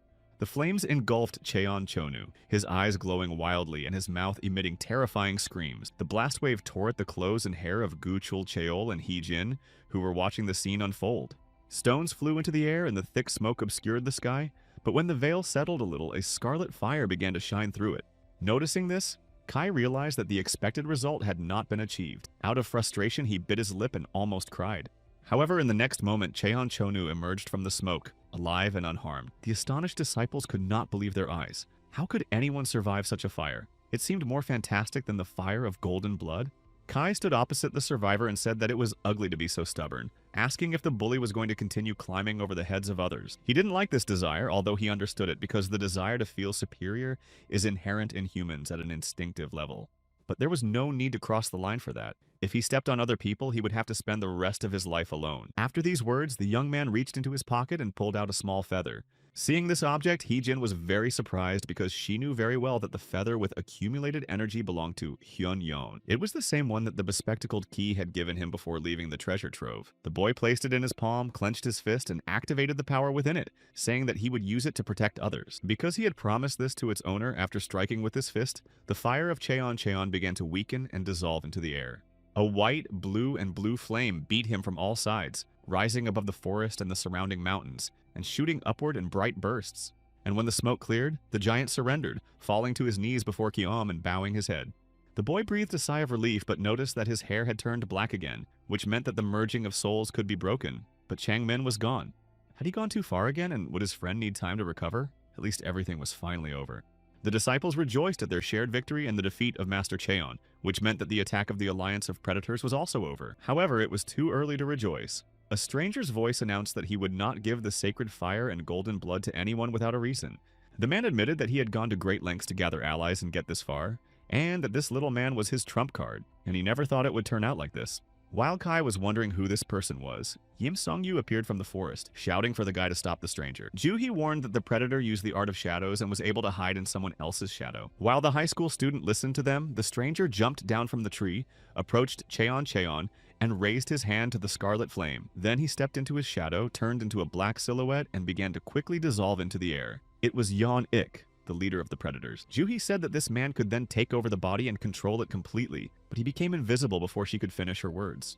He said that in addition to what she had said, he could use the power of the captured subject and planned to try to do this with the body of the sacred fire. After that, a rustling sound came from the shadows through the flames. A white ball flashed past Chan, and the scarlet color of his body began to mix with purple. The stranger's voice said that while he was enjoying the power of the captured flame, all the damage would be taken by this worthless human. Then the villain laughed and shouted that he had captured the power of the sacred fire, and now no one could stop him, and he would take the place of the head without interference. But suddenly a strong wind rose and a dazzling white light began to seep through the main entrance of the dojo. Where did it come from? It was the great master who had finished his ritual called Tanabata Night Sky, and the energy of Ojaka burst forth from the highest mountain. Its power was so incredibly great that it penetrated every corner of the dojo and destroyed all the predatory Dakabi in one fell swoop. After the mountainous eruption, a white giant appeared from the main building and soared high into the air. He concentrated his energy in his hand and barked at Yaniku to stop showing off and shove his tricks deep into his ass. The traitor tried in vain to stop the leader of Ojak, who would not agree to any negotiations and raised his club over the villain. The giant lunged forward and tried to escape, but he was too late. A dense, glowing beam pierced him from top to bottom and cut him in two. Kai looked on in amazement as Chan fell out and hit the ground, and the giant's body fell apart into small pieces that disappeared somewhere. A fiery ball fell from the traitor onto the ground, emitting a ray in every direction. The great master stepped on this ball of energy with his foot, crushing it, and then said that it had been a long battle, but finally it was over. The crushed flames scattered into small clumps and died out, and the teacher stood silently looking at the blue sky and the clouds running across it. When Cheon fell, the remnants of Yannick's energy left him, and he became harmless. The great master said that now everything was definitely over. The disciples began to gather around their teacher from all sides, shouting that they had won again. The boys stood around the defeated Chanchonu and rejoiced that they had protected Ojak, although they acknowledged that it was mostly thanks to Kie. He was so tired that he sat on the ground with his head down and did not intend to get up, as if their words did not concern him at all. Then the students thanked him because with his help they had been able to defend their dojo. They spoke to him calmly as if nothing special had happened, asking him how he had mastered the art of soul fusion so quickly. The Grandmaster sincerely apologized to Cheonchonu because he had known about the danger that threatened him from the beginning, but had delayed warning him in advance. He was even more distressed that he had failed to instill in the giant the most important rule, that strength alone means nothing. The main thing is to understand the reasons why one wants to acquire it, and he regretted that he had not been able to teach the giant the most basic thing. The reason why becoming stronger is more important than strength itself lay motionless on the ground and did not respond, even though he could hear everything. After the battle in Ojak ended, Hyunyan was rescued, the wounded students were treated, and the protective barrier over the entire territory was restored. The next day, after the restoration of the Hamtu was largely complete, local police arrested Cheonchonu. He asked to stop for a moment to talk to Kaiom. At first, they refused, but then they allowed it if it didn't take too long. Hearing this request, the student was surprised and asked how the blind man had managed to guess his presence, while his eyes were covered with a bandage. The traitor explained irritably that he could hear perfectly well and was indignant at being called by nicknames, as if no one knew his real name. At first, the students thought that the former master had nothing to say if he was talking such nonsense, but the man was only trying to warn the young man about the dangers ahead, saying that strength was like a two-handed sword. The greater it was, the more reliable the protection of loved ones. However, the number of enemies was growing, so Ki should be especially cautious. When the young man grunted, the big man asked if he understood the meaning of his last words, because talking about protecting everyone was just bragging. At this remark, the young man frowned at first, then ordered him to shut up and go where he was told. Several more days passed during which Changmin did not respond, and life in Ojak returned to normal. The only uncertainty was when the construction mess would end, so everyone worked on restoration during the day and trained at night. Apparently, the battle had greatly motivated the students. One morning, in his favorite pose, Yim Song-yu wondered if Zolatse had recovered yet. With such a long break, it was possible to lose all your skills, and even if you learned something new, it was unlikely to stay in your memory for long. Smiling, Kai said that if he had come to test his strength, he could greet him properly and unleashed a burst of his fire. After the battle with the Predators, the Grand Master awarded the bespectacled man, who was still lying in the hospital, the official status of Master. Kai was also officially recognized as having completed his probationary period and became a full-fledged disciple of Ojak. Although many students congratulated him on this achievement, they believed that he had long since reached the level of a master. But the time came to leave the dojo, and one day, under the light of the full moon, the Grand Master summoned the young man to tell him something important before he left. Arriving at the master's chambers, Kai heard the long-awaited recognition of the results of his training. His strength had exceeded all expectations. The training system had proven so effective that the student had indeed become 10 times stronger than planned. Now the student could confidently defend his blood from dozens of opponents of the beginner and intermediate levels, but Fang was far from an ordinary fighter. Kai was disappointed, thinking that his strength was still insufficient, but his teacher explained that Click had not been in perfect condition the last time. Due to his injury, he had acted impulsively and suffered defeat, but by the next fight, Fang would return much stronger and better prepared. The young man sincerely believed that Click was impossible to figure out and seemed incredibly strong. But Kai felt that he himself had grown a little stronger. The Great Master smiled. Did the boy really think he could compete with Click just because of his unique blood? To become equal to those who have lived for centuries? It is clear that he will still have to face him face to face, but there are other enemies besides Click. If the student decided to focus solely on him, he might be able to defeat him, but it would require special training and rare weapons. Kai learns important news. It turns out that the sacred fire is very valuable, and such a treasure can neutralize the dark techniques used by Click. But the teacher couldn't lend him this treasure simply because it wasn't in Ojak, and you can't fight Fang with just anything. This treasure has changed hands at least 3 generations of Dokaibi, and only a guy with legendary strength can unlock its true power. The mentor found traces of a rare artifact. It seems that it will soon be put up for auction. The registration issue will have to be resolved, but that is not very difficult. Excited by this, Kai promised that if there was even the slightest chance to participate in this matter, they should keep him in mind. The master smiled and said he would contact his student as soon as he arrived in Kanam, where everything would be explained to him in detail. The young man was also troubled by the mysterious stranger he had met at the ceremony, but his mentor preferred to leave that question open for now. And so the last day of the young apprentice's stay in Ojak came. Ki cast a farewell glance at the place that had become so dear to his heart. All the senior students came out to see him off, and even the Grand Master himself. The young man looked sadly at them standing at the entrance to the dojo and said goodbye. He had already begun to descend the long staircase when the white giant suddenly remembered something and called out to him, ordering him to catch up. Looking back, Kai caught a bundle that looked like a certificate of graduation from Ojak. The Grand Master said that this package could be sent by carrier pigeon if any help was needed. He said that Dahl, for example, had sent his gift along with a letter of recommendation. Bidding him farewell, his mentor said that it would come in handy at least once. Kai thanked him, descended the stairs, and set off along the path. Thinking about why Ojak was given such a name, he decided to ask Chan Min about it in Kanam. The Grand Master stood and watched the student from above until he disappeared from view, lost in his own thoughts. Responding to his thoughts, Gu Chiol-che expressed doubts about the boy's suitability for this mission, even though it was the cherished wish of the founders of Ojak. They dreamed of a new era that would unite humans and Dokaibi, but the Grand Master believed that this young man might become its center. Soon in Gangnam, Dai-il called Huang Ji, warning her that he might need her help and asking if she could provide it. Laughing, the girl said that she was already on her way, considering that it was his request, and that it was good that they were both hunters and could help each other. She herself thought that since it concerned golden blood, he would be useful to her, while Kai was already riding the elevator in the police building. He thought that although he hadn't been gone long, it felt like 100 years had passed, and he hoped that Chang Min would come to his senses soon. Then, entering the docking station room, he greeted everyone loudly, drawing attention to himself. Dale and Daeon were very happy to see him, saying that he had finally returned. Heisu said that the police had informed her of his arrival, and that he was somehow connected to the affairs of the 4 factions. The top student confirmed this, calling it a long story, but he brought gifts from Gangwon-do so he wouldn't return empty-handed. Dail was shocked by the news about Cheon-jun, and Kwan-ho boasted that he had managed to return early and had already chopped up a couple of predators. Without answering, Ki walked straight to Dae-il, talking about the neighborhood where he used to live, and Kwan-ho asked him not to ignore him. Apologizing, Yoon said that he didn't recognize Jin and had even forgotten his name, which made him angry because they had only recently parted ways.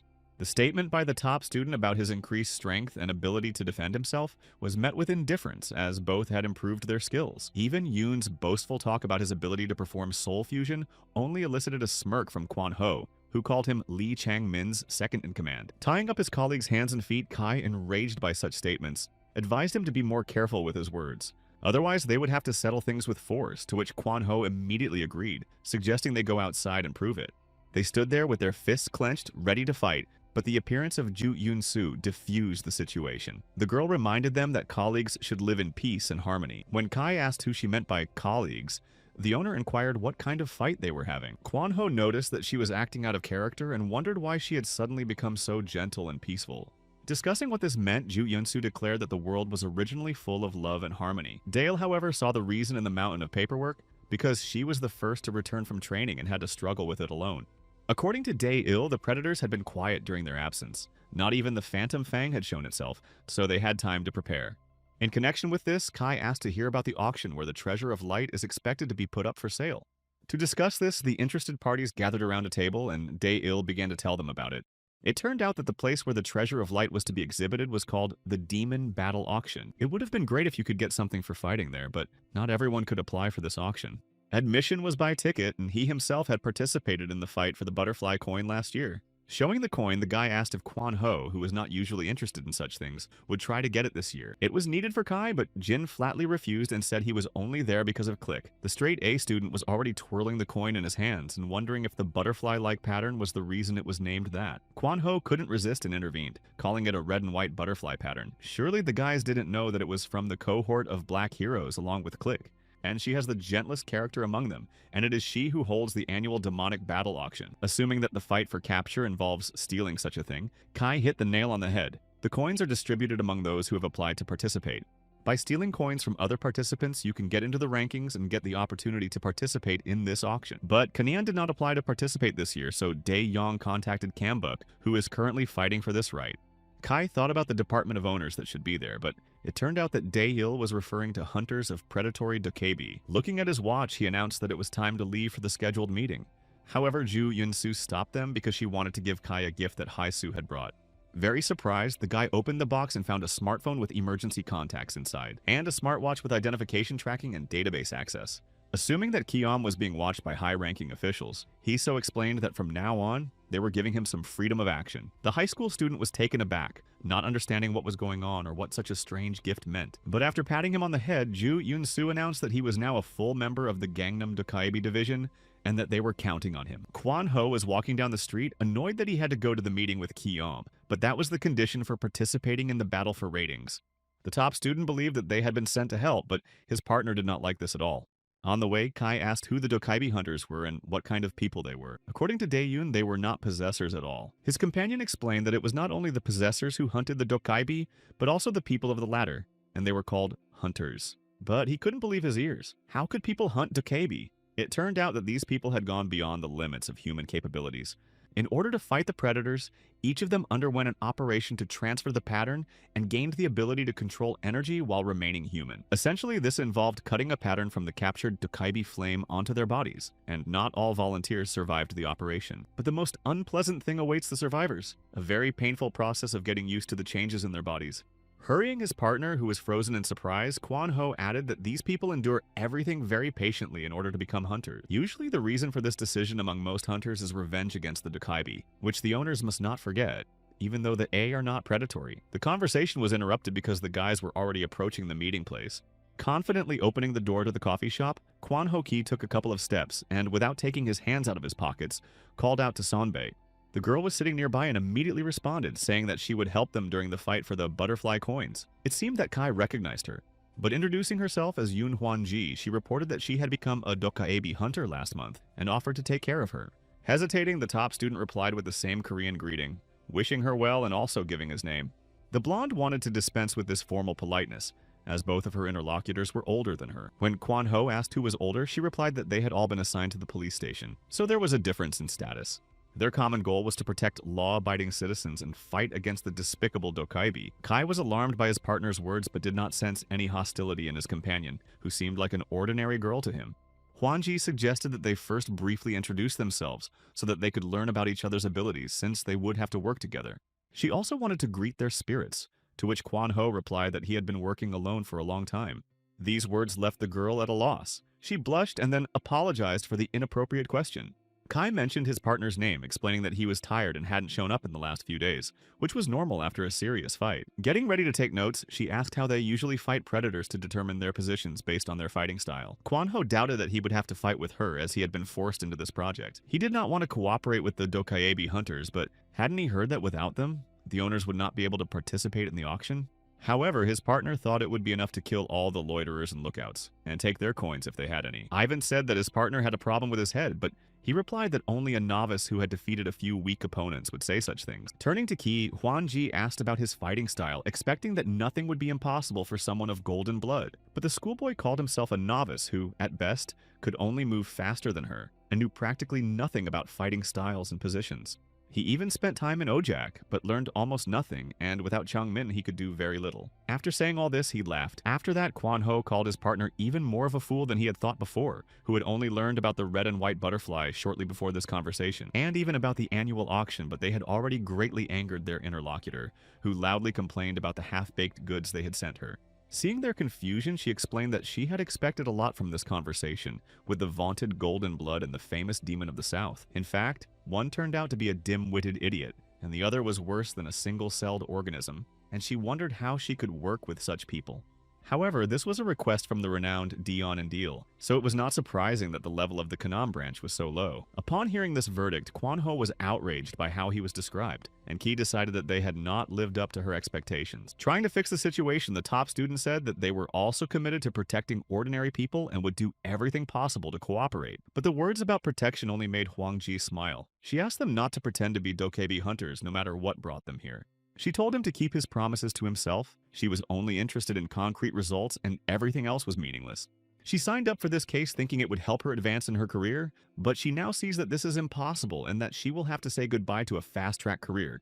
Surprised by this turn of events, Ki accused her of pretending all this time. Realizing that the guy had figured her out, Huanji was confused at first, but then decided there was no point in pretending anymore. Her face took on a sly expression as if she really liked what was happening between them, but since she had been ordered to conduct the investigation, she would have to do it. Nothing seemed to have changed, but Kai had a strange feeling, and it seemed like he had felt it before. Apparently, HamTTPU had been used, but his colleague was only interested in how far she planned to go and whether it was possible to finish her off right there. Huangji considered this option unlikely, as she was the best in her class, although not strong enough to defeat the two of them. She suggested that they complete a trial task in 30 minutes, during which time they had to steal the access card hanging around her neck. With this key, they could break into the headquarters. If they couldn't do it, they could pretend that this conversation never happened. Narrowing her eyes, she wished Sanbai luck, saying she hated useless guys. Kwanho jumped up. He didn't care about the access card or the coin. Anyway, to steal it, he would have to show his abilities, but Kai advised him not to act rashly. Why not go for it? He had already endured enough, and the owner quickly reached for the card. But Huanji pressed down on the table from her side, and he jumped up and hit the attacker on his outstretched hand. Her coffee cup flew into the air, but she caught it with her hand, saying that such a thoughtless attack was unacceptable. After that, she put the table back in its place, smiled, and suggested that the guy try again. Then she straightened up and slowly turned her back to them, releasing some energy. Kai continued to sit motionless on the chair, watching her closely, not knowing what she would do next. When Huangji turned back to face them, she had a hunting knife made of energy in her right hand. Kwanho looked at her angrily and called her a bad name, protecting himself with his hand. But she said nothing and only threw the cup into the air and then stabbed it with her knife. It pierced the glass, spilling coffee everywhere, and cracks began to spread from the point of impact. In the next moment, the cup shattered into tiny pieces and the girl turned the knife blade back.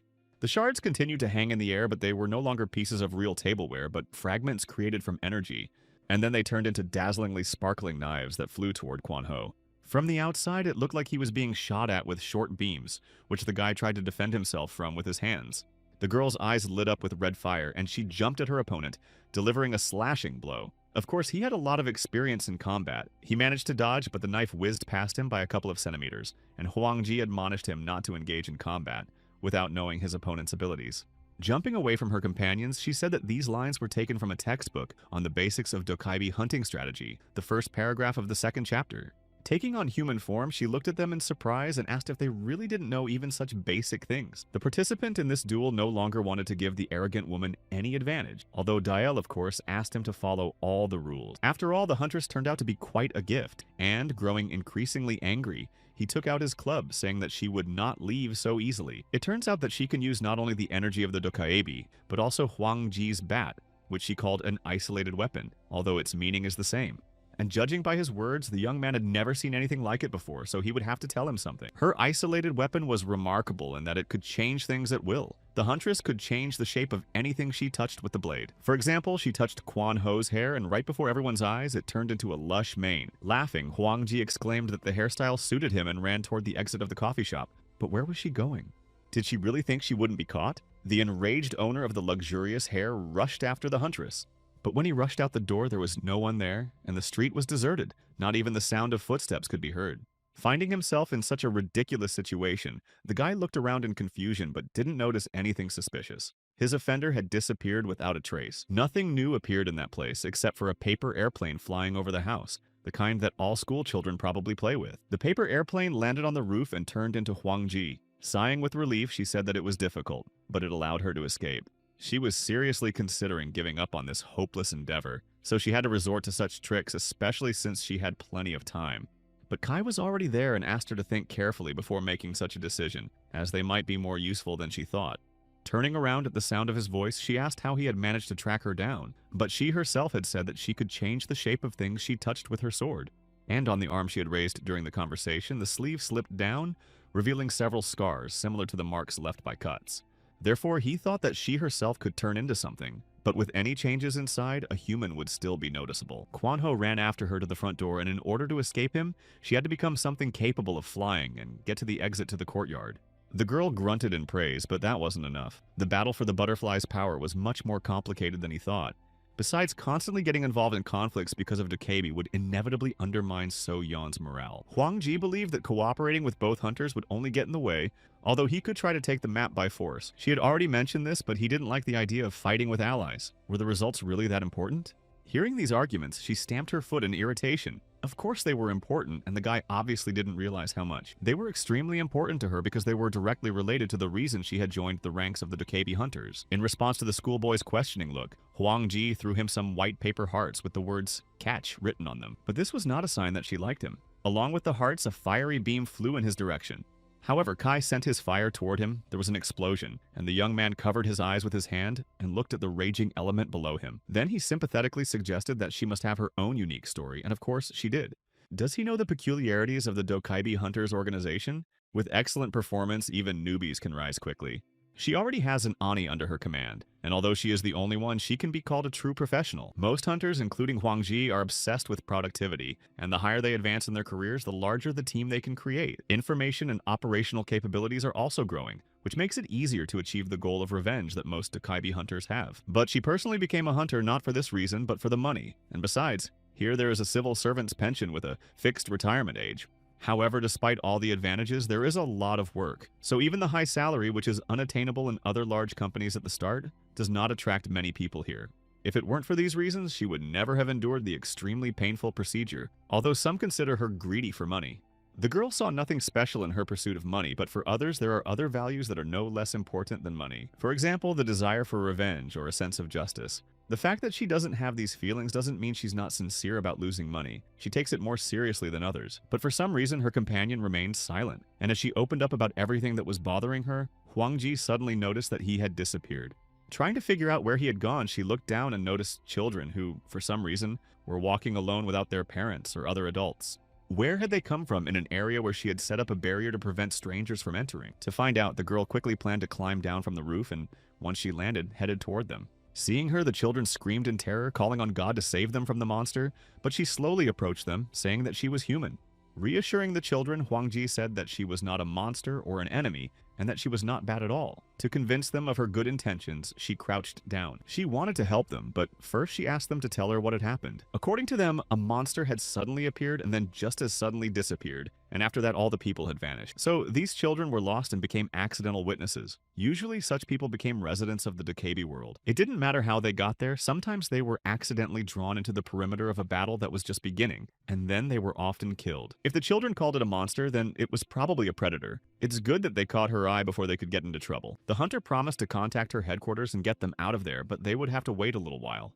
However, as soon as she put the phone to her ear, the sky above them began to darken, and a thick, dark purple fog began to descend. As she was on the phone, the sky grew darker and a cold wind began to blow. Suddenly, the children warned her of the danger, calling her sister and loudly announcing the appearance of a monster. Following their gaze, Huang Ji looked up and saw the predator rushing toward her with a naked blade. His appearance was so unexpected that the hunter dropped her phone, which hit the pavement and broke into 2 pieces. The girl quickly jumped back and shielded the children with her body, a weapon appearing in her hand. Landing, he grinned, regretting that his sudden attack had failed, even though the angle was perfect to slit her throat. It was clear that this was a predatory dokebi, but where had he come from so unexpectedly, and how had he managed to get through the crowd? Baring his teeth, the predator stuck out his tongue and said that he was going to kill her with a single blow, that it was useless to refuse his mercy. Looking at him, Huang Ji realized who she was dealing with. The long cloak and long black hair, the blade protruding from his hand. It was the Hunter of Hunters. Surprised by the rumors that had reached her, he considered it an honor to be known even in Seoul. But his opponent said that these were not rumors at all. The police received calls from colleagues in southern branches warning of the appearance of a predator who tracked down and killed only hunters. But after a warrant was issued for his arrest, he disappeared from the area, most likely moving to another location. Not surprised by how quickly the news spread, he reported that he had killed an ADA-ranked hunter, so it was an honor for her to die by his hand. He laughed and wondered if she was desperate enough to beg for mercy, but the hunter liked this human-like creature, especially one with a name. And she had no intention of backing down, because according to their reward system, capturing a dokaebi would earn her a promotion. Preparing to fight, the girl ordered the children to run as fast and as far away as possible. While the children ran to the corner, the enemies stood silently on the sidewalk facing each other. Then, with a giggle and his tongue still sticking out, the predator rushed at her, his eyes flashing and his hair flying. Huang Ji, on the other hand, was serious and watched her opponent closely. And then they came together in close combat. The predator jumped forward, holding his weapon in front of him, and the girl met him with her club. Commenting on her actions, he noted that she had parried the first blow, which was not bad for a child. But she was very inexperienced, and he could easily see that she was a novice. Against his left alone, she had to defend herself with both hands. But the girl looked too bold and even snorted, calling her opponent a fool, then ordered him to look behind him. And when he returned to his previous position, not noticing anything behind him, he was thrown back by a flash, after which only a paper man remained. The paper was in the air where the hunter had been standing, flying around, and when the smoke cleared, the girl was gone. Was it a trick? Then she must be hiding in his purple mist, and the predator began to chop at it, but found no one. Confused, he looked around the street searching for her with his eyes. She couldn't have run far, but everywhere was empty. This was getting interesting. Could the daring victim have decided to play hide-and-seek with him? At least let her respond. But Huang Ji hadn't run away. She was already attacking from above, swinging her knife. He felt a vibration in the air behind him, and his opponent jumped back. But his goal was to capture him, not send him to the other world. Landing, the policewoman held a trap card, the so-called Seal 14. The predator tried to escape, but the hunter pursued him, ordering the octagonal ring to appear. She released a burst of energy near his cloak and activated the card. The Hunter of Hunters found himself trapped in a force field created by white and blue rays cast upon him like a net. After a while, the field turned into a beautiful figure in the form of 3 intersecting planes that rotated rapidly. The sparkling circles hung in the air and gradually shrunk until they fit into a disc, which then fell to the sidewalk. Breathing a sigh of relief, Huang Ji jumped for joy, because for the first time in her life she had personally captured a predator, even though she was nervous. Her technique had changed and the attack had unexpectedly been successful. It was a good thing she had brought the lock with her, and pleased with herself, she bent down to pick up the card. But the indicator showed that the trap was empty. Strange, because she had seen with her own eyes how the predator had fallen into it. She had to find it, and the hunter rushed off in pursuit, thinking it was unlikely that it had gotten far. A quick scan of the neighboring houses yielded no results. The street still looked deserted, so she turned the corner. It turned out that he had no intention of going far. He had caught the children and enveloped them in his thick black-purple smoke, while he made himself comfortable on an iron box. He said mockingly that his aunt had finally shown up, although she was late. The children were floundering in the sticky gas, but couldn't get out and asked her to help them. How did that bastard manage to escape from under the seal? It's impossible to move so quickly and completely silently.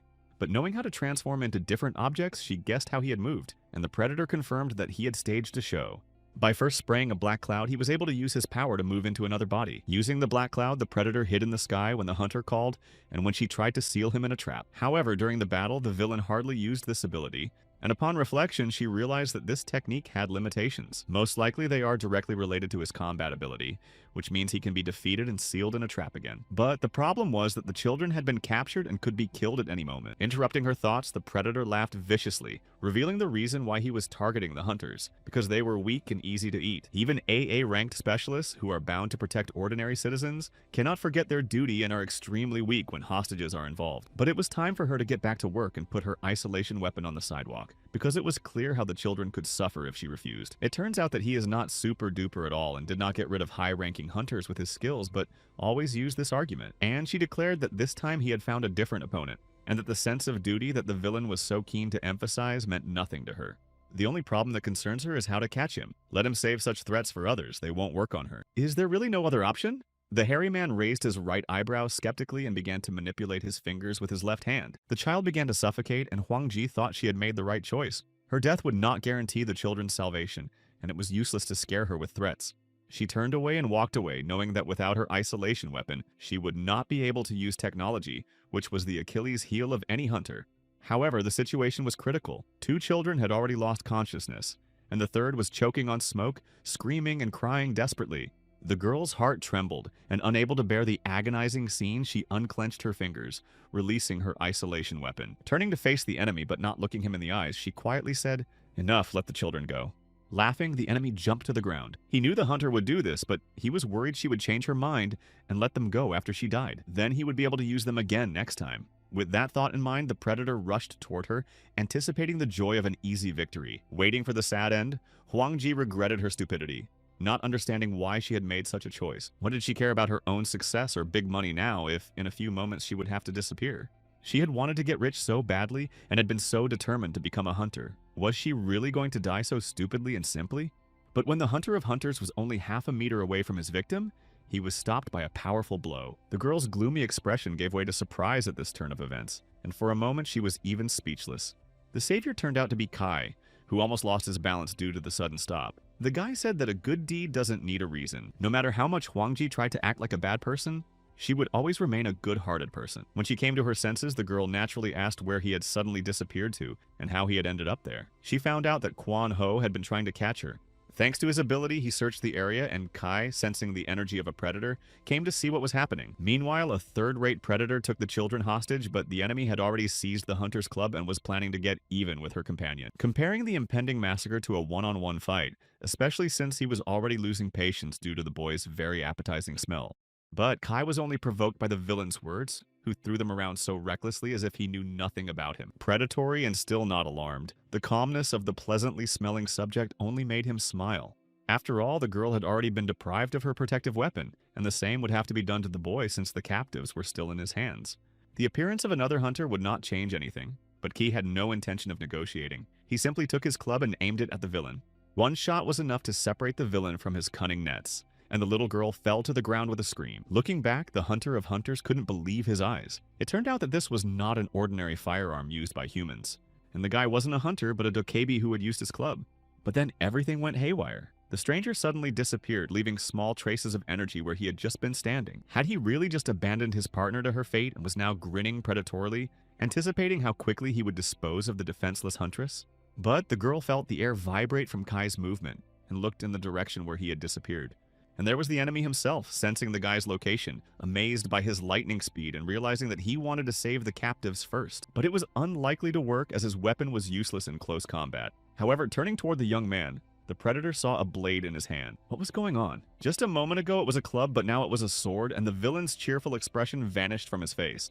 Without giving the traitor time to react, the guy started slashing at him with his sword, and while the flames were still burning, rushed toward the kids. Finally freeing them from their enemy's bonds, Kai began to calm them down, promising that everything would be all right now and that they would soon return home. Huan Ji watched in amazement. Not long ago, she had been greatly disappointed by her conversation with the man who lacked even basic knowledge. She had considered the rumors about his golden blood to be greatly exaggerated, but in practice, he managed perfectly well without these basics and turned out to be incredibly strong. He listened to the children's words of gratitude, but he had to finish with the wounded man, who was grieving that he had misjudged the rank of the guy, who turned out to be higher than the level of AAA. But Kai did not consider him a worthy opponent because only small-time losers incapable of anything more take hostages.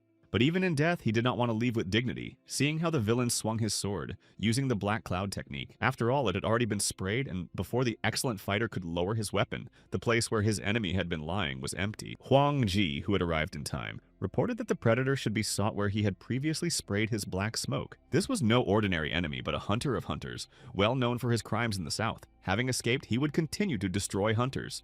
Therefore, it was imperative to deal with him, but after listening to her, Kai did not rush to give chase. He said that by not chasing after her, they had acted wisely, as they had only found two places during their search of the area. One was saturated with the energy of a predator, where his energy was stronger, and the other was far away with little energy. While thinking about where to go first, he played rock, paper, scissors with Quan Ho, and Quan Ho had to go to the second place with weaker energy. Therefore, the predator, having slipped away from here, must move not just anywhere, but precisely there, and is unlikely to realize yet how badly he has blundered. Heading to the distant weak spot with black smoke swirling around it, Quan Ho found a secluded corner so as not to catch the eye of anyone who might come there. There was no need to rush, and nothing prevented him from waiting patiently. When purple swirling clumps appeared, the guy realized that he had waited long enough. Kai did not go to his partner because he knew that he would not let the enemy escape, especially since Quan Ho and the predator were both from the south and probably knew each other. Materializing, the hunter of hunters noticed his target and cursed his luck, but the guy jumped on his enemy, pinning him to the ground. They recognized each other, and Quan Ho was delighted to finally meet the enemy, who had always escaped before he could really annoy him. And here he was truly lucky, especially considering that his mood today was lousy and he urgently needed something worthwhile. The predator tried in vain to stop his execution, but the demon of the south raised his club and sent his enemy to the other world. After that, Quan Ho found his partner and discovered the huntress and three children. Seeing another unfamiliar Hyung, they were initially frightened. Not knowing what to expect from him, but learning that he was not an enemy and had saved them all from the evil monster, they cried and complained, remembering how scared they had been. Hiding his sentimentality, he put on a stern face and ordered them to stop crying, promising to take them home only if they kept quiet. But one boy cried even louder, and a second child, emboldened, declared that the big guy with the spiky hair was only scaring his brother with his shouting. However, when Ki asked if his colleague could take the children to their parents, Quan Ho smiled slyly and agreed that there was no one else to do it. He would gladly relieve his partner of this task, as he would have to deal with the quarrelsome hunter. Confused by this sarcasm and feeling awkward about her behavior in the coffee shop, she silently turned her head away. Quan Ho added that he was counting on them now, as the fighters would surely be able to handle the predator if he left them alone. The girl coughed awkwardly, and the satisfied demon of the south, scratching the back of his neck as he walked, went to escort the children. Still standing in the same place, Kai noticed that his partner was up to his usual tricks again today. But Huangji lowered her head and replied that her sunbais were always teasing her too. But to tell the truth, she was a little embarrassed. After all, she had declared that she was ready to do everything possible to achieve results or get promoted, speaking as if she were completely insensitive, and she had almost died saving hostages. In the eyes of those around her, she probably looked comical and he probably found her funny. But the guy firmly objected, saying that despite all her obsession with results, if he had been even a minute late, they wouldn't be talking now. Huang Ji risked her life to save the children, and Qi admired her courage because he himself had run away in fear when he first saw the Dokebi's club. To him, she didn't seem funny at all, but very cute, and he smiled sincerely as he told her so. The hunter thought about the guy's words, but suddenly remembered the test and sent the young man on his way. He was surprised, asking if it wouldn't be better to walk her home, but the girl firmly replied that she could walk alone because she needed to think. Then she added that she had decided to consider Kai to have passed the test for stealing the pass because she was convinced of his strength. She suggested they write to each other tomorrow. The guy was embarrassed but promised to write, telling her to be careful. Meanwhile, the hunters discussed Huang Ji, saying that she always talked about money, which was completely incompatible with the ideal of a Dokaibi hunter. A true hunter should be guided by a sense of duty, and such a greedy person was not fit for the role. However, Huang Ji didn't hear her colleague's conversation. She considered today a successful day and, looking thoughtfully at the guy who had saved her, suddenly called out to him. When Kai turned around, the hunter thanked him loudly for saving her and shouted that she would help him in the battle for the coin. She offered to start working together tomorrow and then added that she was counting on him, respectfully calling him Sunbei. And so a new day dawned, which turned out to be an unlucky one for the predators. Several of them were frozen in ice crystals in a dead end. Dodging the hunter, one of them sat down in front of her on the floor and asked her to stop and spare them. He said that they had accidentally ended up in the area, were just passing by, and had not attacked anyone. Why did she attack them first, since the task of the Dokaibi hunters is to maintain law and order? But the woman advised him not to compare her to other hunters because her goal was completely different. Her goal was to destroy all Dokaibi, and covering her eyes with her bangs, she approached him in small steps. But the predator had already guessed who she was from her isolated weapon with freezing technology, fiery red hair, and hatred for Dokaibi. She is known as the most famous master from the north, known as the Red Flower Witch. Her name is Chai So Hyun. She was the hunter who was firmly convinced that the very existence of Dokaibi was a sin. The three participants in the butterfly coin search operation were supposed to meet on a pedestrian street. Kwan Ho didn't like crowded places and grumbled about why they were meeting there if they were going to the hunters' headquarters. Trying not to get annoyed, Huang Ji patiently explained that they would never find their headquarters on their own. Ironically, she said that in her opinion, the non-predatory ones differed from the Dokaebi hunters, and that they acted secretly, hiding themselves. Kai added that if the possessors were called upon to restrain the predators, then the hunters behind them carried out secret missions while remaining unnoticed. To avoid revealing personal information, contact between hunters was kept to a minimum, and they always worked individually except for large operations. Surprised by his knowledge of their instructions, Huang Ji asked where he got it from, and Quan Ho suggested that he had been brainwashed by someone from Fang's team. But it turned out that the smartwatch given to the guy gave him access to databases, which he had browsed out of curiosity, since he hadn't forgotten how to read yet. So the straight A student decided to spend one night studying the hunters. If not now, then when else would he use the skills of the country's #1 hero? But Quan Ho quickly knocked the braggart down a peg by announcing that it was commendable, but the hero was still being held back a year. Continuing to joke, he asked why he needed to study so much, and Huang Ji suggested that he was sad because of money. Although she was a little upset that it wasn't a textbook but a government-issued gadget, and apparently becoming unskilled in Kanem was also a very cool achievement. Although they have about the same salary as hunters, plus a pension, and because of the nature of the work, the schedule is quite flexible. In general, the conditions are no worse than in a large company, but Kai heard about this for the first time, so why the hell hasn't he received a penny yet? Quan Ho was surprised that his partner hadn't signed a contract before going to Ojak. He thought they were both paid monthly. Kai realized that he had been deceived and that the scene played out last time was only meant to dispel his doubts about his salary. In the opinion of his interlocutors, it was unacceptable to complain too much about the lack of money. A sense of duty should guide one's work, although it was not their place to say so. One of them had long owned real estate in Kanem, and the other had become a goblin hunter for money, but they had already approached headquarters. Although in essence it was more of an accounting office due to the individual work style of the hunters, so they were not there as a single group. Kai urgently needed to talk to Ju Yunsu, but she did not answer the phone, and the answering machine redirected him to voicemail. There was not a single door in the alley, only a vending machine, but it served as the entrance. One just had to use it correctly. The girl began to explain the sequence of actions. First, you had to insert a coin worth 101. Then you had to press the buttons labeled coffee, cola, cider, and coffee again. Everything had to be done in that order. Then the vending machine moved aside, opening a door in the wall that was inconspicuous to the casual observer. This was the entrance to the headquarters, but behind the door was not a staircase, but an elevator. To enter the elevator, you had to place your access card on the reader, and if the identification process was successful, the door opened. After the guys and girls got to the right floor, a robot voice in the elevator told them to go to room 48. In the hallway, Ki stammered that the situation looked tense while Huan Ji hunched her shoulders, and Quan Ho asked her why she was so nervous.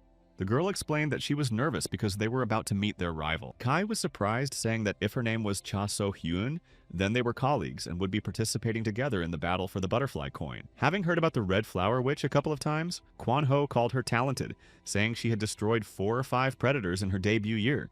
She quickly became a master, considering that Huang Ji was also obsessed with results. So Hyun should have liked her, but the girl looked upset.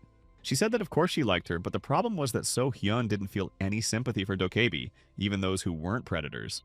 When they approached the right door, the robot's voice said, "Room 48, please remove your isolated weapons." Then the doors opened, letting the companion in first, and the guys curiously looked around the unfamiliar room. The walls, floor, and ceiling were the same steel color as the rest of the building, only painted with cells, and it was very impressive in size. At the back wall stood a table where 2 women were talking. One of them, with red hair, stood with her back to the newcomers and was loudly protesting. It was Cha So Hyun, and she didn't understand why she had to work with amateurs when she had said earlier that she could handle it herself. Judging by the sign on the wall, she was talking to An Cheri, who informed her of the order from the boss, so the famous hunter had no choice. However, the redhead demanded that something be done because even with their skills, the inexperienced would be a hindrance. Her opponent asked her not to overdo it. It was quite difficult to get a butterfly coin alone, but Ji Yoon had picked up some very good guys, and here she was. The 3 who had entered had already approached the table, and Huang Ji raised her right hand and cheerfully greeted Ani and So Hyun. But Quan Ho wasn't going to put up with that. She had just blurted it out, but we'll see who gets in whose way. How dare she? But So Hyun walked past without even acknowledging him, instead turning on Huan Ji. It seemed she didn't believe her either. Were the 2 of them not enough? The blonde tried to justify herself, saying that her colleague was overreacting, and that the 2 girls were indeed enough. She closed her eyes and continued that reinforcements were never a bad thing, and besides, these 2 were pretty good. One of them is named Yoon Ki and has golden blood. After hearing this argument, So Hyun turned to the top student. So this was the boy from the rumors. She felt sorry for him. Placing her hand on his shoulder sympathetically, she asked if he had really become a dokebi against his will. She stroked his other arm and wished he could return from the monster's skin to the state of a normal human being as soon as possible. Kai didn't expect such a turn of events and didn't know whether to be happy or upset by her words, so he didn't know how to respond. However, Kwon Ho became enraged at the word monster and wanted to deal with her, but So Hyun didn't even bother to talk to him, saying she was going to patrol. She was more than enough to fight for the butterfly coin on her own, and she would never cooperate with the dokebi, even if they weren't predatory. Without looking back, So Hyun left, and the door to room 48 closed behind her. Kwon Ho called her a typical goblin hater, and Ki remembered his words about how many hunters wanted to take revenge on the dokebi. Why on earth had they been assigned to her team? But then Ancheri intervened, saying she had a request for them. As a representative of the administration, she was responsible for them, and since they had come here, she suggested holding a short briefing. After informing them of her superior's powerlessness, Hwang Ji said that people weren't eager to fight for a butterfly coin, and she personally agreed, seeing it as an opportunity.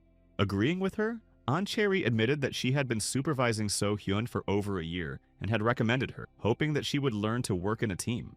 From the outside, the hunter seemed very lonely, and she wanted to give her a chance to broaden her horizons a little.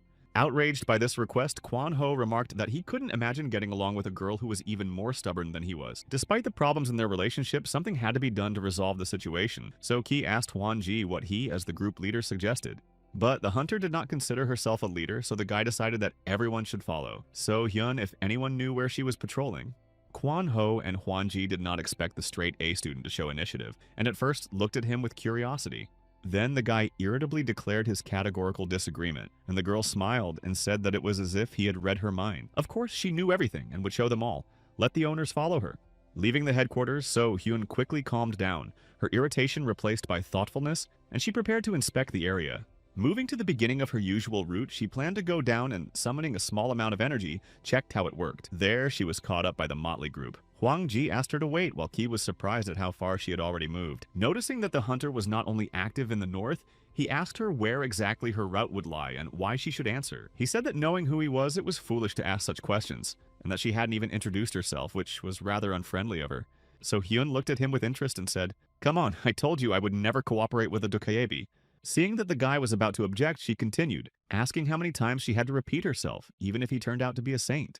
But whether he was a dokebi or not, he was still her enemy. Hearing this statement, Kwon Ho was outraged. Did she really think she could handle them? But Hwang Ji covered his mouth with her hand to silence him. Thoughtfully, Kai scratched the back of his head since the girl herself had said it. He had no choice but to settle the dispute by force, and he looked her boldly in the face. So Hyun looked at him with wide eyes and determination, then lowered her head, turned her whole body toward him, and clenched her fists. But continuing to clamp her mouth shut, Kwon Ho Hwan Ji called out to the bully by name. Then he spread his arms wide and laughed, saying he was joking, that fighting was in his blood, but he would like to resolve everything peacefully. Therefore, if the hunter did not want to be friends, he offered a temporary partnership. After all, she also had to collect coins to get to the auction, and Ancheri had given him something, so he took a brochure out of his pocket. It was called A Guide to Fighting for Butterfly Coins to Participate in the Demon Battle Auction. Ki began to read aloud. Point 1. If the owner of a butterfly coin is nearby, you can hear an alarm signal through your coin. Point 2. You must immediately proceed to the source of the signal and take possession of the coin by any means necessary. Point 3. At the end of the butterfly coin collection contest, the participants who took the first 3 places in each district will receive tickets to the auction. So Hyun didn't understand what this meant, since he would still have to move around the district collecting coins. However, Kai insisted that 4 people would be more effective at finding coins and fending off rivals who, according to the rules, were hunters of a higher class. Therefore, he suggested that they temporarily join forces and suspend any friction between them for the duration of the coin collection. So Hyun said that his words were not convincing. Their organization was not so worthless that she would be interested in a simple reinforcement. But Kai didn't believe that she wasn't interested in reinforcement. Why else would an ordinary hunter intend to participate in an auction that didn't interest her at all? After all, this auction was being organized by the dokebi, whom she hated fiercely, so the girl must have had a very good reason. When talking to Ancheri, she claimed that she could handle it on her own, but now it was obvious that she was not completely confident of victory. But if they join forces, success is guaranteed, because the top student has recently become much stronger. Watching her colleague's persistence, Hwang Ji politely asked her to think about Cheri's well-being. Then, lowering her head, So Hyun agreed, saying that they could follow her everywhere and that she would not interfere. But let them know one thing, no matter how dangerous the situation they find themselves in, it would be useless to count on her help. Smiling, Kai said that was enough. They weren't colleagues, at least not yet. Having made her decision, So Hyun turned away from the three of them and ordered Ji Yoon to patrol Zone D while she would take care of the rear. She flew into the air and Kai, breathing a sigh of relief, followed her. Hwang Ji shouted after him that he was leaving his little sister to him. Kwon Ho stayed behind and asked why the girl had shut him up. The huntress explained that it was a precaution. She was afraid that Sanbai would beat him up, thinking he was the neighborhood bully. But it was time to get to work and they jumped off the roof onto the sidewalk. The guy was annoyed that his companion was pretending to be friendly, and he said he was used to being openly hated. Then Hwang Ji decided to tell him a little about her colleague, why the famous hunter hated Dokkaebi. It turned out that So Hyun had lost her family because of a Dokkaebi, and the blonde had heard that her colleague's father was a famous hunter. But he died in an attack by some Dokkaebi. Kwon Ho sighed sympathetically, considering this case typical. After all, a person without scars on their soul is unlikely to risk their life, no matter how much money they are paid. However, Hwang Ji called this story not quite ordinary, saying that losing someone to a predator is commonplace. And so Hyun's father had passed away because of a so-called friend who was not a predator. After parting ways with her fellow hunter, the Red Flower Witch flew around the area as usual, watching what was happening below. Kai constantly followed her, and she didn't even worry about him. But suddenly she turned her head and noticed that his movements were fine. She was sure of this because the boy was an Ojak, but if he hadn't been able to keep up with her, she would have had to abandon him. The owner was surprised to hear about his stay in Ojak, realizing that his companion had expected him to follow her. But So Hyun evaded the question, saying that he was more famous than he thought. It turns out he is famous, and laughing he added that he is known as a fool who knows nothing. The huntress said that was why she was collecting coins with him only this year. If there was a response, they would go into battle, but the hunter's work was the priority. She meant not only the predators, which incidentally had become fewer this year. Their numbers had decreased because of a certain individual who had brought a dark hero here, and many weak predators had been devoured by the first faction. Confused, Kai said that he didn't want to and that he even felt awkward about it, but his partner didn't take it as a compliment. Lately, there had been no serious prey and she had to chase after small game. But suddenly, noticing traces of predatory energy, Kai stopped and asked if they could use them to find the monster's hideout. He had trained in searching, but his friend had done it before, so he wasn't sure if everything would go smoothly. He wondered if his skills would improve after a couple of training sessions, and the girl answered his question positively. They descended to the ground, but the guy didn't find anything suspicious, so his companion suggested moving on. Objecting, Kai said that they hadn't taken a single break during the entire search, and wondered if it would continue like this until sunset. So Hyun said that if he was afraid he couldn't make it, there was only 1 point left, and all the kilometers they had covered were her daily route. Only then would she be able to respond quickly to an intrusion. Was their department using a different system? Remembering how Joo-in-soo and Kwon Ho usually relax in their chairs, Ki hesitated but then said that it was a little different. The hunter said that they had no time to rest, but he didn't have to follow her everywhere. The guy assumed that she was probably hungry. What did he care? She was used to this lifestyle and only felt hungry if she hadn't eaten for a long time, but her stomach suddenly growled. Kai exclaimed that she was already hungry and that there must be a 24-hour cafe nearby, suggesting they go in under the pretext that he was also hungry.